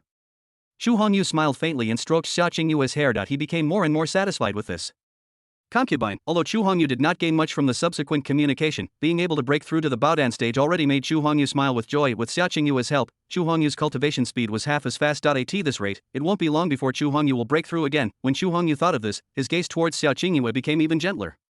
After spending some time with Xia Qingyue, Chu Hongyu finished washing up and came to the study with Tangling's help. Lu Qing also told everything he saw. The story of how Qin Shouwen was killed, Luo Peng was seriously injured, and had 2 taels of fat removed by Qin Shouwen was narrated. In fact, there was no need for Lu Qing to say more. Chu Hongyu already knew everything. When Qin Shouwen was killed by Luo Peng, Chu Hongyu had already received a prompt from the system. Qin Shouwen was killed and Luo Peng was severely injured, which allowed Chu Hongyu to gain 50,000 villain points and 2,000 luck points at one time, which was considered a considerable gain. Luo Peng is already half crippled, and his mutant phone belongs exclusively to him. Stealing it wouldn't be of much use. However, keeping this guy seems to have some use. Chu Hongyu suddenly thought of something. In Luo Peng's background, he seems to have a younger sister. This can be put to good use. Chapter 87. Who do you want to hug? Royal Court Square. This is one of the most prosperous squares in Yanjing City, with people coming and going every day. It was noon, the busiest time of the day, and there were huge crowds everywhere. A well-known coffee shop chain. A pretty girl, dressed in professional attire, was welcoming guests with enthusiasm. The girl is very pure. Those clear and bright eyes are matched with black and shiny hair. A face without any makeup looks so primitive and natural. The thin red lips are as tender and tempting as a rosebud about to bloom. Sir, this is the latte you ordered. There was always a faint smile on the corner of the girl's mouth. As he spoke, he stretched out his hand and prepared to hand the latte in his hand to a short, tattooed young man. Little sister, you're really good looking. How about adding your contact information? The young man had a cheerful look on his face, and a teasing expression on his face. Sir, you're joking. We're not allowed to do personal work during work hours. Sir, here's your latte, please. The girl still kept a faint smile on her face as she bowed to the young man. Once again, he handed the latte to the other person. Okay, it turns out you're still a stubborn little girl. I like your personality. While they were talking, the young man went to take the latte. However, at the moment of taking the latte, the young man suddenly let go, allowing the latte to spill into his hands. What are you doing? You can't even hold something properly, and you're pouring something so hot on me. Are you trying to burn me to death? I'm telling you to take me to the hospital for a checkup right away. If I hurt my hand, you won't be able to pay for it even if you break the bank. The young man screamed in pain and pointed at the girl and started to attack her. Sorry, I didn't mean it. It was you just now. What is me? Did our brother Long burn himself? You did something wrong and not only didn't admit your mistake, you even dared to blame the customer. Is this how you train your employees in your store? Let me tell you, our brother Long's hand is precious. You hurt our brother Long. How are we going to settle this account? Before the girl could say anything, the young man turned the tables and acted arrogantly. That's not all, as several bad boys behind the young man were also bossing the girl around and criticizing her verbally. The girl had never seen such a scene before. She was so scared that her face turned pale and she didn't know what to say. My dear handsome man, I'm really sorry. Lucci hasn't been here long, and her hands are clumsy. If there are any things I haven't noticed, I hope you can bear with me. At this moment, a girl wearing the same clothes as Luo Lucci came up and quickly apologized to the young man. Just because she's new here, she can do whatever she wants. Do you know that I hurt my hand? I have to go to the hospital for a checkup later. If it is confirmed that there is a problem, they will also have to compensate me for medical expenses, mental damages, and other expenses. If you don't give me an explanation today, don't blame me for being rude to you. You can forget about running this store. Yes, if you dare to bully Brother Long, we won't allow it. While they were talking, a few thugs came out with an arrogant look on their faces, pretending to chase them away, and now the two girls were at a loss as to what to say. The store manager is away today because of something. As for the other companions, we all come here to work and don't have any background. Don't expect the other party to help them out. The noise here quickly attracted a lot of people's attention. This guy is deliberately looking for trouble. He can't even catch a cup of coffee, and yet he puts the blame on the girl. I guess he saw that the girl was young and pretty, and since he couldn't tease her, he resorted to this method to deal with her. That's right, this kind of person is so arrogant. We live in a society ruled by law now. We can't tolerate him being so arrogant. The crowd around them kept whispering and pointing at the young people. Shut up. This matter has nothing to do with you. If anyone dares to meddle in other people's business, don't blame me for visiting your family every day. The young man turned his head, looking ferocious. The sudden change left everyone speechless. They talk about a society ruled by law and are not afraid of young people in society. In fact, based on the principle of less trouble is worse than more, no one dared to help. When the young man saw the girl's face, his eyes widened as if they were about to burst out of her body, emitting a naked light. Luo Lucci is in her prime, and her whole body exudes an aura of youthful vitality. She is a famous campus beauty in the school, and she is also a top student. No matter where I go, it is difficult to conceal my temperament and I always attract a few annoying flies. Beauty, don't blame me for making things difficult for you. As long as you have dinner with your brother, we can write off this matter. The young man had a smiling face, and the greed on his face was almost unbearable. Luo Lucci just finished the college entrance examination this year and has not yet entered university, but that doesn't mean she is a fool. Just by looking at the other person's appearance, you can tell what he is planning. If I really go out to dinner with him, I'm afraid he will eat me up completely. If you do this again, I'll have no choice but to call the police. Call the police? Brother Long wants to hold you tight to make up for her mistake. Brother Long, since the little girl is so devout, please hug her tightly. The hooligans on the side started to make a fuss, looking like they were watching a show. The onlookers around could only watch the little girl being bullied, although filled with righteous indignation. For the sake of his own safety, he could only choose to stand by and watch. Since you, little sister, want to hold your brother tightly, then I can only grant your wish. As he was speaking, the young man walked towards Luo Lucci step by step, drooling all over the floor. Who do you want to hold tight? Just at this moment, a magnetic voice sounded. The words are plain, but give people a feeling of being bathed in spring breeze. In a split second, it attracted everyone's attention. Chu Hongyu walked towards the center of the conflict step by step with a faint smile. The crowd of onlookers subconsciously made way for a passage. Chapter 88. This little girl is too shy, so handsome. Where did this handsome guy come from? There is no gentleman like him in the world. It would be great if I could add my contact information. I'm putting this out there. If anyone can get me the little brother's contact information, I'm willing to give him 10,000 yuan as a reward. Talking about money is so vulgar. How can this little brother be measured by money? All the women couldn't help but stare at Chu Hongyu in fascination when they saw him coming. The eyes of those men were filled with envy and jealousy. You said you were good looking and made these people feel ashamed. Coming out to snatch their prey is a bit too much. There was a slight smile on Chu Hongyu's lips. Looking through the crowd, he fixed his eyes on a beautiful figure. There was a gleam of light in his eyes. A property panel appeared in front of him. Character Luo Lucci identity. Protagonist Luo Peng's sister charm, 98 strength, ordinary person lucky points, 2800 cheat code, none. Chu Hongyu walked up to the bad youth step by step, and said with a cold look in his eyes, "Get out of here before I lose my temper." These words made the bad youth feel terrified and their livers were broken with fear. Brother Long stared at Chu Hongyu intently. His brother Long is a well-known person in Yanjing City. It would be so embarrassing to leave without saying a word. You are so bold, you actually told us, Brother Long, to get out. Do you know who Brother Long is? If I tell you Brother Long's name, it will scare you.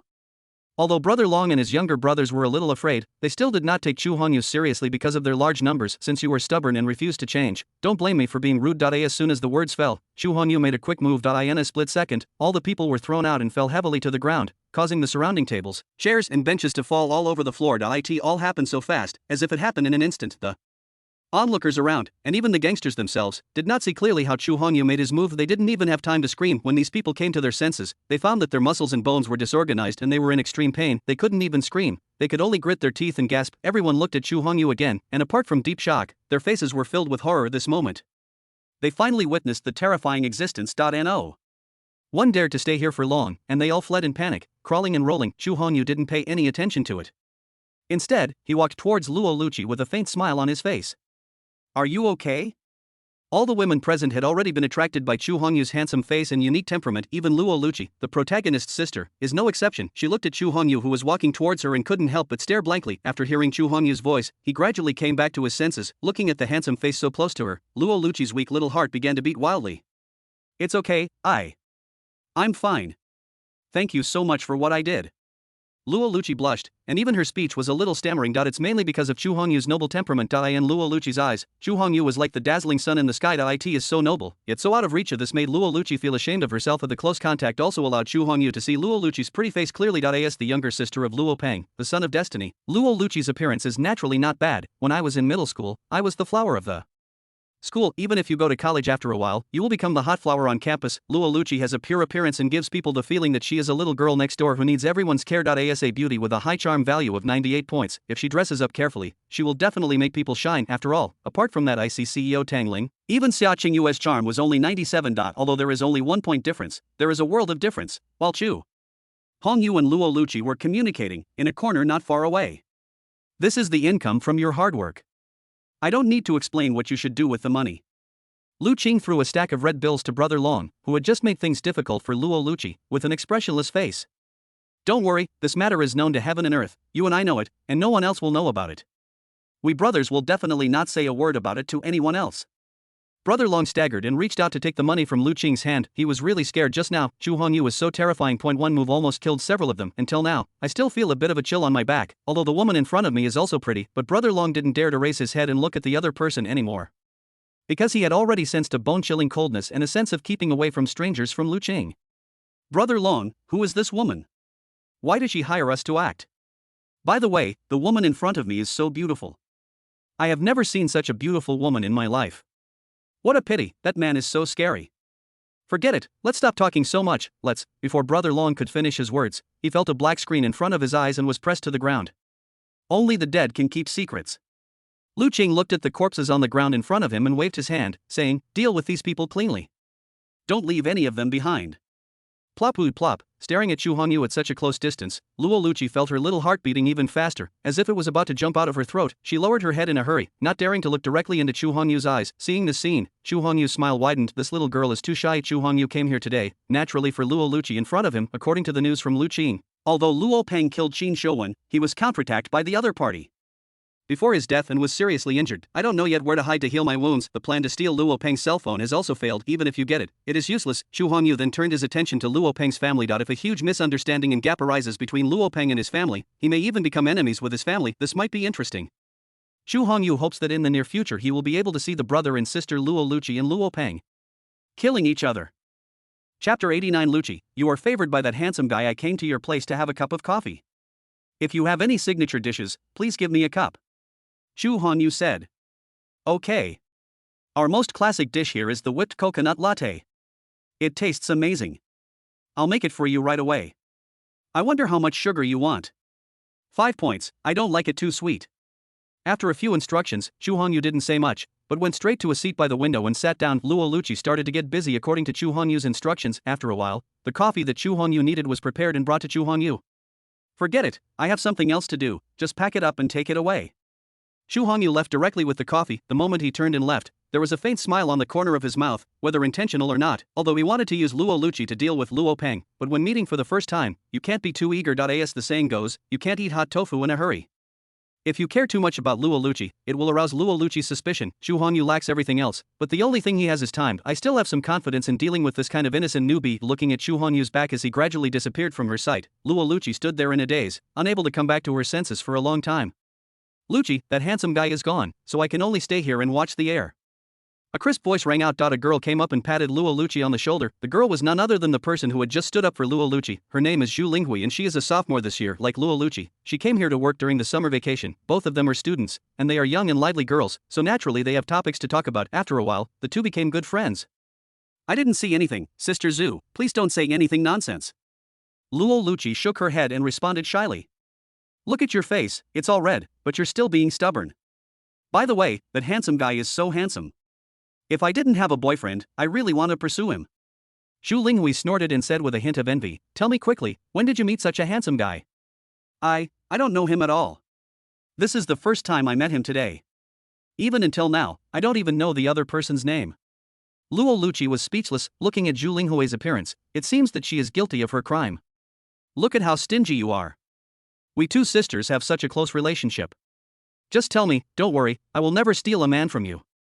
Zhu Linghui put her hand on Luo Luchi's shoulder, looking like good sisters who share happiness and difficulties. It's not that I don't want to tell you, I really don't know him. Luo Luchi was filled with anxiety, not knowing how to explain. No way, don't you really know that handsome guy? Looking at the expression on Luo Luchi's face, it didn't seem like she was lying. Zhu Linghui also believed it to some extent. Since I don't know the handsome guy, why would I stand up for you? When the handsome guy was leaving, he was worried that if he broke the tables and chairs in the store, the boss would get into trouble with him, so he even paid 10,000 yuan. Zhu Linghui stroked her chin and began to mutter. Suddenly, she thought of something and looked at Luo Luchi with joy. If I'm not mistaken, that handsome guy must be interested in you. What do you mean by fancy? This is the first time we've met. Luo Luchi was even more speechless. Why do these two words take a fancy to sound so awkward? Regardless of whether Luo Luchi believed it or not, Zhu Linghui believed what she said and looked Luo Luchi up and down. The young man before was young, handsome, rich, talented, and wealthy. Everything he wears is a famous brand, costing at least 1 million. Obviously, this is the eldest son of a wealthy family, also known as the rich second generation. I don't know what good luck this little girl Luo Luchi has. Besides being younger and prettier than me, this little girl also has a better figure, is taller than me, has a wider face, and has better grades than me. As for the rest, I seem to be able to compete with Luo Luchi on equal terms, but why would a handsome young man like Xu Hongyu, who is rich, talented, and versatile, fall for Luo Luchi but not even look at Zhu Linghui? Although Zhu Linghui already has a boyfriend, but most women have some vanity. I always like to get the attention of handsome men. Luo Luchi couldn't believe that Xu Hongyu fell in love with her at first sight. She is not that narcissistic, believes that he has the ability to charm everyone. That's definitely the case. There's no doubt about it. Zhu Linghui said with a sharp gaze.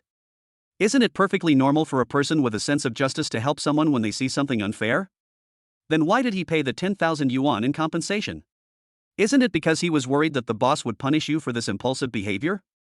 Zhu Linghui's words left Luo Luchi speechless. If Xu Hongyu really likes me, why did he never ask about his own affairs from the time Xu Hongyu appeared until he left, and didn't even ask for his contact information? This kind of liking seems too abnormal. I don't know why, but when I was flashing the phone, I suddenly felt a strong sense of loss. After Xu Hongyu left Luo Luchi, he went straight back to Jindao Villa. It hadn't been long since Xu Hongyu got Xia Qingyue, so he naturally planned to spend some time with his woman. Xu Hongyu is a warm-hearted man. How could he forget his woman? When Xu Hongyu walked into the villa, he saw not Xia Qingyue, but his own sister Chu Lingxian. Chu Lingxian was sitting on the sofa, bored, watching TV. In his hand, he was playing with a chinchilla Napoleon. Tangling was behind Chu Lingxian, massaging her shoulders. The moment she saw Xu Hongyu coming, a hint of surprise flashed in Chu Lingxuan's eyes. He didn't even bother to play with the chinchilla and quickly stood up to greet him. Where did Qingyue go? Why didn't I see her? Xu Hongyu asked with a frown. Logically speaking, Xia Qingyue should be in the villa at this time, so why is there no one there? Humph. You stinky brother, you've already got a wife and you've forgotten your sister. After you got a woman, you no longer cared about your sister's life or death. Chu Lingxian pouted and spoke sourly. Xu Hongyu raised his eyebrows. This little girl is jealous again. You can have many women, but you can only have one sister. Is this explanation okay? That's more like it. After hearing Xu Hongyu's explanation, Xu Lingxian finally revealed a faint smile. As expected, my position in my brother's eyes is unique. Chapter 90 Magical Pet. I heard from the servants that Xia Qingyue has returned to the Xia family. Xu Lingxian said, since Xia Qingyue was only Xu Hongyu's concubine, she could not be considered Xu Hongyu's wife at all. In addition, Xu Lingxian was quite dissatisfied with Xu Hongyu's taking a concubine. He was too lazy to call Xia Qingyue sister-in-law. Xu Hongyu was too lazy to care about anything and lay lazily on the sofa. He waved his hand towards Tangling behind him and said, come here and give me a massage. Tangling walked over expressionlessly, stretched out her slender hands, and helped Xu Hongyu hold it. There was no trace of displeasure on his face. Obviously, after a long period of suppression, the character of Tangling, the icy president, has been completely smoothed out. Outside, Tangling was still the cold and icy CEO who kept strangers away, but here with Xu Hongyu, she could only be reduced to a maid who served tea and water, waited on Xu Hongyu, and even warmed Xu Hongyu's bed. "Brother, this woman is yours after all. I keep driving her around. You won't be angry, will you?" Xu Lingxian asked tentatively. "I've said it before, this woman's position in our family is just that of a maid. Maids are there to be ordered around, so why should they be angry?" Xu Hongyu naturally had no intention of being angry, although Tangling is his woman, but because of the wrong things she did before, she can only be reduced to a maid now. Tangling had brought all of this upon herself, so she couldn't blame anyone else. Xu Hongyu suddenly saw something, reached out and picked up Xu Lingxuan's chinchilla, looking it up and down. "System, I feel like there's something wrong with this cat. What's going on?" Xu Hongyu had a feeling that this chinchilla seemed to have some human nature. There was actually some complicated emotions in the other person's eyes. Those who don't know might think that this chinchilla is thinking about its life as a cat. Ding. This chinchilla has begun to evolve and has developed some intelligence. Evolved, there is no revival of spiritual energy now, and monsters are rampant. How could an ordinary cat evolve for no reason? Xu Hongyu fixed his gaze on Xu Lingxian and asked tentatively, "Lingxian, I remember you don't have a cat, so why do you have a chinchilla?" Upon hearing this, Xu Lingxian rolled her eyes at Xu Hongyu before saying, "Are you talking about this chinchilla? I passed by a pet store a few days ago and thought it was interesting, so I bought it." At this point, Xu Lingxian seemed to be interested and began to describe it with great enthusiasm. "Brother, let me tell you, that pet shop is truly amazing. I suspect the owner is an animal trainer. His cat can do backflips, his monkey can sing, and his parrot can recite poetry. This is the first time I've seen such a magical thing in my life, so I couldn't help but buy one." Hearing his sister say this, the doubt in Xu Hongyu's eyes became even more serious. A magical pet shop, the owner is an animal trainer, he wanted to go and see it for himself. Not long after Xia Qingyue returned from the Xia family today, the Xia family has long become a popular family in Yanjing City. Even now, there are still many families and forces that come to visit the Xia family with valuable gifts. Especially the moment he saw Xia Qingyue, those people who usually acted high and mighty now bowed and nodded, being extremely respectful to Xia Qingyue. Even though Xia Qingyue was not at all vain, she still had a bit of pride and complacency. She knew it very well. This was all after she became Chu Hongyu's concubine, the butterfly effect brought about by one's own identity. The moment I saw Chu Hongyu, the joy on that face was beyond words, regardless of whether there were outsiders present. She quickly threw herself into Chu Hongyu's arms. "Mr. Chu, why are you back so early today? I miss you so much that I want to come back early to accompany you." Xu Hongyu and Xia Qingyue sprinkled a lot of dog food. This made Xu Lingxian, who was single and standing next to her, look extremely unhappy. She tried to keep herself calm and said sourly, Okay, stop showing off your affection in front of me. I've been hungry all afternoon. Let's go out and eat something. Are we going to ask the kitchen to make food? Are we going to eat out?" Xu Lingxian glared at Xia Qingyue fiercely and said unhappily, "I'm tired of the food in the kitchen. Let's go out and eat something fresh." Not long the three of them went out. Chu Hongyu and the other two had long been tired of eating delicacies from land and sea. Naturally, I have no intention of going to a big restaurant to spend money. The group found a village in the city and tasted authentic local dishes, which was a nice experience. An hour later, the three of them had almost finished eating and were wandering aimlessly on the street.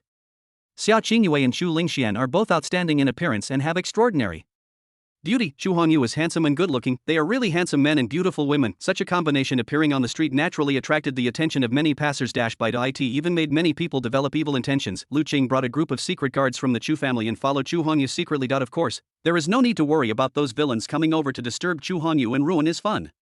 "Brother, don't you want to know where my chinchilla came from?" At first glance, it's the pet shop in front. The three of them walked on the road for a while. Xu Lingxian suddenly turned around, looked at Xu Hongyu, and pointed in a certain direction. Xu Hongyu frowned. "Look in the direction Xu Lingxian pointed. There's a pet store with cats and dogs." What caught my eye was a pet shop with such a sign. It seems extremely vulgar. "What chinchilla? What's going on?" Xia Qingyue asked with some confusion. She came back late, so naturally she didn't know about the chinchilla. "That's the kitten I was holding in my arms earlier. She's so cute. Not only can she act cute, she can also perform. Isn't there a popular joke on the internet? My cat can do backflips. Let me tell you, that chinchilla can really do backflips. Besides this chinchilla, there are many other interesting little animals in this store." Xu Lingxian was dancing with joy as she described it. She immediately took Chu Hongyu's hand and trotted towards the pet shop where there were cats and dogs. Don't be fooled by this pet shop's tacky name. It occupies quite a large area. There are 3 storefronts, and from the outside, they look at least 150 square meters. Before entering the store, You can see through the glass that there are a large number of cats and dogs inside. It is worthy of being a pet shop that sells both cats and dogs, and the main products are cats and dogs. At this time, in front of the cashier. A young man in simple clothes was leaning back in a chair with a carefree look on his face, squinting his eyes slightly, enjoying life. His name is Lut Song-yun, graduated from a fourth-tier university, commonly known as a junior college. Chapter 91, The Beast Taming System Master. Needless to say, how fierce the competition is in today's job market. Even students from top universities may not necessarily be able to find a job. There are a lot of students like Lut Song-yun who graduated from fake universities, not to mention those decent jobs, even if it's just going into the factory to screw in screws.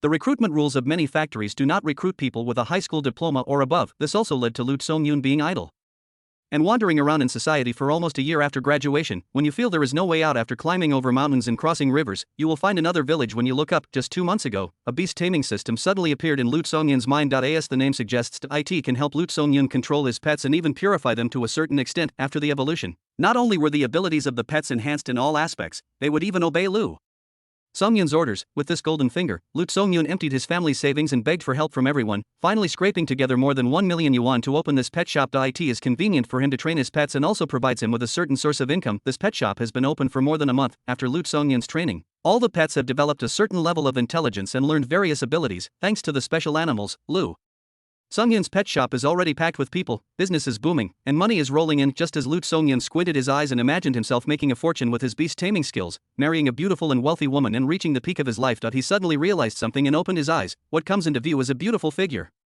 The laziness on Lut Song-yun's face quickly disappeared into thin air. Instead, there was a touch of ecstasy. He was naturally very familiar with this beautiful figure, Chu Lingxian. It is said that she is the daughter of a wealthy family. Chu Lingxian bought a chinchilla Napoleon from him 2 days ago. In addition, Chu Lingxian is youthful, energetic, young, and beautiful. She is the most beautiful woman Lut Song-yun has ever seen in his life, no doubt about it. He was naturally impressed, unexpectedly, and now less than 2 days have passed and this beautiful lady has come to me again. Etc. The beautiful lady next to her is also incredibly beautiful. She is simply a stunner on earth. 2 beauties visited his shop at the same time. Lut Song-yun was so excited that he almost drooled. However, when he saw Chu Hongyu appearing next to Chu Lingxian, his face looked extremely ugly. These 2 stunning beauties would actually chat and laugh with this pretty boy. It's such a waste of resources. Welcome everyone, I wonder what kind of pets you need. Although he was filled with anger and dissatisfaction, Lut Song-yun did not show any expression in front of Chu Lingxian and the others. Instead, he came up to me with a faint smile on his face. Boss, you're welcome. I brought my friends here to hang out. Chu Lingxian waved her hand and ignored Lut Song-yun's meaning. Instead, he took Chu Hongyu's little hand and looked at it carefully. Chu Lingxian ignored him directly, and Lut Song-yun's face showed a little embarrassment. The next time, intentionally or unintentionally, Lut Song-yun wanted to get close to Chu Lingxian and Xia Qingyue. He even had the audacity to introduce the 2 girls. Pity? No matter how Lut Song-yun operates, Chu Lingxian and Xia Qingyue ignored Lut Song-yun. Instead, the 2 girls held Chu Hongyu's arms, one on the left and one on the right, and talked and laughed with him. Lut Song-yun, who was following behind the 3 of them, suddenly looked depressed. It feels worse than eating shit. He silently placed his gaze on Chu Hongyu. The heart is filled with jealousy and resentment. Why would this happen? He, Lut Song-yun, is the chosen one who possesses the system. It's okay that he's not as handsome as this pretty boy, and not as rich as him. The 2 stunning beauties ignored Lut Song-yun and kept sticking to Chu Hongyu. 2 women fighting over 1 man, what a weird thing. Ding. Lut Song-yun, the son of destiny, has been discovered. The relevant plot has been reflected in the host's mind. Ding. Lut Song-yun, the son of destiny, has developed a deep hatred for the host, causing him to become unstable. The host gains 4,000 villain points. When Chu Hongyu heard the system's prompt, there was a hint of brilliance in his eyes. When I was at the villa before, I noticed that the chinchilla had evolved and gained some intelligence, especially that magical pet shop my sister mentioned. Chu Hongyu had some doubts in his heart. Now after seeing the system prompt, Chu Hongyu's judgment is further confirmed. The owner of this problematic pet shop is the son of fortune. Moreover, the other party is a son of luck who controls the system. A gleam of light flashed in Chu Hongyu's eyes. A property panel appeared in front of him. Character Lut Song-yun identity, owner of a pet store with cats and dogs, owner of a beast control system charm, 72 strength, peak of dark power lucky points, 8,000 cheat code, beast taming system. This system is pretty awesome. At least that's what Chu Hongyu thought. It is much more useful than the so-called super rich system and takeaway system. Just imagine that in the later period, Lut Song-yun mastered the beast taming system and controlled a large number of animals. That sudden horde of snakes, insects, rats and ants was also quite creepy. 2 beauties, I have all kinds of pets here. I wonder what you would like. Cats, dogs, rabbits, monkeys, if you 2 beauties need them, I can give them to you. After being rejected countless times, Lut Song-yun still licked his old face and came forward with a smile. No need to send it. If we really find an animal we like, we'll just buy it. Xia Qingyue frowned and responded, there is an old saying that goes, if someone shows kindness without any reason, he is either a traitor or a thief. How can you accept gifts from others without any reason? What's more, Chu Hongyu is still by his side. It is even more unlikely that the other party would allow such a thing to happen. Chu Lingxian and Xiao Qingyue had the same idea. Of course, her attitude is simpler. No one wants to bother with people like Lu Kanjayun. As the reincarnation of the Empress, Chu Lingxian is a very arrogant woman. She only acts like a spoiled brat in front of Chu Hongyu. When facing other outsiders, he usually has a serious expression and his stern. Lu Songyun was completely speechless. These two beauties are really stubborn. Don't give him any chance. No matter how thick-skinned he is, his face turns red after being rejected countless times. If it were an ordinary person, after being rejected so many times, he would have given up long ago. But who is Lu Songyun? That's the protagonist. Be diligent and perseverant. Only in this way can it conform to the characteristics of those sons of luck.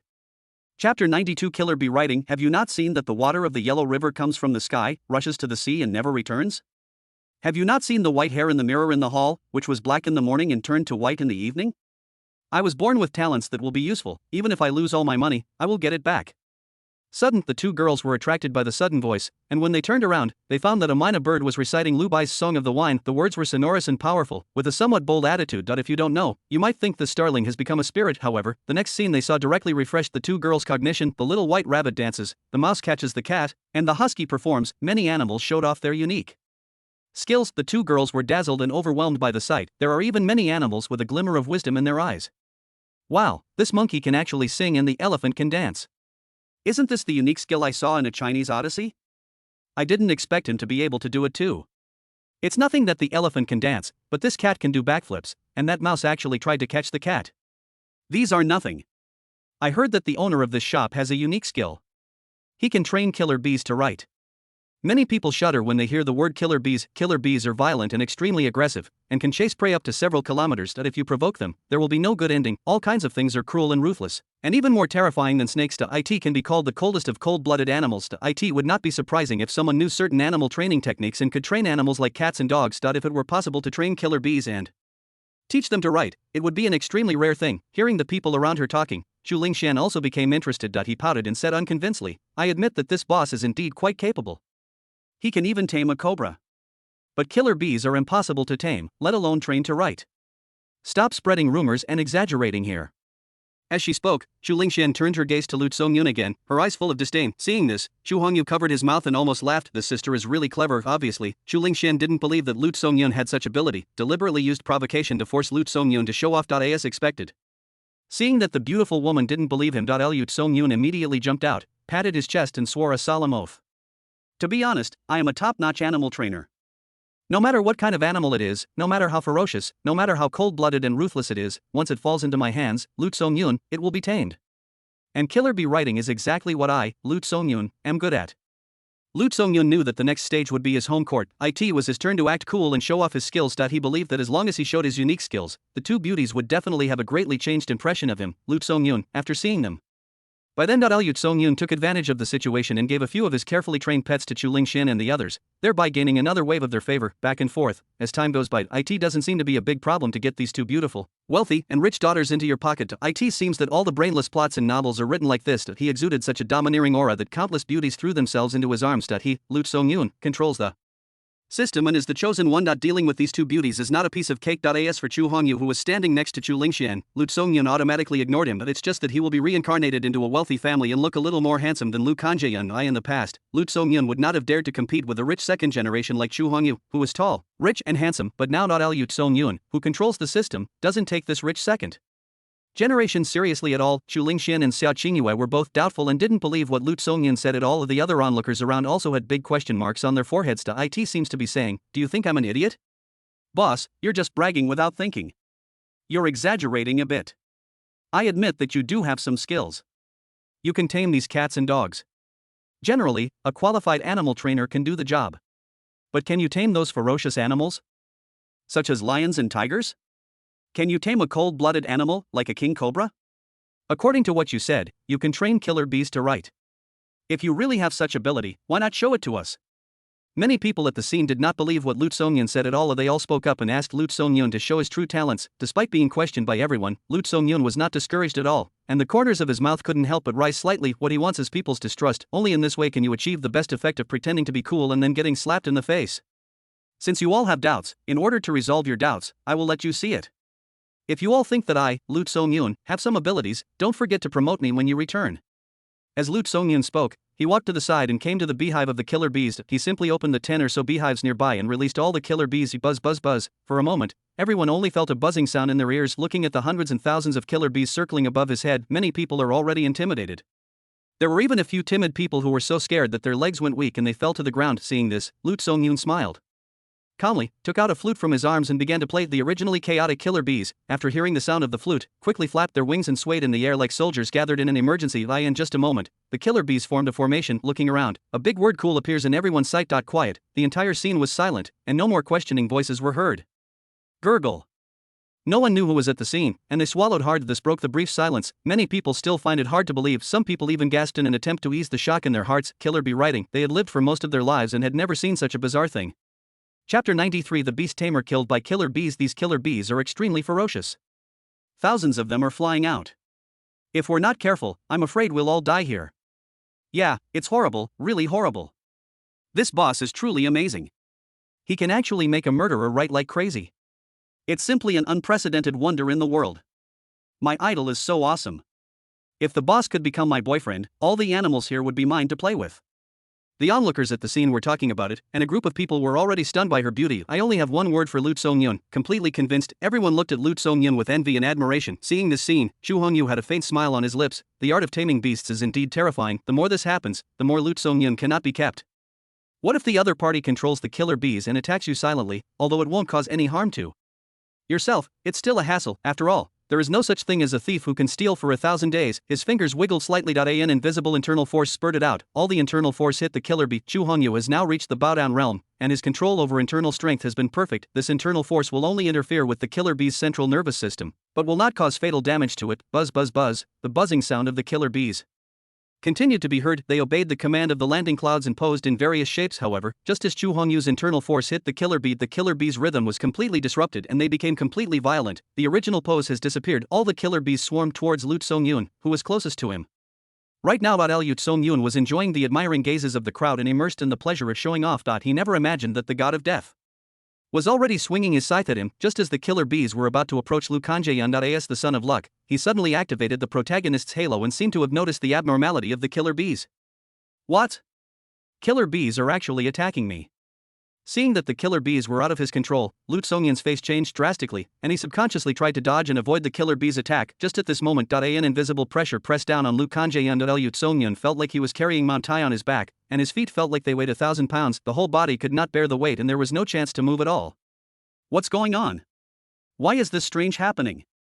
The sudden change made Lu Songyun completely panic. Pity, the killer bees didn't give Lu Songyun any time or opportunity to think. He used the deadly poison needle and stabbed it into Lu Songyun's body. Hundreds and thousands of killer bees swarmed in. After a while, Lu Songyun was stabbed all over. Killer bees are already highly poisonous, and after being trained by Lu Songyun, the toxins in their bodies are even more severe, comparable to those in a king cobra. Even 10 elephants would die here if targeted by hundreds of killer bees. After being targeted by killer bees, Lu Songyun finally felt that his hands and feet could move. He hurriedly circulated his internal energy and slapped the killer bee, trying to eliminate all these deadly killers. Before Lu Songyun could make any move, he felt pain all over his body. I felt a numbness and pain all over my body, and my body was out of control again. The toxins surrounding the killer bees attacked the heart. Lu Songyun's consciousness gradually became blurred. His legs went weak and he fell to the ground. Those eyes were filled with resentment. In the end, I could only close my eyes helplessly. Ding. The host killed the son of luck. Host Lu Songyun gained 50,000 villain points and 2,000 luck points. Ding. The host kills the son of luck, and host Lu Songyun gains the beast taming skill. The system's prompt sounds rang one after another in Chu Hongyu's mind. A flash of light appeared. A personal attribute panel visible only to Chu Hongyu appeared in front of him. Name: Chu Hongyu. Identity: young master of the Chu family in Yanjing, owner of the ultimate villain, realm, early stage of Baodun charm, 99, the maximum attribute is 100. Friendly reminder, the reason why it is not full 100 is to worry about the host's complacency, skills, poison medicine, racing skills, beast taming skills, martial arts, yin-yang life and death talisman items, marrow cleansing pills x3, divine fire gatling gun, puppet pill x1, god slaying sword, anti-pepper spray system space, level 1, 1000 cubic kilometers, gold finger. The ultimate villain's halo, the emperor's chi reading technique villain points, 276000 luck points, 8800, normal. Person's luck points, 100, beast taming skills. According to the system's introduction, the beast taming skills have the same effect as Lu Songyun's beast taming system. They can also modify the movements and make those animals serve one's own purposes. However, unlike Lu Tsongyun, who could earn beast taming points by training moves, there was no beast taming mall. Xu Hongyu didn't care about all this. Anyway, Xu Hongyu has a villain system, so it's useless to ask for beast points. Looking at the miserable Lu Tsongyun who died of poisoning, Xu Hongyu suddenly thought of a question. The venom of killer bees is already quite terrifying. If Xu Hongyu used the beast taming system and his own poison medicine skills to create even more terrifying perverted killer bees, or if he himself exposed the poison gas killer bees, he could create even more terrifying perverted killer bees. In the future, when Xu Hongyu meets those lucky children, he won't need to do it himself, or with the help of killer bees, you can kill people without them being seen. This is just Xu Hongyu's idea. How to implement it depends on the subsequent operations. The killer bee suddenly went crazy and killed Lu Tsongyun. It all happened so fast. In the blink of an eye, the animal trainer Lu Tsongyun was stung to death by the killer bee. Murder, murder. I don't know who it was, but someone exclaimed, breaking the brief silence. Killer bees killed people. Run, run for your life. A group of people fled frantically, crawling out of the pet shop. These killer bees have gone crazy after losing their owners. They fly around randomly and may even attack people if they are not protected. They don't want to learn from Lu Tsongyun, the boss who brags all the time. What are you bragging about? You are a top beastmaster. What is the result? A dignified beastmaster was actually attacked by a group of killer bees. Just like that, he ended his life in a confused manner. Xu Hongyu, along with Xiao Qingyue and Xu Lingxian, followed the crowd and quickly walked out of the pet shop. As for the swarm of killer bees, although Xu Hongyu is not a saint after all, this farce was caused by myself. Before leaving, he waved his hand lightly and killed all the killer bees. Chapter 94, only 689 points. Royal Court Square, coffee shop. Luo Luchi has been absent-minded these past 2 days, and she hasn't even been paying attention to what she's doing. It's as if the whole person has lost his soul. Luchi, what happened to you these past 2 days? What happened? Zhu Linghui reached out and patted Luo Luchi on the shoulder. The sudden action startled Luo Luchi, her face flushed, and she hurriedly explained, no. I'm fine. And he said it was okay.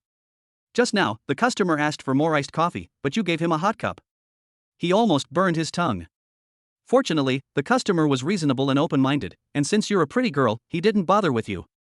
Otherwise, if you report this to the store manager, not only will you lose your performance bonus for this month, but you will also have to pay compensation, said Zhu Linghui. The flashing machine kept squeaking for a long time, and I didn't know how to explain it. If I'm not mistaken, you must be a young girl in love, missing your beloved. I didn't, Sister Zhu, you can't talk nonsense. It seemed that Zhu Linghui's tail was poked, and Luo Luchi's cheek suddenly turned red. On the surface, Luo Luchi gritted her teeth and refused to admit it. You still refuse to admit it. Look at your shy expression, it has completely betrayed you. Zhu Linghui smiled calmly. Sudden, she seemed to have thought of something, became sentimental again, and shook her head inside. That young man that day was so outstanding in appearance, with such a great temperament and so many talents. Don't even think about a young girl like you getting caught up in it. Even if I had a boyfriend, I'd probably still be thinking about him day and night. Sister Zhu, you, hearing Zhu Linghui's words, Luo Luchi widened her eyes and looked at her in disbelief. Why, are you the only one allowed to think about young, handsome guys? I'm not allowed to think about that. Zhu Linghui raised her eyebrows, seemingly with a hint of provocation. I also know that kind of handsome guy is the type of overbearing CEO. The plot in the novel will never happen to him. It's impossible for an overbearing CEO to fall in love with me. Although you have good conditions in all aspects, you are the school bully and the school beauty, and there is a long line of people pursuing you. As she spoke, she began to look Luo Luchi up and down again. Such a naked look made Luo Luchi extremely uncomfortable. Before Luo Luchi could say anything, Zhu Linghui continued. But in the eyes of the rich, what matters is a good match. We should not fantasize about flying high and becoming a phoenix.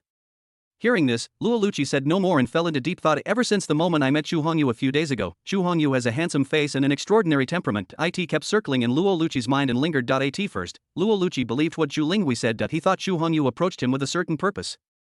The other party was attracted by my figure and appearance and planned to pursue me. It's not that Luo Luchi is narcissistic, she is very aware of her own charm. When she was in school, she received at least 800 love letters. Pity, Luo Luchi was completely focused on her studies and had no extra time to think about those things, but for some reason, the moment she saw Xu Hongyu, her dusty heart began to ripple. These 2 days, Luo Luchi has been thinking about a question. If Xu Hongyu came to look for me, or even confessed his love to me, what should she do? Should you accept the other party's kindness or politely refuse? Pity, Luo Luchi was destined to be disappointed. For 3 consecutive days, Xu Hongyu never appeared again. It seemed as if their meeting was just an accident. This is why Luo Luchi has been absent-minded these past few days and has been making mistakes all the time. Okay, don't think so much. People like this are not from the same world as us. We can't reach them. Let's get back to reality and stop thinking about unrealistic things. Zhu Linghui patted Luo Luchi on the shoulder, worried that this junior schoolmate might go astray, and kindly gave her a reminder. Ding. Because of the host, Luo Lucci has become distracted and unstable. The host gains 4,000 villain points. Chu Hongyu suddenly heard a prompt from the system and couldn't help but smile indifferently. I've almost defeated this little girl. It's time for a chance encounter. As night falls, bus stop Luo Lucci was waiting for the bus with an anxious look on her face. I don't know why, maybe it's the end of the working day, but the bus is packed with people. Luo Lucci, who was of small stature, naturally could not squeeze through those tall and strong men, and she missed several buses right now. It is the last bus going back. If she couldn't get on the train, Luo Lucci would have to find another way to go back. Luo Lucci's hometown is in the suburbs, about 20 kilometers away from the square. If you take a taxi, just thinking about this expense makes me feel a little sad. A car roared. Chu Hongyu drove a slightly damaged Lexus and stopped in front of Luo Lucci. What a coincidence, I actually met you here. Are you waiting for the bus here? Chu Hongyu rolled down the car window and looked at Luo Lucci in surprise. I'm waiting for the bus. I don't know how I feel when I meet Chu Hongyu and Luo Lucci again. Joy, surprise, panic. Or maybe a little bit of every mood. Even the answers were a little flustered. This is the busiest section of the road, with huge crowds of people. So many people are trying to squeeze into the bus. You're just a little girl, so don't try to squeeze with them. If you don't mind, I'll take you home. Well, Luo Lucci agreed without thinking. After saying this, even she herself couldn't understand why she agreed so quickly. If it were someone else, at any time, she would definitely not agree to get into a stranger's car. Where are you going? West of the city, Luo Lucci hurriedly gave out an address. You look so young, probably only about 17 or 18. Did you drop out of school, or are you taking advantage of the summer vacation to work? In the car, Chu Hongyu chatted with Luo Lucci in a disjointed manner. I finished the college entrance examination this year and wanted to work part-time to earn some pocket money. So he's a college entrance exam candidate. How did he do? Which university did he apply to? My test score was average, only 689, and I applied to Yenching University of Science and Technology. Luo Lucci lowered her head, seeming to be dissatisfied with her score. Chapter 95. Where is my sister? Only 689 points? These words made Chu Hongyu's face turn black, and he couldn't help but complain. Perhaps 689 points isn't the score you want. But for the vast majority of candidates, that is a score that is out of reach. After checking Luo Lucci's information, Chu Hongyu also knew that Luo Lucci was not being overly modest. Luo Lucci is the kind of person who is the best among the best students. My usual grades rank among the top 10 in the school. Even if you get a high score of 690 or above in this college entrance examination, it is not a surprising thing. Maybe Luo Lucci herself thought that she could get such a high score, and naturally, she is dissatisfied with her current score. A genius like you, who is so sweet-looking and a beauty on the level of a school belle, must have many suitors in school. What's the point of being a school beauty or a beautiful lady? I'm so plain-looking, how could I have any suitors?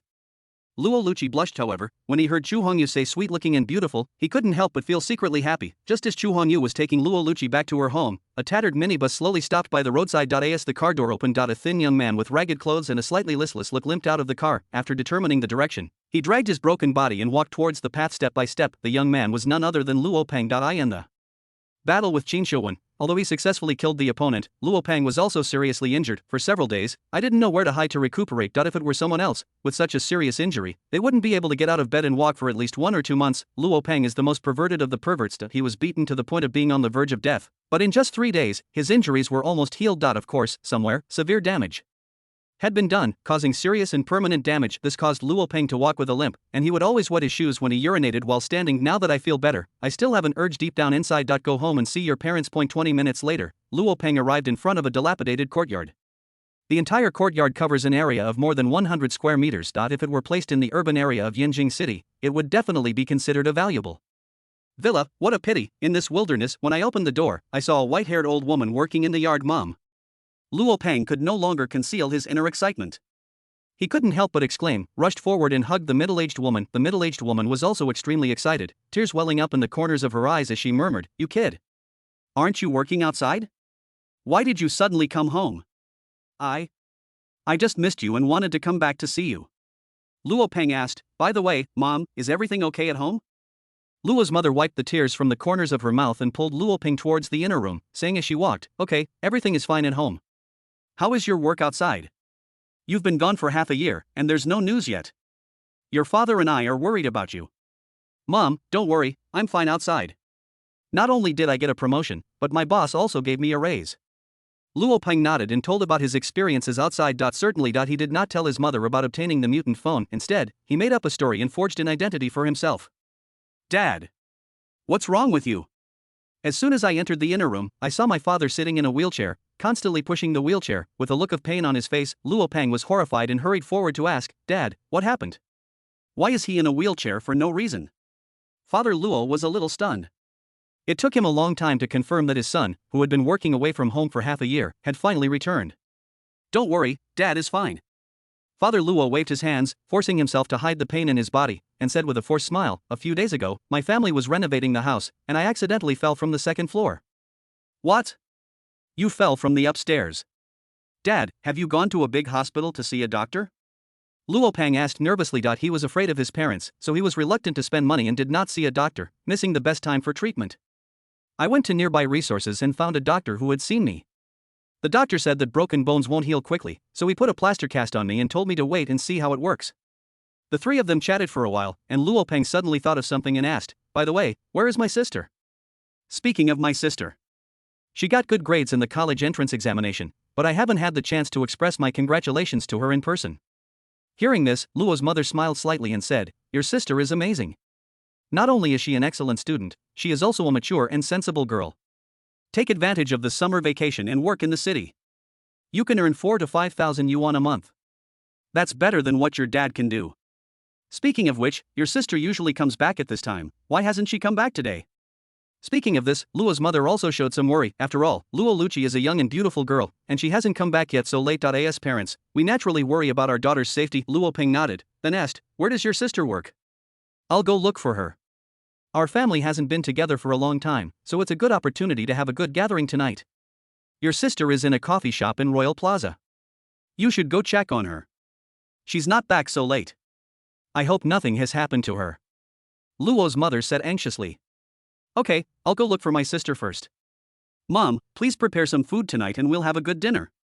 Luo's father and mother were naturally very happy. The family of four reunited and shared the joy of family life. This is what they want to see. Luo's mother was even more reluctant to let her son go and sent him to the door. Luo Peng had just walked out of the house and had not yet reached the horse when he saw a Lexus driving slowly towards him. He didn't think anything of it at first, however. When the Lexus approached, Luo Peng suddenly stopped, and his body involuntarily took several steps back and hid in the grass nearby, because he had seen clearly that the girl in the car was actually his sister. Luo Peng also had an impression of the other man. That man was involved in the last jewelry store robbery. Although there was no evidence, Luo Peng always had doubts in his heart that he suspected that it was the person who attacked him from behind, causing him to fail and even end up in jail. It was none other than Xu Hongyu. The intuition in his heart was so obvious that Luo Peng believed it. Without a doubt, even if it wasn't Xu Hongyu who did it, he was still responsible.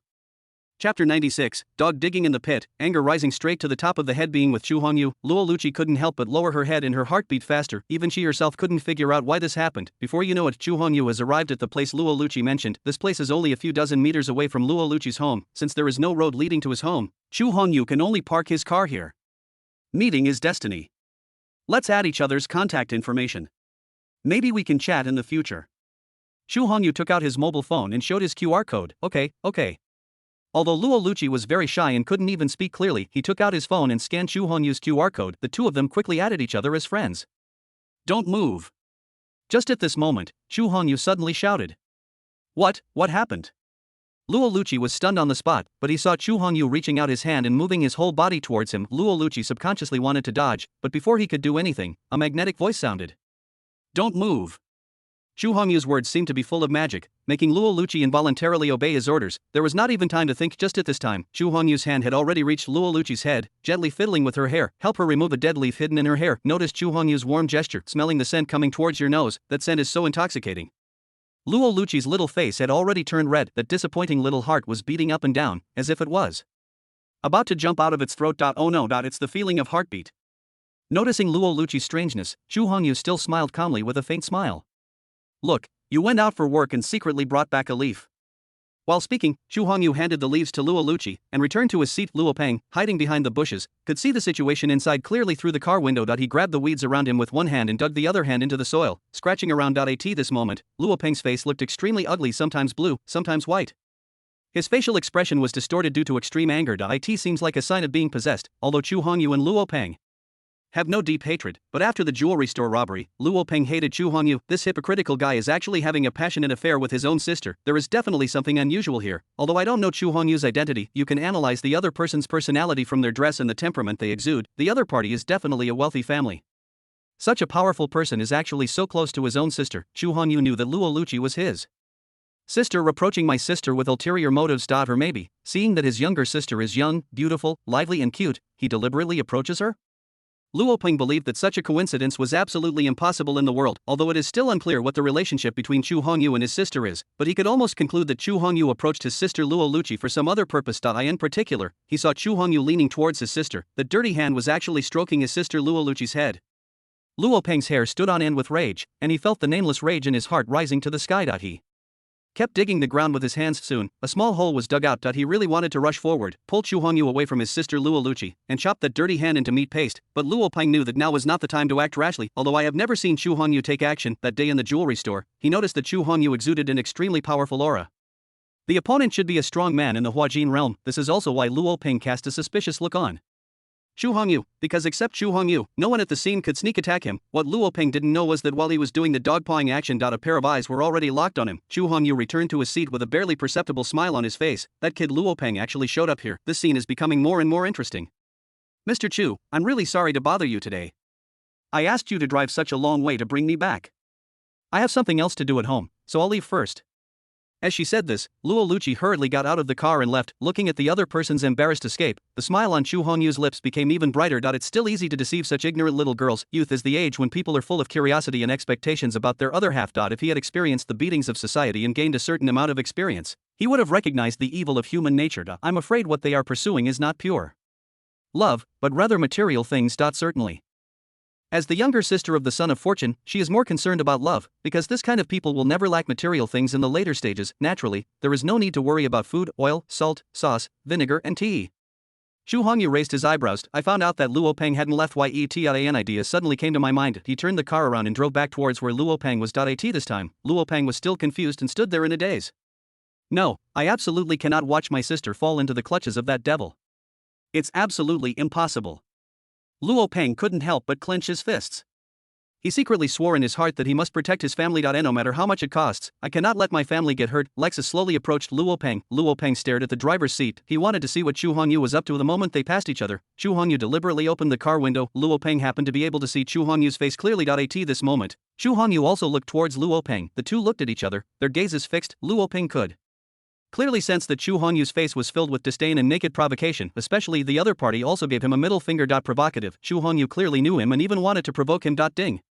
Because of the host's actions, the son of destiny, Luo Peng, became furious and unstable. The host gains 5,000 villain points. Hearing the system's prompt, Chu Hongyu's smile became even brighter. This also confirmed my inner thoughts. Get what you want. Chu Hongyu stepped on the accelerator to the bottom. The Lexus drove away. Chapter 97, Mr. Chu is handsome and kind-hearted. Chu Hongyu rode away at a speed that left the dust in the air. Luo Peng was still standing there in a daze, not coming to his senses. In fact, there is a huge secret hidden in his heart, that is the sister Luo Luchi who likes him, especially when he learned that he was not his parents' biological child at all, but was picked up from an orphanage by his parents.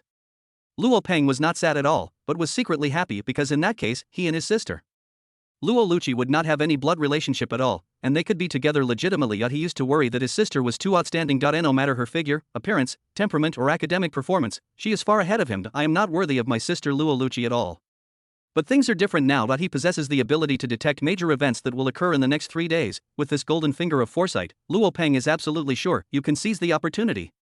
Make yourself better, and improve your family conditions. He was still thinking about showing his personal charm and talents. Let Luo Luchi gradually fall in love with herself. Unexpectedly, my sister came back in a boy's car and was so close to him. What does this indicate? Luo Peng's face had already become extremely ugly, and there was always a doubt in his heart. Chu Hongyu's appearance here must not be a normal behavior. The other party must have other intentions. After he obtained the golden finger, the only one who could bring threat and fear to him was Chu Hongyu. This made Luo Peng even more alert. With a lot on his mind, Luo Peng quickened his pace and rushed home. Luo Luchi lowered her head and walked along the country road with a heavy heart, her eyes full of confusion. She also didn't want to separate from Chu Hongyu so soon. I really want to stay with that young and handsome boy for a while longer. This thought popped up in her mind and scared Luo Luchi. He subconsciously reached out and stroked the fragile cheek. I just felt a burning sensation on my cheeks, as if I had a fever. I in love? Is this what being in love feels like? This is not her, Luo Luchi's fault. An extremely outstanding man like Mr. Chu is hard to find even with a lantern. It is understandable that you like someone. Luo Luchi thought about it and felt that she was really bad at being a human being. Young Master Chu helped me twice, but I didn't even express my gratitude to him in person. Will this make Mr. Chu feel that he is too impolite? Luo Peng, who was following quickly, also noticed his sister's abnormality. This time, Luo Luchi's face was flushed. Sometimes there was a slight smile on the corner of his mouth, and sometimes he frowned slightly, looking like he had a lot on his mind. Seeing this, Luo Peng couldn't help but shudder. What does this expression say? The girl is pregnant with spring. This is Chu Hongyu that my sister has fallen in love with. Impossible. This is absolutely impossible. Luo Lucci has very high standards. On weekdays, there are countless suitors in school. Luo Lucci didn't even look at those people, but can those people be compared with Chu Hongyu? Although I hate Chu Hongyu, I have to admit it, the other person's figure and appearance are both outstanding. My family background is not that bad either. With some sweet talk, it would be easy to seduce a young girl like Luo Lucci who was not very worldly-wise. At this moment, he only felt a nameless anger that was constantly burning Luo Peng to the point of excruciating pain. So much so that the wound between the legs, which had already scabbed over, seemed to be showing signs of cracking. A little blood slowly flowed down between his legs. Luo Peng quickly closed his eyes, took a deep breath, and suppressed all the chaotic emotions in his heart. He didn't want to be blinded by hatred and become obsessed or insane. My sister is too naive and doesn't have much social experience. She will definitely not be able to withstand the sweet words of that rich young man. If I continue like this, I might get sold out by the other party and happily count the money for them. But judging from their current situation, the young master should have just started pursuing my sister, and there shouldn't be any substantial progress between the two of them. As long as I act in time and let him see the ugly face of that sinister young man, I will definitely be able to completely shatter my sister's fantasy. As she thought about it, Luo Lucci quickened her pace and walked in front of Luo Lucci. Brother, why are you here? Luo Lucci also noticed Luo Peng's appearance, as if he had been caught stealing. Suddenly, I was in a panic and my hands were running around in a panic. Sister, I just saw a man driving you back home. Who is that man to you? Luo Peng asked tentatively. Hearing Luo Peng's question, Luo Lucci couldn't help but lower her head, and responded in a low voice with an embarrassed look on her face. That's my friend. When she said this, she acted like a little girl who had done something wrong. Luo Peng could not fail to notice that there was an unconcealable joy hidden in his sister's words. Friends, I'm afraid they're not just ordinary friends. Tell me what's going on, and let me check it out for you. Luo Peng asked tentatively. No. Nothing, really just an ordinary friend. As they were talking, Luo Lucci jogged towards home. After Luo Peng repeatedly asked, Luo Lucci reluctantly told him about her acquaintance with Chu Hongyu. He also recounted the story of his chance encounter with Chu Hongyu, who had kindly sent him back. At the end, Luo Lucci also made a summary. Mr. Chu is handsome and kind-hearted. Hearing this, Luo Peng almost got so angry that he vomited blood. Cough, cough, cough. He couldn't hold it in any longer and started coughing violently. Seeing this, Luo Lucci hurriedly patted Luo Peng on the back and said with a puzzled look, Brother, what's wrong with you? This is too excited. Luo Peng's face looked extremely ugly. Luo Lucci's brief description just now had already made him conclude that Chu Hongyu approached his sister with bad intentions. Everything the other party did was planned in advance. Why go buy milk tea? I just happened to run into a scoundrel who was molesting my sister. That scoundrel is most likely a hired pawn for the other party, so he can act like a hero and save the damsel in distress. How dare you use this kind of cliched plot on my sister? As for the chance encounter tonight, it was planned by that rich young man. While his face was filled with anger, Luo Peng also felt relieved. Fortunately, I responded in time and discovered the other party's conspiracy. If I had come back a few days later, I'm afraid my sister would have been completely bewitched by that rich young man and the matter would have been settled. It's too late. Chapter 98, Slandering Master Chu. Don't you feel guilty? Realizing that Chu Hongyu was deliberately getting close to his sister, Luo Peng could no longer tolerate it. He took a deep breath, calmed down, and then looked at his sister and said, Lucci, stay away from Chu Hongyu from now on. He is not a good person. Hearing this, Luo Lucci was a little stunned. She had just slapped Luo Peng's hand, and she couldn't help but stop it in the air. Brother, why do you say that? Luo Lucci was a little bit unconvinced about what she had just heard. Did Master Chu provoke you? You say that the other person is not a good person without even meeting him or her. Luo Peng gritted his teeth and said seriously, I told you to leave that Chu Hongyu.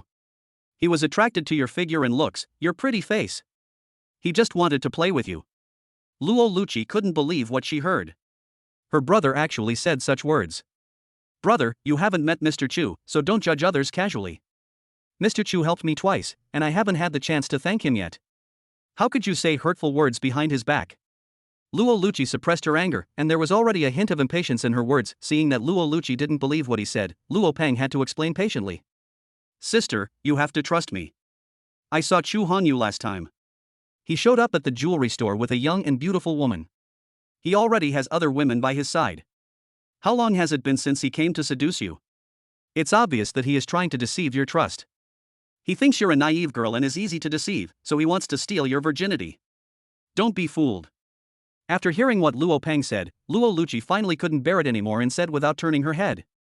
Brother, I don't care what prejudice you have against Mr. Chu, but the fact is that Mr. Chu helped me twice, and he did it without asking for anything in return. Lucci, I'm your brother. Everything I say is for your own good. Do you still think that your brother will harm you? Luo Peng quickly chased after her and tried to persuade his sister to change her ways. Luo Lucci became even angrier, pushed Luo Peng away, and walked straight towards the yard. She didn't have much affection for this brother to begin with. Luo Peng had poor academic performance and was always causing trouble, bringing a lot of trouble to his family. Luo Lucci endured all of this, but after graduating from high school, Luo Peng started hanging around in society. Not only did he fail to bring any income to the family, but he was even nowhere to be found for over half a year. Even if his father's leg was broken, he couldn't contact Luo Peng. As a result, Luo Lucci was forced to work during the summer vacation at a young age to earn money for her studies and reduce the burden on her family. Luo Lucci could endure all this, but as soon as Luo Peng came back, he started saying bad things about Chu Hongyu. This was something Luo Lucci could not accept no matter what. As she stepped into the yard, Luo Lucci came back to her senses and said with a heavy face, "Brother, you don't need to worry about my affairs. If you continue to speak ill of Master Chu in front of me, don't blame me for not recognizing you as my brother." After she finished speaking, Luo Lucci returned home without looking back. Luo Peng was completely dumbfounded and just stood there in a daze. He couldn't believe it, his own sister. For an outsider like Chu Hongyu, he actually threatened to abandon his brother. Everything he did was for Luo Lucci's sake. Luo Peng quickly followed Luo Lucci's steps and caught up. This time, Luo's mother had already prepared a sumptuous dinner and was waiting for Luo Lucci and Luo Peng to come back so that the family of four could enjoy the joy of family life. Hearing the noise outside, Luo's mother also hurried out. "Lucci, Luo Peng, you're back." At this point, Luo's mother also noticed that something was wrong in the atmosphere. It looked like his daughter Luo Lucci, who was furious and looked angry. "What's going on? You two siblings haven't seen each other for half a year. You should be getting along well, right? Why do you look like you two just had a fight?" Luo Peng nodded helplessly in acknowledgement. "You are all young people now, not children anymore. Why are you quarreling for no reason?" Luo's mother said helplessly. Before Luo Peng could say anything, Luo Lucci angrily said, "Mom, he's just saying that Master Chu is not a good person and has ulterior motives in approaching me." Hearing this, Luo's father and mother were confused. Why did Mr. Chu suddenly appear out of nowhere? "Mom and Dad, this is what happened." Luo Peng hurriedly explained the matter concerning Chu Hongyu. At the end, he continued, "Mom and Dad, Chu Hongyu is not a good person. He was with a beautiful young girl last time, but now he's pursuing my sister. I'm worried that he's deceiving my sister's feelings and her body. My sister is young and impulsive, so we must be more careful in this regard." When Luo's father and mother heard this, for some reason, they actually felt like standing on Luo Peng's side. Luo's mother took Luo Lucci's hand and said, "Lucci, you have been smart and sensible since you were a child, but you are too young when it comes to emotional matters. Don't be confused by everything in front of you. You must see the reality with your eyes." Father Luo also followed up and said, "Yes, from what you and your sister said, that Master Chu is probably a wealthy and powerful person. People like us from a small family should not expect to marry into his family." With his parents' encouragement, Luo Peng regained his confidence and tried to persuade her again. "Lucci, did you hear that? Mom and Dad are on my side, okay, stop talking." Luo Lucci couldn't stand it anymore and even started cursing. "When I was in school, you were always controlling me, saying that premature love would affect my studies, that this was not good, that was not good, that I was a student and should focus on my studies and not think about those messy things. When I was in middle school, I never thought about that kind of thing. But now I'm about to go to college and I'm an adult. Why do you have to control me? What's wrong with me liking someone? Am I wrong? In order to stop me from killing you, you fabricated all kinds of rumors and hurt Mr. Chu so badly. Doesn't your conscience hurt?" All along, in the eyes of parents, teachers, and friends, Luo Lucci is an extremely sensible and well-behaved girl. She is gentle and quiet, and seems to have no temper. But this does not mean that Luo Lucci will not get angry. It's just that Luo Lucci is more sensible and knows how to control her emotions. Luo Lucci would not lose her temper unless her bottom line was touched. Chapter 99. The good girl exploded and parted unhappily. Faced with Luo Peng's repeated obstruction, he kept saying bad things about Chu Hongyu. In order to stop himself from thinking about it, Luo Peng even brought up his parents to put pressure on him. Luo Lucci finally couldn't bear it anymore and exploded. He unleashed a barrage of fire at Luo Peng. Luo Peng was completely dumbfounded by Luo Lucci's scolding. My sister has completely lost her mind for Chu Hongyu. This is a sign of being possessed by a demon. You have to know that this is his sister. They are childhood sweethearts and have been together for more than 10 years, but why would Luo Lucci rather believe Chu Hongyu, whom she had only met twice, than her own relative? Seeing that Luo Lucci was angry, Luo's father and mother were also a little confused. This was the first time Luo Lucci got angry, and she was so angry. Could it be that Luo Peng was really wrong and really wronged that Master Chu? This made the two elders feel suspicious, although they believed that their son would not make unfounded accusations against others for no reason. But compared to Luo Peng, Luo Lucci's image as a good girl has long been deeply rooted in people's hearts. They would rather believe Luo Lucci. "Mom, Dad, sister, listen to me, okay, stop talking so much." Seeing that Luo Peng wanted to say something more, a conflict arose between the brother and sister. Father Luo quickly waved his hand and said, "Luo Peng finally came back. This is supposed to be a happy occasion. Don't let such a small thing make things unhappy. Everyone sit down and eat first, then we'll talk after dinner. I'm not eating anymore. I'm full from being angry. Luo Luchi glanced at Luo Peng viciously and went straight back to her room. Mr. And Mrs. Luo had no appetite for food either. Oh, what is this? Luo Peng finally returned home, and the family of four was happy and cheerful. Such a happy day, all because of Luo Peng's talkativeness. This caused the entire Luo family's atmosphere to fall into silence. In order to ease the atmosphere, Luo's father and mother could only blame Luo Peng. This made Luo Peng unpopular both inside and outside. I was so angry, but I couldn't vent it to my family. I tossed and turned, unable to fall asleep. Each family member had his or her own thoughts, but no one noticed that not far away, someone was holding a camera and recording their quarrel. Jingdao Villa, Chu Hongyu lay leisurely on the sofa, quietly enjoying the live broadcast while being waited on by Tangling and Xiao Qingyue. Not bad, not bad. Now it's a mess. It seems that your parents still trust you. Then I'll add fuel to your fire and make your whole family restless, targeted and despised by everyone in the family. Chu Hongyu smiled calmly and gave an order to Lu Qing. The next morning, Luo Luchi got up early after washing up. I said goodbye to my parents and went to work. One night did not dissipate the anger in her heart. The moment he saw Luo Peng coming out, he not only ignored him, but instead bumped into him hard, knocking Luo Peng to the side. Luo Peng didn't say much, but a hint of gloom flashed in his heart. He knew very well that Luo Luchi was deeply poisoned and that he could not change the current situation with just a few words. Damn Chu Hongyu, you deceived my sister's feelings and used her. I'm going to ask you for an explanation today. On a wide avenue, Chu Hongyu drove the Bugatti Night God sports car and took a ride all the way in style. Chu Hongyu has already made a plan for Luo Peng's matter, and he can just accompany him and play slowly. I was bored, so I decided to go for a drive and buy some gifts. Xiao Qingyue and Chu Lingxian both gave small gifts. Tangling has performed pretty well recently. It's not a good idea to just order the other person around. Use both kindness and severity, only then can Tangling completely submit to him. Do you want to buy a collar and put it around Tangling's neck? If it is a collar, add a necklace. Just thinking about this scene is quite exciting. Chu Hongyu suddenly frowned, because he had seen a taxi following him in the rearview mirror. When Chu Hongyu realized that the person sitting in the passenger seat was actually Luo Peng, there was a glint of understanding in his eyes. Everything was just as I expected. The reason why he rolled down the car window last night was to let Luo Peng see his face clearly, and he even made a provocative gesture to him. It was just to completely irritate Luo Peng. Only by making the other party angry, he will completely lose his mind, and only then can Chu Hongyu gain more villain points. You want to catch up with me in a shabby taxi? It's not that easy. Chu Hongyu sneered and stepped on the accelerator. The Bugatti Noctilucent sports car roared and accelerated instantly like a wild horse. As a top-of-the-line sports car, it is not just for show. The various performance features of the Bugatti Night God are the best, whether it was instant acceleration or maximum speed. It was far ahead of Luo Peng's broken taxi. It would be difficult for Luo Peng to follow Luo Luchi and eat dust. Looking at the sports car, it gradually disappeared from his sight. Luo Peng's face looked extremely ugly. Master, speed up and catch up with that car. Brother, what you said is true. He drives the most advanced sports car. Even if I try my best, I may not be able to see the tail of the other car. The taxi driver sitting in the driver's seat had an extremely ugly expression on his face. If it weren't for this young man in front of me who offered a high reward, he had already given up and kicked the other party away. The other party's car was obviously a top-of-the-line luxury car, worth a lot of money. He didn't want to offend that rich man for no reason. Here's $20,000, your reward. Step on the accelerator and hold on to that car. Whether you can catch up with him in the end or not, the 20,000 yuan is yours.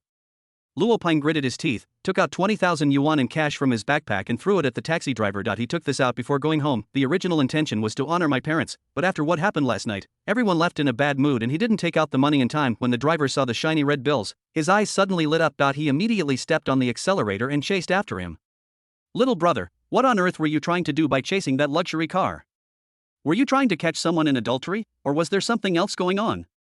If you ask me, you should just give up on this idea. Don't you even look at what kind of car it is? That kind of rich young man is not someone that a small person like us can afford to offend. The driver gave a kind reminder. Luo Peng was as cold as ice, staring straight ahead. I didn't pay any attention to what the driver said.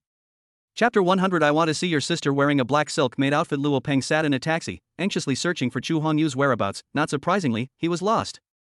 Little brother, this is not my fault. How can my shabby little car catch up with other people's sports cars? The taxi driver was afraid that Luo Peng would change his mind and take back the money he had given him, so he kept explaining. I know, it's not your fault. Luo Peng waved his hand, his face as gloomy as water, and kept using his senses to track Chu Hongyu's whereabouts. Now, he is already a warrior at the peak of dark energy. The last battle with Qin Shouwen also allowed Luo Peng to gradually touch the threshold of Hua Jin. Entering the state of Hua Jin only requires an opportunity. He was already able to slightly mobilize his senses around him to lock onto the breath of others. Hurry, turn right, it's the second alley on the right. After some investigation, Luo Peng was overjoyed and kept giving directions to the taxi driver. He had no idea that the aura he sensed was actually left there intentionally by Chu Hongyu. It can be said without hesitation. It started when Luo Peng appeared in Chu Hongyu's sight. The other party was like a puppet, being controlled by Chu Hongyu all the time. Chu Hongyu ignored it and followed the follower behind him straight to a place, Jade Pavilion. The Huang family of Yanjing controls half of the jewelry and jadeite business in Yanjing. This Jade Pavilion is the largest jewelry store in Yanjing City. Chu Hongyu's purpose of coming here was naturally to buy some jewelry. Necklaces and bracelets are both fine. As4, buy a collar and put it around the neck of Tangling, the IC CEO. Chu Hongyu thought about it and gave up the idea. The IC CEO is wearing a collar. This kind of scene is really hard to watch. Chu Hongyu has already decided to find a specialist to tailor a collar for Tangling. Mr. Chu, I didn't expect to see you here. As Chu Hongyu stepped into the Jade Pavilion, a young man who was less than 20 years old came up to greet him with a smile. Chu Hongyu was naturally no stranger to the young man, Huang Bingkuan, the young master of the Huang family. The Huang family is a vassal of the Chu family, and Huang Bingkuan used to be Chu Hongyu's loyal younger brother. It's Huang, what are you doing here for no reason? Mr. Chu also knows that this is the only hobby I have. While speaking, Huang Bingkuan was looking at a waiter with a lewd look on his face. Seeing this, Chu Hongyu understood what this kid was doing. Chu Hongyu followed the other person's gaze and looked at the waiter. She is tall and has a pure and lovely appearance. She is also a rare beauty. Of course, there is no comparison with people like Tangling and Xia Qingyue. Chu Hongyu was not interested in other people's prey. He waved his hand and said, "Find someone to help me pick out some bracelets and necklaces." Mr. Chu, are you picking out a gift for your confidant? I'll arrange it for you right away. Xiao Xiao, come quickly and help Master Chu pick things out. Huang Bingkuan waved his hand and called the innocent and lovely waiter over. Young master, I don't know what type you like. When the waiter saw Chu Hongyu's handsome face, his heart beat faster and even his speech became incoherent, especially seeing that Huang Bingkuan, a top rich young man, was being very respectful to Chu Hongyu at this moment. Obviously, the identity of the young man in front of him is even more distinguished than Huang Xiao. The waiter immediately became interested and, taking advantage of the fact that no one was around, cast a coquettish glance at Chu Hongyu. About 20 minutes later, Chu Hongyu left.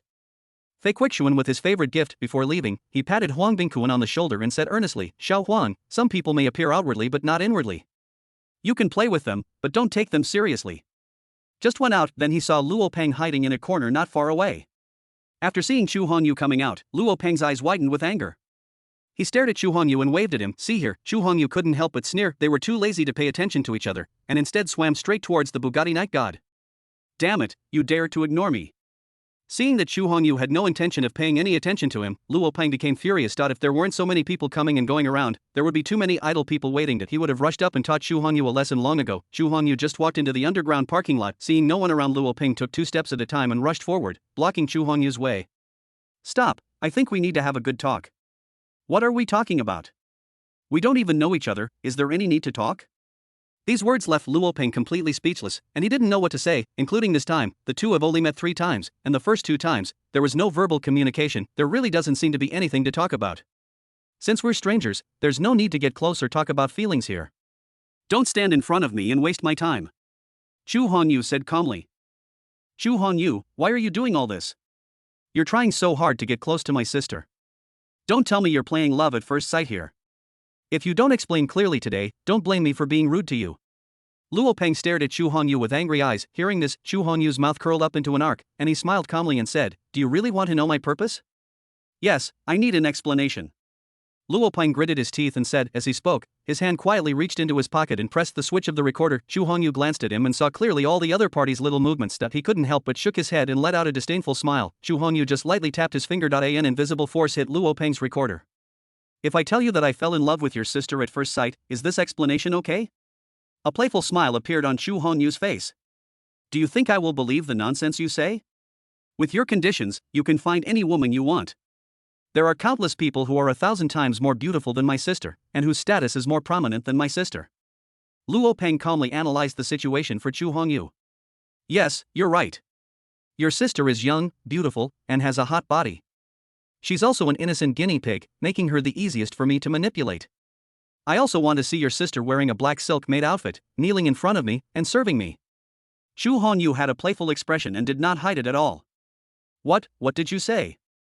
These words completely infuriated Luo Peng, although he knew that Chu Hongyu approached his sister Luo Luchi with bad intentions, but he didn't expect that Chu Hongyu would dare to tell him his dirty purpose in front of him. This guy in front of me, how arrogant and domineering are they?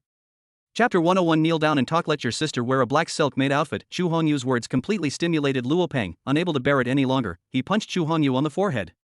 Just you still want to take action? Xu Hongyu sneered, his face full of disdain. He waved his hand gently. Luo Peng felt an invisible pressure suddenly hitting his chest. Luo Peng only felt that he was hit by a truck and flew backwards. A rumble. Luo Peng was thrown heavily to the ground and slid for a distance before stopping. You, puff.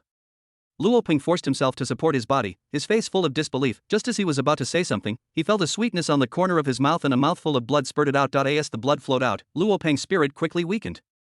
How is that possible? Why are you so strong?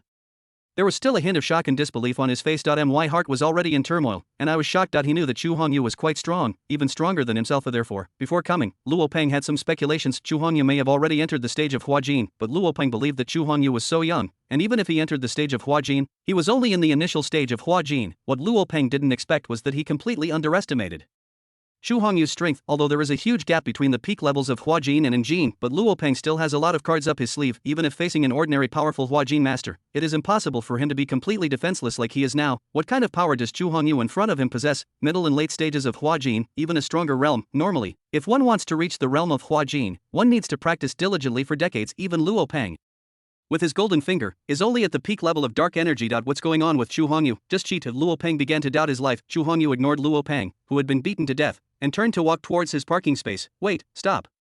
No matter how hard Luo Peng tried or how he shouted, Xu Hongyu had no intention of stopping until Xu Hongyu got into the car, started the car and was about to leave. Luo Peng staggered and stood in front of Xu Hongyu. Xu Hongyu rolled down the car window and looked at the other person with a faint smile on his face. I'm in a good mood today, so I'll just let this guy go for now. Certainly Luo Peng still has some value now, so Xu Hongyu doesn't mind keeping him for a few days.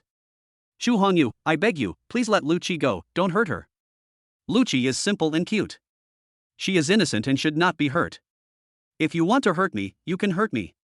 If you have anything to do, just come at me.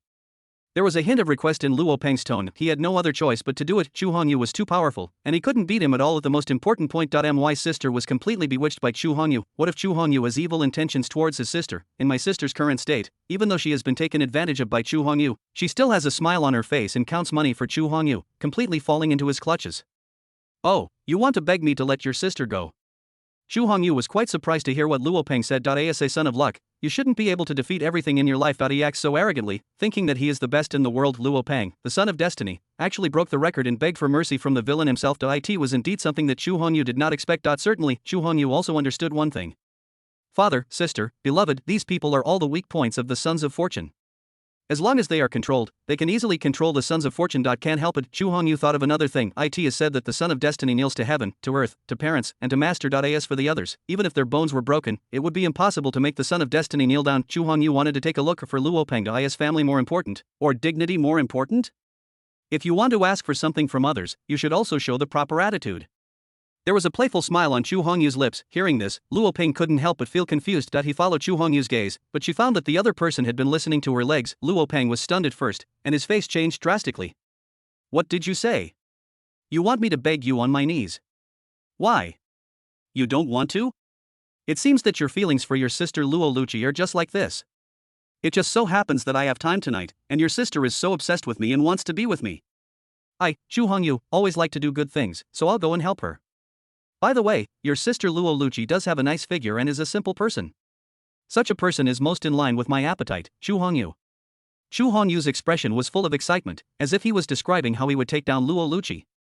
Don't hurt my sister. I can kneel down to you, but can you promise that you will let my sister go after I kneel down and beg you?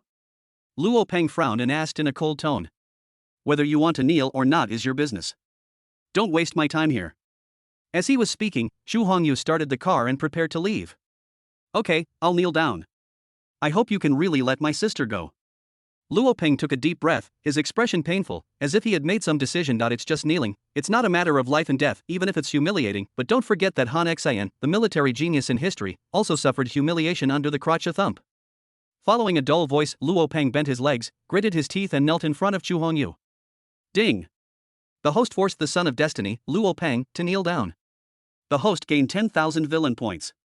Looking at Luo Peng kneeling in front of him without hesitation, Xu Hongyu was a little confused. This guy knelt down so decisively. If Luo Peng was an ordinary supporting role, or a minor villain, kneel down to yourself, Xu Hongyu would not be surprised at all. But the other party is the protagonist. The kind of protagonist who will never surrender to the enemy until death. He actually kneeled down to this big villain. It seems that Xu Hongyu still underestimated Luo Luchi's position in Luo Peng's heart. This made Xu Hongyu seem to have found a point of intervention and thought of something more interesting.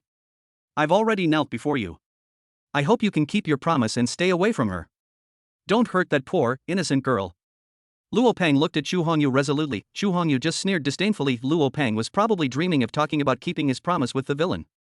Chapter 102. This protagonist lacks the beating of society. Looking at Luo Peng's appearance, Chu Hongyu stepped on the accelerator to the floor without even thinking. Rumble. The Bugatti roared in the dark, like a beast, and rushed out. Luo Peng never thought that Chu Hongyu was so unsportsmanlike and unethical. Before he could react, he was knocked away by this giant steel beast. Bang.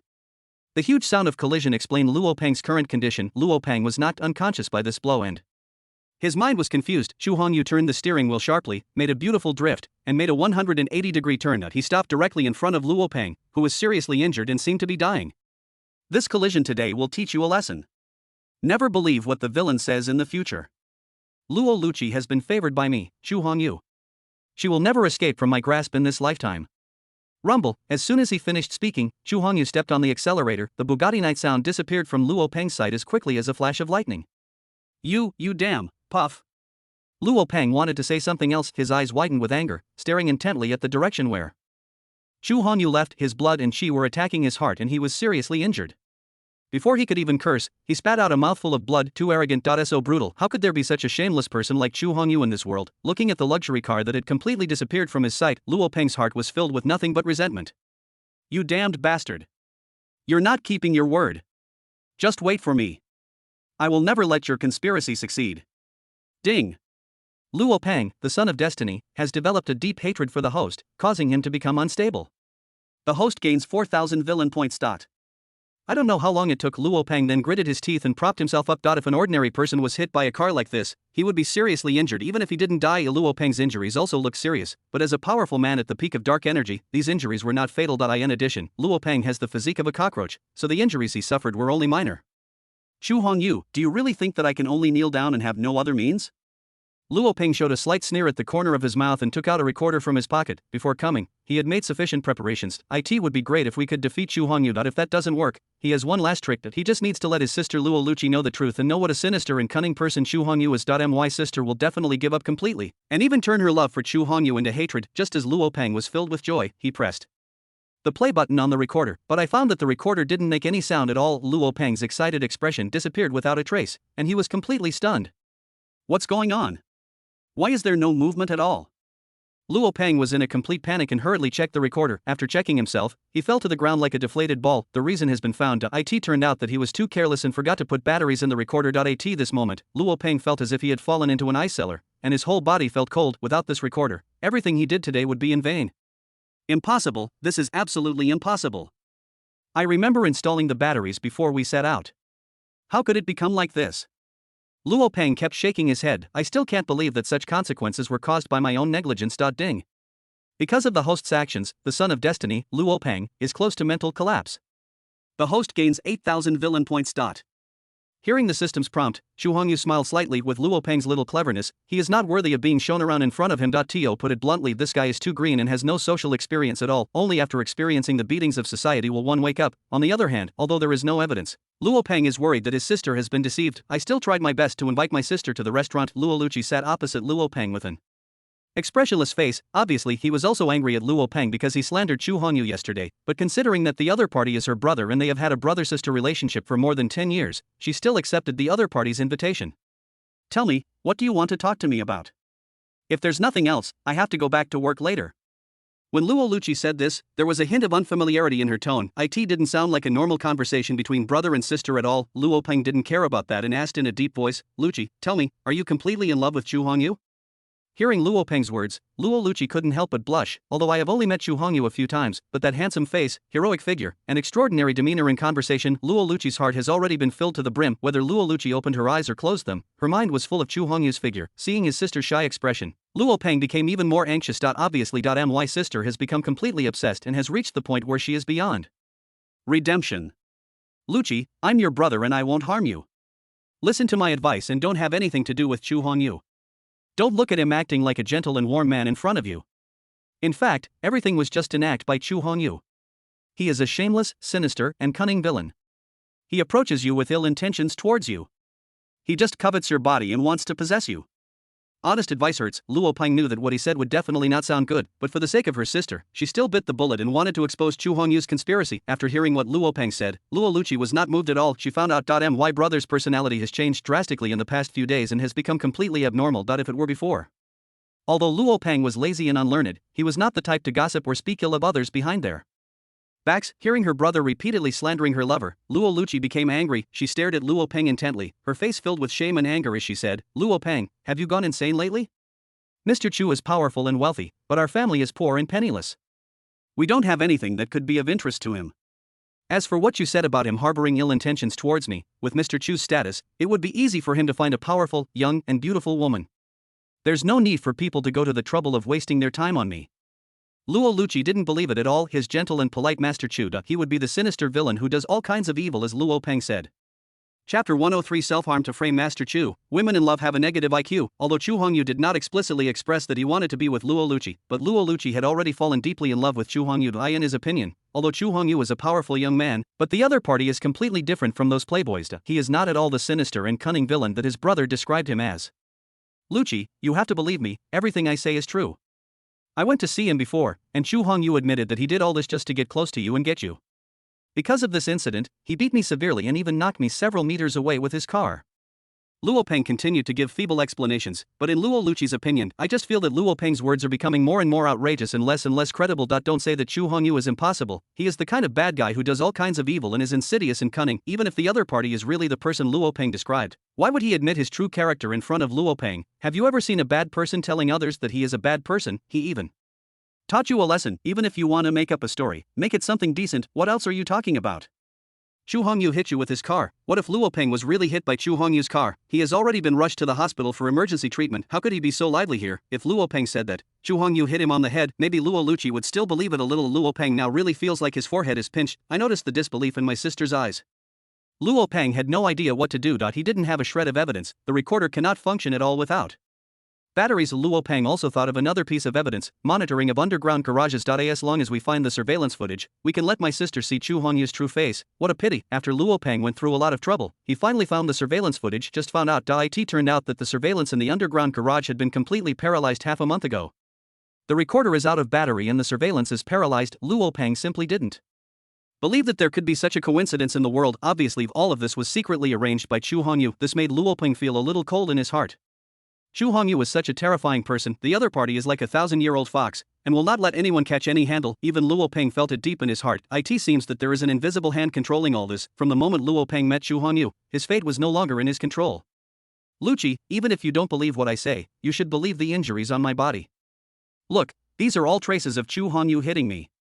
Out of desperation, Luo Peng could only produce the last piece of evidence. He rolled up his trouser legs and sleeves, revealing his scars. Xiaocheng's physique can only ensure that Luo Peng will not die, but it cannot completely eliminate the damage for him. This time, Luo Peng's arms and thighs were covered with clearly visible scars, and there were even bloodstains that had not yet dried. Luo Luchi just glanced at him. Not only did she not feel any sympathy, but she became even angrier. She stood up and said righteously, "Brother, I will still call you brother for now. I hope you won't continue to slander Mr. Chu in front of me, or even do such despicable things to deal with him." Despicable? Hearing this, Luo Peng looked at Luo Luchi in disbelief, muttering, "Sister, what do you mean by this? What do you mean by me doing something despicable? I originally wanted to save some face for you, but since you're shameless, don't blame me for saying it clearly. Do you think that you can use a few scratches or a little blood to frame Master Chu? Didn't you say that you were hit by Mr. Chu's car and flew several meters away? If you go out now, you will be hit by a car and fly several meters away. Scars like that are what really happened when you were hit by a car.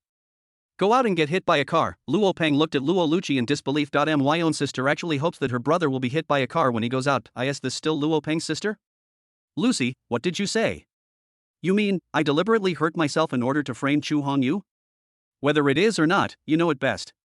Don't do these little tricks in front of me, otherwise from now on, I will no longer have you as my brother." After Luo Luchi finished speaking, she was too lazy to have any more arguments with Chu Hongyu. He picked up his bag and left the hotel angrily. Luo Peng was completely dumbfounded. He stood there in a daze, feeling a little lost. He simply couldn't believe it. His own sister, for an outsider like Chu Hongyu, he actually said something cruel and refused to acknowledge himself as his brother. God have mercy on me. Everything I did was for Luo Luchi's own good, even if he was severely injured by Chu Hongyu. It would not matter to I in Luo Luqi's eyes. Everything she did was the result of self-mutilation and framing Chu Hongyu. Luo Peng came to his senses and did not feel any resentment towards Luo Luqi. He knows Luo Luqi was poisoned by Chu Hongyu and deceived by him. The instigator was the great devil Chu Hongyu. Luo Peng's eyes were blazing with anger, his face was full of resentment, and his fists were clenched so tightly that they made a creaking sound. Damn Chu Hongyu, it's all your fault. You're the one who caused my sister to become like this. I will never be reconciled with you. I will definitely expose your true colors. I just don't believe it, considering your playboy personality. There's no other woman around you. Just wait, I will definitely let my sister see your ugly face clearly. Ding.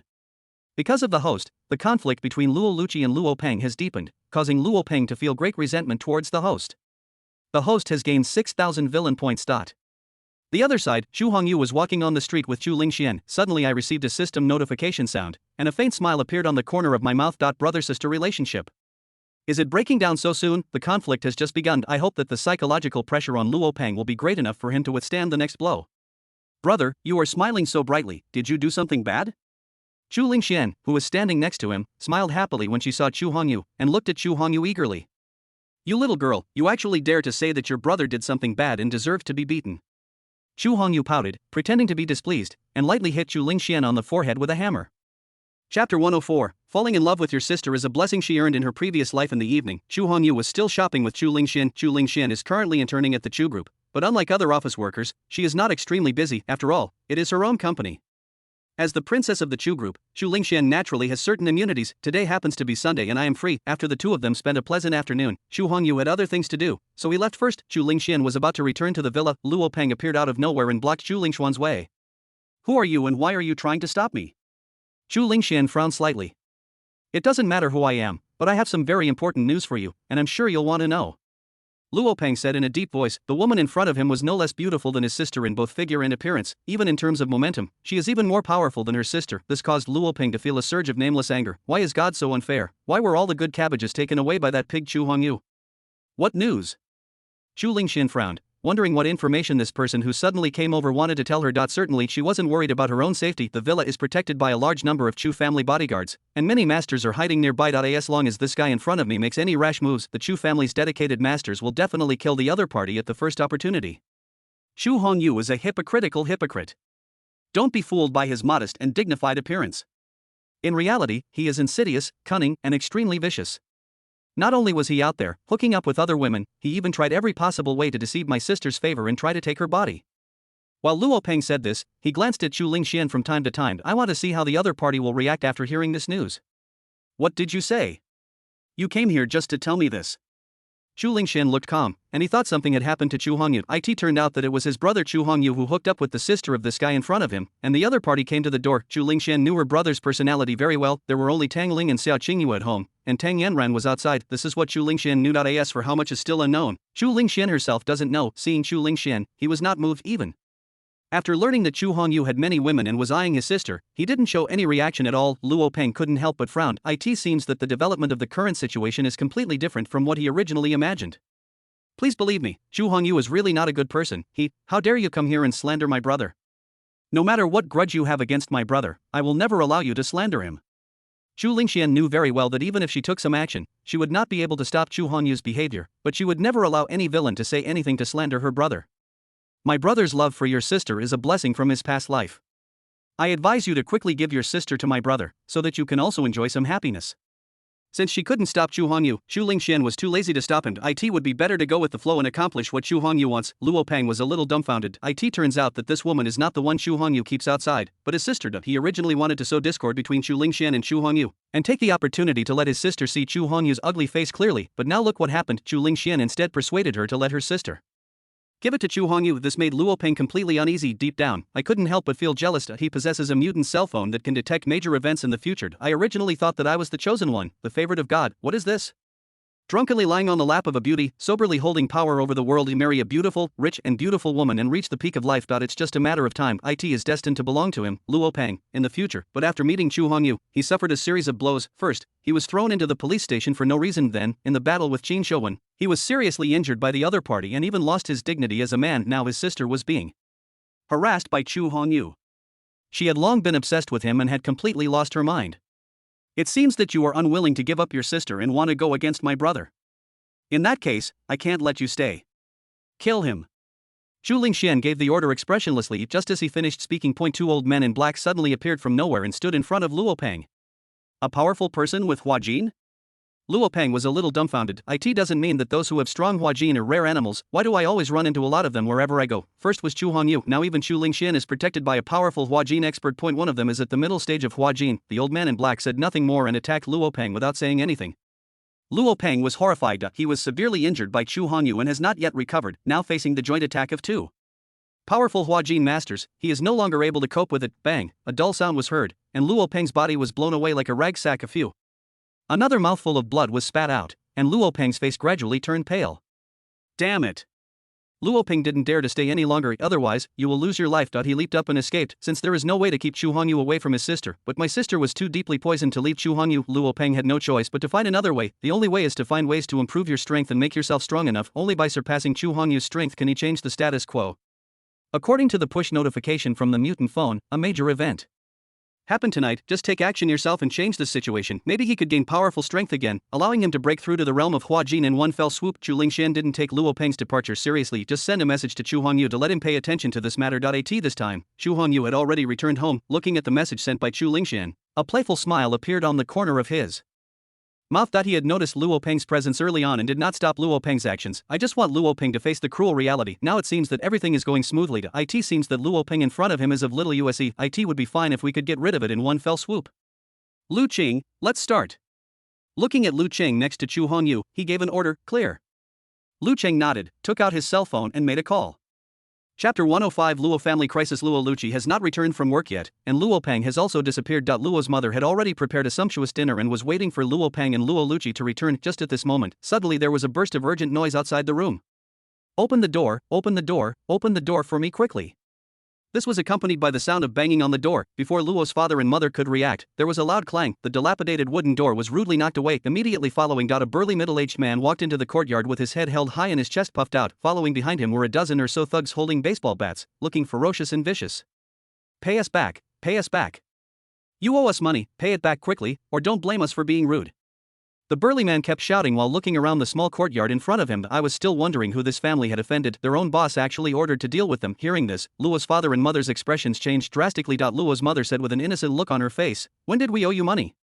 Let me ask you, did you borrow 20,000 yuan from the old man next door, Zhen? Hearing this, Luo's mother nodded in agreement subconsciously, and then asked with even greater confusion, we did borrow 20,000 yuan from old man Zhang, but it seems to have nothing to do with you. Old man Zhang owed our boss a large sum of money, and now he's selling the IOU to us for 50,000 yuan. As he spoke, the burly man took out the IOU signed by Luo's father and said arrogantly, it's only natural to pay back your debts. If you dare not pay back your debts, don't blame me for being rude. Brother, it's true that we owe 20,000 yuan. But we only owed 20,000 yuan, how come it has become a debt of 50,000 yuan now? Luofu pushed the wheelchair with difficulty and came to the burly man. The burly man cursed and said, old man, who are you calling big brother? Am I really that old? Haha, the younger brother beside him also joined in the commotion and laughed. Now it's not a 50,000 yuan debt, it's a 500,000 yuan debt. Brothers, it's not easy to lend money out, so of course you have to charge some interest. If you two old fellows are unwilling to pay back the money, then we will have no choice but to pay off the debt with something valuable from your house. Brothers, let's be good people and not have to bother these two old guys. We can just do it for them. Boss, what you said makes sense. Let's help these two old guys move their things.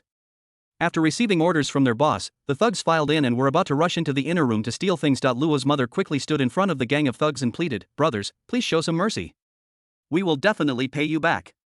Just give us a few days, please.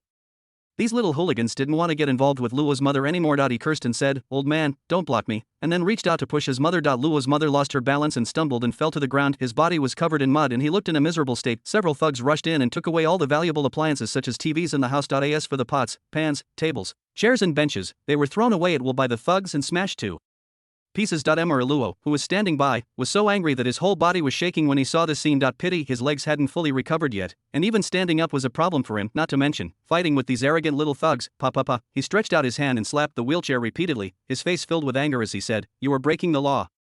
I'm going to call the police and have all of you arrested.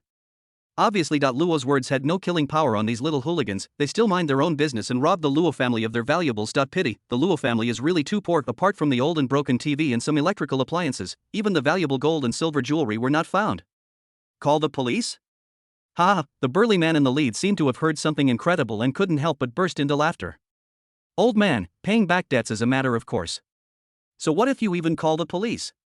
Even if our actions were inappropriate, if we were arrested we would only be detained for a few days at most. After all, that place has become our backyard. But if you really want to do something like this, I can guarantee that when we get out, we will definitely repay you well. A group of hooligans couldn't help but burst into laughter, speaking in an extremely arrogant manner, not taking the two people in front of them seriously at all. Luo's father and mother are just ordinary people. How can they be compared with these hooligans who have been hanging around on the streets for years? Looking at the burly gang leader, Father Luo felt a chill on his back. Father Luo moved his mouth, as if he wanted to say something. In the end, he just shut up and couldn't say a word to the other side. After getting off work from the coffee shop, Luo Lucci took the bus back to the village. However, as soon as he got off the bus, he heard that a group of thugs had come to his house and were causing trouble. Luo Lucci's face was full of anxiety, and she hurried home as fast as she could. Just when Luo Lucci was about to arrive at the door of her house, she found that the door was surrounded by a crowd of onlookers. They stood outside pointing and talking, but no one dared to go in. It's Mom.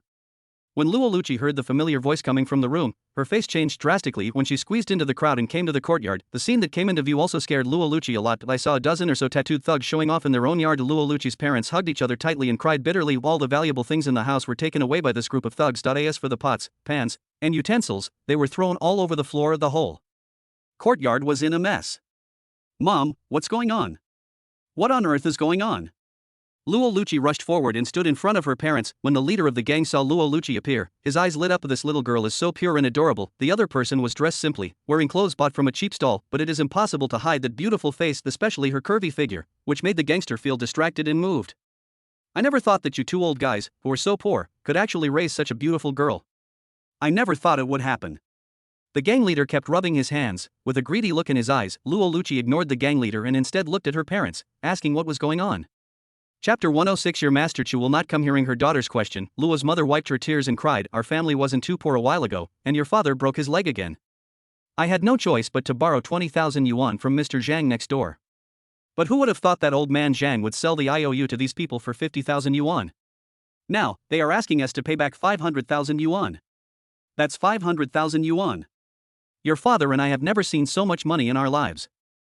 Hearing this, Luo Lucci felt mixed emotions. What I felt more was a bit of resentment in my heart. It's not that she resents her parents' incompetence, but she resents her own incompetence. If I hadn't been unable to make money, how could I have caused my parents such hardship and wouldn't have ended up like this today? He resented his brother Luo Ping even more. It would be fine if he didn't have any special abilities, but he also caused trouble everywhere. If something happens at home, I can't help at all. Luo Lucci, a girl who had just graduated from high school and had not yet entered college, knew how to work part-time to supplement the family income, but Luo Peng had been hanging around in society for several years and didn't bring a penny to his family, also eat and use things at home. Looking at the gangsters who were still looting her house, Luo Lucci's face became extremely ugly. He gritted his teeth and let out an angry roar. Stop it. We will pay you back the money we owe you, but what are you doing? You are robbing me. Do you still have laws in your eyes? Luo Lucci's delicate voice did not scare anyone. When the gang leader saw such a pretty girl getting angry, he came up to her with a smile on his face.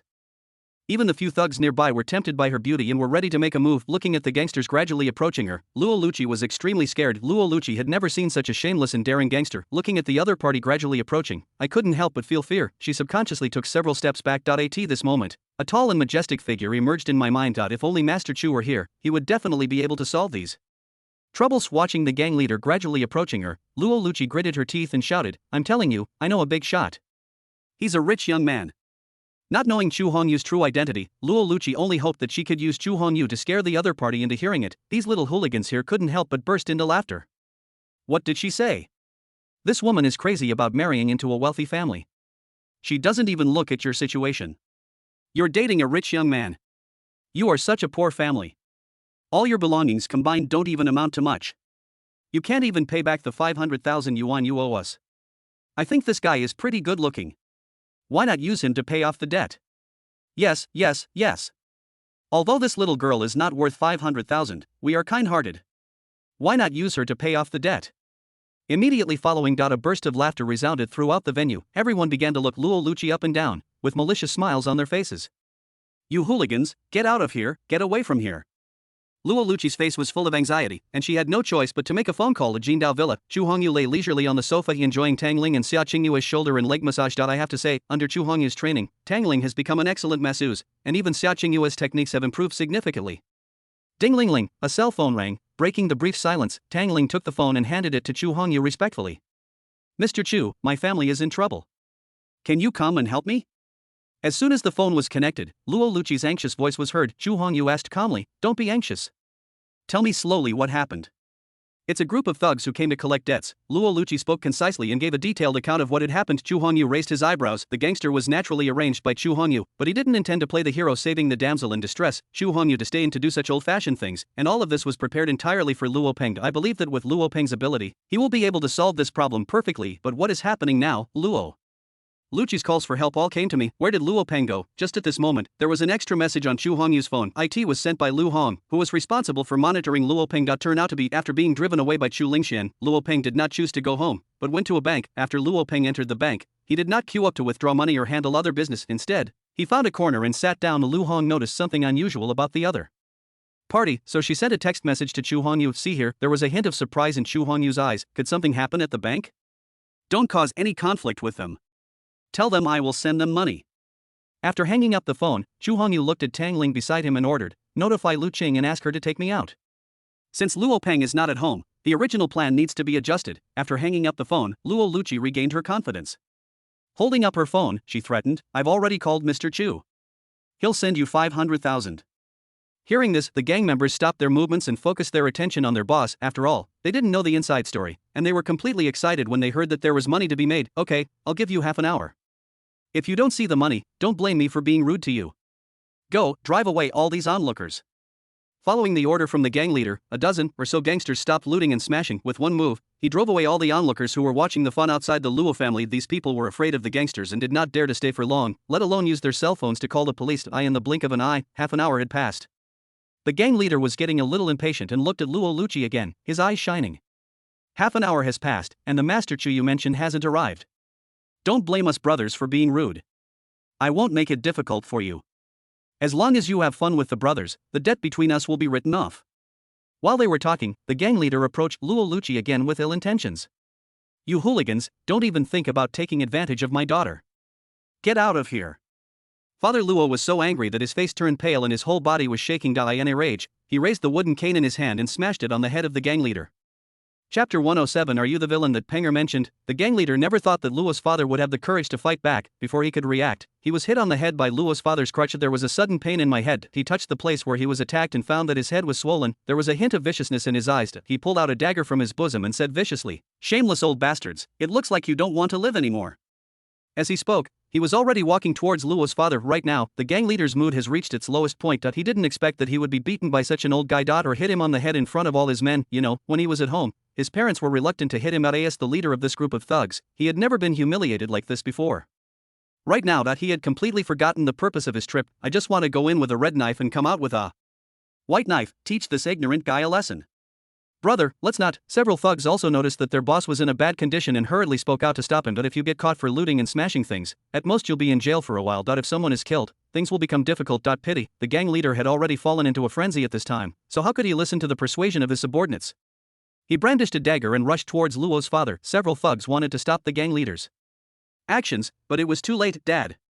Looking at the tragedy that was about to happen, Luo Luqi shouted in panic. Then a sound of breaking through the air suddenly rang out. What followed was the sound of metal falling to the ground and heart-wrenching screams. Father Luo was still a little frightened. "Looking before my eyes, I saw blood flowing everywhere." The thug leader who had been showing off in front of him was already covered in blood with the dagger in his hand.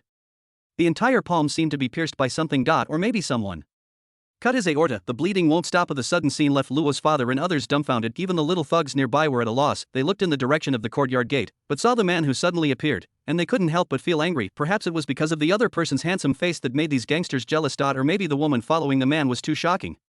Perhaps he had just been ambushed and bled, and he didn't know where to vent the nameless anger in his body. The gang leader, suppressing his injuries, shouted fiercely, "Who are you?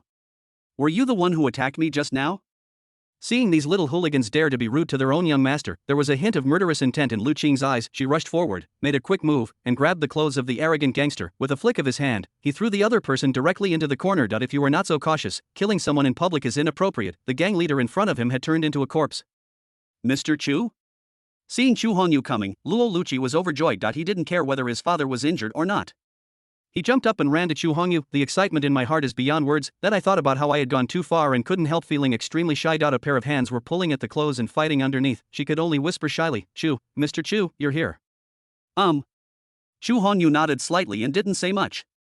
Hey, where did this guy come from? How dare you come here and provoke your Lord Long? To tell you the truth, Lord Long is from the Small Knife Society. You probably don't know what the Shout Out Club is, but even in the entire Yinjing city, it is a well-known existence. The truth is, apologize to me immediately and compensate for the losses, otherwise I will make you pay for it. The gang leader was knocked unconscious, but he still refused to give in and kept cursing. The hooligans around came to their senses and continued shouting. Insulting the young master, you are courting death. Lu Qing snorted coldly and circulated his internal energy. A huge aura swept out, knocking all the thugs away. These people were hit hard and screamed in pain. When he looked at Chu Hongyu and Lu Qing again, his eyes were filled with fear. What is the situation now? The other party just waved his hand and he and his companions flew away. Please, this is a city, not a martial arts world. Are you that awesome? What did you just say? Do you need compensation? How much? Just tell me the number. Chu Hongyu walked towards the group of gangsters step by step with a slight smile on his face, giving people a feeling of being bathed in spring breeze. These little hooligans were already trembling with fear. With every step Chu Hongyu took, they felt their heartbeats quicken. The inexplicable feeling of palpitations made these people extremely uncomfortable. The it can be said without hesitation. Chu Hongyu has already controlled the heart rates of these people. As long as Chu Hongyu wanted, he could make these little hooligans' hearts beat faster to death, bring Chu Hongyu closer. A dozen or so thugs, including the gang leader, were already trembling with fear and sweating profusely. The enormous pressure made it difficult for them to breathe. It seemed as if I would die from breathing stagnation in the next moment. Roll. Chu Hongyu shouted softly. The gang of thugs fled for their lives as if they had been pardoned. At this moment, they were completely discouraged. Don't even mention making harsh remarks. I am thankful that I was able to save my life. I wonder who this gentleman is. After all the hooligans left, Luo's mother came to her senses and asked with some confusion. While asking the question, he couldn't help but look Chu Hongyu up and down, nodded with satisfaction. It seems that the mother-in-law looks at her son-in-law and becomes more and more satisfied. Mom. Noticing her mother's abnormality, Luo Luchi became even more shy. This is Mr. Chu Hongyu, a friend of mine. When she said this, Luo Luchi's eyes were full of admiration. This is the third time Chu Hongyu has helped me. It was as if Chu Hongyu was his destined superhero. Whenever I encounter any difficulties, the other party will arrive at the first time. Chu Hongyu? Could it be that this is the man Panger mentioned, the one who did all sorts of evil, was insidious and cunning, and had his eyes on Luchi? When Luo's mother said this, she felt that something was wrong. It was when she heard the name Chu Hongyu that she remembered what her son had said yesterday. Although deep down in her heart, Luo's mother did not particularly believe what Luo Peng said. I don't know what happened today. When he saw Chu Hongyu, he said these words for some unknown reason, and this was said in front of the benefactor who had helped them. Chapter 108. Waiting to see Luo Peng kicked out. Chu Hongyu heard these words from Luo's mother. The face that was originally smiling was suddenly covered with dark clouds. So, in the eyes of you people, I, Chu Hongyu, have become a villain who does all kinds of evil. I, Chu Hongyu, am blind for helping you ungrateful wolves. Chu Hongyu snorted coldly. After he finished speaking, he turned and left without any intention of staying. Seeing this, Father Luo became completely anxious and hurriedly shouted, Master Chu, please stay. Master Chu, please stay. Luo's mother was also very anxious and said, Mr. Chu, please don't misunderstand me. That's not what I meant. Luo's mother even had the urge to slap herself. What nonsense is this rotten mouth saying? No matter what his son thinks of Chu Hongyu. At least the other party just helped me. If he can't even repay a favor, is he still a human being? But Chu Hongyu didn't seem to hear their shouts and continued walking towards his luxury car. Luo's father and mother became even more anxious. Chu Hongyu not only helped their entire family, but also helped Luo Luchi time and time again. It would be fine if they didn't find a way to repay each other's kindness. Instead, he slandered Chu Hongyu and forced Chu Hongyu to leave. How can this family feel at ease in the future? I'm afraid the word ungrateful will be written on their faces for the rest of their lives. Luo Luchi caught up with Chu Hongyu, pulled the corner of Chu Hongyu's clothes, and kept apologizing, but Chu Hongyu still had no intention of keeping him. Although Chu Hongyu was indeed, as Luo Peng said, he does all kinds of evil and is insidious and cunning. I can do it myself, but outsiders say I can't do it. At least in front of the Luo family, he still showed his righteous side. If we don't take this opportunity to warn these people, they will probably feel at ease and take everything that I give them. Despite Luo Luchi's pleading, Chu Hongyu still had no intention of stopping. Seeing Lu Qing opening the car door, Chu Hongyu was about to get in desperation. Luo Luchi hugged Chu Hongyu's waist. Mr. Chu, please believe me, my parents have no ill will towards you. It's all my brother's fault. He's lost his mind and is talking nonsense. But please believe me, my parents are definitely not ungrateful people. Please don't be angry because my mother couldn't speak just now. Luo Luchi tried her best to explain. In those beautiful eyes, crystal clear tears flowed down involuntarily. Seeing a beautiful woman crying is truly pitiful. Chu Hongyu couldn't help but sigh when he saw this. I don't know what I did wrong to deserve your family to treat me this way. Even if I, Chu Hongyu, am truly a wicked person who has committed all kinds of evil, I still want to know if your family is so poor that I can't find anything worth coveting.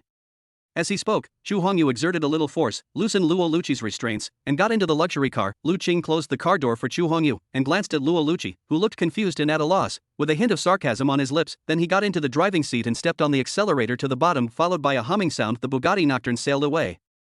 Looking at the direction where Luo Pang left, Luo Luqi felt as if the sky was falling and the earth was cracking, and she fell into confusion. He even sat limply on the ground. He did not blame Chu Hongyu, nor did he blame his mother, because the root cause of the conflict does not lie with the two of them. Young Master Chu is of a prominent status.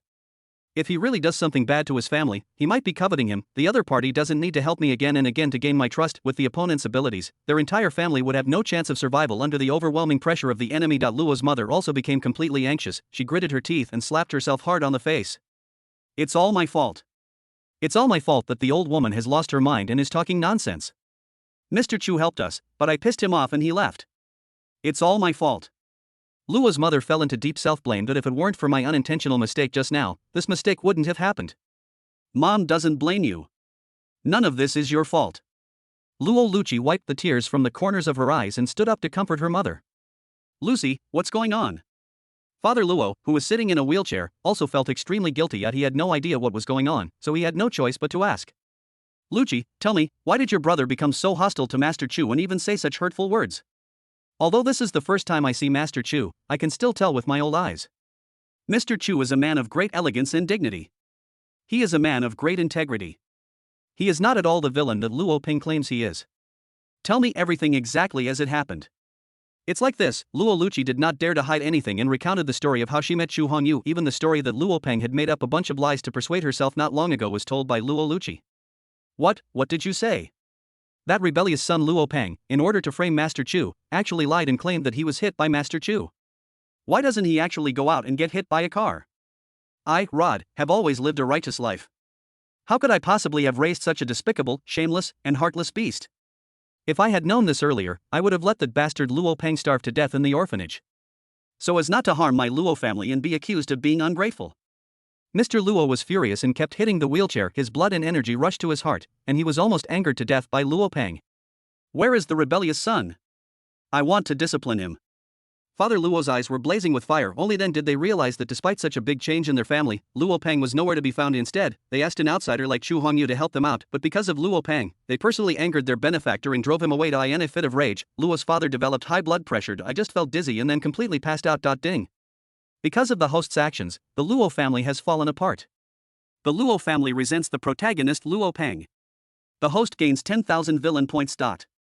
In the car, Chu Hongyu smiled calmly when he suddenly received a prompt from the system. The initial prototype of the strategy of sowing discord has been formed. He originally just wanted to use a small trick to directly get rid of Luo Peng. Who would have thought that Luo Peng, the son of luck, would abandon his family and run to the bank? Chu Hongyu suddenly had an idea and decided to do something more fun. The Luo family has gradually broken away from Luo Peng. If I just add fuel to the fire, I can guarantee that the Luo family will kick Luo Peng out of the house and turn him into a homeless poor guy. Certainly, the most important thing now is Luo Peng's purpose in rushing to the bank. I believe there are more exciting scenes waiting for me in the bank. Chapter 109. Without the heroine's pretentious face-slapping, it is not boring. Yanjing City, Kowloon Bank Kangwu branch. When Lu Qing drove Chu Hongyu to his destination, the bank was surrounded by a crowd of onlookers, blocking all the roads around the bank. Many reporters kept coming from all directions. I just want to get first-hand news information as soon as possible. Look around.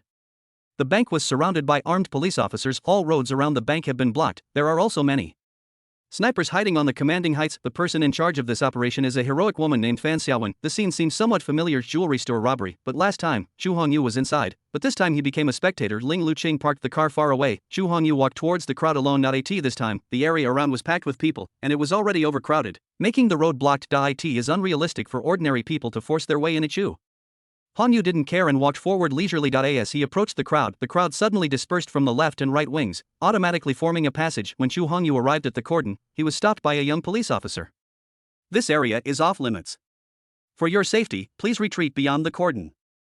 I'll go in and take a look. Chu Hongyu said calmly. No one is allowed to enter. The young police officer stayed at his post and showed no intention of giving in. You should step back first. Fan Xiaowen seemed to have noticed Chu Hongyu and personally took Chu Hongyu inside. The crowd behind saw Chu Hongyu enter without restraint. Among them, they watched the first scene, they were all upset, everyone pushed and shoved, trying to rush into robbing a bank. This is still in the imperial capital, at the feet of the Son of Heaven. The scenes that they had only seen on TV were now being brought right before their eyes and appeared beside them. Even though they knew there was great danger ahead, they were still curious and wanted to move forward to find out what was going on. There are also many internet celebrity reporters who want to take this opportunity to obtain first-hand information. If this were reported, he would definitely gain tens of millions of followers and become the most dazzling internet celebrity. From this we can see how curious these people are. As the saying goes, curiosity kills the cat. This is exactly what I mean. Unfortunately, although they have ideas, the ending will definitely be disappointing. Do you really think these uncles in hats holding weapons are just here to eat and do nothing? No one should even think of crossing the line. Mr. Chu, why do you want to come here? That's the first scene inside, so it's better not to get close.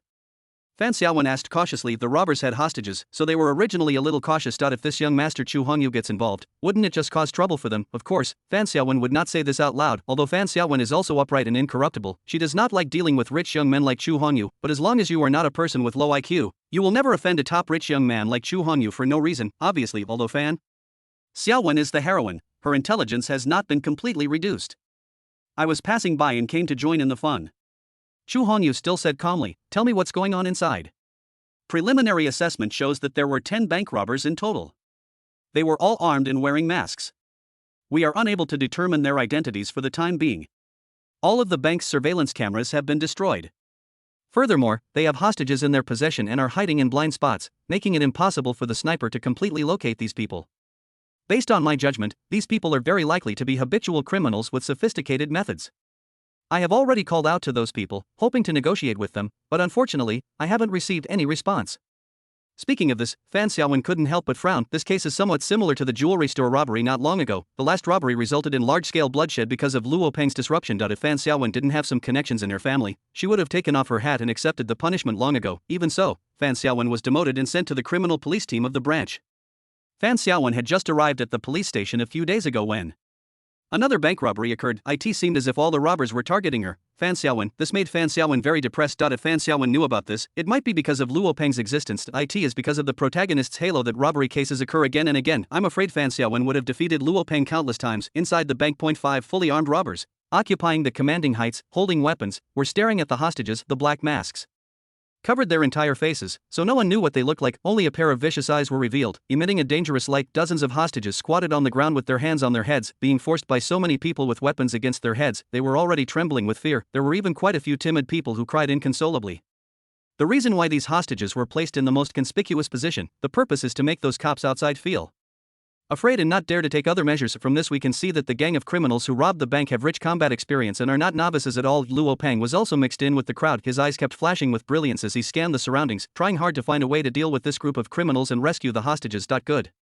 The mutant's cell phone released this news to him 3 days ago. 3 days later, a bank robbery will take place. The reason Luo Peng came here was to find a way to change this bank robbery. Maybe with this action he will get corresponding rewards and improve his strength. As long as he reaches the stage of Hua Jin, he will have a better chance of winning against Chu Hongyu. Chu Hongyu was outside the bank, although he was hundreds of meters away, but with his current perception ability, he also noticed Luo Peng, who was mixed in the crowd. A woman in the crowd also caught Chu Hongyu's attention. A gleam of light flashed in Chu Hongyu's eyes. A property panel appeared in front of him. Character, Zhao Qingshu. Identity, female. Protagonist, president of Letty Coffee Chain Company, limited charm, 96 strength, ordinary person. Luck points, 1600. Cheat code, none. The heroine. I didn't expect to meet the heroine here, but if you think about it carefully, it's not surprising.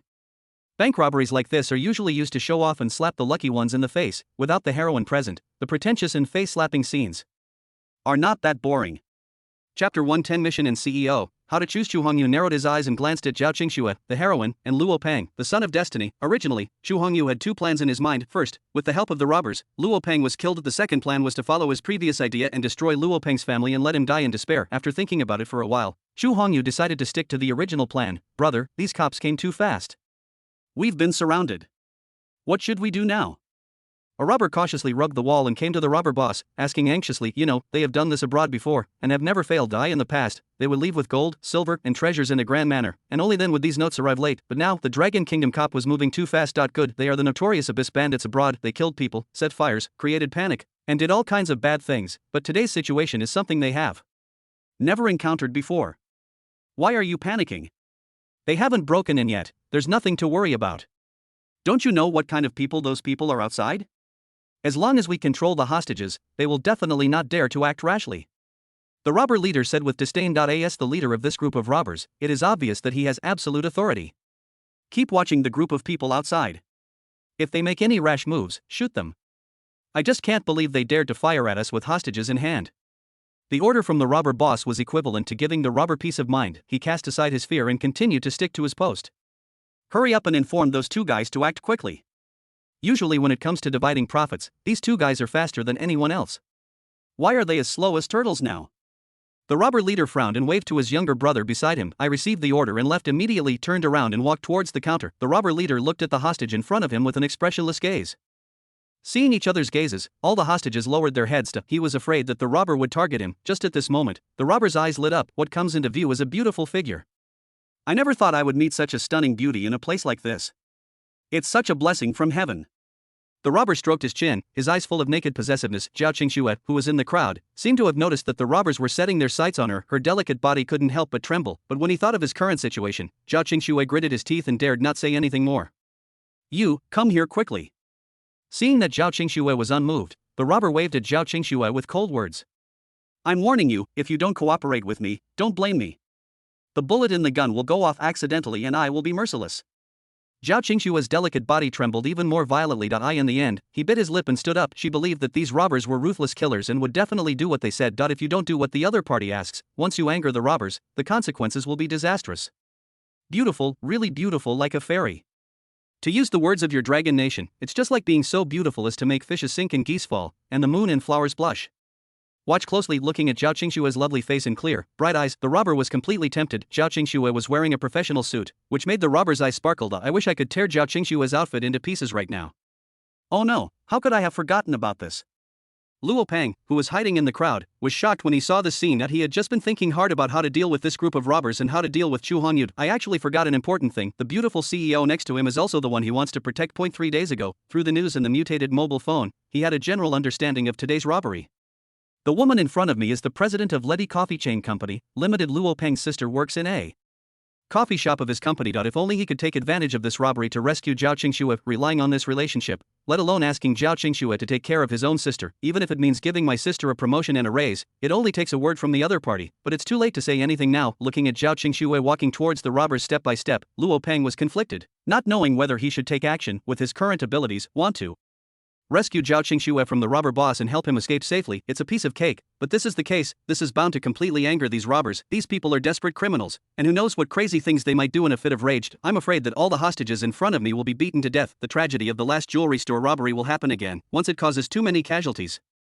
Luo Peng was unable to change the course of events in time, nor was he able to complete the task. How to choose between Rinwu and the beautiful CEO. Luo Peng fell into deep thought. Just when Luo Peng was hesitating, Zhao Qingxue had already arrived next to the robber leader, less than 1 meter away from him. At this moment, Zhao Qingxue's face was full of pain and despair. It is a rare opportunity to encounter a robbery and be noticed by the robber boss, but it happened to him. If I were really defiled by these robbers, it would be better to die and preserve my innocence, but she didn't dare. It's not about being afraid of death, and if she died, what would happen to her twin daughters? How will they survive in the future after losing their parents at such a young age?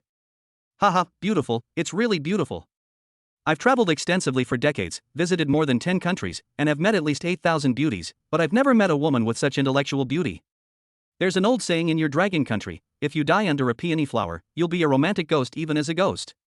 If I could spend a night with such a beauty, I'd be a romantic ghost even as a ghost.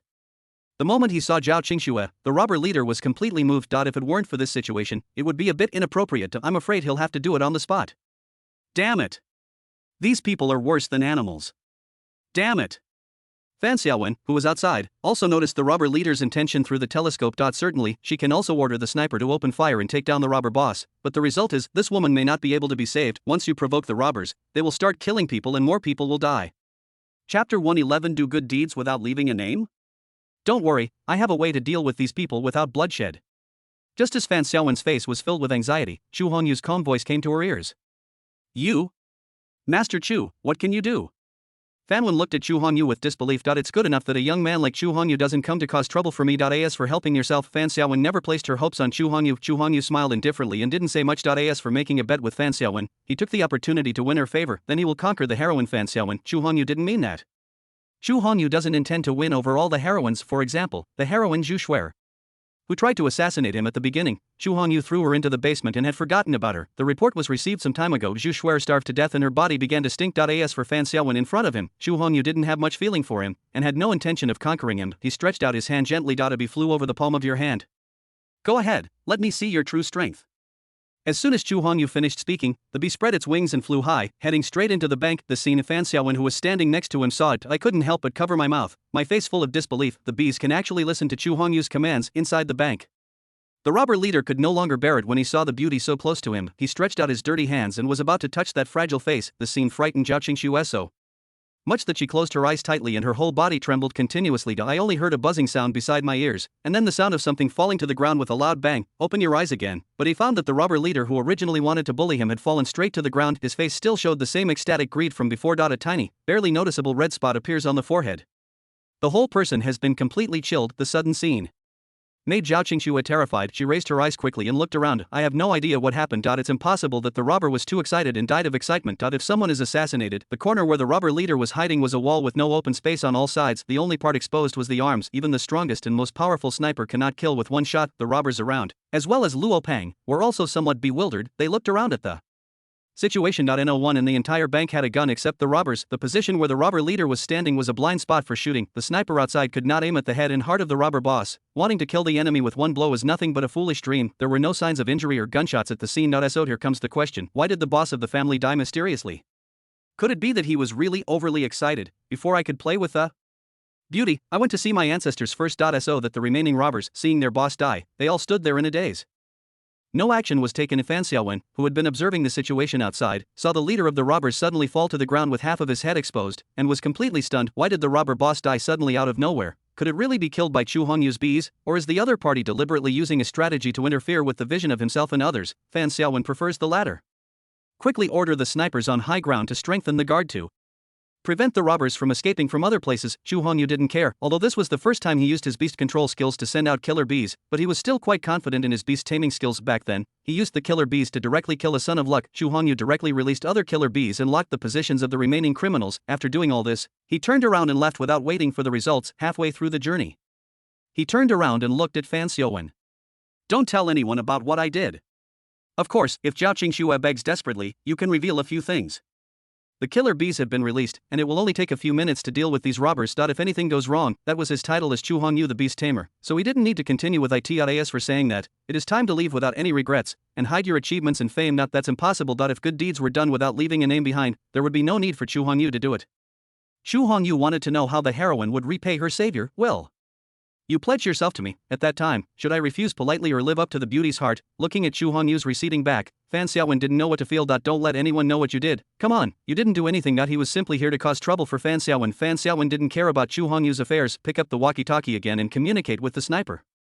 Let the sniper hiding in the dark always pay attention to the changes in the bank. With the mysterious death of the robber boss, the remaining 9 robbers died in the same way. Zhao Qingxue took all of this into consideration and felt a little dumbfounded. If the robber boss died of excessive excitement, but there are still some robbers left. What's going on? She believes it. Someone must be doing this in secret. I don't know how to quietly and stealthily deal with this group of robbers.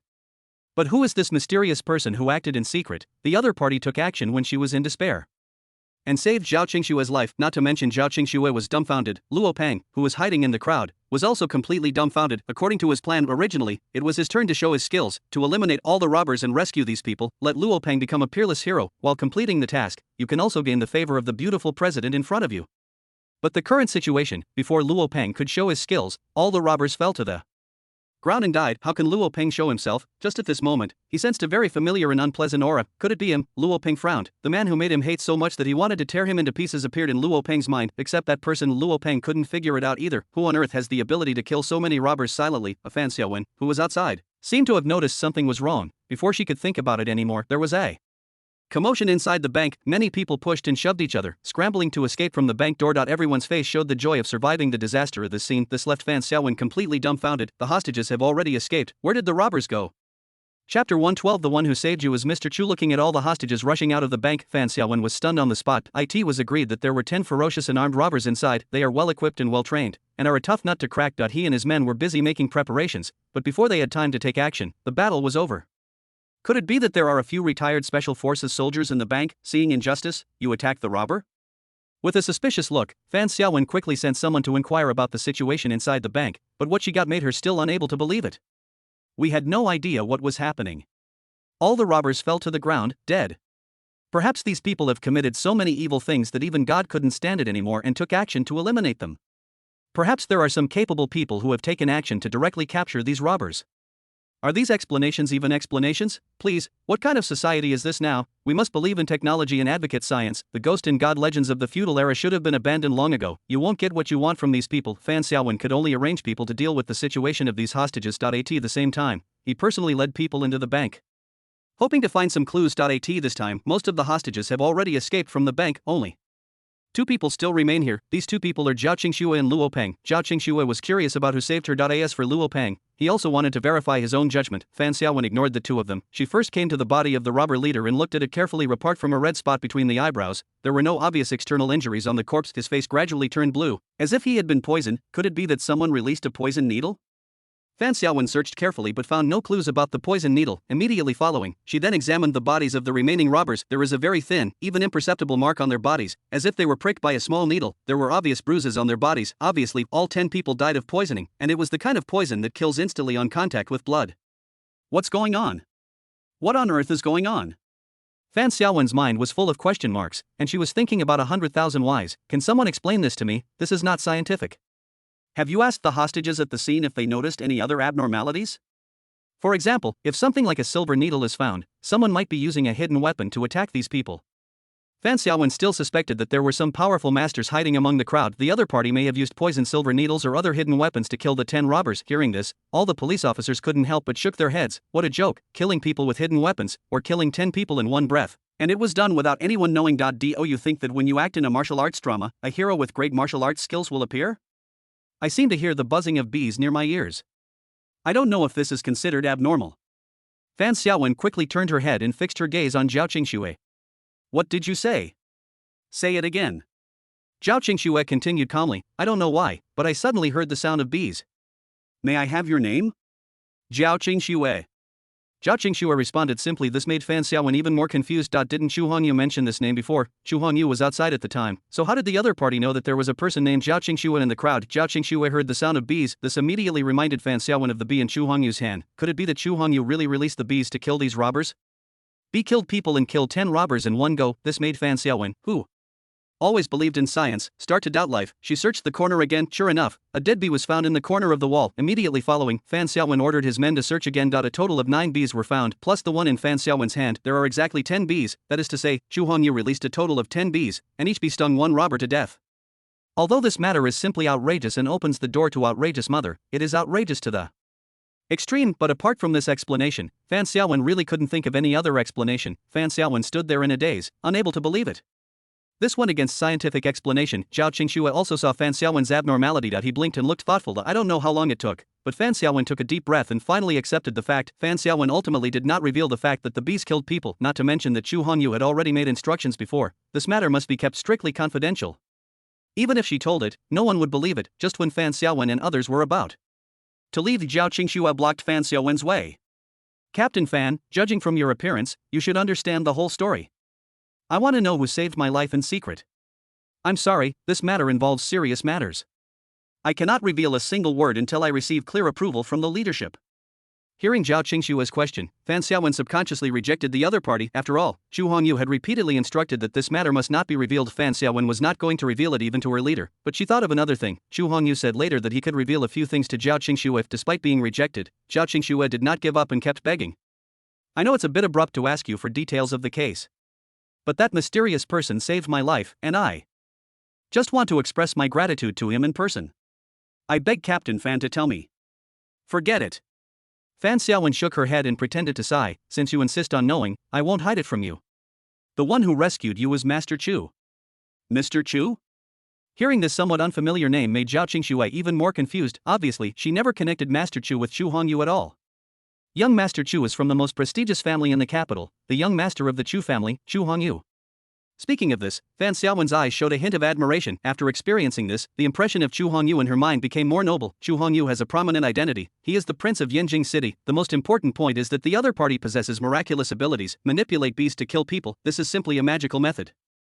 Chapter 113. Mr. Chu is a good person. Luo Peng lowered his head and walked on the way home. Although thanks to Chu Hongyu's help, Luo Peng accidentally changed the direction of the robbery incident. Not only that, the end of this incident led to the upgrade of all mutant mobile phones, but there was no excitement on Luo Peng's face, although he did not see with his own eyes how the 10 robbers died. Luo Peng had a feeling in his heart, it must have been Chu Hongyu who did it secretly. As the opponent is a master of Huajin, he can kill people without them even noticing. But why did Chu Hongyu take action to kill those robbers? Is it just to save the crisis of this bank robbery? He didn't believe that Chu Hongyu was such a good man who was brave enough to help others. The other party wants to help me change the world and improve my strength. Luo Peng was unwilling to believe these words. Zhao Qingxue, after much thought, I'm afraid this is the only explanation. Zhao Qingxue is very beautiful, her figure and appearance are not inferior to Luo Luqi. She has a more mature charm than her sister Luo Luqi. The other party has been working in society for more than 10 years and is the president of a listed company. Over the years, he has developed a unique temperament. This kind of temperament is something that Luo Luqi can never possess no matter what, especially when Luo Peng was about to leave. He noticed the expression on Zhao Qingxue's face. I'm afraid he was bursting into tears of gratitude towards his savior. As long as Chu Hongyu uses some other means, he will be like his sister. She was completely captivated by Chu Hongyu and fell into it, unable to extricate herself. When he thought of this possibility, Luo Peng felt even more depressed. I just felt like my chest was blocked by a huge rock, which was extremely uncomfortable. But thinking about this trip, it is not without gain. At least after this incident, upgrading his mutant mobile phone was Luo Peng's biggest gain. Let's take a look at the upgraded variant of the phone and see what kind of functions it has. Luo Peng became furious when he thought of Chu Hongyu. He knows, with his current strength, he is no match for Chu Hongyu at all. Only by using the mutant mobile phone and improving his strength can he compete with Chu Hongyu. A few minutes later, Luo Peng figured out all the new functions of the mutant phone. There are two main aspects of improvement. After changing future major events, the rewards obtained will be even more generous, twice or even several times the previous amount. There is an even more powerful feature. You can view some unknown insider information about future major events, for example, the origins of the robbers, their purpose, the direction of their escape, etc., or who is the one who killed the robbers. When did Chu Hongyu appear at the scene? Even more terrifying is that it can also explore Chu Hongyu's motives at that time. When he thought of this, Luo Peng couldn't help but take a deep breath. This function is simply amazing. With this new function, Luo Peng has more room for maneuver. Show me the inside scoop on the robbery. Luo Peng blinked and gave orders while looking at the mutant phone. In a split second, the style of the mutated phone suddenly changed, and a long string of text appeared. The 10 bank robbers were all members of the foreign mercenary organization Thunder Palace. They were known for their murderous and atrocious behavior, and were internationally wanted criminals. Luo Peng didn't expect that the information provided by the mutant mobile phone would be so detailed. Many secrets that are difficult for outsiders to discover can be easily obtained by mutant mobile phones. I don't need information about those people. Show me everything about Chu Hongyu. Chu Hongyu received a message from Lu Hong and rushed to the bank as soon as the robbery occurred. Seeing this, Luo Peng couldn't help but frown. Who is Lu Hong? How did the other party know that I was in the bank? Could it be? Is this the person Chu Hongyu sent to follow him? All of Luo Peng's whereabouts have always been under Chu Hongyu's control. Thinking of this, Luo Peng was furious and gnashed his teeth. He has been under Chu Hongyu's surveillance all the time, and it seems that Chu Hongyu has seen through him completely, leaving him with no privacy at all. Luo Peng took a deep breath, calmed himself down, and continued watching. Chu Hongyu was initially reluctant to take action, intending to use the robbers to eliminate Luo Peng. However, upon seeing Zhao Qingxue, he changed his strategy and used killer bees to easily eliminate dozens of robbers. Seeing this, Luo Peng's anger grew stronger and stronger. Just as he expected, Chu Hongyu was a beast in human form but a beast in heart. Everything he did was indeed for the beautiful CEO Zhao Qingxue. After the mutated mobile phone is upgraded, it can not only view the inside information of today's incident, even the inside information of several incidents that Luo Peng encountered during his previous visits was displayed on Luo Peng's mobile phone. In the jewelry store robbery, Luo Peng originally wanted to take action and eliminate all the robbers, but Chu Hongyu sabotaged it and attacked Luo Peng Kai, causing all of Luo Peng's plans to fail. Seeing this, Luo Peng was completely furious. He suspected at that time that the sneak attack on him was related to Chu Hongyu. Sure enough, his guess was confirmed once again. Damn Chu Hongyu, you bastard! I, Luo Peng, will not be a human being if I don't kill you, you beast. Luo Peng's eyes were wide open with anger, and he wanted to fight Chu Hongyu to the death. But in the end he could only suppress his inner anger. Chu Hongyu is powerful, meticulous, and kills without blinking, and I doubt if I go to find Chu Hongyu now, not only will I be unable to deal with him, but I will also put myself in danger. With a heavy heart, Luo Peng returned to the Luo family. The scene before him shocked him completely. All the electrical appliances that were of some value were moved out. Pots, pans, and utensils fell to the ground. It was as if it had been robbed by robbers. Mom and Dad, what is going on? Luo Peng turned his attention to his parents. It's like this, Ram patiently explained what happened today. At the end of the conversation, Luo's mother couldn't help but sigh. Mr. Chu is a good man. It's all my fault for not being able to speak well and offending Mr. Chu. Being forced to pay back debts by gangsters, Chu Hongyu appeared in time and rescued their family. Because his mother couldn't speak, she forced Chu Hongyu to leave. Luo Peng heard all of this clearly, but he still felt something was wrong. He had a doubt deep down in his heart. This matter is most likely related to Chu Hongyu. Maybe Chu Hongyu deliberately set up this plan to harm their entire family. Mom, don't jump to conclusions before you understand the situation clearly. That Chu Hongyu is despicable and shameless, and has killed countless people. I don't believe he would be kind enough to help us. As soon as these words were spoken, Luo's father, mother and Luo Peng all turned their eyes to Luo Peng. There was a hint of hostility in his eyes. Chapter 114. Luo Peng exploded on the spot knowing that his parents and sister didn't believe him. Luo Peng had to explain patiently.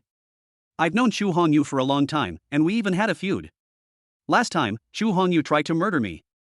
Everything he's doing now is nothing more than trying to gain your trust and use you to deal with me. Hearing Luo Peng's words, Luo's father, Luo's mother and Luo Luchi were all dumbfounded. Luo Luchi even said sarcastically, Luo Peng, are you okay? Did you suffer some kind of stimulation and become mentally unstable? If you are sick, let's go see a doctor. In their opinion, Chu Hongyu and Luo Peng are people from two completely different worlds. One is the sun in the sky, and the other is the loach in the soil. A high and mighty person like Chu Hongyu wants to deal with a small fry like flashing the phone. It can be done with just the movement of your fingers. Mom, Dad, and sister, you must believe me. I am not sick. Why would you rather believe Chu Hongyu than me? Seeing that his sister is already deeply involved, even his parents are beginning to distrust him. Luo Peng looked helpless as he continued to persuade them earnestly. Chu Hongyu is treacherous and cunning, with a vicious heart. Everything he does is just superficial. Don't be fooled by him. Okay, stop talking. The one who spoke this time was Luo's father. He interrupted Luo Peng with a serious face. He pointed at his head and said gravely, if it weren't for Master Chu's help today, your father would have been hacked to death by those thugs, and you would have to wear mourning clothes to see your father to his grave. Your father may not have any other skills, but he does have some ability to judge people. A good man like Mr. Chu is definitely not the bad guy you say he is. You must have offended Master Chu, and now you're trying to turn the tables and frame him. Luo Luchi also echoed, yes, if Mr. Chu is really like you said, he is just greedy for my beauty. A man like him can find any woman he wants, so why would he bother with so much trouble? Mother Lin finally said with a guilty look on her face, Mr. Chu has helped your sister so much and saved your father. It's also your mother's fault for not being able to speak before. She offended Master Chu and forced him to leave. Your mother feels a little guilty and doesn't know how to beg Master Chu for forgiveness. Although we are an ordinary family, we still have to uphold basic morals. People have helped us so much, so we should return the favor and remember their kindness. At the end, Lin's mother continued to emphasize, Xiaopeng, don't say anything about Mr. Chu again in the future. For offending Mr. Chu today, tomorrow I will take your sister and find a way to apologize to him in person. Seeing his parents and sister working so hard to protect Chu Hongyu, Luo Peng stood there in a daze. He cracked right where he was. He looked at his family members with a dumbfounded look on his face, who all looked serious, but in his heart he felt it was ridiculous. It's obvious that they and I are a family. Why did everyone at the scene believe Chu Hongyu, that shameless, sinister and cunning outsider? But no one believed a single word he said. The whole family was worried, and all the things in the house were moved out. So much so that the whole family is about to fall apart. Just at this moment, the roar of cars rang out one after another. Immediately afterwards, dozens of ferocious-looking men rushed over with machetes in hand. The leader was tall and had an imposing aura. He is the leader of the Small Knife Society, nicknamed Diamond Legs. The Lord Long who had come to the Luo family to cause trouble earlier was King Kong Leg's trusted subordinate. The Shoutao Society is quite powerful in Yanjing City. Just yesterday, a mysterious person found King Kong Legs and asked him to do a few things. So he sent Lord Long to cause trouble at the Luo family, but he didn't expect that instead of taking down Luo Peng, he was taken down by a rich young man. There was no way King Kong Legs could sit still, so he brought dozens of his brothers and attacked at night. Who are you? What do you want to do? Luo Peng narrowed his eyes and asked in a deep voice. These individuals were full of murderous intent and came at him aggressively, which made him alert in an instant. Chu Hongyu, stop talking nonsense. You actually dared to hit my brother. Hurry and hand over the murderer, otherwise don't blame me for being rude. King Kong Leg waved the baseball bat in his hand with a proud look on his face. Beat your brother. These words made Luo Peng a little confused. When had he ever provoked such a group of thugs? Father Luo, however, couldn't help but feel a little frightened when he saw the scene before him, and said tremblingly, it's them, they are the ones who came to cause trouble earlier. What? Hearing that these people were the ones who came to his house to cause trouble and even almost killed his father, Luo Peng couldn't help but get furious. Originally, the Luo family parted ways unhappily because of Chu Hongyu's incident. Luo Peng was filled with anger, but had no place to vent. The fact that these people dared to appear in his sight now simply ignited all the anger in Luo Peng's heart. You injured my brother, so you must make corresponding compensation. I don't want too much from you. Just give me 1 million for my brother's medical expenses. King Kong Leg waved the baseball bat in his hand with a playful smile on his face. 1 million? You're asking for too much. This is robbery. Father Luo's face was filled with grief and anger. If it was just a few $1,000s, he would have gritted his teeth and paid it based on the principle that less trouble is worse than more, but who would have thought the price these people quoted would be difficult for him to achieve even if he sold his old bones? You can ask for money, but I'm afraid you won't be able to spend it even if you get it. Without waiting for Luo's father to say anything, Luo Peng stood in front and looked at these people coldly, his eyes full of disdain. How dare you threaten my boss? You're courting death. He's so arrogant, boss. I want to give him a couple of slaps. Since these people are so ignorant of life and death and don't know how powerful my shout-out club is, why don't we teach these ignorant brats a lesson first? A group of hooligans, seeing Luo Peng being so arrogant and domineering, dared to threaten them. They all showed off their power and shouted that they wanted to teach Luo Peng a lesson. King Kong Leg's expression also became extremely ugly. He had never been so despised and humiliated in his life. Go ahead, break this kid's legs for me. With a dangerous glint in his eyes, King Kong Leg immediately gave the order.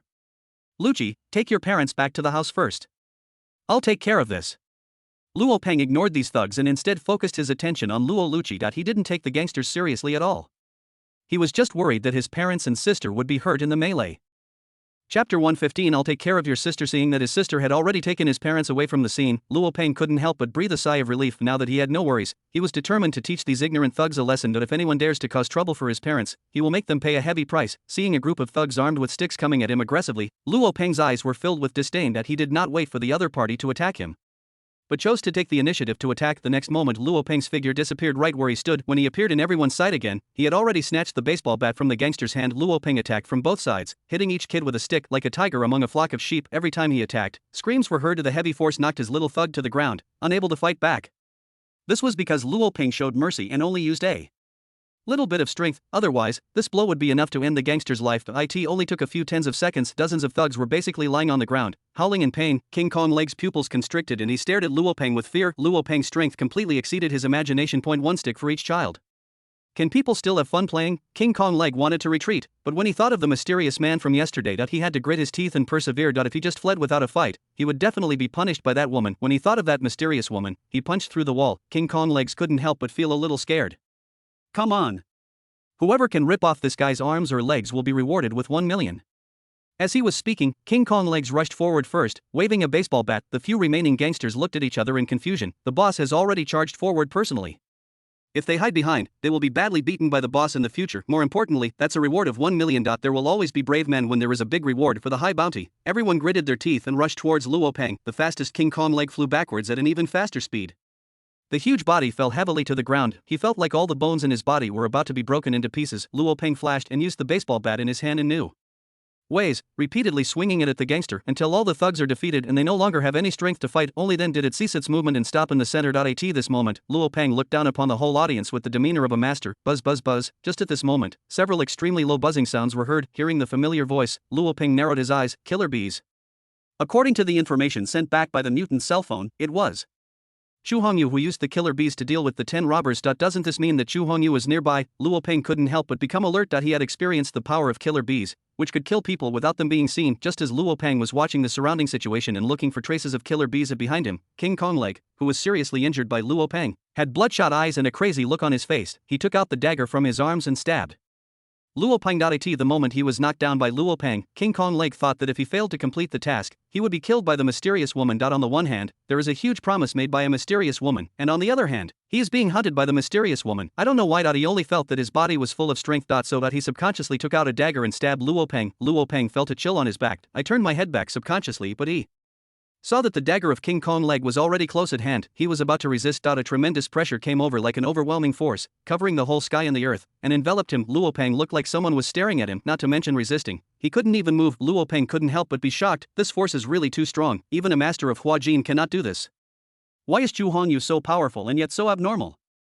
Chu Hongyu, you are such a despicable bastard. You only know how to stab people in the back. If you have the guts, fight me to the death in an open and level fight. Luo Peng was frozen in place by the powerful aura, unable to move his hands and feet. I could only curse and roar in my heart. If insults could kill, Chu Hongyu would have been stabbed countless times by Luo Peng. Everyone is destined to die. Death is not a terrible thing. The only scary thing was that he had to watch death coming towards him and he was powerless to do anything. At this moment, Luo Peng couldn't help but think of someone in his mind. How, based on the inside information pushed by The mutated mobile phone, Luo Peng also understood that Yi Hao's car accident was not a natural disaster, but a frame-up by Chu Hongyu. Yi Hao was squeezed into a Rujiamo by 2 trucks, but he did not die immediately. Instead, in the pain, vitality dissipates bit by bit. Luo Peng's current situation is similar to Yi Hao, as even a million times more painful than Yi Hao after all. Yi Hao didn't know the real cause of his death at that time. Luo Peng knew that the enemy was right in front of him, but he was powerless and could not do anything to the other party. He could only watch helplessly as the deadly dagger came at him. Ding. Luo Peng, the son of destiny, feels extreme fear and anger towards the host, causing Luo Peng's mental state to completely collapse. The host gains 10,000 villain points. In a car not far away, Xu Hongyu leaned lazily in the back seat, looking at the scene in front of him leisurely. After hearing the system's prompt, he remained calm. The scene that comes into view, the Vajra leg stabbed into Luo Peng's chest like a dagger. At the same time, Luo Peng seemed to be able to hear Xu Hongyu's voice in his mind. I will help you take good care of your sister and won't let her be lonely and cold. At that moment, Luo Peng opened his eyes wide and turned his head with all his strength. I just happened to see a car parked on the side of the road not far away. Chu Hongyu. It really was Chu Hongyu. Needless to say, once Chu Hongyu kills Luo Peng, he will not let Luo Luchi go. Luo Peng opened his mouth and wanted to speak, what seems to be asking Chu Hongyu to let Luo Luchi and her family go? Or maybe he wanted to vent his inner anger. Chu Hongyu couldn't hear what the other party said, and Luo Peng didn't have any hostility. Without any surprise, the dagger of the King Kong leg directly pierced Luo Peng's heart. Blood is flowing. Luo Peng's life was also ended at this moment. Luo Peng widened his eyes and fell to the ground with an unwilling look on his face. Chapter 116. Here comes Mr. Chu. At the moment Luo Peng fell to the ground and died, a system prompt sounded in Chu Hongyu's mind. Ding. The host killed Luo Peng, the son of luck. The host gained 50,000 villain points and 2,000 luck points. A flash of light appeared. A personal attribute panel visible only to Chu Hongyu appeared in front of him. Name, Chu Hongyu. Identity, young master of the Chu family in Yanjing, owner of the ultimate villain, realm, early stage of Baodun charm, 99, the maximum attribute is 100. Friendly reminder, the reason why it is not full 100 is to worry about the host's complacency, skills, poison medicine, racing skills, beast taming skills, martial arts, yin-yang life and death talisman items, marrow cleansing pills x3, divine fire gatling gun, puppet pill x1, god slaying sword, anti-pepper spray system space, level 1, 1000 cubic kilometers, gold finger. The ultimate villain's halo, the emperor's chi reading technique villain points, 365000 luck points, 10,800, normal. Person's luck points, 100. He glanced at his attributes. The luck points have exceeded 10,000, and the villain points are more than 300,000. Certainly, Chu Hongyu has everything he needs now and has no plans to use this wealth for the time being. When you need it, you can study it slowly. After killing Luo Peng, King Kong legs gradually came back to his senses. Murder. He actually killed someone. As the leader of the Small Knife Society, he often led his fellow brothers into fights. He has participated in dozens of battles, but he never committed murder. After all, this is Yanjing City, which is different from other places. Once a lawsuit involves human life, no one can escape. Looking at Luo Peng, who was still warm and not completely cold, King Kong legs felt his head buzzing. If it was something that happened on the road, he really killed someone accidentally. As long as you do it secretly, it may not be discovered, but now, perhaps the secret can be kept only if the entire family is killed, but his subordinates also knew about this matter. There are so many people around, and sooner or later the news will be leaked. Do you want to kill all your subordinates? Just when King Kong legs was at a loss as to how to show goodwill, suddenly, a bright light flashed in my mind. Yes, everything he did was ordered by that powerful woman. With that person's strength, he could punch through a wall with one punch. He must have a way to help him escape danger. If that master could help him, not only could he solve his own problems, but his knife skills could also be further improved. When he thought of this, a faint smile appeared involuntarily at the corner of King Kong leg's mouth. However, the performance of the King Kong leg took on a different meaning in the eyes of his own younger brothers. They also thought that their boss had killed someone due to excessive excitement, which caused him to become mentally disturbed and a madman. After all, looking at King Kong leg's appearance, few people would believe that he was not a lunatic. Since everyone thinks you've gone crazy, I have no choice but to be a good person and help you. Xu Hongyu waved his hand lightly, and an invisible internal force shot out quickly, hitting the back of King Kong leg directly. Only Lu Hong and King Kong leg knew about this matter. Given King Kong leg's current condition, there is naturally no chance for him to tell the truth. No one will investigate the truth of this matter. You've been playing for so long, let me personally finish it for you. Luo Peng has been dealt with, and Xu Hongyu turned his attention to the Luo family. There was an inexplicable flash in his eyes, signaled Lu Qing to drive. At the same time, Luo's house. Luo's father, mother, and Luo Luchi saw the sudden change. They were all so frightened that their faces turned pale and they were at a loss. Although they entered the inner room, they were also keeping an eye on the movements outside. Seeing that Luo Peng was besieged by dozens of thugs, the other party not only did not retreat, but rushed forward with great power. A tiger enters a flock of sheep and kills everyone. One person killed dozens of people. They didn't know where Luo Peng got such advanced kung fu and how he could be so brave. After the shock, only excitement remained. Thanks to Luo Peng's efforts to deal with these thugs, the Luo family finally escaped disaster. Just when everyone thought that Luo Peng had solved the problem, the gang leader who was knocked to the ground by Luo Peng suddenly jumped. I don't know why Luo Peng did that, perhaps because of the continuous battles, he was physically exhausted and did not take any precautions until Luo Peng fell to the ground, blood flowing everywhere. All three of them were dumbfounded. He stood there in a daze, without any reaction for a long time. Although Luo Peng has no blood relationship with them, because of Chu Hongyu, everyone had a big fight with Luo Peng. But after all, they had lived together for more than 10 years, spending every day together, and had already regarded Luo Peng as their closest person. Watched Luo Peng die tragically. Why are Mr. and Mrs. Luo unwilling to believe this shocking fact, Mom? Seeing that his mother was so angry that her legs went limp and she fell to the ground. Fortunately, Luo Luchi was quick to catch Luo's mother, thus avoiding an accident. Don't worry, Chu Hongyu's parents. I've already called the police and will make sure those who hurt my brother are punished. Call the police? Hearing this, Father Luo couldn't help but shook his head, filled with emotion. If calling the police would have helped these people, they would have been arrested long ago. Haven't you heard them say that they are an extremely large group and ordinary people can't do anything to them at all? Hearing this, Luo Luchi also fell silent. She naturally knew that these people were so unscrupulous, it would be impossible without a definite backer. Suddenly, she thought of something. Her eyes lit up. I've already sent a message to Master Chu, asking for his help. Mr. Chu? Hearing this, Luo's father's face became even sadder. Mr. Chu helped our family just this afternoon, but your mother's words have already driven him away. How can he come to help us again? Luo Luchi also fell silent. Master Chu helped their family time and time again, and even saved his father's life, but because of her adopted brother, her mother talked nonsense and offended Master Chu. No matter how kind-hearted they are, they wanted Master Chu to repay their evil with kindness and come to rescue them once again. I'm afraid it's not realistic. Just at this moment, the sound of a car roared. It's like a flash of light in the darkness. 7 or 8 cars were all parked not far from the Luo family. A figure slowly walked towards the Luo family. Here he comes, Master Chu is here. There was an undisguised surprise glint in Luo Luchi's eyes. Chapter 117. The murderer seems to be mentally ill. Seeing Chu Hongyu coming with a large group of bodyguards, the gang of thugs from Shaodao Society were all dumbfounded. Run away, that was their only thought. Take them all down.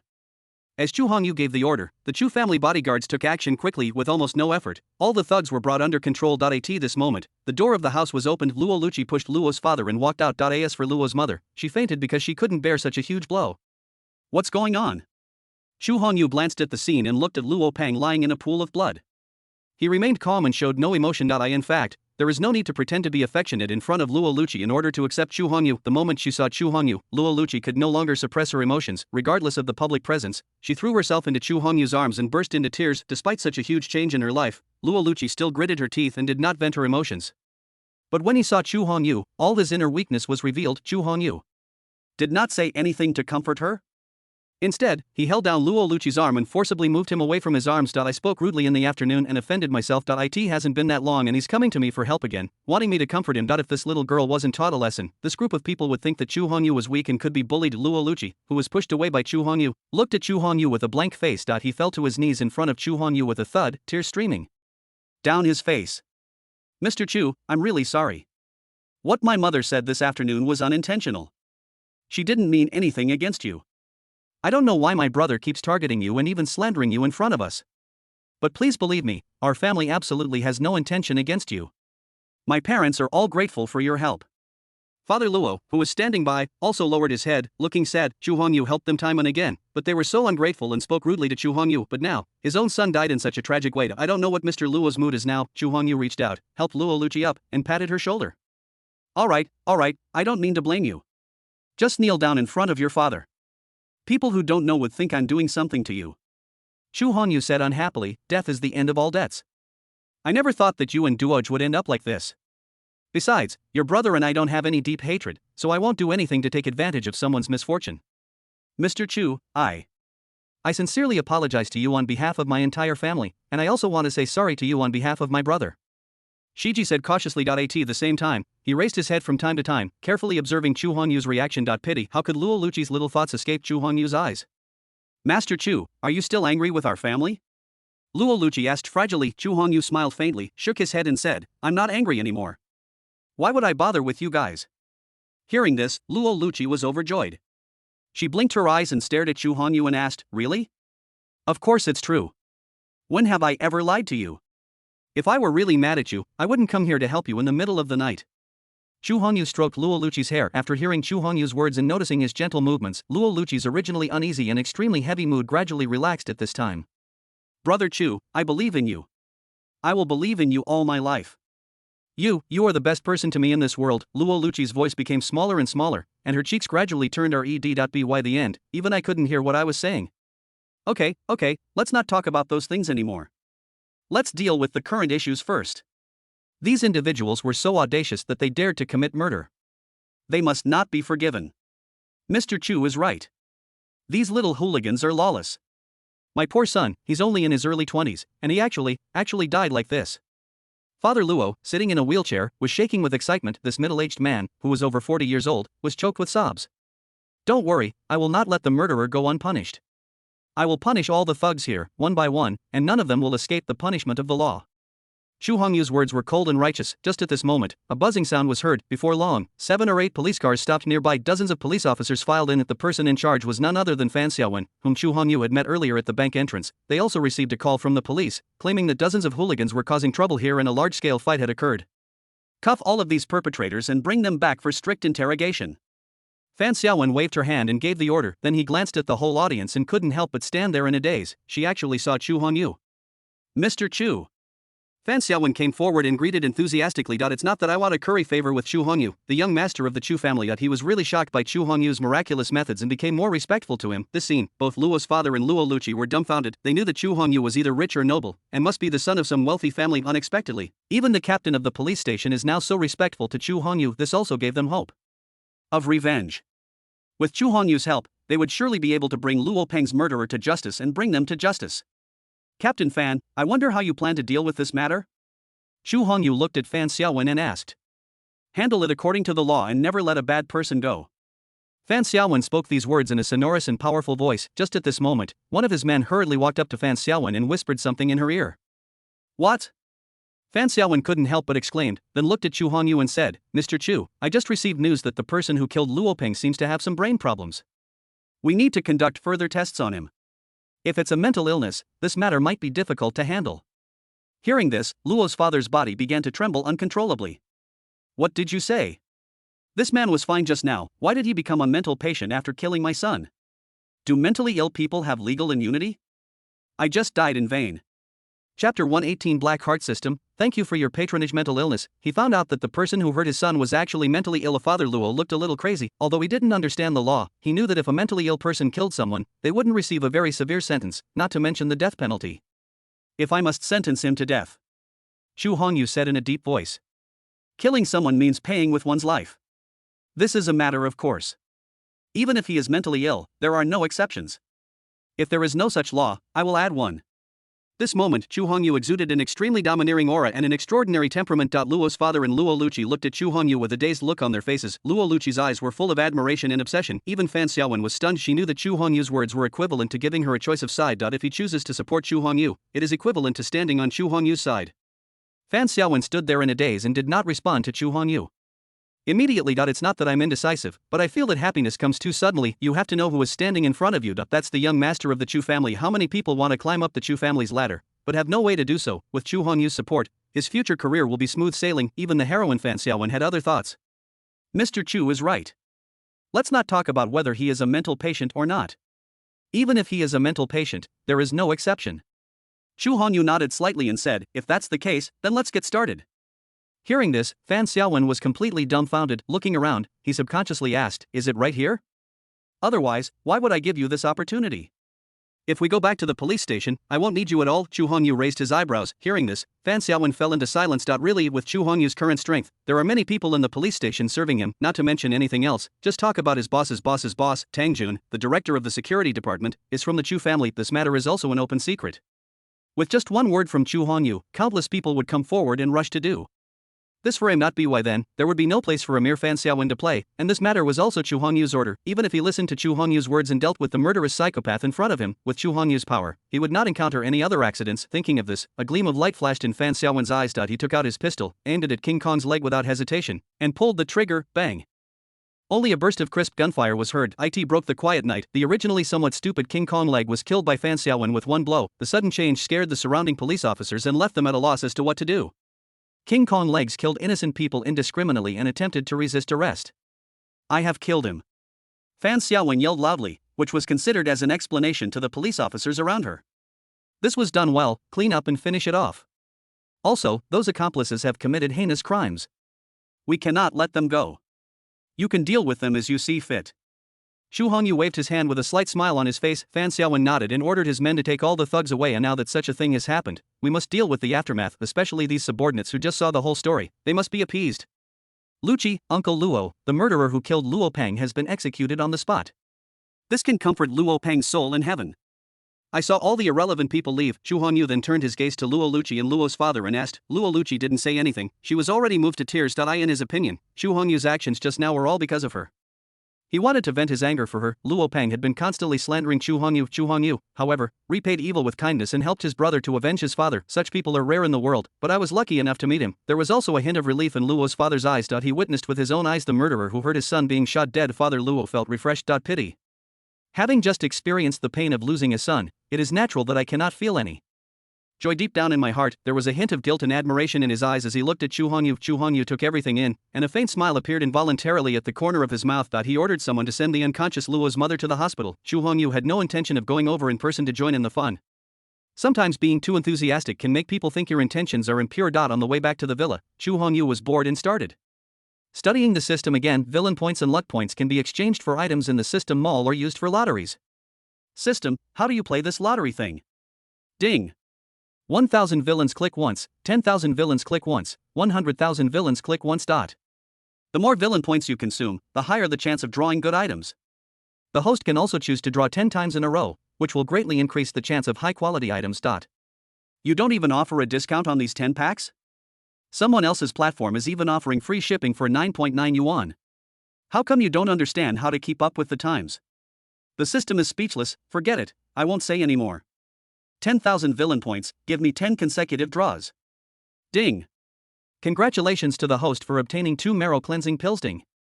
Congratulations to the host for winning a pack of cigarettes. Ding.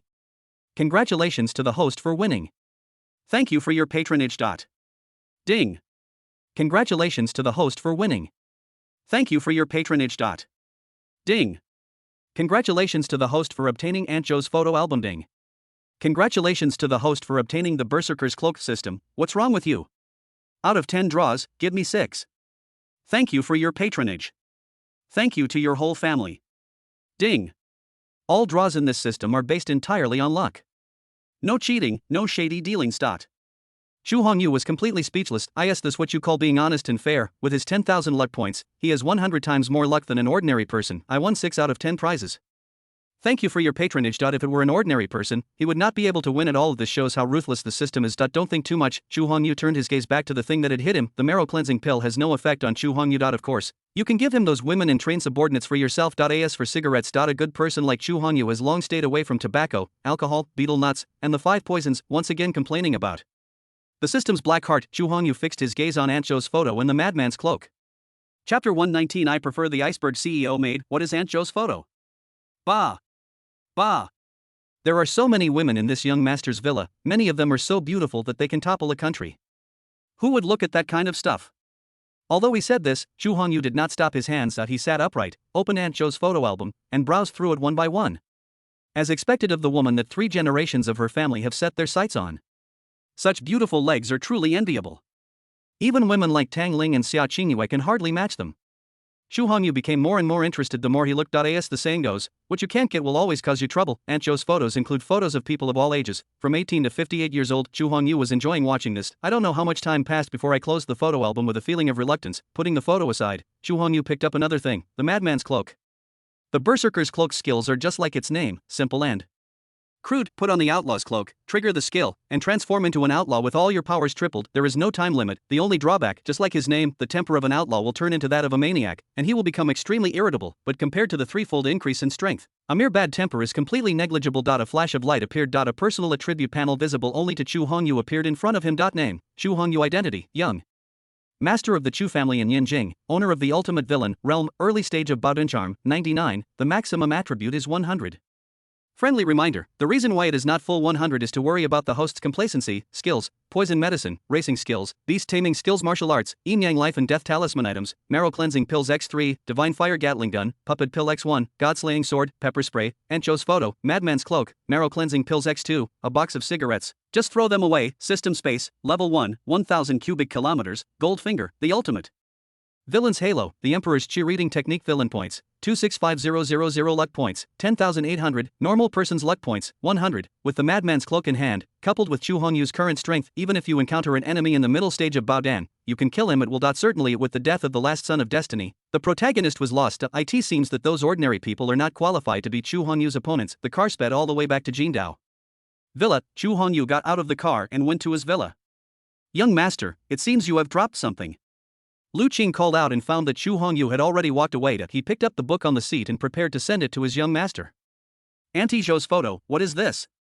Lu Qing was full of doubt as he looked at this book he had never seen before. With curiosity, I opened it and took a look. How can this old woman be so shameless? She's already in her 40s or 50s, and she's still doing such shameful things. Young master is the same. As the young master of the Chu family, he can get any woman he wants. Why would he read this kind of book? Lu Qing had already blushed with shame at the unbearable scenes in the photo. He hurriedly hid the book. Even if the young master really wants to see it, he can't go to see someone that old. Could it be that the young master likes an old lady in her 40s or 50s? Lu Qing's eyes kept rolling around. Apart from this explanation, no other explanation seems to make sense. Why did this book appear on the young master's seat? Chu Hongyu didn't know. This little maid of hers was full of inspiration and had already started to daydream. Young master, you're back. As soon as Chu Hongyu returned to the villa, Lu Hong greeted him enthusiastically. Chu Hongyu nodded slightly and fixed his gaze on Tangling, who was arranging flowers and plants at the windowsill not far away. Tangling was wearing a white cheongsam and had her black hair tied up, giving her a classical beauty. Hearing the sound behind her, Tangling subconsciously turned around. For some reason, the moment he saw Chu Hongyu, he couldn't help but feel a little more joy in his heart.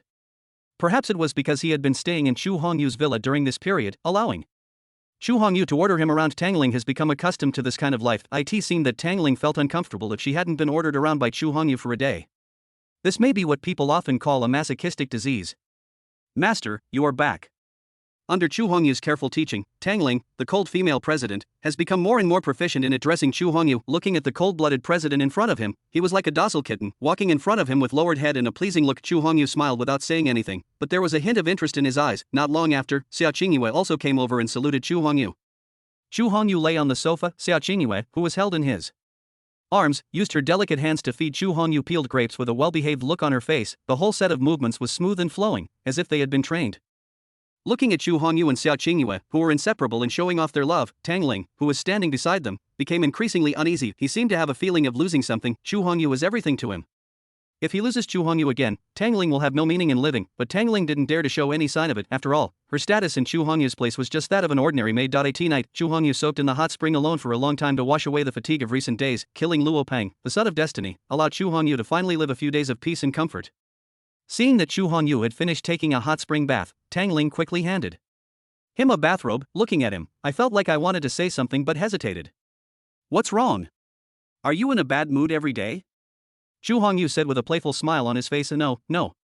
Since becoming Chu Hongyu's maid, Tangling has lost her own emotions and moods. He didn't care whether he was in a good mood or a bad mood. Chu Hongyu was too lazy to tease Tangling after all. For Chu Hongyu, seeing someone being ruined by himself has already taken away his greatest pleasure. After wiping his body, he turned his gaze to Tangling and said, "You should go back to work at Tang Corporation tomorrow."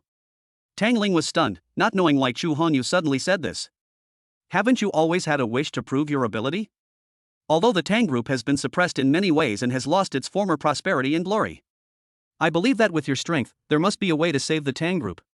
I can give you this opportunity.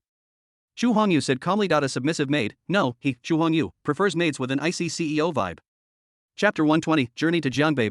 But, Tangling hesitated, not knowing what to say. For the entire Tang family, for the Tang group, Tangling no longer has any emotions at all. But now, Chu Hongyu suddenly came and asked him to return to Tang group. Involuntarily, the pair of beautiful eyes looking at Chu Hongyu were filled with complex emotions. Thank you.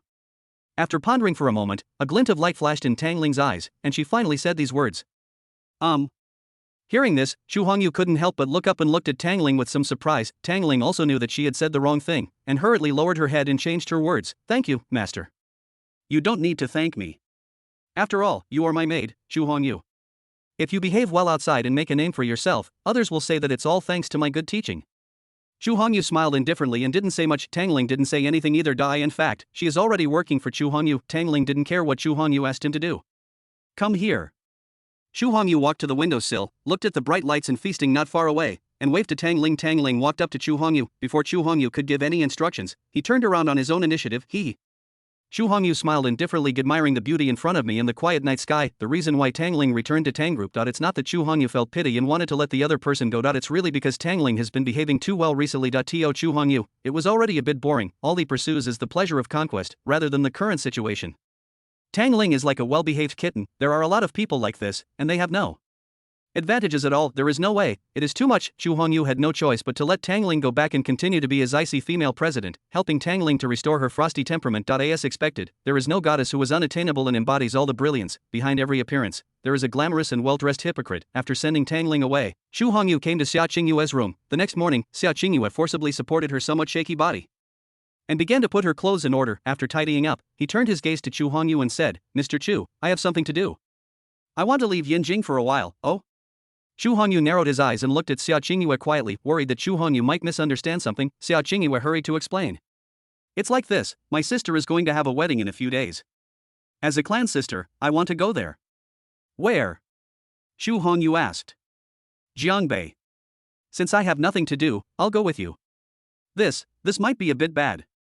Will it cause trouble for Master Chu?" Xia Qingyue asked cautiously. In fact, the reason why she told Chu Hongyu about this matter was because she felt cold. If Chu Hongyu can be invited to go, then the attitude is to invite Chu Hongyu to go. She didn't expect that Chu Hongyu agreed to her without even thinking about it. For a moment, I was so happy that I was overjoyed. What's the big deal? I'm just tired of staying in Yinjing City, so I'd like to go out and see the customs and practices of other places. Luo Peng is dead, and there is no other son of destiny for Chu Hongyu to worry about. It's better to go out and relax. Jiangbei, the news of the engagement of the eldest daughter of the Xia family spread like wildfire and became a hot topic overnight. Have you heard that Xia Mingyue, the eldest daughter of the Xia family, is getting engaged? Xia Mingyue is engaged. Is this true or false? This matter has been spread a long time ago, so it must be true. I don't know which man is so lucky to be able to enjoy such a beautiful woman. You know, Xia Mingyue is the most beautiful woman in Jiangbei. She is well known and is the one I have always dreamed of, but I can only hope for her but not for me. In a high-end club, many descendants of Jiangbei's aristocratic families gathered here. The topic of discussion is naturally the extremely hot news recently. The marriage of Xia Mingyue, the eldest daughter of the Jiangbei Xia family. Qin Shaoxian, the young master of the Qin family in Demon City. During the conversation, an insider revealed something. After hearing these words, everyone fell silent. The entire banquet hall suddenly fell silent. After a brief silence, someone stood up and said in disbelief, "What did you say? Are you saying that the person Xia Mingyue is engaged to is Qin Shaoxian, the young master of the Qin family in Demon City?" That's right, it's the Qin family genius, a household name in Magic City, the young master of the Qin family, Qin Shaoxian. Although Xia Mingyue is outstanding in appearance and is known as the most beautiful woman in Jiangbei, the Xia family is the most powerful in Jiangbei, but it is still not as good as others in the Magic City. Being able to establish a relationship with the Qin family in the Magic City can be regarded as a phoenix rising from the tree. Coco, an inappropriate voice came from the corner. I heard that the Qin family's number one genius is Qin Yu, and it was also Qin Yu who was engaged to Xia Mingyue.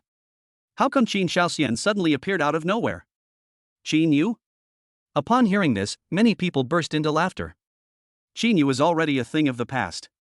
He was expelled from the Qin family 3 years ago and is no longer a member of the Qin family. The moon was dim and there was a light drizzle outside. Dozens of black commercial vehicles were traveling from Yinjing to Jiangbei in the most luxurious business car among them. Lu Qing was driving the car while Xia Qingyue was waiting on Chu Hongyu beside him. Jiangbei is still 500 or 600 miles away from Yinjing. Chu Hongyu naturally did not drive out the cool Bugatti night. It was obviously unrealistic to ask Chu Hongyu to drive such a long journey. Naturally, he was leisurely and enjoying the service of the beauty, especially when a beauty like Lu Qing was driving. Xia Qingyue, the daughter of the Xia family, was waiting beside her. Chu Hongyu also had some understanding of the marriage of his cousin Xia Qingyue. The Jiangbei Xia family is a branch of the Yinjing Xia family. They separated from the Yinjing Xia family hundreds of years ago and settled in Jiangbei. Of course, Chu Hongyu was not interested in the Xia family's affairs. I did become somewhat interested in the most beautiful woman in Jiangbei. So Chu Hongyu not only went to Jiangbei in person, but also brought some extra people with him. Of course, it is definitely not something to ruin the place or show off one's power. In Chu Hongyu's opinion, what is the title of the most beautiful woman? Anything involving these things basically only appears in the plots of novels. He had a premonition in his heart. This trip to Jiangbei will definitely not disappoint me. Maybe you can even meet 1 or 2 lucky people. Chapter 121. The kidnapped heroine. In order to welcome his son of destiny, Xu Hongyu brought more than 100 Chu family secret guards, in addition to leaving dozens of people to guard the villa, except for the 10 Huajin masters. The rest are basically strong ones above the middle stage of Anjin. Considering Xu Hongyu's current strength, the mere Huajin is nothing, after all. As the young master of the Chu family in Yanjing, he still has to be a bit grand when traveling to match his status. As the eldest young master Chu of the convoy continued to move in the darkness, just at this moment, across the road, a van suddenly sped past. The other party was moving extremely fast, and in the dark, he didn't even turn on the lights. When the van passed through Xu Hongyu's field of vision, Xu Hongyu could clearly see that there were several middle-aged men wearing masks in the van. Next to them was a woman who was tied up. At this time, he was controlled by these middle-aged men that he could only keep moving his hands and feet and struggle desperately through the darkness. He fixed his gaze on the bound woman. There was a gleam of light in his eyes. A property panel appeared in front of him. Character Ling Ying identity, president of Chensi Group, female protagonist charm, 96 strength, ordinary person luck points, 1800 cheat code, none female lead. Seeing the other party's attributes, Xu Hongyu couldn't help but smile. As expected, everything happened as Xu Hongyu had expected. The trip to Jiangbei was really worthwhile. Before arriving in Jiangbei, I had already met a heroine. The heroine has appeared, so how far can the son of destiny be? Lu Hong, notify them and have them intercept the car and rescue the people inside. Xu Hongyu fixed his gaze on Lu Hong and gave instructions. Lu Hong has now reached the peak of the dark realm and is only one step away from the transformation realm. With his current strength, he naturally noticed the abnormality in the car opposite. After receiving the order, he quickly took a dozen Xu family secret guards and chased after them. The drizzle continued to fall due to the rain. The entire sky was dark and visibility was extremely low. A man in his 20s was walking slowly on the road. His name is Qin Tianyu. Of course, he has another name and another identity, Qinyu, the former young master of the Qin family in Demon City. However, after what happened 3 years ago, Qinyu was expelled from the Qin family and changed his name to Qin Tianyu. At this moment, he was walking on the road to Jiangbei. Although he walked slowly, he was at a speed of 70 or 80 yards, and it was gone in a flash. Just at this moment, suddenly, a van drove up from behind and passed by Qin Tianyu at a very fast speed. The van was traveling at a very fast speed, reaching a speed of 150 mph. Even in the pitch-black night, there was no light in the van. Like a black shadow, it flashed quickly past Qin Tianyu. Qin Tianyu's 5 senses are different from those of ordinary people. Something felt wrong. Just a glance, then I saw several strong men in black clothes and wearing hoods in the car. Next to them was a woman who was tied up. Is this a kidnapping game? There was a slight smile on Qin Tianyu's lips. He was not interested in the kidnapping in front of him, but walked forward on his own. Although he is not a heartless, murderous, or ruthless person, but he is definitely not a righteous and courageous person. As long as they don't provoke me and don't infringe on Qin Tianyu's interests, Qin Tianyu usually chooses to stand by and watch. As the saying goes, it is better to have less trouble than more. This is exactly what I mean. The drizzle is still falling. What is strange is that when the raindrops approached Qin Tianyu's clothes, they seemed to have some special magic and bounced away automatically. Boss, there was a man walking by the road just now. He should have seen us. Should we? Inside the dark van, several strong men in black also noticed Qin Tianyu's figure. One of the strong men made a gesture of wiping his neck. This matter cannot be known to anyone. Any risk must be eliminated. The burly man in black at the head had a murderous look in his eyes. The lead driver understood. With a brake, the van stopped on the side of the road. Just when everyone turned around, however, they found that the figure that was originally on the side of the road had disappeared from their sight. Damn it, how come that guy disappeared in the blink of an eye? No, we must find a way to get rid of him, otherwise he will leak our affairs and become our biggest disaster. The burly leader gritted his teeth and spoke viciously, but when they were about to start the car again, they found several commercial vehicles speeding towards them from behind. It looked like it was coming towards them. Boss, this is bad. They are catching up. The people from Zuoshanhu are catching up. Seeing the scene, the other brothers couldn't help but become nervous. The license plates of these people are all from Yanjing. If I'm not mistaken, they should be the cars from the oncoming convoy. The burly leader looked stern and made a timely analysis. The convoy in the opposite lane? What do these people want to do by running behind us? After hearing what his boss said, he realized that the pursuers were not sent by Zuoshanhu. It also made these men in black feel relieved. No matter what these people's purpose is, if they dare to ruin our brother's good deeds, we will get rid of them as well. The burly man in the lead clenched his fists and spoke viciously. As he spoke, a powerful aura burst out from his body, a middle stage of dark energy. In a small place like Jiangbei, he does have the capital to be arrogant with his strength of mid-stage dark energy. Followed by a sudden braking sound, several cars stopped in front of the van, blocking their way. Lu Hong got out of the driver's seat. Following behind her was Lei, who was at the initial stage of Huajin. The rest of the people are at the late stage and peak stage of dark power.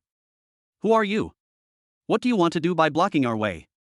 He sensed the aura of Shirley and the others, which was far more powerful than his own. The burly leader was obviously a little scared. He swallowed and asked cautiously. Shirley and others obviously didn't have the time to chat with this group of people. They have always been decisive, resolute and ruthless in their actions. Shirley waved his hand lightly, and a huge aura was released from him. You are a master of transformation strength, as you release your inner strength outwards. The burly leader had already been frightened by Shirley's action and retreated one after another, with an expression of extreme panic on his face. Everything is fine, why am I here and meeting these strong people? Chapter 122 Mind your own business. This is still the protagonist. Shirley didn't give these strong men much time to think. With just 3 or 2 moves, he took care of all these strong men, completely cutting off their chances of survival. Whoa, the woman in the van seemed to have noticed the movement outside and kept making a humming sound. Lu Hong naturally did not forget what her young master had told her before. He walked into the van. I didn't expect this woman to be so beautiful.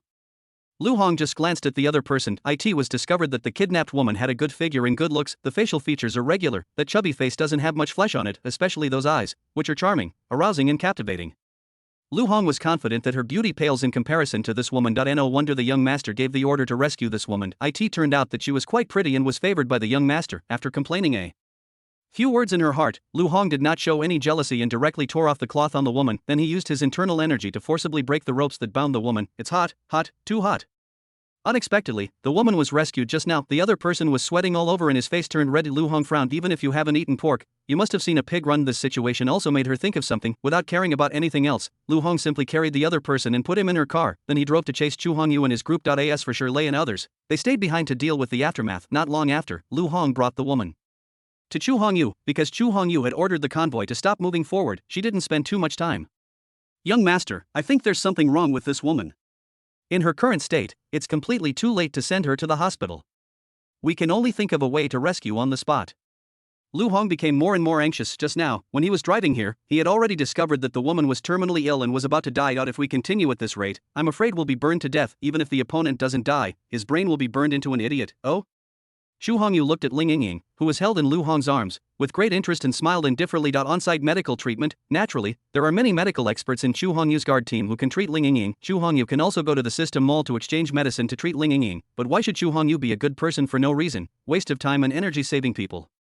Please. I am a big villain, saving people from danger, being chivalrous and doing justice, and standing up for the weak are what the protagonist should do. No, even if it was the protagonist, in such a situation, he would never use medical skills to save people. At most, he was selfless and, by chance, used the most primitive method to help this woman. Ahem. Chu Hongyu coughed lightly a few times, then waved his hand and said, you did a good job on this matter. Leave this woman to me, and you don't have to worry about the rest. Lu Hong was a little stunned. Why, do you still want to have mercy on this woman you don't even know? Chu Hongyu looked at Lu Hong quietly with a playful smile. When did my little maid become so compassionate and considerate of others? No, young master, you misunderstood me. Lu Hong shook her head. Kind, mercy, these 2 words would never appear in Lu Hong's dictionary except being kind to his own young master. As for the others, Lu Hong would also carry out the young master's orders without hesitation. It was just that when I saw her appearance, I realized that she was a delicate and weak woman. He followed the young master's orders and went to rescue the other party. Only then would Lu Hong feel a little sympathy and reluctance in her heart. After hearing the instructions from her young master, Lu Hong no longer hesitated. He hurriedly carried Ling Yingying to Chu Hongyu's business car. Chu Hongyu followed closely and got into the car. As the car doors closed, the entire convoy started again and headed towards Zhongbei. No one knew that there was an octopus in the car, pouncing towards Chu Hongyu. Ding. The host successfully rescued the heroine Ling Yingying, and the host received 6,000 villain points. Ding. The host successfully captured the heroine Ling Yingying. The host received 10,000 villain points and 500 luck points. As soon as the system's prompt sounded, a light flashed. A personal attribute panel visible only to Chu Hongyu appeared in front of him. Name, Chu Hongyu. Identity, young master of the Chu family in Yanjing, owner of the ultimate villain, realm, early stage of Baodun charm, 99, the maximum attribute is 100.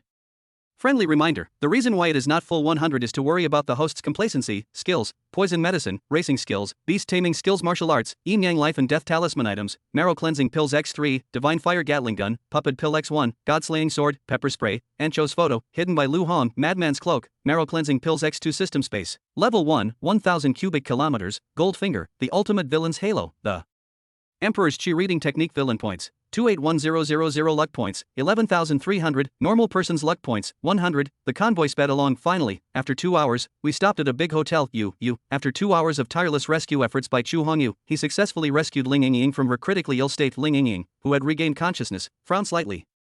Those watery eyes were fixed on Chu Hongyu's handsome face. What's the use of being handsome, why should I bother? With these people who kidnapped me, Ling Yingying took a deep breath and began to look around. She found herself in a commercial vehicle. Besides this young and handsome man, there were two women in front. The woman in the driver's seat was driving as if she was oblivious to the situation. The woman sitting in the passenger seat also closed her eyes, as if she didn't hear anything. Master, we spotted a man ahead of us. His behavior was extremely strange, and he was very powerful.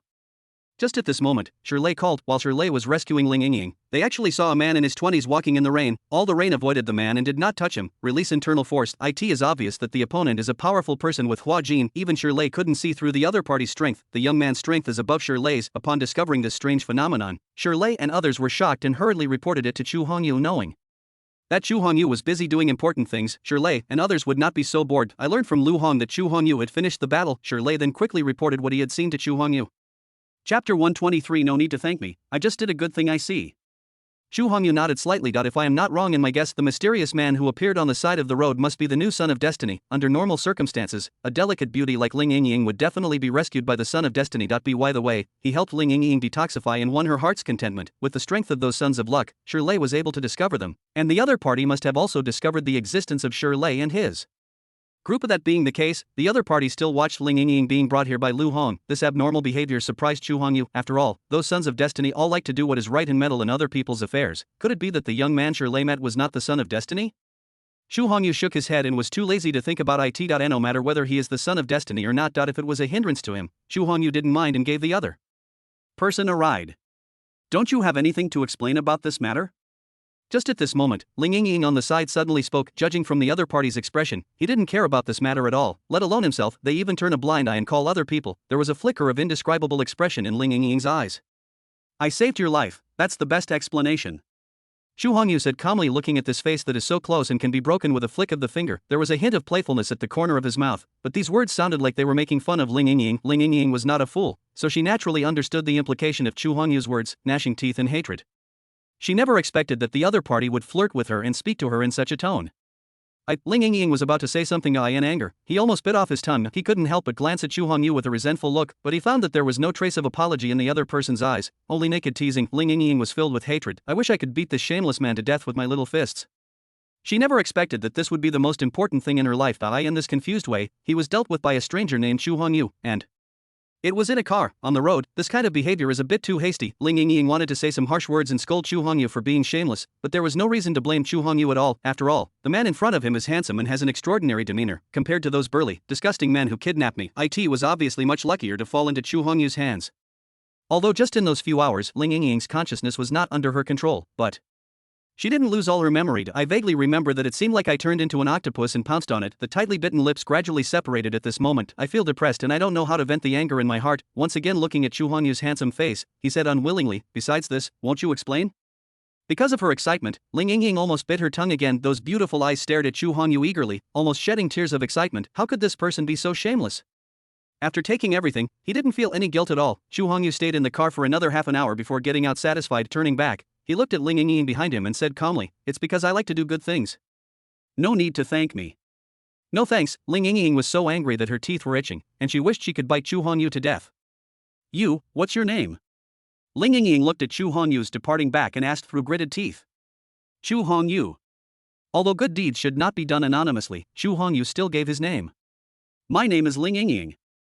Ling Yingying's eyes revealed a complex emotion. She didn't want the other person to not even know her name. Pity. Chu Hongyu had no interest in knowing these things at all. Smile calmly, leave without looking back. The drizzle continued to fall, wet the entire cement floor. The bodyguards around had already prepared umbrellas. As soon as Chu Hongyu came out, a bodyguard came forward to shelter him from the rain. The people at the hotel had already known the news and arranged everything, because this restaurant is affiliated with the Chu group. The young master had arrived in person, and the hotel manager was already at the door, waiting eagerly, looking at the figure gradually disappearing from her sight. Ling Yingying hurriedly tidied her clothes. That bastard ate it all up and acted like he didn't care. Ling Yingying felt as if her heart was blocked by something, and she felt depressed and frustrated. Normal situation. If the other party does something wrong, shouldn't he apologize with a look of trepidation, pat his chest, and swear to take responsibility for himself? But this bastard looked indifferent, as if it had nothing to do with him. Although Chu Hongyu's actions did save Ling Yingying, but couldn't the other party's attitude be better? Even a little gentleness will do. Ling Yingying gritted her teeth, opened the car door, and ran all the way in the rain. Suddenly my legs went weak. The whole person fell directly to the ground. Fortunately, Xiao Qingyue saw all this, supported Ling Yingying in time, and ordered someone to give her an umbrella. Thank you. Looking at Xiao Qingyue and Lu Qing and Lu Hong behind her, Ling Yingying's expression was also extremely complicated. Although the two girls stayed in the front, they could hear everything happening behind them clearly. In other words, the Lu Qing sisters had been eavesdropping all the way. No matter how strong Ling Yingying's mental quality is, when facing the two girls, he couldn't help but feel embarrassed as if he had been caught stealing. You're welcome. Some things need to be taken lightly. Although Xiao Qingyue was not in the same car with Xu Hongyu, she knew what was happening ahead. Xiao Qingyue didn't dare to stop this kind of thing, nor would she try to stop it. She could only persuade Ling Yingying to make her feel more at ease. With these words, Ling Yingying's wounded heart finally found some comfort. Get me a room. By the time Ling Yingying arrived at the hotel lobby, Xu Hongyu had already disappeared. Ling Yingying felt even more depressed. The hotel front desk quickly arranged accommodation for Ling Yingying. After taking the room card, Ling Yingying limped towards the elevator. He suddenly turned around, looked at Xiao Qingyue and asked, "What is that guy's identity?" Young master of the Chu family in Yanjing. Since Xu Hongyu had revealed his identity, Xiao Qingyue did not deliberately conceal it. Chapter 124, A Strong Dragon Really Cannot Defeat a Local Snake? The Chu family of Yanjing? Hearing this, Ling Yingying frowned, even a little bit unbelievable. Although she didn't know how terrifying the Chu family in Yanjing was, Ling Yingying had heard of the Chu family's name. Seeing the grand display of the Chu family, Ling Yingying also had some guesses. Xu Hongyu is definitely the eldest son of a big family. I just didn't expect that the other party's identity was so terrifying. I heard that the Chu family in Yanjing is the biggest overlord in Yanjing, an existence that no one dares to provoke. She, the little Ling Yingying, had no capital whatsoever to provoke such a behemoth. Ling Yingying entered the room and went straight to the bathroom. Not long, the bathroom was filled with a fairy-like air and the sound of running water could be heard. Damn bastard, I'm not done with you, I'm not done with you. Ling Yingying kept scrubbing with a bath towel. She is an extremely strong-willed woman. No matter what difficulties you encounter, you can always face them with a strong attitude. But now, I am alone. Thinking back to what happened before, tears welled up in his eyes. Being inexplicably possessed by a stranger was a bolt from the blue that Ling Yingying, who tried her best to keep herself clean, obviously could not accept. Everything is thanks to Xu Hongyu, although Xu Hongyu saved her, otherwise Ling Yingying would have fallen into the clutches of the evildoer. She doesn't have to resent the other person, but deep down in her heart, how could she not have any resentment? No matter who the other party is or how prominent he is, it would be irresponsible to take everything and eat it all, which Ling Yingying absolutely could not agree to. Xu Hongyu must be held responsible in the end. Ling Yingying clenched her fists, with a firm idea already in her heart. The next day, on the highway, a black Land Rover was parked beside the road. Zuoshanhu, who was sitting in the back seat, squinted his eyes, took a puff of cigarette, and exhaled a cloud of white smoke. Last night, several of his men rebelled and escaped from Jiangbei unexpectedly. Someone came to report today that all these people were killed and their bodies were thrown randomly on the side of the road. Who was behind these people's lives? Zuoshanhu doesn't care about such trivial matters. The most important thing is what you value. Zuoshanhu will never allow it to fall into the hands of others. Boss, there are no clues. A bodyguard in black reported respectfully. No clues? Zuoshanhu opened his eyes and exuded a majestic aura. The people around them suddenly felt under great pressure, as if someone was strangling them. How did these people die? Zuoshanhu said with a gloomy face. There are no obvious external injuries. According to the black-robed monk's deduction, he must have been killed by a powerful person who forcibly severed his meridians. The opponent was not a Hua Jin expert, but a master of the Pekin Jin level. What? A powerful person? The middle-aged man, dressed like a scholar, sitting next to Zuoshanhu suddenly spoke up. Are you sure, black-robed monk? If there really is a powerful Hua Jin master involved in this matter, I'm afraid there will be some trouble. Hearing this, Zuoshanhu's face also showed some solemnity. Does Black Cat have any clues? Have you found the whereabouts of those people? According to the information Black Cat sent back, the other party should be from Yanjing. They came with quite a big show, so they must be quite influential. The other party is now staying in a hotel, and Black Cat is still keeping an eye on him. A powerful dragon cannot defeat a local snake. Come with me to see the important people from Yanjing City. Zuoshanhu suppressed his anger. He brought a group of his men and showed up at the door in a menacing manner. Inside the hotel, Xu Hongyu was eating with a calm expression. The subordinate hurriedly walked up to Xu Hongyu and said respectfully, Young master, there are some people outside who claim to be from the Jiangbei Heroes Association and want to see you. Xu Hongyu smiled faintly. He hasn't gone looking for these small fish yet. I didn't expect this group of people to come to my door. Xu Hongyu had already known through intelligence that the people who kidnapped Ling Yingying yesterday were from the Jiangbei Heroes Association. Let these people in. Xu Hongyu waved his hand. Yes, sir.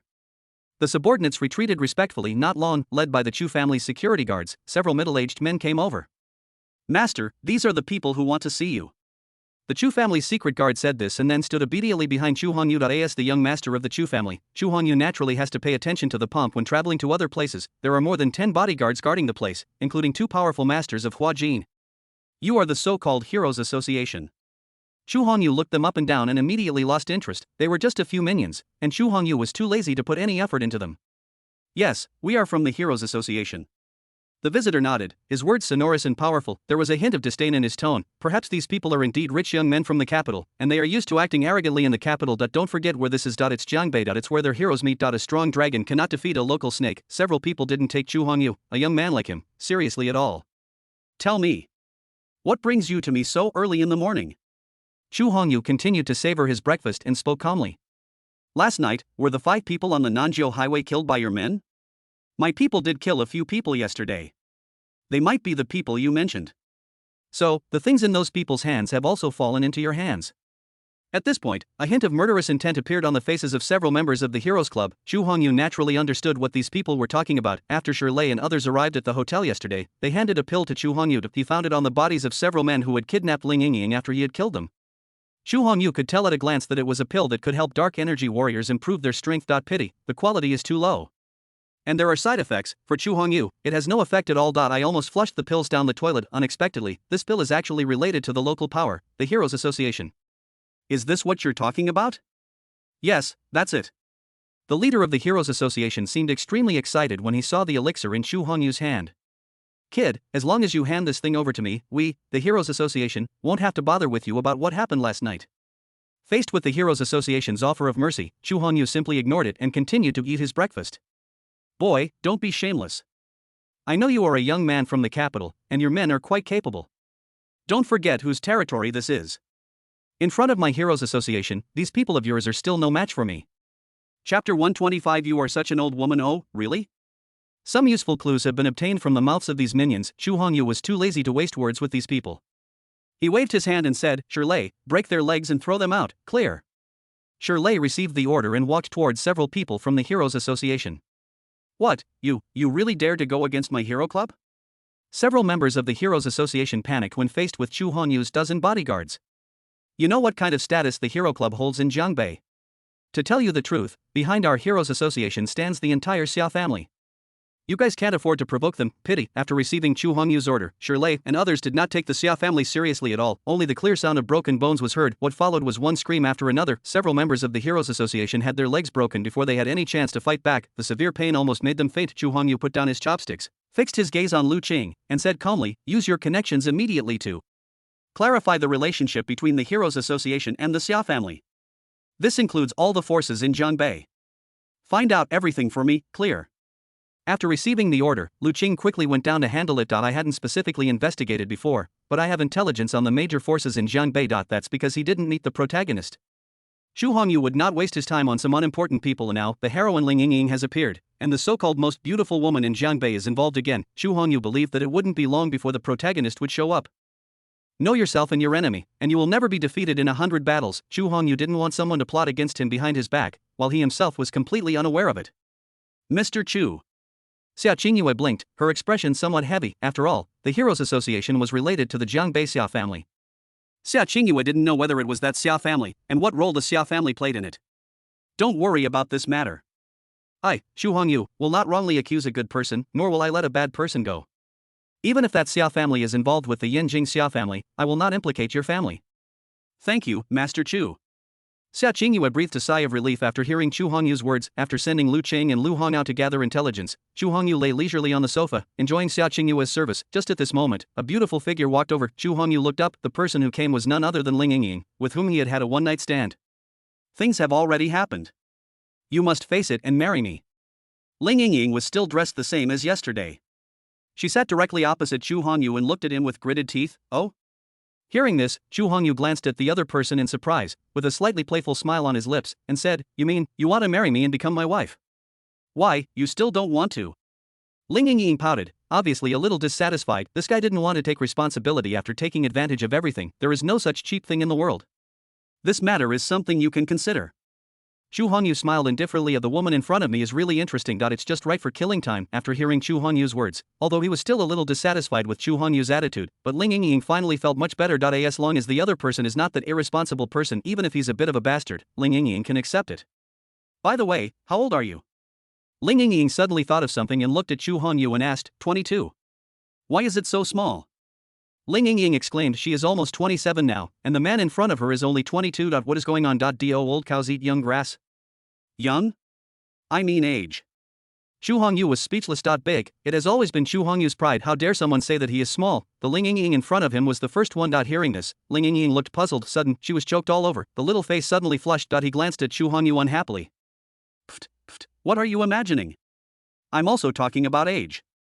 Ling Yingying couldn't help but recall the scene that happened last night. Until now, there is still a lingering sense of fear, all in one step. It's really terrifying. I don't know whether I should be happy or worried when facing a man like this. Ling Yingying, you are a girl. What are you thinking about?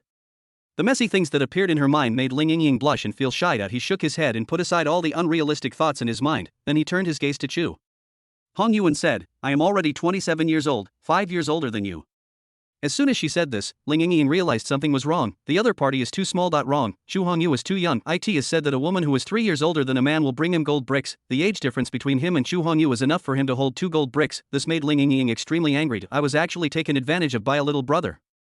So you are so old now, you really are an old woman.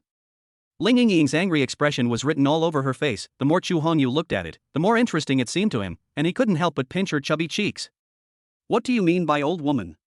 Can't you say something nicer? Ling Yingying was so angry that she quickly reached out and slapped Chu Hongyu's hand away. She was starving, so she picked up Chu Hongyu's unfinished breakfast and the remaining half cup of milk. He ate without any hesitation. A few minutes later, Ling Yingying wiped the oil stains from her face and looked at Chu Hongyu again, saying seriously, I don't care who you are, since you have done that to me. From now on, I am your woman, and you must be responsible for me to the end. Do you think I'm the kind of person who takes nothing but credit and refuses to admit it?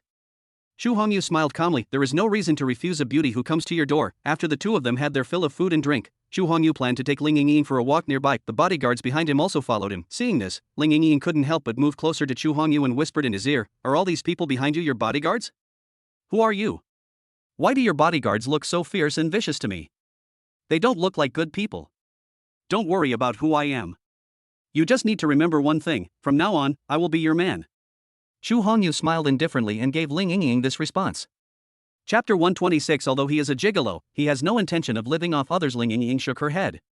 She was completely confused about Chu Hongyu's identity and what he said. Chu Hongyu did not give any further explanation on this. Even though they are in the same world, they are not actually from the same world. Naturally, the two people have different perspectives on the same thing. For example, the group of Chu family warriors following behind Chu Hongyu. In Ling Yingying's view, there was no difference between them and the group of bodyguards who protected him. In fact, in Chu Hongyu's eyes, these people can only serve as bodyguards. Let Chu Hongyu send him back to where he lives. After a quick wash, I changed into clean clothes. Ling Yingying then pulled Chu Hongyu out. She doesn't plan to go to the company today. Besides feeling a little depressed and at a loss as to what to do, I simply didn't want to go to work. After all, such a big thing happened last night. No matter how strong Ling Yingying's heart is or how good her ability to accept is, the emotions and fluctuations in one's heart are not so easy to eliminate. Ling Yingying now just wants to relax. She wants to find someone to accompany her, or seek psychological support. Although Ling Yingying was indeed very innocent and wronged in the whole incident, but no matter what, Chu Hongyu's action saved her life. To prevent Ling Yingying from falling into the hands of evil people. After getting off work last night, Ling Yingying walked alone on the road.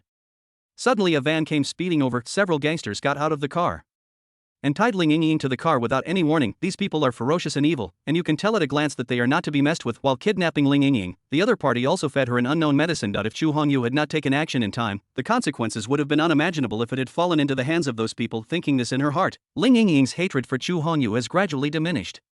It has even completely disappeared. Along the way, he took the initiative to hold Chu Hongyu's hand. Those warm arms made Ling Yingying feel inexplicably warm and at ease. As the saying goes, love at first sight is often due to lust at first sight. Nothing is absolute in the world, there are always exceptions. When someone comes down from the sky and saves your life when you are in the most danger, when that person completely walks into your heart, the ripples that arise in an instant will be unforgettable for a long time. Ling Yingying discovered that she had completely fallen in love with Chu Hongyu. Love comes so suddenly and is so irresistible.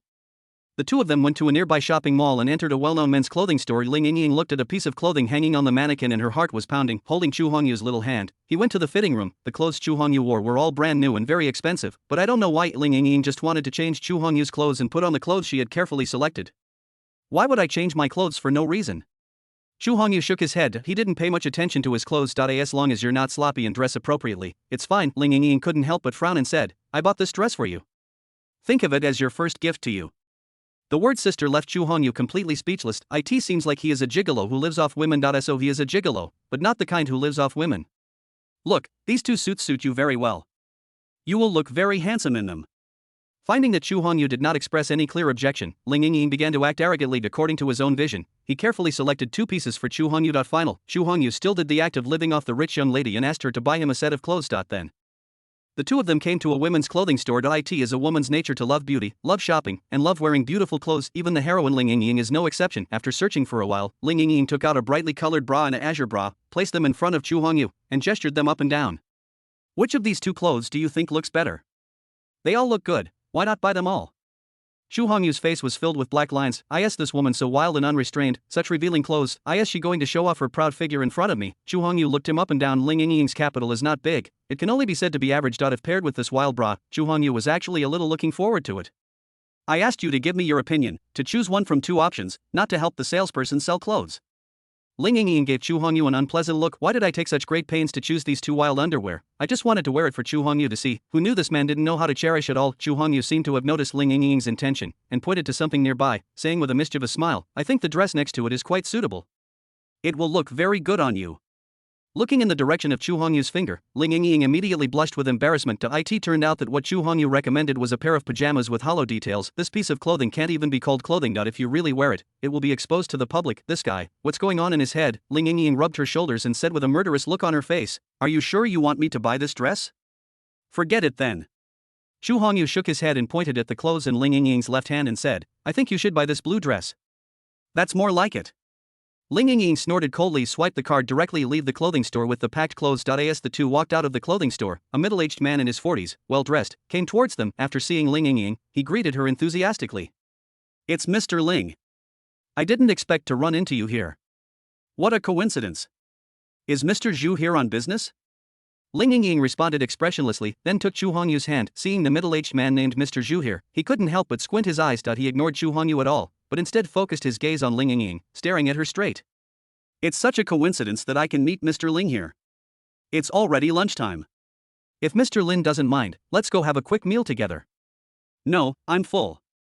Ling Yingying's tone became even colder, and she pulled Chu Hongyu and planned to leave. Before Ling Yingying could walk away, the middle-aged man quickly stretched out his hand and stood in front of Ling Yingying. He fixed his eyes on Chu Hongyu and said unkindly, Boss Ling, I wonder who this person is. This is my boyfriend. When did President Ling get a boyfriend? The middle-aged man looked surprised, then laughed out loud. Could it be Mr. Ling's mistress? Chapter 127, Don't let women affect the speed of drawing the sword. Boss Ling, this pretty boy is not your sponsor, is he? President Zhu glanced at Chu Hongyu with disdain and laughed heartily. Bang, a crisp voice rang out. Ling Yingying slapped Mr. Zhu hard on the face. Mr. Zhu, I'm warning you, keep your mouth shut, or I'll be rude to you. Mr. Zhu never expected that Ling Yingying would be such a stinky woman. He actually dared to beat me up in the street for a pretty boy like Chu Hongyu. He was beaten and stood there in a daze for a while, unable to react. A conflict that seemed to be about to break out ended with President Zhu being slapped in the face. After the 2 of them walked out of the mall, Chu Hongyu said with a faint smile, Someone invited you to dinner, and you can enjoy a free lunch, aren't you happy? Ling Yingying glared at Chu Hongyu fiercely and said unhappily, That Zhu guy has bad intentions. He invited me to dinner and it's obvious he's after me. Can't you see that? Chu Hongyu pinched that fragile cheek, smiled playfully and said, Seriously, are you really planning to marry me? Otherwise, you've taken advantage of me and taken all my advantages. I even gave you my first time. Do you think you can deny it? While speaking, Ling Yingying also reached out and pinched Chu Hongyu's face twice. There seemed to be a hint of resentment in those words that were full of indignation. After pondering for a long time, Chu Hongyu continued, To tell you the truth, I'm already engaged, and I have other women with me, so it's impossible for me to marry you. These words left Ling Yingying stunned. She said in disbelief, Are you telling the truth? Chu Hongyu nodded. Roll. Get out of here. The farther the better. Ling Yingying couldn't help but grit her teeth and curse. Chu Hongyu didn't hesitate too much and turned around and left. Asshole, you're an asshole. If I tell you to get out, you'll really get out, you bastard. In a fit of rage, Ling Yingying threw her handbag to the ground and stomped on it frantically. Inside was the bra he originally wanted to buy and showed to Chu Hongyu, but now, he is being treated as the target of Ling Yingying's anger. Ling Yingying, with red eyes, was still cursing and yelling. Chu Hongyu saw everything, but still had no intention of stopping and left on his own. But before leaving, he ordered several Chu family secret guards to follow Ling Yingying and protect her safety. Speaking of which, this was the first time Chu Hongyu had encountered such a woman who threw herself into his arms. For a moment, Chu Hongyu's heart was pounding and he almost softened. No wonder people say that the land of pleasure is the grave of heroes. Never let a woman affect the speed of drawing the sword, even if she's the heroine. It won't work. Heroes Association Headquarters. The leader of the Heroes Association, Zuoshin, who was filled with anger at this time, just now, he received news that all The Heroes Guild branches in Yunbei had been wiped out and completely destroyed. The younger brother, who was sent over in the morning to ask for elixirs from the rich young man from the capital, also had his legs broken and was thrown back, slap in the face. This is someone slapping him, Swishanhu, in the face. Boss, we have found out that the people who destroyed our Heroes Association are the same group that killed Biao and his 5 companions last night. How ridiculous. Swishanhu slammed the table and cursed, how dare you act so violently on my Heroes Association's territory? You simply don't take me, Swishanhu, seriously, where are they? The other party is still in the hotel and has not left. Okay, pass on my order. Have Black Cat and the black-robed monk gather all the brothers and go with me to meet the young master from the capital. I don't care who they are or how powerful they are. Once they arrive in Jiangbei, they have to coil up like dragons and lie prone like tigers. If anyone offends me, Swishanhu, I will make sure they can't leave Yunbei. There was a ferocious and cruel look on Swishanhu's face. This time, we are going there not only to regain our ground, more importantly, get back the pill that originally belonged to him. That was something that Old Master Xia specifically instructed us to get. If it fell into the hands of someone else, Old Master Xia would be furious and would be in big trouble. On the other side, after separating from Ling Yingying, Xu Hongyu returned to the hotel. At the same time, Lu Qing and Lu Hong had also returned. Young master, we have already investigated thoroughly. Lu Qing was reporting the situation to Xu Hongyu. After finding out the relevant forces of the Heroes Association, Xu Hongyu was too lazy to say more. Let Lu Qing, Lu Hong, and others wipe out all the branches of the Heroes Association. As for Xu Hongyu, the head of the Heroes Association, he did not let Lu Qing and others rush into action. The Xia family stands behind the Heroes Association, although the Xia family is the most powerful martial arts family in Jiangbei. Xu Hongyu didn't take this kind of small fry seriously at all. For Xia Qingyu's sake, Xu Hongyu is still willing to give the Xia family a chance. If the Xia family doesn't know what's good for them, then don't blame Xu Hongyu for being cruel and ruthless. No. After hearing Lu Qing's report, Xu Hongyu picked up the tea beside him and took a sip. Young master, can we completely clean out the members of the Heroes Association? Lu Qing asked cautiously. Xu Hongyu didn't say much. He put down the teacup and instead looked at the hotel entrance. There's no need to go to all that trouble. Someone's already here, eager to die. As Xu Hongyu finished speaking, he heard the roar of cars. About 10 black business cars were parked in front of the hotel. All the car doors are open. Middle-aged men in black clothes, holding long knives, rushed out of the car quickly, staring at the hotel with a domineering look on their faces. In a short while, dozens of strong men in black had surrounded the hotel. The Heroes Association is here to do business. If you don't want to die, get out of here. A monk wearing a black robe and with a scar on his face walked up and yelled at the hotel entrance. This man is called the Black-Robed Monk. He is a master of kung fu and is said to be invulnerable to swords and guns. He is cruel and ruthless. The monk in black, his clothes are black but his heart is even darker. A hero is someone who makes people tremble in fear and turn pale when they hear of him. There were many people planning to check into the hotel and coming and going at the hotel entrance. After seeing this scene, they fled for their lives. Master Black, I wonder what you are doing.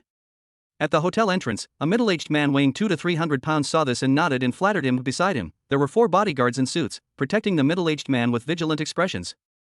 Chapter 128. A dying person does not need to know too much. Master Black, what are you doing? The middle-aged man with a big belly came forward and greeted the black-robed monk enthusiastically. The man's name is Luo Shi. He is a well-known figure in Jiangbei, and many people have to respectfully call him Master Shi. Although the Heroes Association dominates the underground forces in Jiangbei, there are still other forces that are struggling to survive, and the Luo Shi in front of him is the boss of one of the forces. I told you before that all outsiders should get out of the way. Are you deaf or don't understand what I'm saying? The black-robed monk was furious and kicked Nuoshi in the huge belly without giving the other party any face at all. The black-robed monk showed no mercy in this kick. He kicked Luoshi to the ground, and he slid for 1 meter before stopping. Luoshi forced himself to stand up, forcing a smile onto his lips. He nodded and said, Master Black is teaching me a lesson. Get out. I'm getting out right now. Luoshi rolled and crawled out of the hotel. Seeing that there was no one around, Luoshi's face was filled with anger and murderous intent. The other party is just the Heroes Association, a lackey who runs errands. How dare you humiliate me in public? He didn't even give Luoshi any face at all. How could Luoshi endure such humiliation? Although full of resentment, it eventually turned into a sigh. The power of the Heroes Association is really too great. As the leader of the Jiangbei underground forces, even if many other underground forces joined forces, they were still no match for the Heroes Association. What's more, he is such a small person. Soon, there was complete silence at the hotel entrance. Bang! Following a dull sound, the black-robed monk kicked open the door of the hotel and walked in with his men. It was them. They were the ones who hurt me. The man who was carried up behind the black-robed monk pointed at Xu Hongyu and said, this person was none other than the lackey of the Heroes Society whom Xu Hongyu had previously ordered to have his legs broken and thrown out. Xu Hongyu raised his head and glanced at everyone. I don't bother to pay attention to these little shrimps. Looking at Shirley and the others, he ordered, remember, keep the noise down and don't cause panic. Yes, sir. Shirley nodded and agreed. The next moment, all the aura in his body burst out. In a split second, the black-robed monk felt as if death was approaching. A powerful person with Hua Jin, and there is more than one powerful Hua Jin master on the scene. Not far from the hotel, there was a black commercial vehicle parked there. Zuashino leaned against the back seat, holding a cigar in his mouth, and exhaled calmly. At this moment, clear footsteps were heard outside, which immediately attracted Zuashino's attention. When I turned around, I found that Chu Hongyu, who was wearing casual clothes, had walked to the side of the car at some point. Zuashino couldn't help but frown and subconsciously asked, "Who are you?" "You know, everyone around here is from the Hero Club. Ordinary people cannot get within 3 meters of him, but why is this young man in front of me here? When death is imminent, there is no need to know too many questions." Chu Hongyu smiled calmly, with a hint of joking in his words. "Boy, I admit that you have some skills to be able to get close to me. But you think that a brat like you can handle me? You really underestimate me, Zuashan Hu."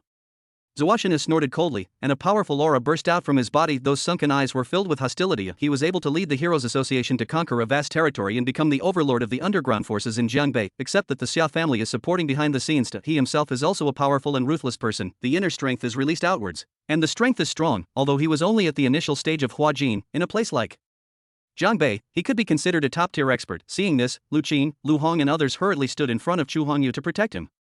"Don't be so nervous." Chu Hongyu smiled indifferently with a gentle wave of his hand. An invisible aura spread out. In just a moment, Zuashinhu felt that he was being locked down and completely imprisoned. Even the whole body cannot move. The sudden change made Zuashinhu terrified. He looked at Chu Hongyu with a panicked look on his face and said tremblingly, who are you?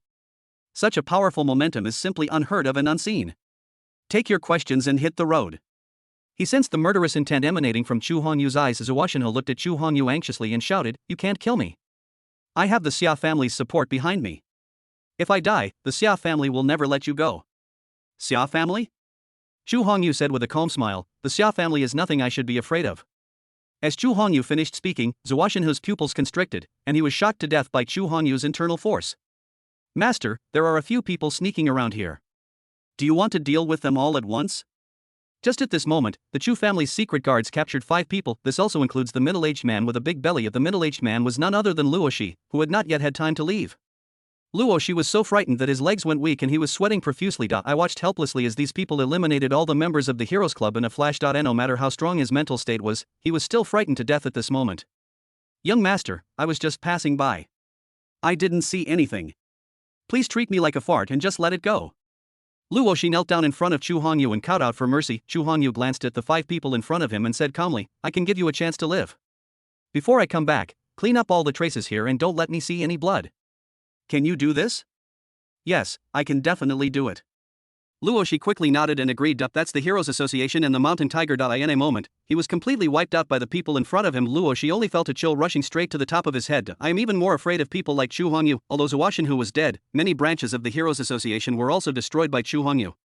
But the Heroes Club has nearly 1,000 people and is extremely powerful, a force that cannot be underestimated. Chu Hongyu is particular about eradicating the problem completely, so naturally he cannot leave any future troubles. Shirley and others led the team to raid various locations of the Heroes Association and eradicate them completely. In just over half an hour, Luoshi had cleaned up all the bloodstains around the hotel. All the bodies were loaded onto trucks and taken to the crematorium. This time, Luoshi also received a call from his younger brother. "Master Shi, everyone in the Heroes Club has been killed. The Heroes Club is completely finished."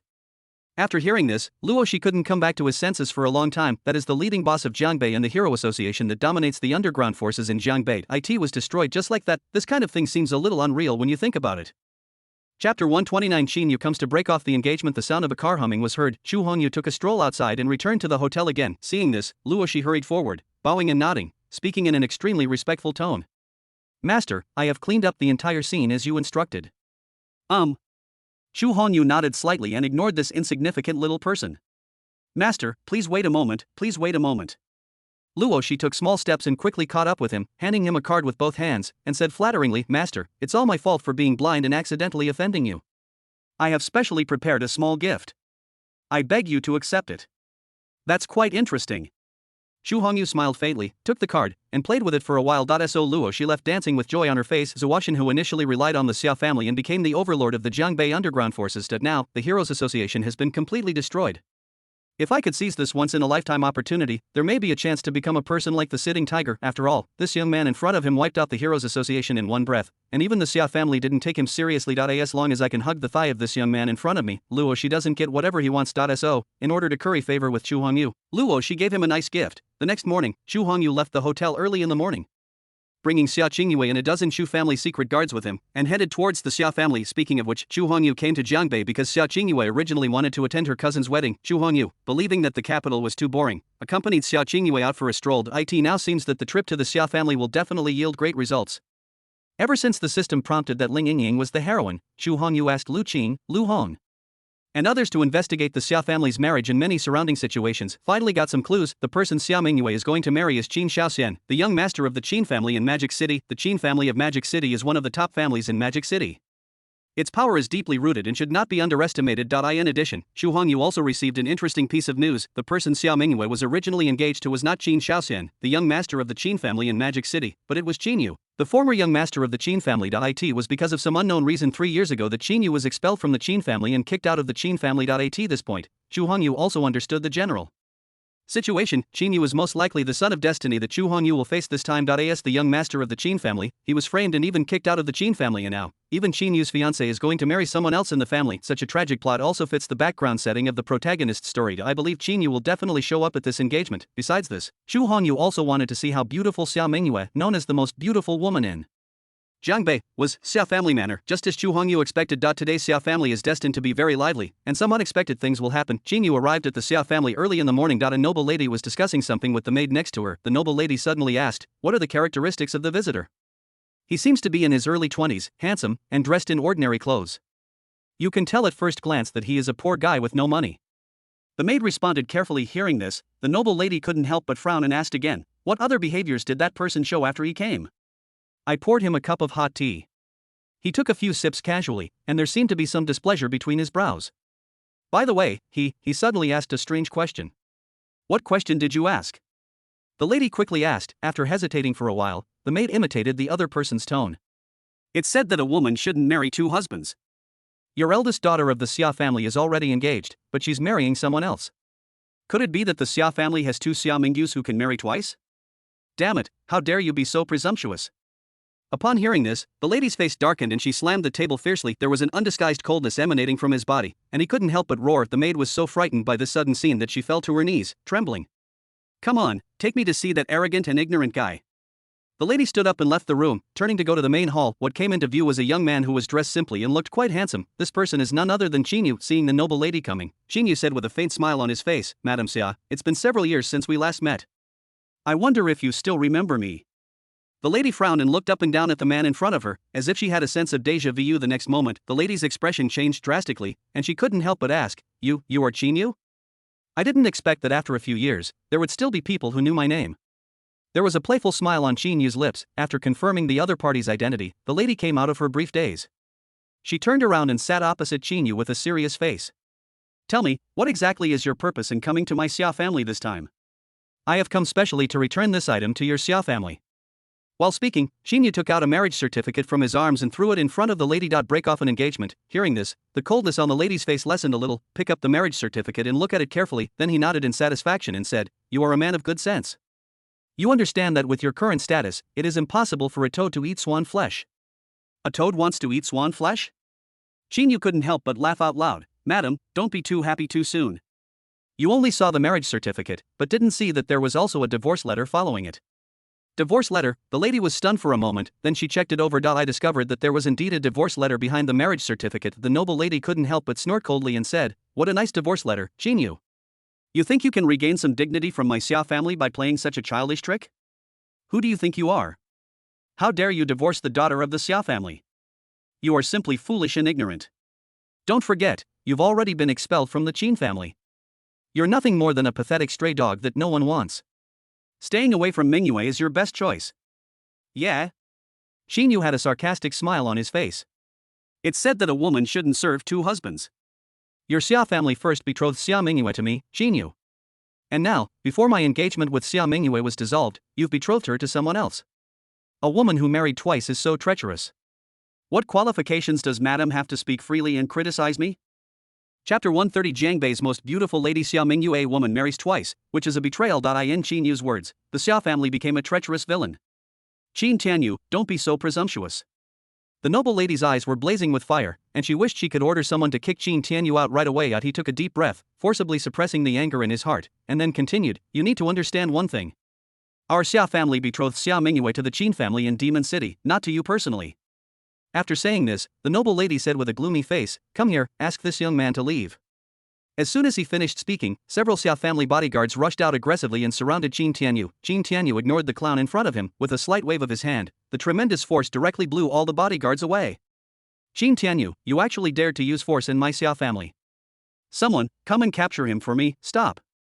Just at this moment, a hoarse and majestic voice came from not far away. Then, a young lady with an otherworldly appearance supported a white-haired old man and slowly walked over. These two people were none other than the previous head of the Xia family, Xia Tianzuan, and the eldest daughter of the Xia family, Xia Mingyue. Xia Tianzuan was thin and very old, with an aura of death all over his body.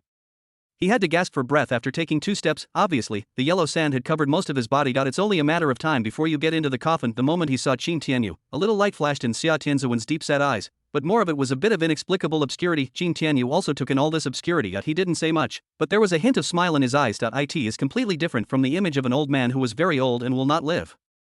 Long Xia Mingyue was dressed in a bright and beautiful light blue dress, with a unique charm. She is the most beautiful woman in Jiangbei.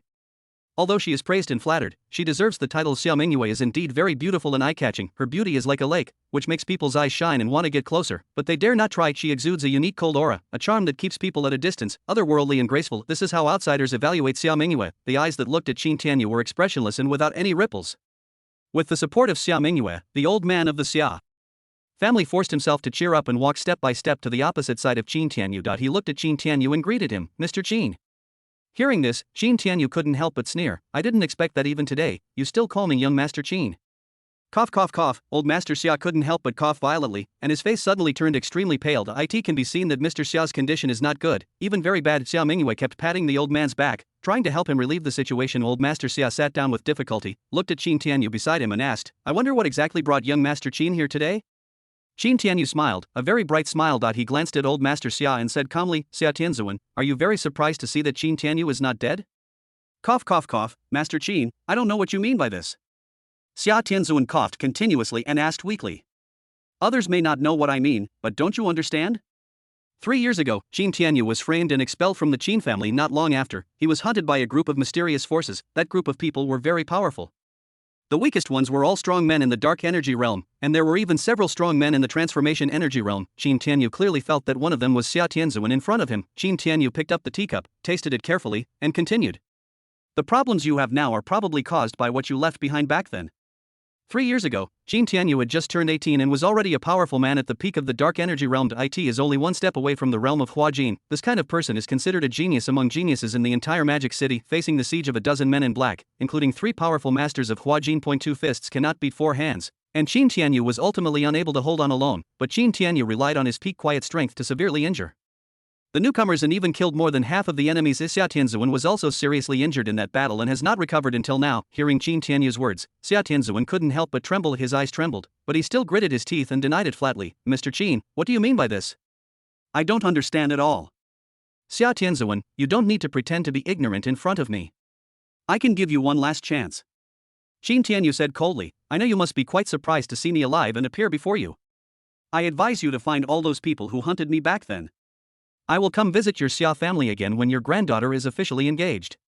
While speaking, Qin Tianyu turned his gaze to Xia Mingyue again. There was no emotion in his words, and they were even a bit cold. As for the engagement between Qin Tianyu and your Xia family, the divorce letter just now has already explained the problem.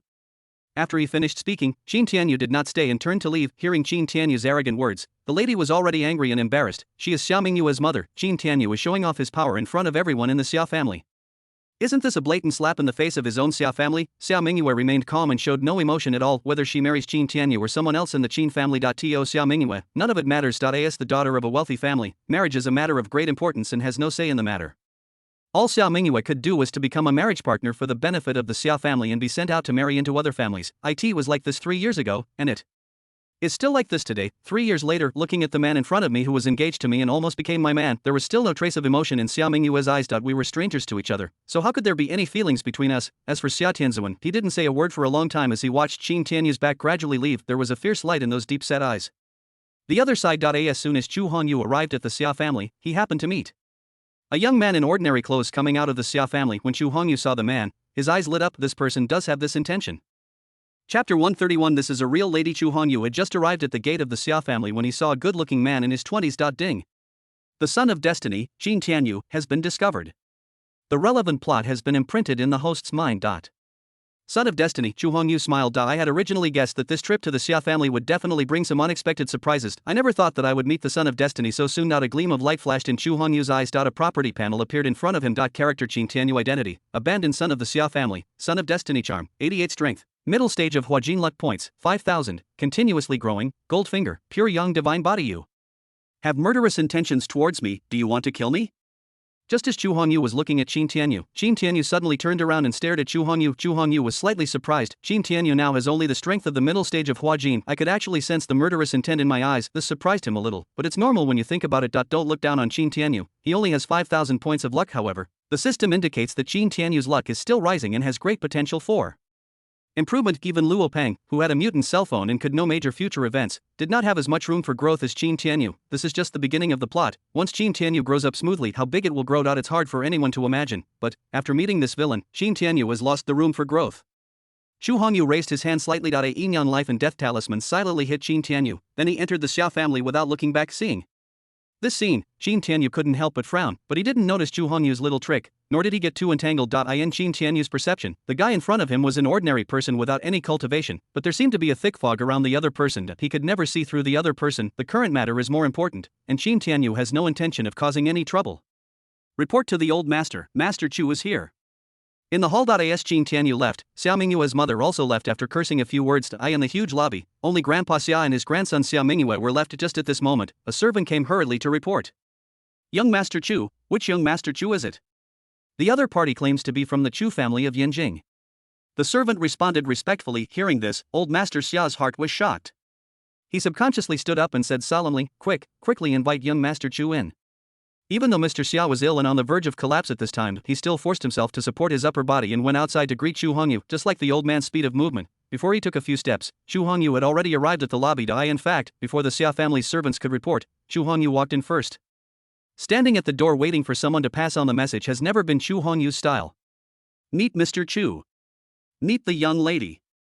Chu Hongyu originally wanted to take Xia Qingyue as his concubine. When old Master Xia heard the news, he made a special trip to the capital to meet Chu Hongyu. At this moment, he recognized Chu Hongyu and Xia Qingyue at a glance. His face showed immense reverence. No way, the Xia family is the invincible overlord that dominates the entire Jiangbei region, but compared to the Chu family in Beijing, it is not even worth mentioning, not to mention the Jiangbei Xia family. Even the main branch of the Beijing Xia family was able to survive only because of Chu Hongyu's protection. The Chu family not only possesses a formidable and powerful military force. It also has absolute advantages in the military, politics and business. It is truly one of the top aristocratic families in Yanjing. Even though Xia Tian was honored as the previous patriarch of the Jiangbei Xia family, when he met Chu Hongyu, the eldest son of the Chu family, he did not dare to show off and gave Chu Hongyu enough face. Mr. Xia, it's been a few months since we last met. I hope you are doing well. Chu Hongyu sat on the main seat with a calm expression. It is an honor for me that Master Chu can remember my old bones.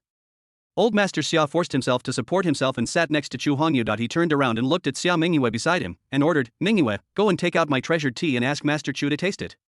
Okay. Xia Mingyue responded coldly, stood up and walked to the back. Old Master Xia turned his gaze to Chu Hongyu and asked. There are still 2 days until my granddaughter's engagement. I wonder what instructions young Master Chu and Miss Chu have for coming here today. It's nothing serious. Chu Hongyu glanced at old man Xia and said casually, I heard that the Jiangbei Heroes Association is supported by your Xia family. I wonder if this is true. Hearing this, Mr. Xia looked puzzled, still nodded and admitted, it is indeed my Xia family who supports the Heroes Association behind the scenes. Really? Then I really feel sorry for the Xia family. Chu Hongyu continued, just yesterday, those blind people from the Heroes Club actually dared to come and offend me. I have already ordered the elimination of all members of the Heroes Association. I hope Mr. Xia won't blame me. Although he apologized, Chu Hongyu's words were not polite at all. Hearing this, a hint of viciousness flashed in Mr. Xia's eyes. This sinister look was fleeting, but he hid it very well. When facing Chu Hongyu again, he still looked humble and polite. What are you talking about, Master Chu? How dare these ignorant people come and offend Master Chu? Even if young Master Chu doesn't go and destroy them, my Xia family will never forgive them. The viciousness in the other person's eyes naturally did not escape Chu Hongyu's eyes. On the surface, Chu Hongyu did not express anything. Not long, Xiao Mingyue, who had gone to get tea, also came back. He began to carefully make tea for Chu Hongyu and the other person. As the eldest daughter of the Xia family, Xiao Mingyue's tea art is naturally beyond words. Not long, a faint scent of tea filled the entire hall. Mr. Chu, please have some tea. While speaking, Xiao Mingyue picked up a small teacup and handed it to Chu Hongyu. Xiao Mingyue is outstanding in appearance, and she and Xiao Qingyue each have their own merits, and it is hard to tell who is better. He treat guests politely and courteously, neither servile nor overbearing. Every move she makes shows the demeanor of a lady from a noble family. This is a true lady. The title of Jiangbei's most beautiful woman is not exaggerated. In addition to her appearance, Xiao Mingyue naturally has her own unique features. Chapter 132. No one looks at the Miss Xiao. Looking at Xiao Mingyue, a gleam of light flashed in Chu Hongyu's eyes. A property panel appeared in front of him. Character Xiao Mingyue identity, Jiangbei Xiao family's daughter, heroine charm, 98 strength, none lucky points, 3000 golden finger, 9 nether divine body. Another heroine with a high charm value of 98 points. Chu Hongyu was quite surprised. A charm value of 95 points is already an extremely rare height. Every 1 point increase will allow you to reach a new height. Even a heroine like Xiao Qingyue, who possesses a special female physique, only scored 98 points. So far, among the many heroines Chu Hongyu has met, only Tangling and his sister have a high charm value of 98 points. Unexpectedly, Xiao Mingyue also scored 98 points. What surprised Chu Hongyu the most was that Xiao Mingyue also had a special physique. The 9 netherworld divine body is not the furnace cauldron physique like Xiao Qingyue's. This is an extremely cold weather. If you can practice feminine martial arts, with Xiao Mingyue's special physique, she will make rapid progress and reach an immeasurable height. Similarly, if one were to cultivate a pure yang divine body or a person who practiced pure yang martial arts, the combination of yin and yang would reach an unimaginable height. No wonder Qin Tianyu is the kind of protagonist who is still growing. The Xiao Mingyue in front of him is the heroine tailor-made for Qin Tianyu. If the two were to combine yin and yang, the benefits they would gain would be unimaginable. In addition to her special physique, Xiao Mingyue's inner and outer cultivation also impressed Chu Hongyu. Unlike Tangling, a rich girl who has been spoiled since childhood and has a lot of bad habits, that kind of person only cares about his own feelings and never thinks about others. Xiao Mingyue is different. The other party is very sensible and always considers the family and everything. Xiao Mingyue had no intention of resisting the family marriage, because she knew that this was her mission, the mission of the eldest daughter of the Xia family. As the eldest daughter of the Xia family, she enjoys the honor and everything brought by the Xia family, but she also has to contribute her own strength to the family. Xiao Mingyue understood this very well. So she is destined not to have her own love. She will not resist the marriage partner whether she likes him or not. Perhaps, she had no room to resist. This aspect is somewhat similar to Xiao Qingyue. Xiao Qingyue will pay even more than Xiao Mingyue this time. I guess this is the eldest daughter of the Xia family, who is known as the most beautiful woman in Jiangbei. Chu Hongyu sipped the tea and looked at Xiao Mingyue and asked calmly, "What's the most beautiful woman in Jiangbei?" "It's just a rumor." It makes Master Chu laugh. Old Master Xia, who was sitting next to him, was also paying attention to Chu Hongyu's expression. Seeing Chu Hongyu asking, he smiled and said after that, he turned his gaze to Xiao Mingyue and said, "Mingyue, Master Chu is here, but I haven't met him yet." Xiao Mingyue stood up and bowed, saying, "Xiao Mingyue greets Mr. Chu. I wonder if this tea suits Mr. Chu's taste." Xiao Mingyue's words were still cold, giving people a feeling that she was keeping people at a distance, but there was a slight smile on his face. The fragrance is so strong that it lingers for a long time. Even though I have tasted countless teas, I have to admit that it is indeed a top-quality tea. Chu Hongyu said. Seeing this, Xiao Mingyue smiled calmly and said, "Being able to satisfy young Master Chu is a blessing for me, Xiao Mingyue, and even more so for the Jiangbei Xiao family." While talking, Xiao Mingyue poured another glass for Chu Hongyu. Chu Hongyu also spoke up, "I heard that Miss Xiao will be engaged to the young master of the Qin family in Demon City in 2 days." Hearing this, Xiao Mingyue's eyes flickered with an inexplicable look, and she nodded and said, "It is true. I wonder how the Qin family in the Demon City compares to my Chu family." Chu Hongyu suddenly asked. Xiao Mingyue's hands, which were about to pour tea, froze in midair. She didn't know why Chu Hongyu asked this question. For a moment, I didn't know how to respond. Mr. Xia, who was standing by, seemed to have heard the hidden meaning of Chu Hongyu's words, and his eyes lit up. Looking at Chu Hongyu, he asked, "The Qin family in Demon City is naturally much less well off than the Chu family in Yanjing. I wonder why Master Chu asked this question." Chu Hongyu naturally also noticed the inexplicable light in Grandpa Xiao's eyes. He waved his hand and said casually, "I was just asking a question when I was bored. I just feel it's a pity that Jiangbei is deserted and we can't keep Jiangbei's most beautiful woman. She has to marry far away to the Demon City." While speaking, Chu Hongyu picked up the tea brewed by Xiao Mingyue and savored it carefully. There were flickering rays of light in Mr. Xiao's eyes. He was a little undecided now and didn't know what Chu Hongyu meant. He originally thought that Chu Hongyu had taken a fancy to his granddaughter Xiao Mingyue and planned to marry her. If so, he would break off his engagement with the Qin family even if it meant offending them. As one of the overlords of the Demon City, the Qin family is extremely powerful and is far beyond the reach of the Jiang Beixiao family, but compared with the Chu family and Yanjing, the Qin family's strength still lacks a lot of foundation. Chu Hongyu and Tangling had already been engaged, and the Chu family was the Jiang Beixiao family, so they could not reach her. Old Master Xia never thought that he was a toad wanting to eat swan meat, so he married Xiao Mingyue into the Chu family. 3 years ago. As a genius of the Qin family, Qin Yu became famous at a young age. Compared with Chu Hongyu, who only knew how to eat, drink and have fun, he was much better. It was a rare opportunity for the Qin family in Magic City to extend an olive branch, so old man Chu naturally took advantage of the situation and betrothed his granddaughter to Qin Yu. But 3 years ago, something unexpected happened to the Qin family. In order to protect the interests of the Xia family, Grandpa Xia had to break the previous engagement and marry Xiao Mingyue to the new young master of the Qin family, Mo Qin Shaoxian. Old Master Xia heard that Chu Hongyu had broken off his engagement with Tangling several months ago. If Chu Hongyu had not wanted to take Xiao Qingyue as his concubine, Old Master Xia would have risked his reputation and volunteered, pushing his granddaughter out. If Chu Hongyu could marry his granddaughter Xiao Mingyue now, with the support of the Chu family in Yanjing, the Xia family in Jianbei will rise strongly. There is even a chance to replace the Xia family in the capital and become the main branch of the Xia family. Thinking of this, old man Xia narrowed his eyes and said with a smile, "Mr. Chu, you're joking. In fact, Jianbei is a million miles away from the Magic City, and I don't want to marry my granddaughter to the Magic City. It's a pity that none of the families in Jianbei can look down on the daughter of my Xiao family. Those families in the capital are even more disdainful of my Jiang Beixiao family, a small family." "Yeah?" Chu Hong once again fixed his gaze on the face in front of him, which was exquisitely carved, ingenious, and had a cold temperament, and could not help but smile playfully. Chapter 133. If Miss Xia is interested, she is still qualified to be my woman. Chu Hongyu looked at Xiao Mingyue's delicate face and smiled calmly. "Mr. Xia, you're joking. Miss Xia is the most beautiful woman in Jianbei. Her reputation is known far and wide. Many people dream of her, yet are unable to obtain her. Which young master from a prominent family wouldn't like her? I'm afraid that Mr. Xia and Miss Xia have too high standards and look down on those people."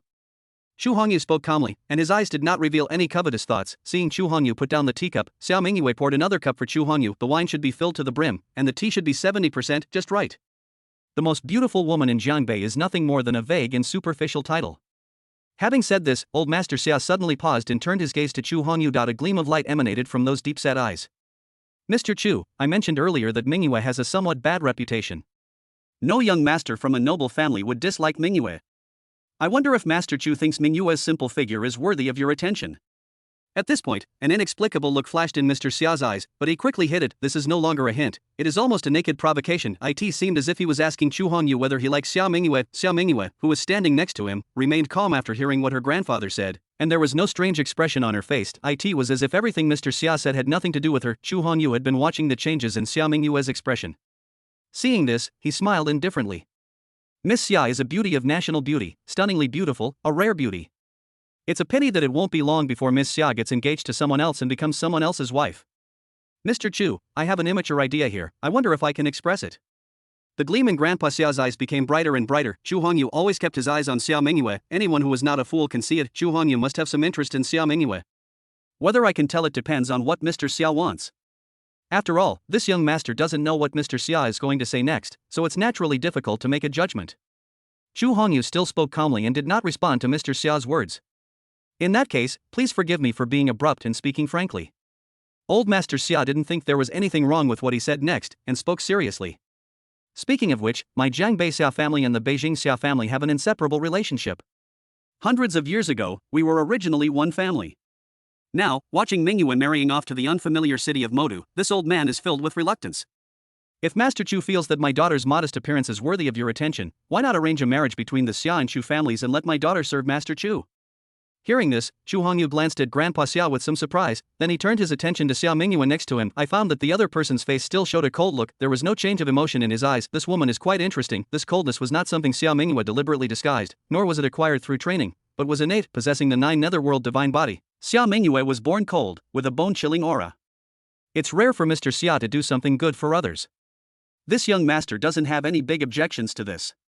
Not only do I not know, but also, as the person involved, what does Miss Xia think? Marriage is all decided by Grandpa. Xiao Mingyue responded softly, seeing that both parties had no objection. Old Master Xiao looked at Chu Hongyu eagerly and said, "Since young Master Chu is interested in you, it is a blessing for Mingyue and the entire Jiangbei Xiao family. Why not cancel the marriage with the Qin family now and announce my marriage with the Chu family?" "Mr. Xia, you're being too hasty. Although I'm interested, there are other factors to consider." Chu Hongyu said with embarrassment, "To be honest, my father has found another marriage for me. In addition, I have already taken Qingyue as a concubine. Although I like Miss Xia, I can't just marry her rashly."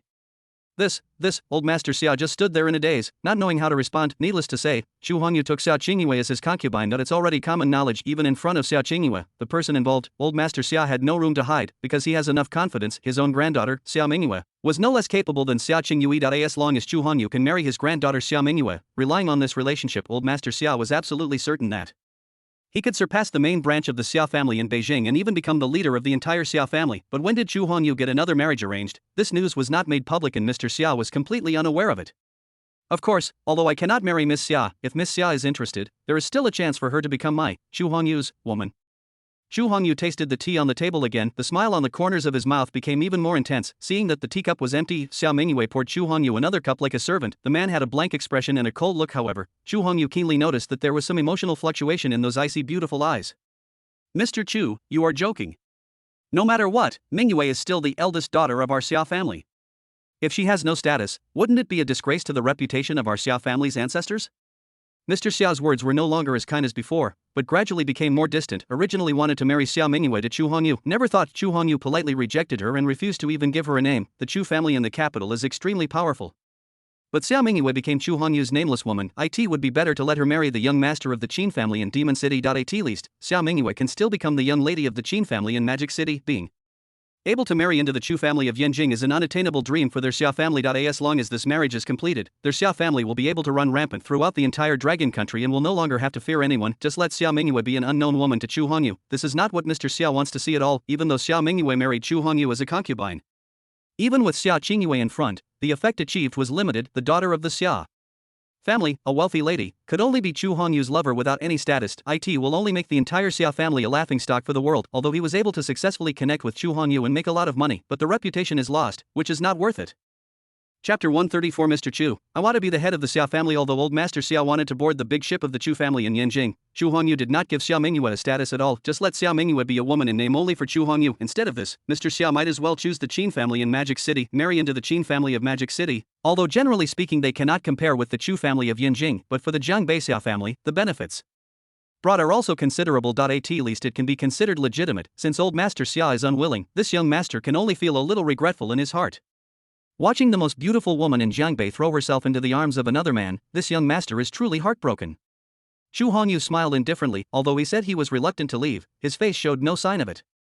Instead, he was being hypocritically polite when he said that earlier he had no real intention of taking Xiao Mingyue away, and he didn't say that to old Master Xia. Instead, he told Xiao Mingyue, who was standing next to him, Xiao Mingyue, as the eldest daughter of the Xiao family, possesses a special physique. Logically speaking, her talent is much stronger than that of her peers. But now Xiao Mingyue is just an ordinary person with no cultivation and no martial arts skills. There must be many unknown secrets hidden in it. Mr. Chu, your words are too serious. With such a noble status, Mr. Chu naturally has many good matches. There is already the eldest daughter of the Xiao family in Yanjing, serving Master Chu. My Mingyue is of low status and is not worthy of Master Chu at all. It can only be said that it is a regret for our Xiao family, and also for Mingyue. Mr. Xiao also said some polite words at the corner of his mouth. These words gave Chu Hongyu enough face, although he was quite unhappy with what Chu Hongyu had just said. But as an old fox, it is naturally impossible for him to turn against Chu Hongyu openly. Chu Hongyu didn't say much and sipped another cup of tea. He put down his wineglass and then turned his gaze to old Master Xia. He said calmly, "In that case, I will take my leave first. In 2 days, when Miss Xia is getting engaged, I will definitely come again to bother old Master Xia. It is an honor for our Xia family that young Master Chu can visit us. No matter when, our Xia family will certainly welcome you." A somewhat hypocritical smile appeared on old Master Xia's aged face. "Mr. Chu, please forgive me for being seriously ill and unable to see you off in person." Then he turned his gaze to Xiao Mingyue and said, "Mingyue, you will take over the old man's behalf and send Mr. Chu out." "Okay, Grandpa."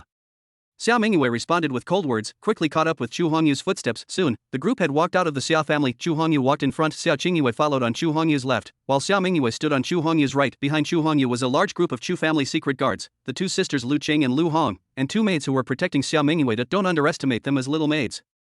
They are quite powerful and have actually reached the initial stage of dark energy. Of course, in terms of strength and appearance, they are far inferior to the two sisters Lu Qing and Lu Hong. Only when the two little maids stood together with Xiao Mingyue could Xiao Mingyue's extraordinary figure and temperament be more prominent. We've already left the Xia family. Miss Xia, there's no need to see me off. Chu Hongyu waved his hand, signaling the Chu family's secret guards to drive the car over. Then he turned his head and fixed his gaze on Xiao Mingyue in front of him, and said in a casual tone, Mr. Chu, may I have a moment with you? Just at this moment, Xiao Mingyue, who had originally had no expression on her face, looked straight at Chu Hongyu and said softly. Chu Hongyu subconsciously glanced at the two little girls following behind Xiao Mingyue, and seemed to understand what the other party meant. He took Xiao Mingyue and got into a business car. Only Chu Hongyu and Xiao Mingyue were left in the car. The Chu family's secret guards were guarding the business car and did not allow anyone to get close. Even the two little girls who were protecting Xiao Mingyue were blocked outside by the Chu family's secret guards when they wanted to get close to them. I don't know what Miss Xiao wants to tell me, please speak frankly. Chu Hongyu still had a calm expression at this moment. There is a slight smile on the corner of his mouth, giving people a feeling of being bathed in spring breeze. I don't know whether what Master Chu said before is true or not. With my humble appearance, Xiao Mingyue can really catch Master Chu's eye. Xiao Mingyue's words were calm, not as cold as before, just staring straight into Chu Hongyu's eyes. There seemed to be some special feelings in those eyes, the stubbornness of not accepting fate. Of course, there's no need for me to lie. Chu Hongyu nodded and said with a faint smile. Miss Xia is the most unique person I have ever met. Her figure, appearance and temperament are very unique. It's fair to say that Miss Xia's figure, appearance, and temperament are on par with Qingyue's. In some respects, Qingyue even surpasses Miss Xia. Xiao Mingyue also smiled slightly. Even she herself didn't know how long it had been since she had smiled like this. Even a woman like Xiao Mingyue has a love for beauty. Everyone hopes that their beauty will be recognized and praised by men. Looking at the slight smile on Xiao Mingyue's lips, Chu Hongyu also smiled indifferently and didn't say much. Xiao Mingyue didn't say much either. The two chose a brief silence. This caused a brief silence in the business car. Miss Xia, what's the matter? Please speak frankly. Chu Hongyu spoke again. At present, the two of them are in a business car, and they are surrounded by Chu family secret guards. The conversation between the two could not be noticed by outsiders. Hearing Chu Hongyu's question, Xiao Mingyue mustered up her courage and stared into Chu Hongyu's eyes. The two looked at each other. After a long silence, Xiao Mingyue finally said word by word, Mr. Chu, I want to be your woman. After hearing what Xiao Mingyue said, Chu Hongyu became a little curious. He had never expected that Xiao Mingyue would come up with such an idea, and would tell him so directly. Tell me what you want from me. There is no free lunch in the world. The first time Xiao Mingyue saw him, she was able to say these words and throw herself into his arms. It was definitely not because she was attracted by Chu Hongyu's handsome appearance and handsome face, and fell in love with Chu Hongyu at first sight. As the heroine, and the strong heroine type at that, she would definitely not be so superficial, obviously. Xiao Mingyue was planning to make a deal with Chu Hongyu, and the bargaining chip was herself. I want to be the head of the Xia family. Xiao Mingyue said calmly.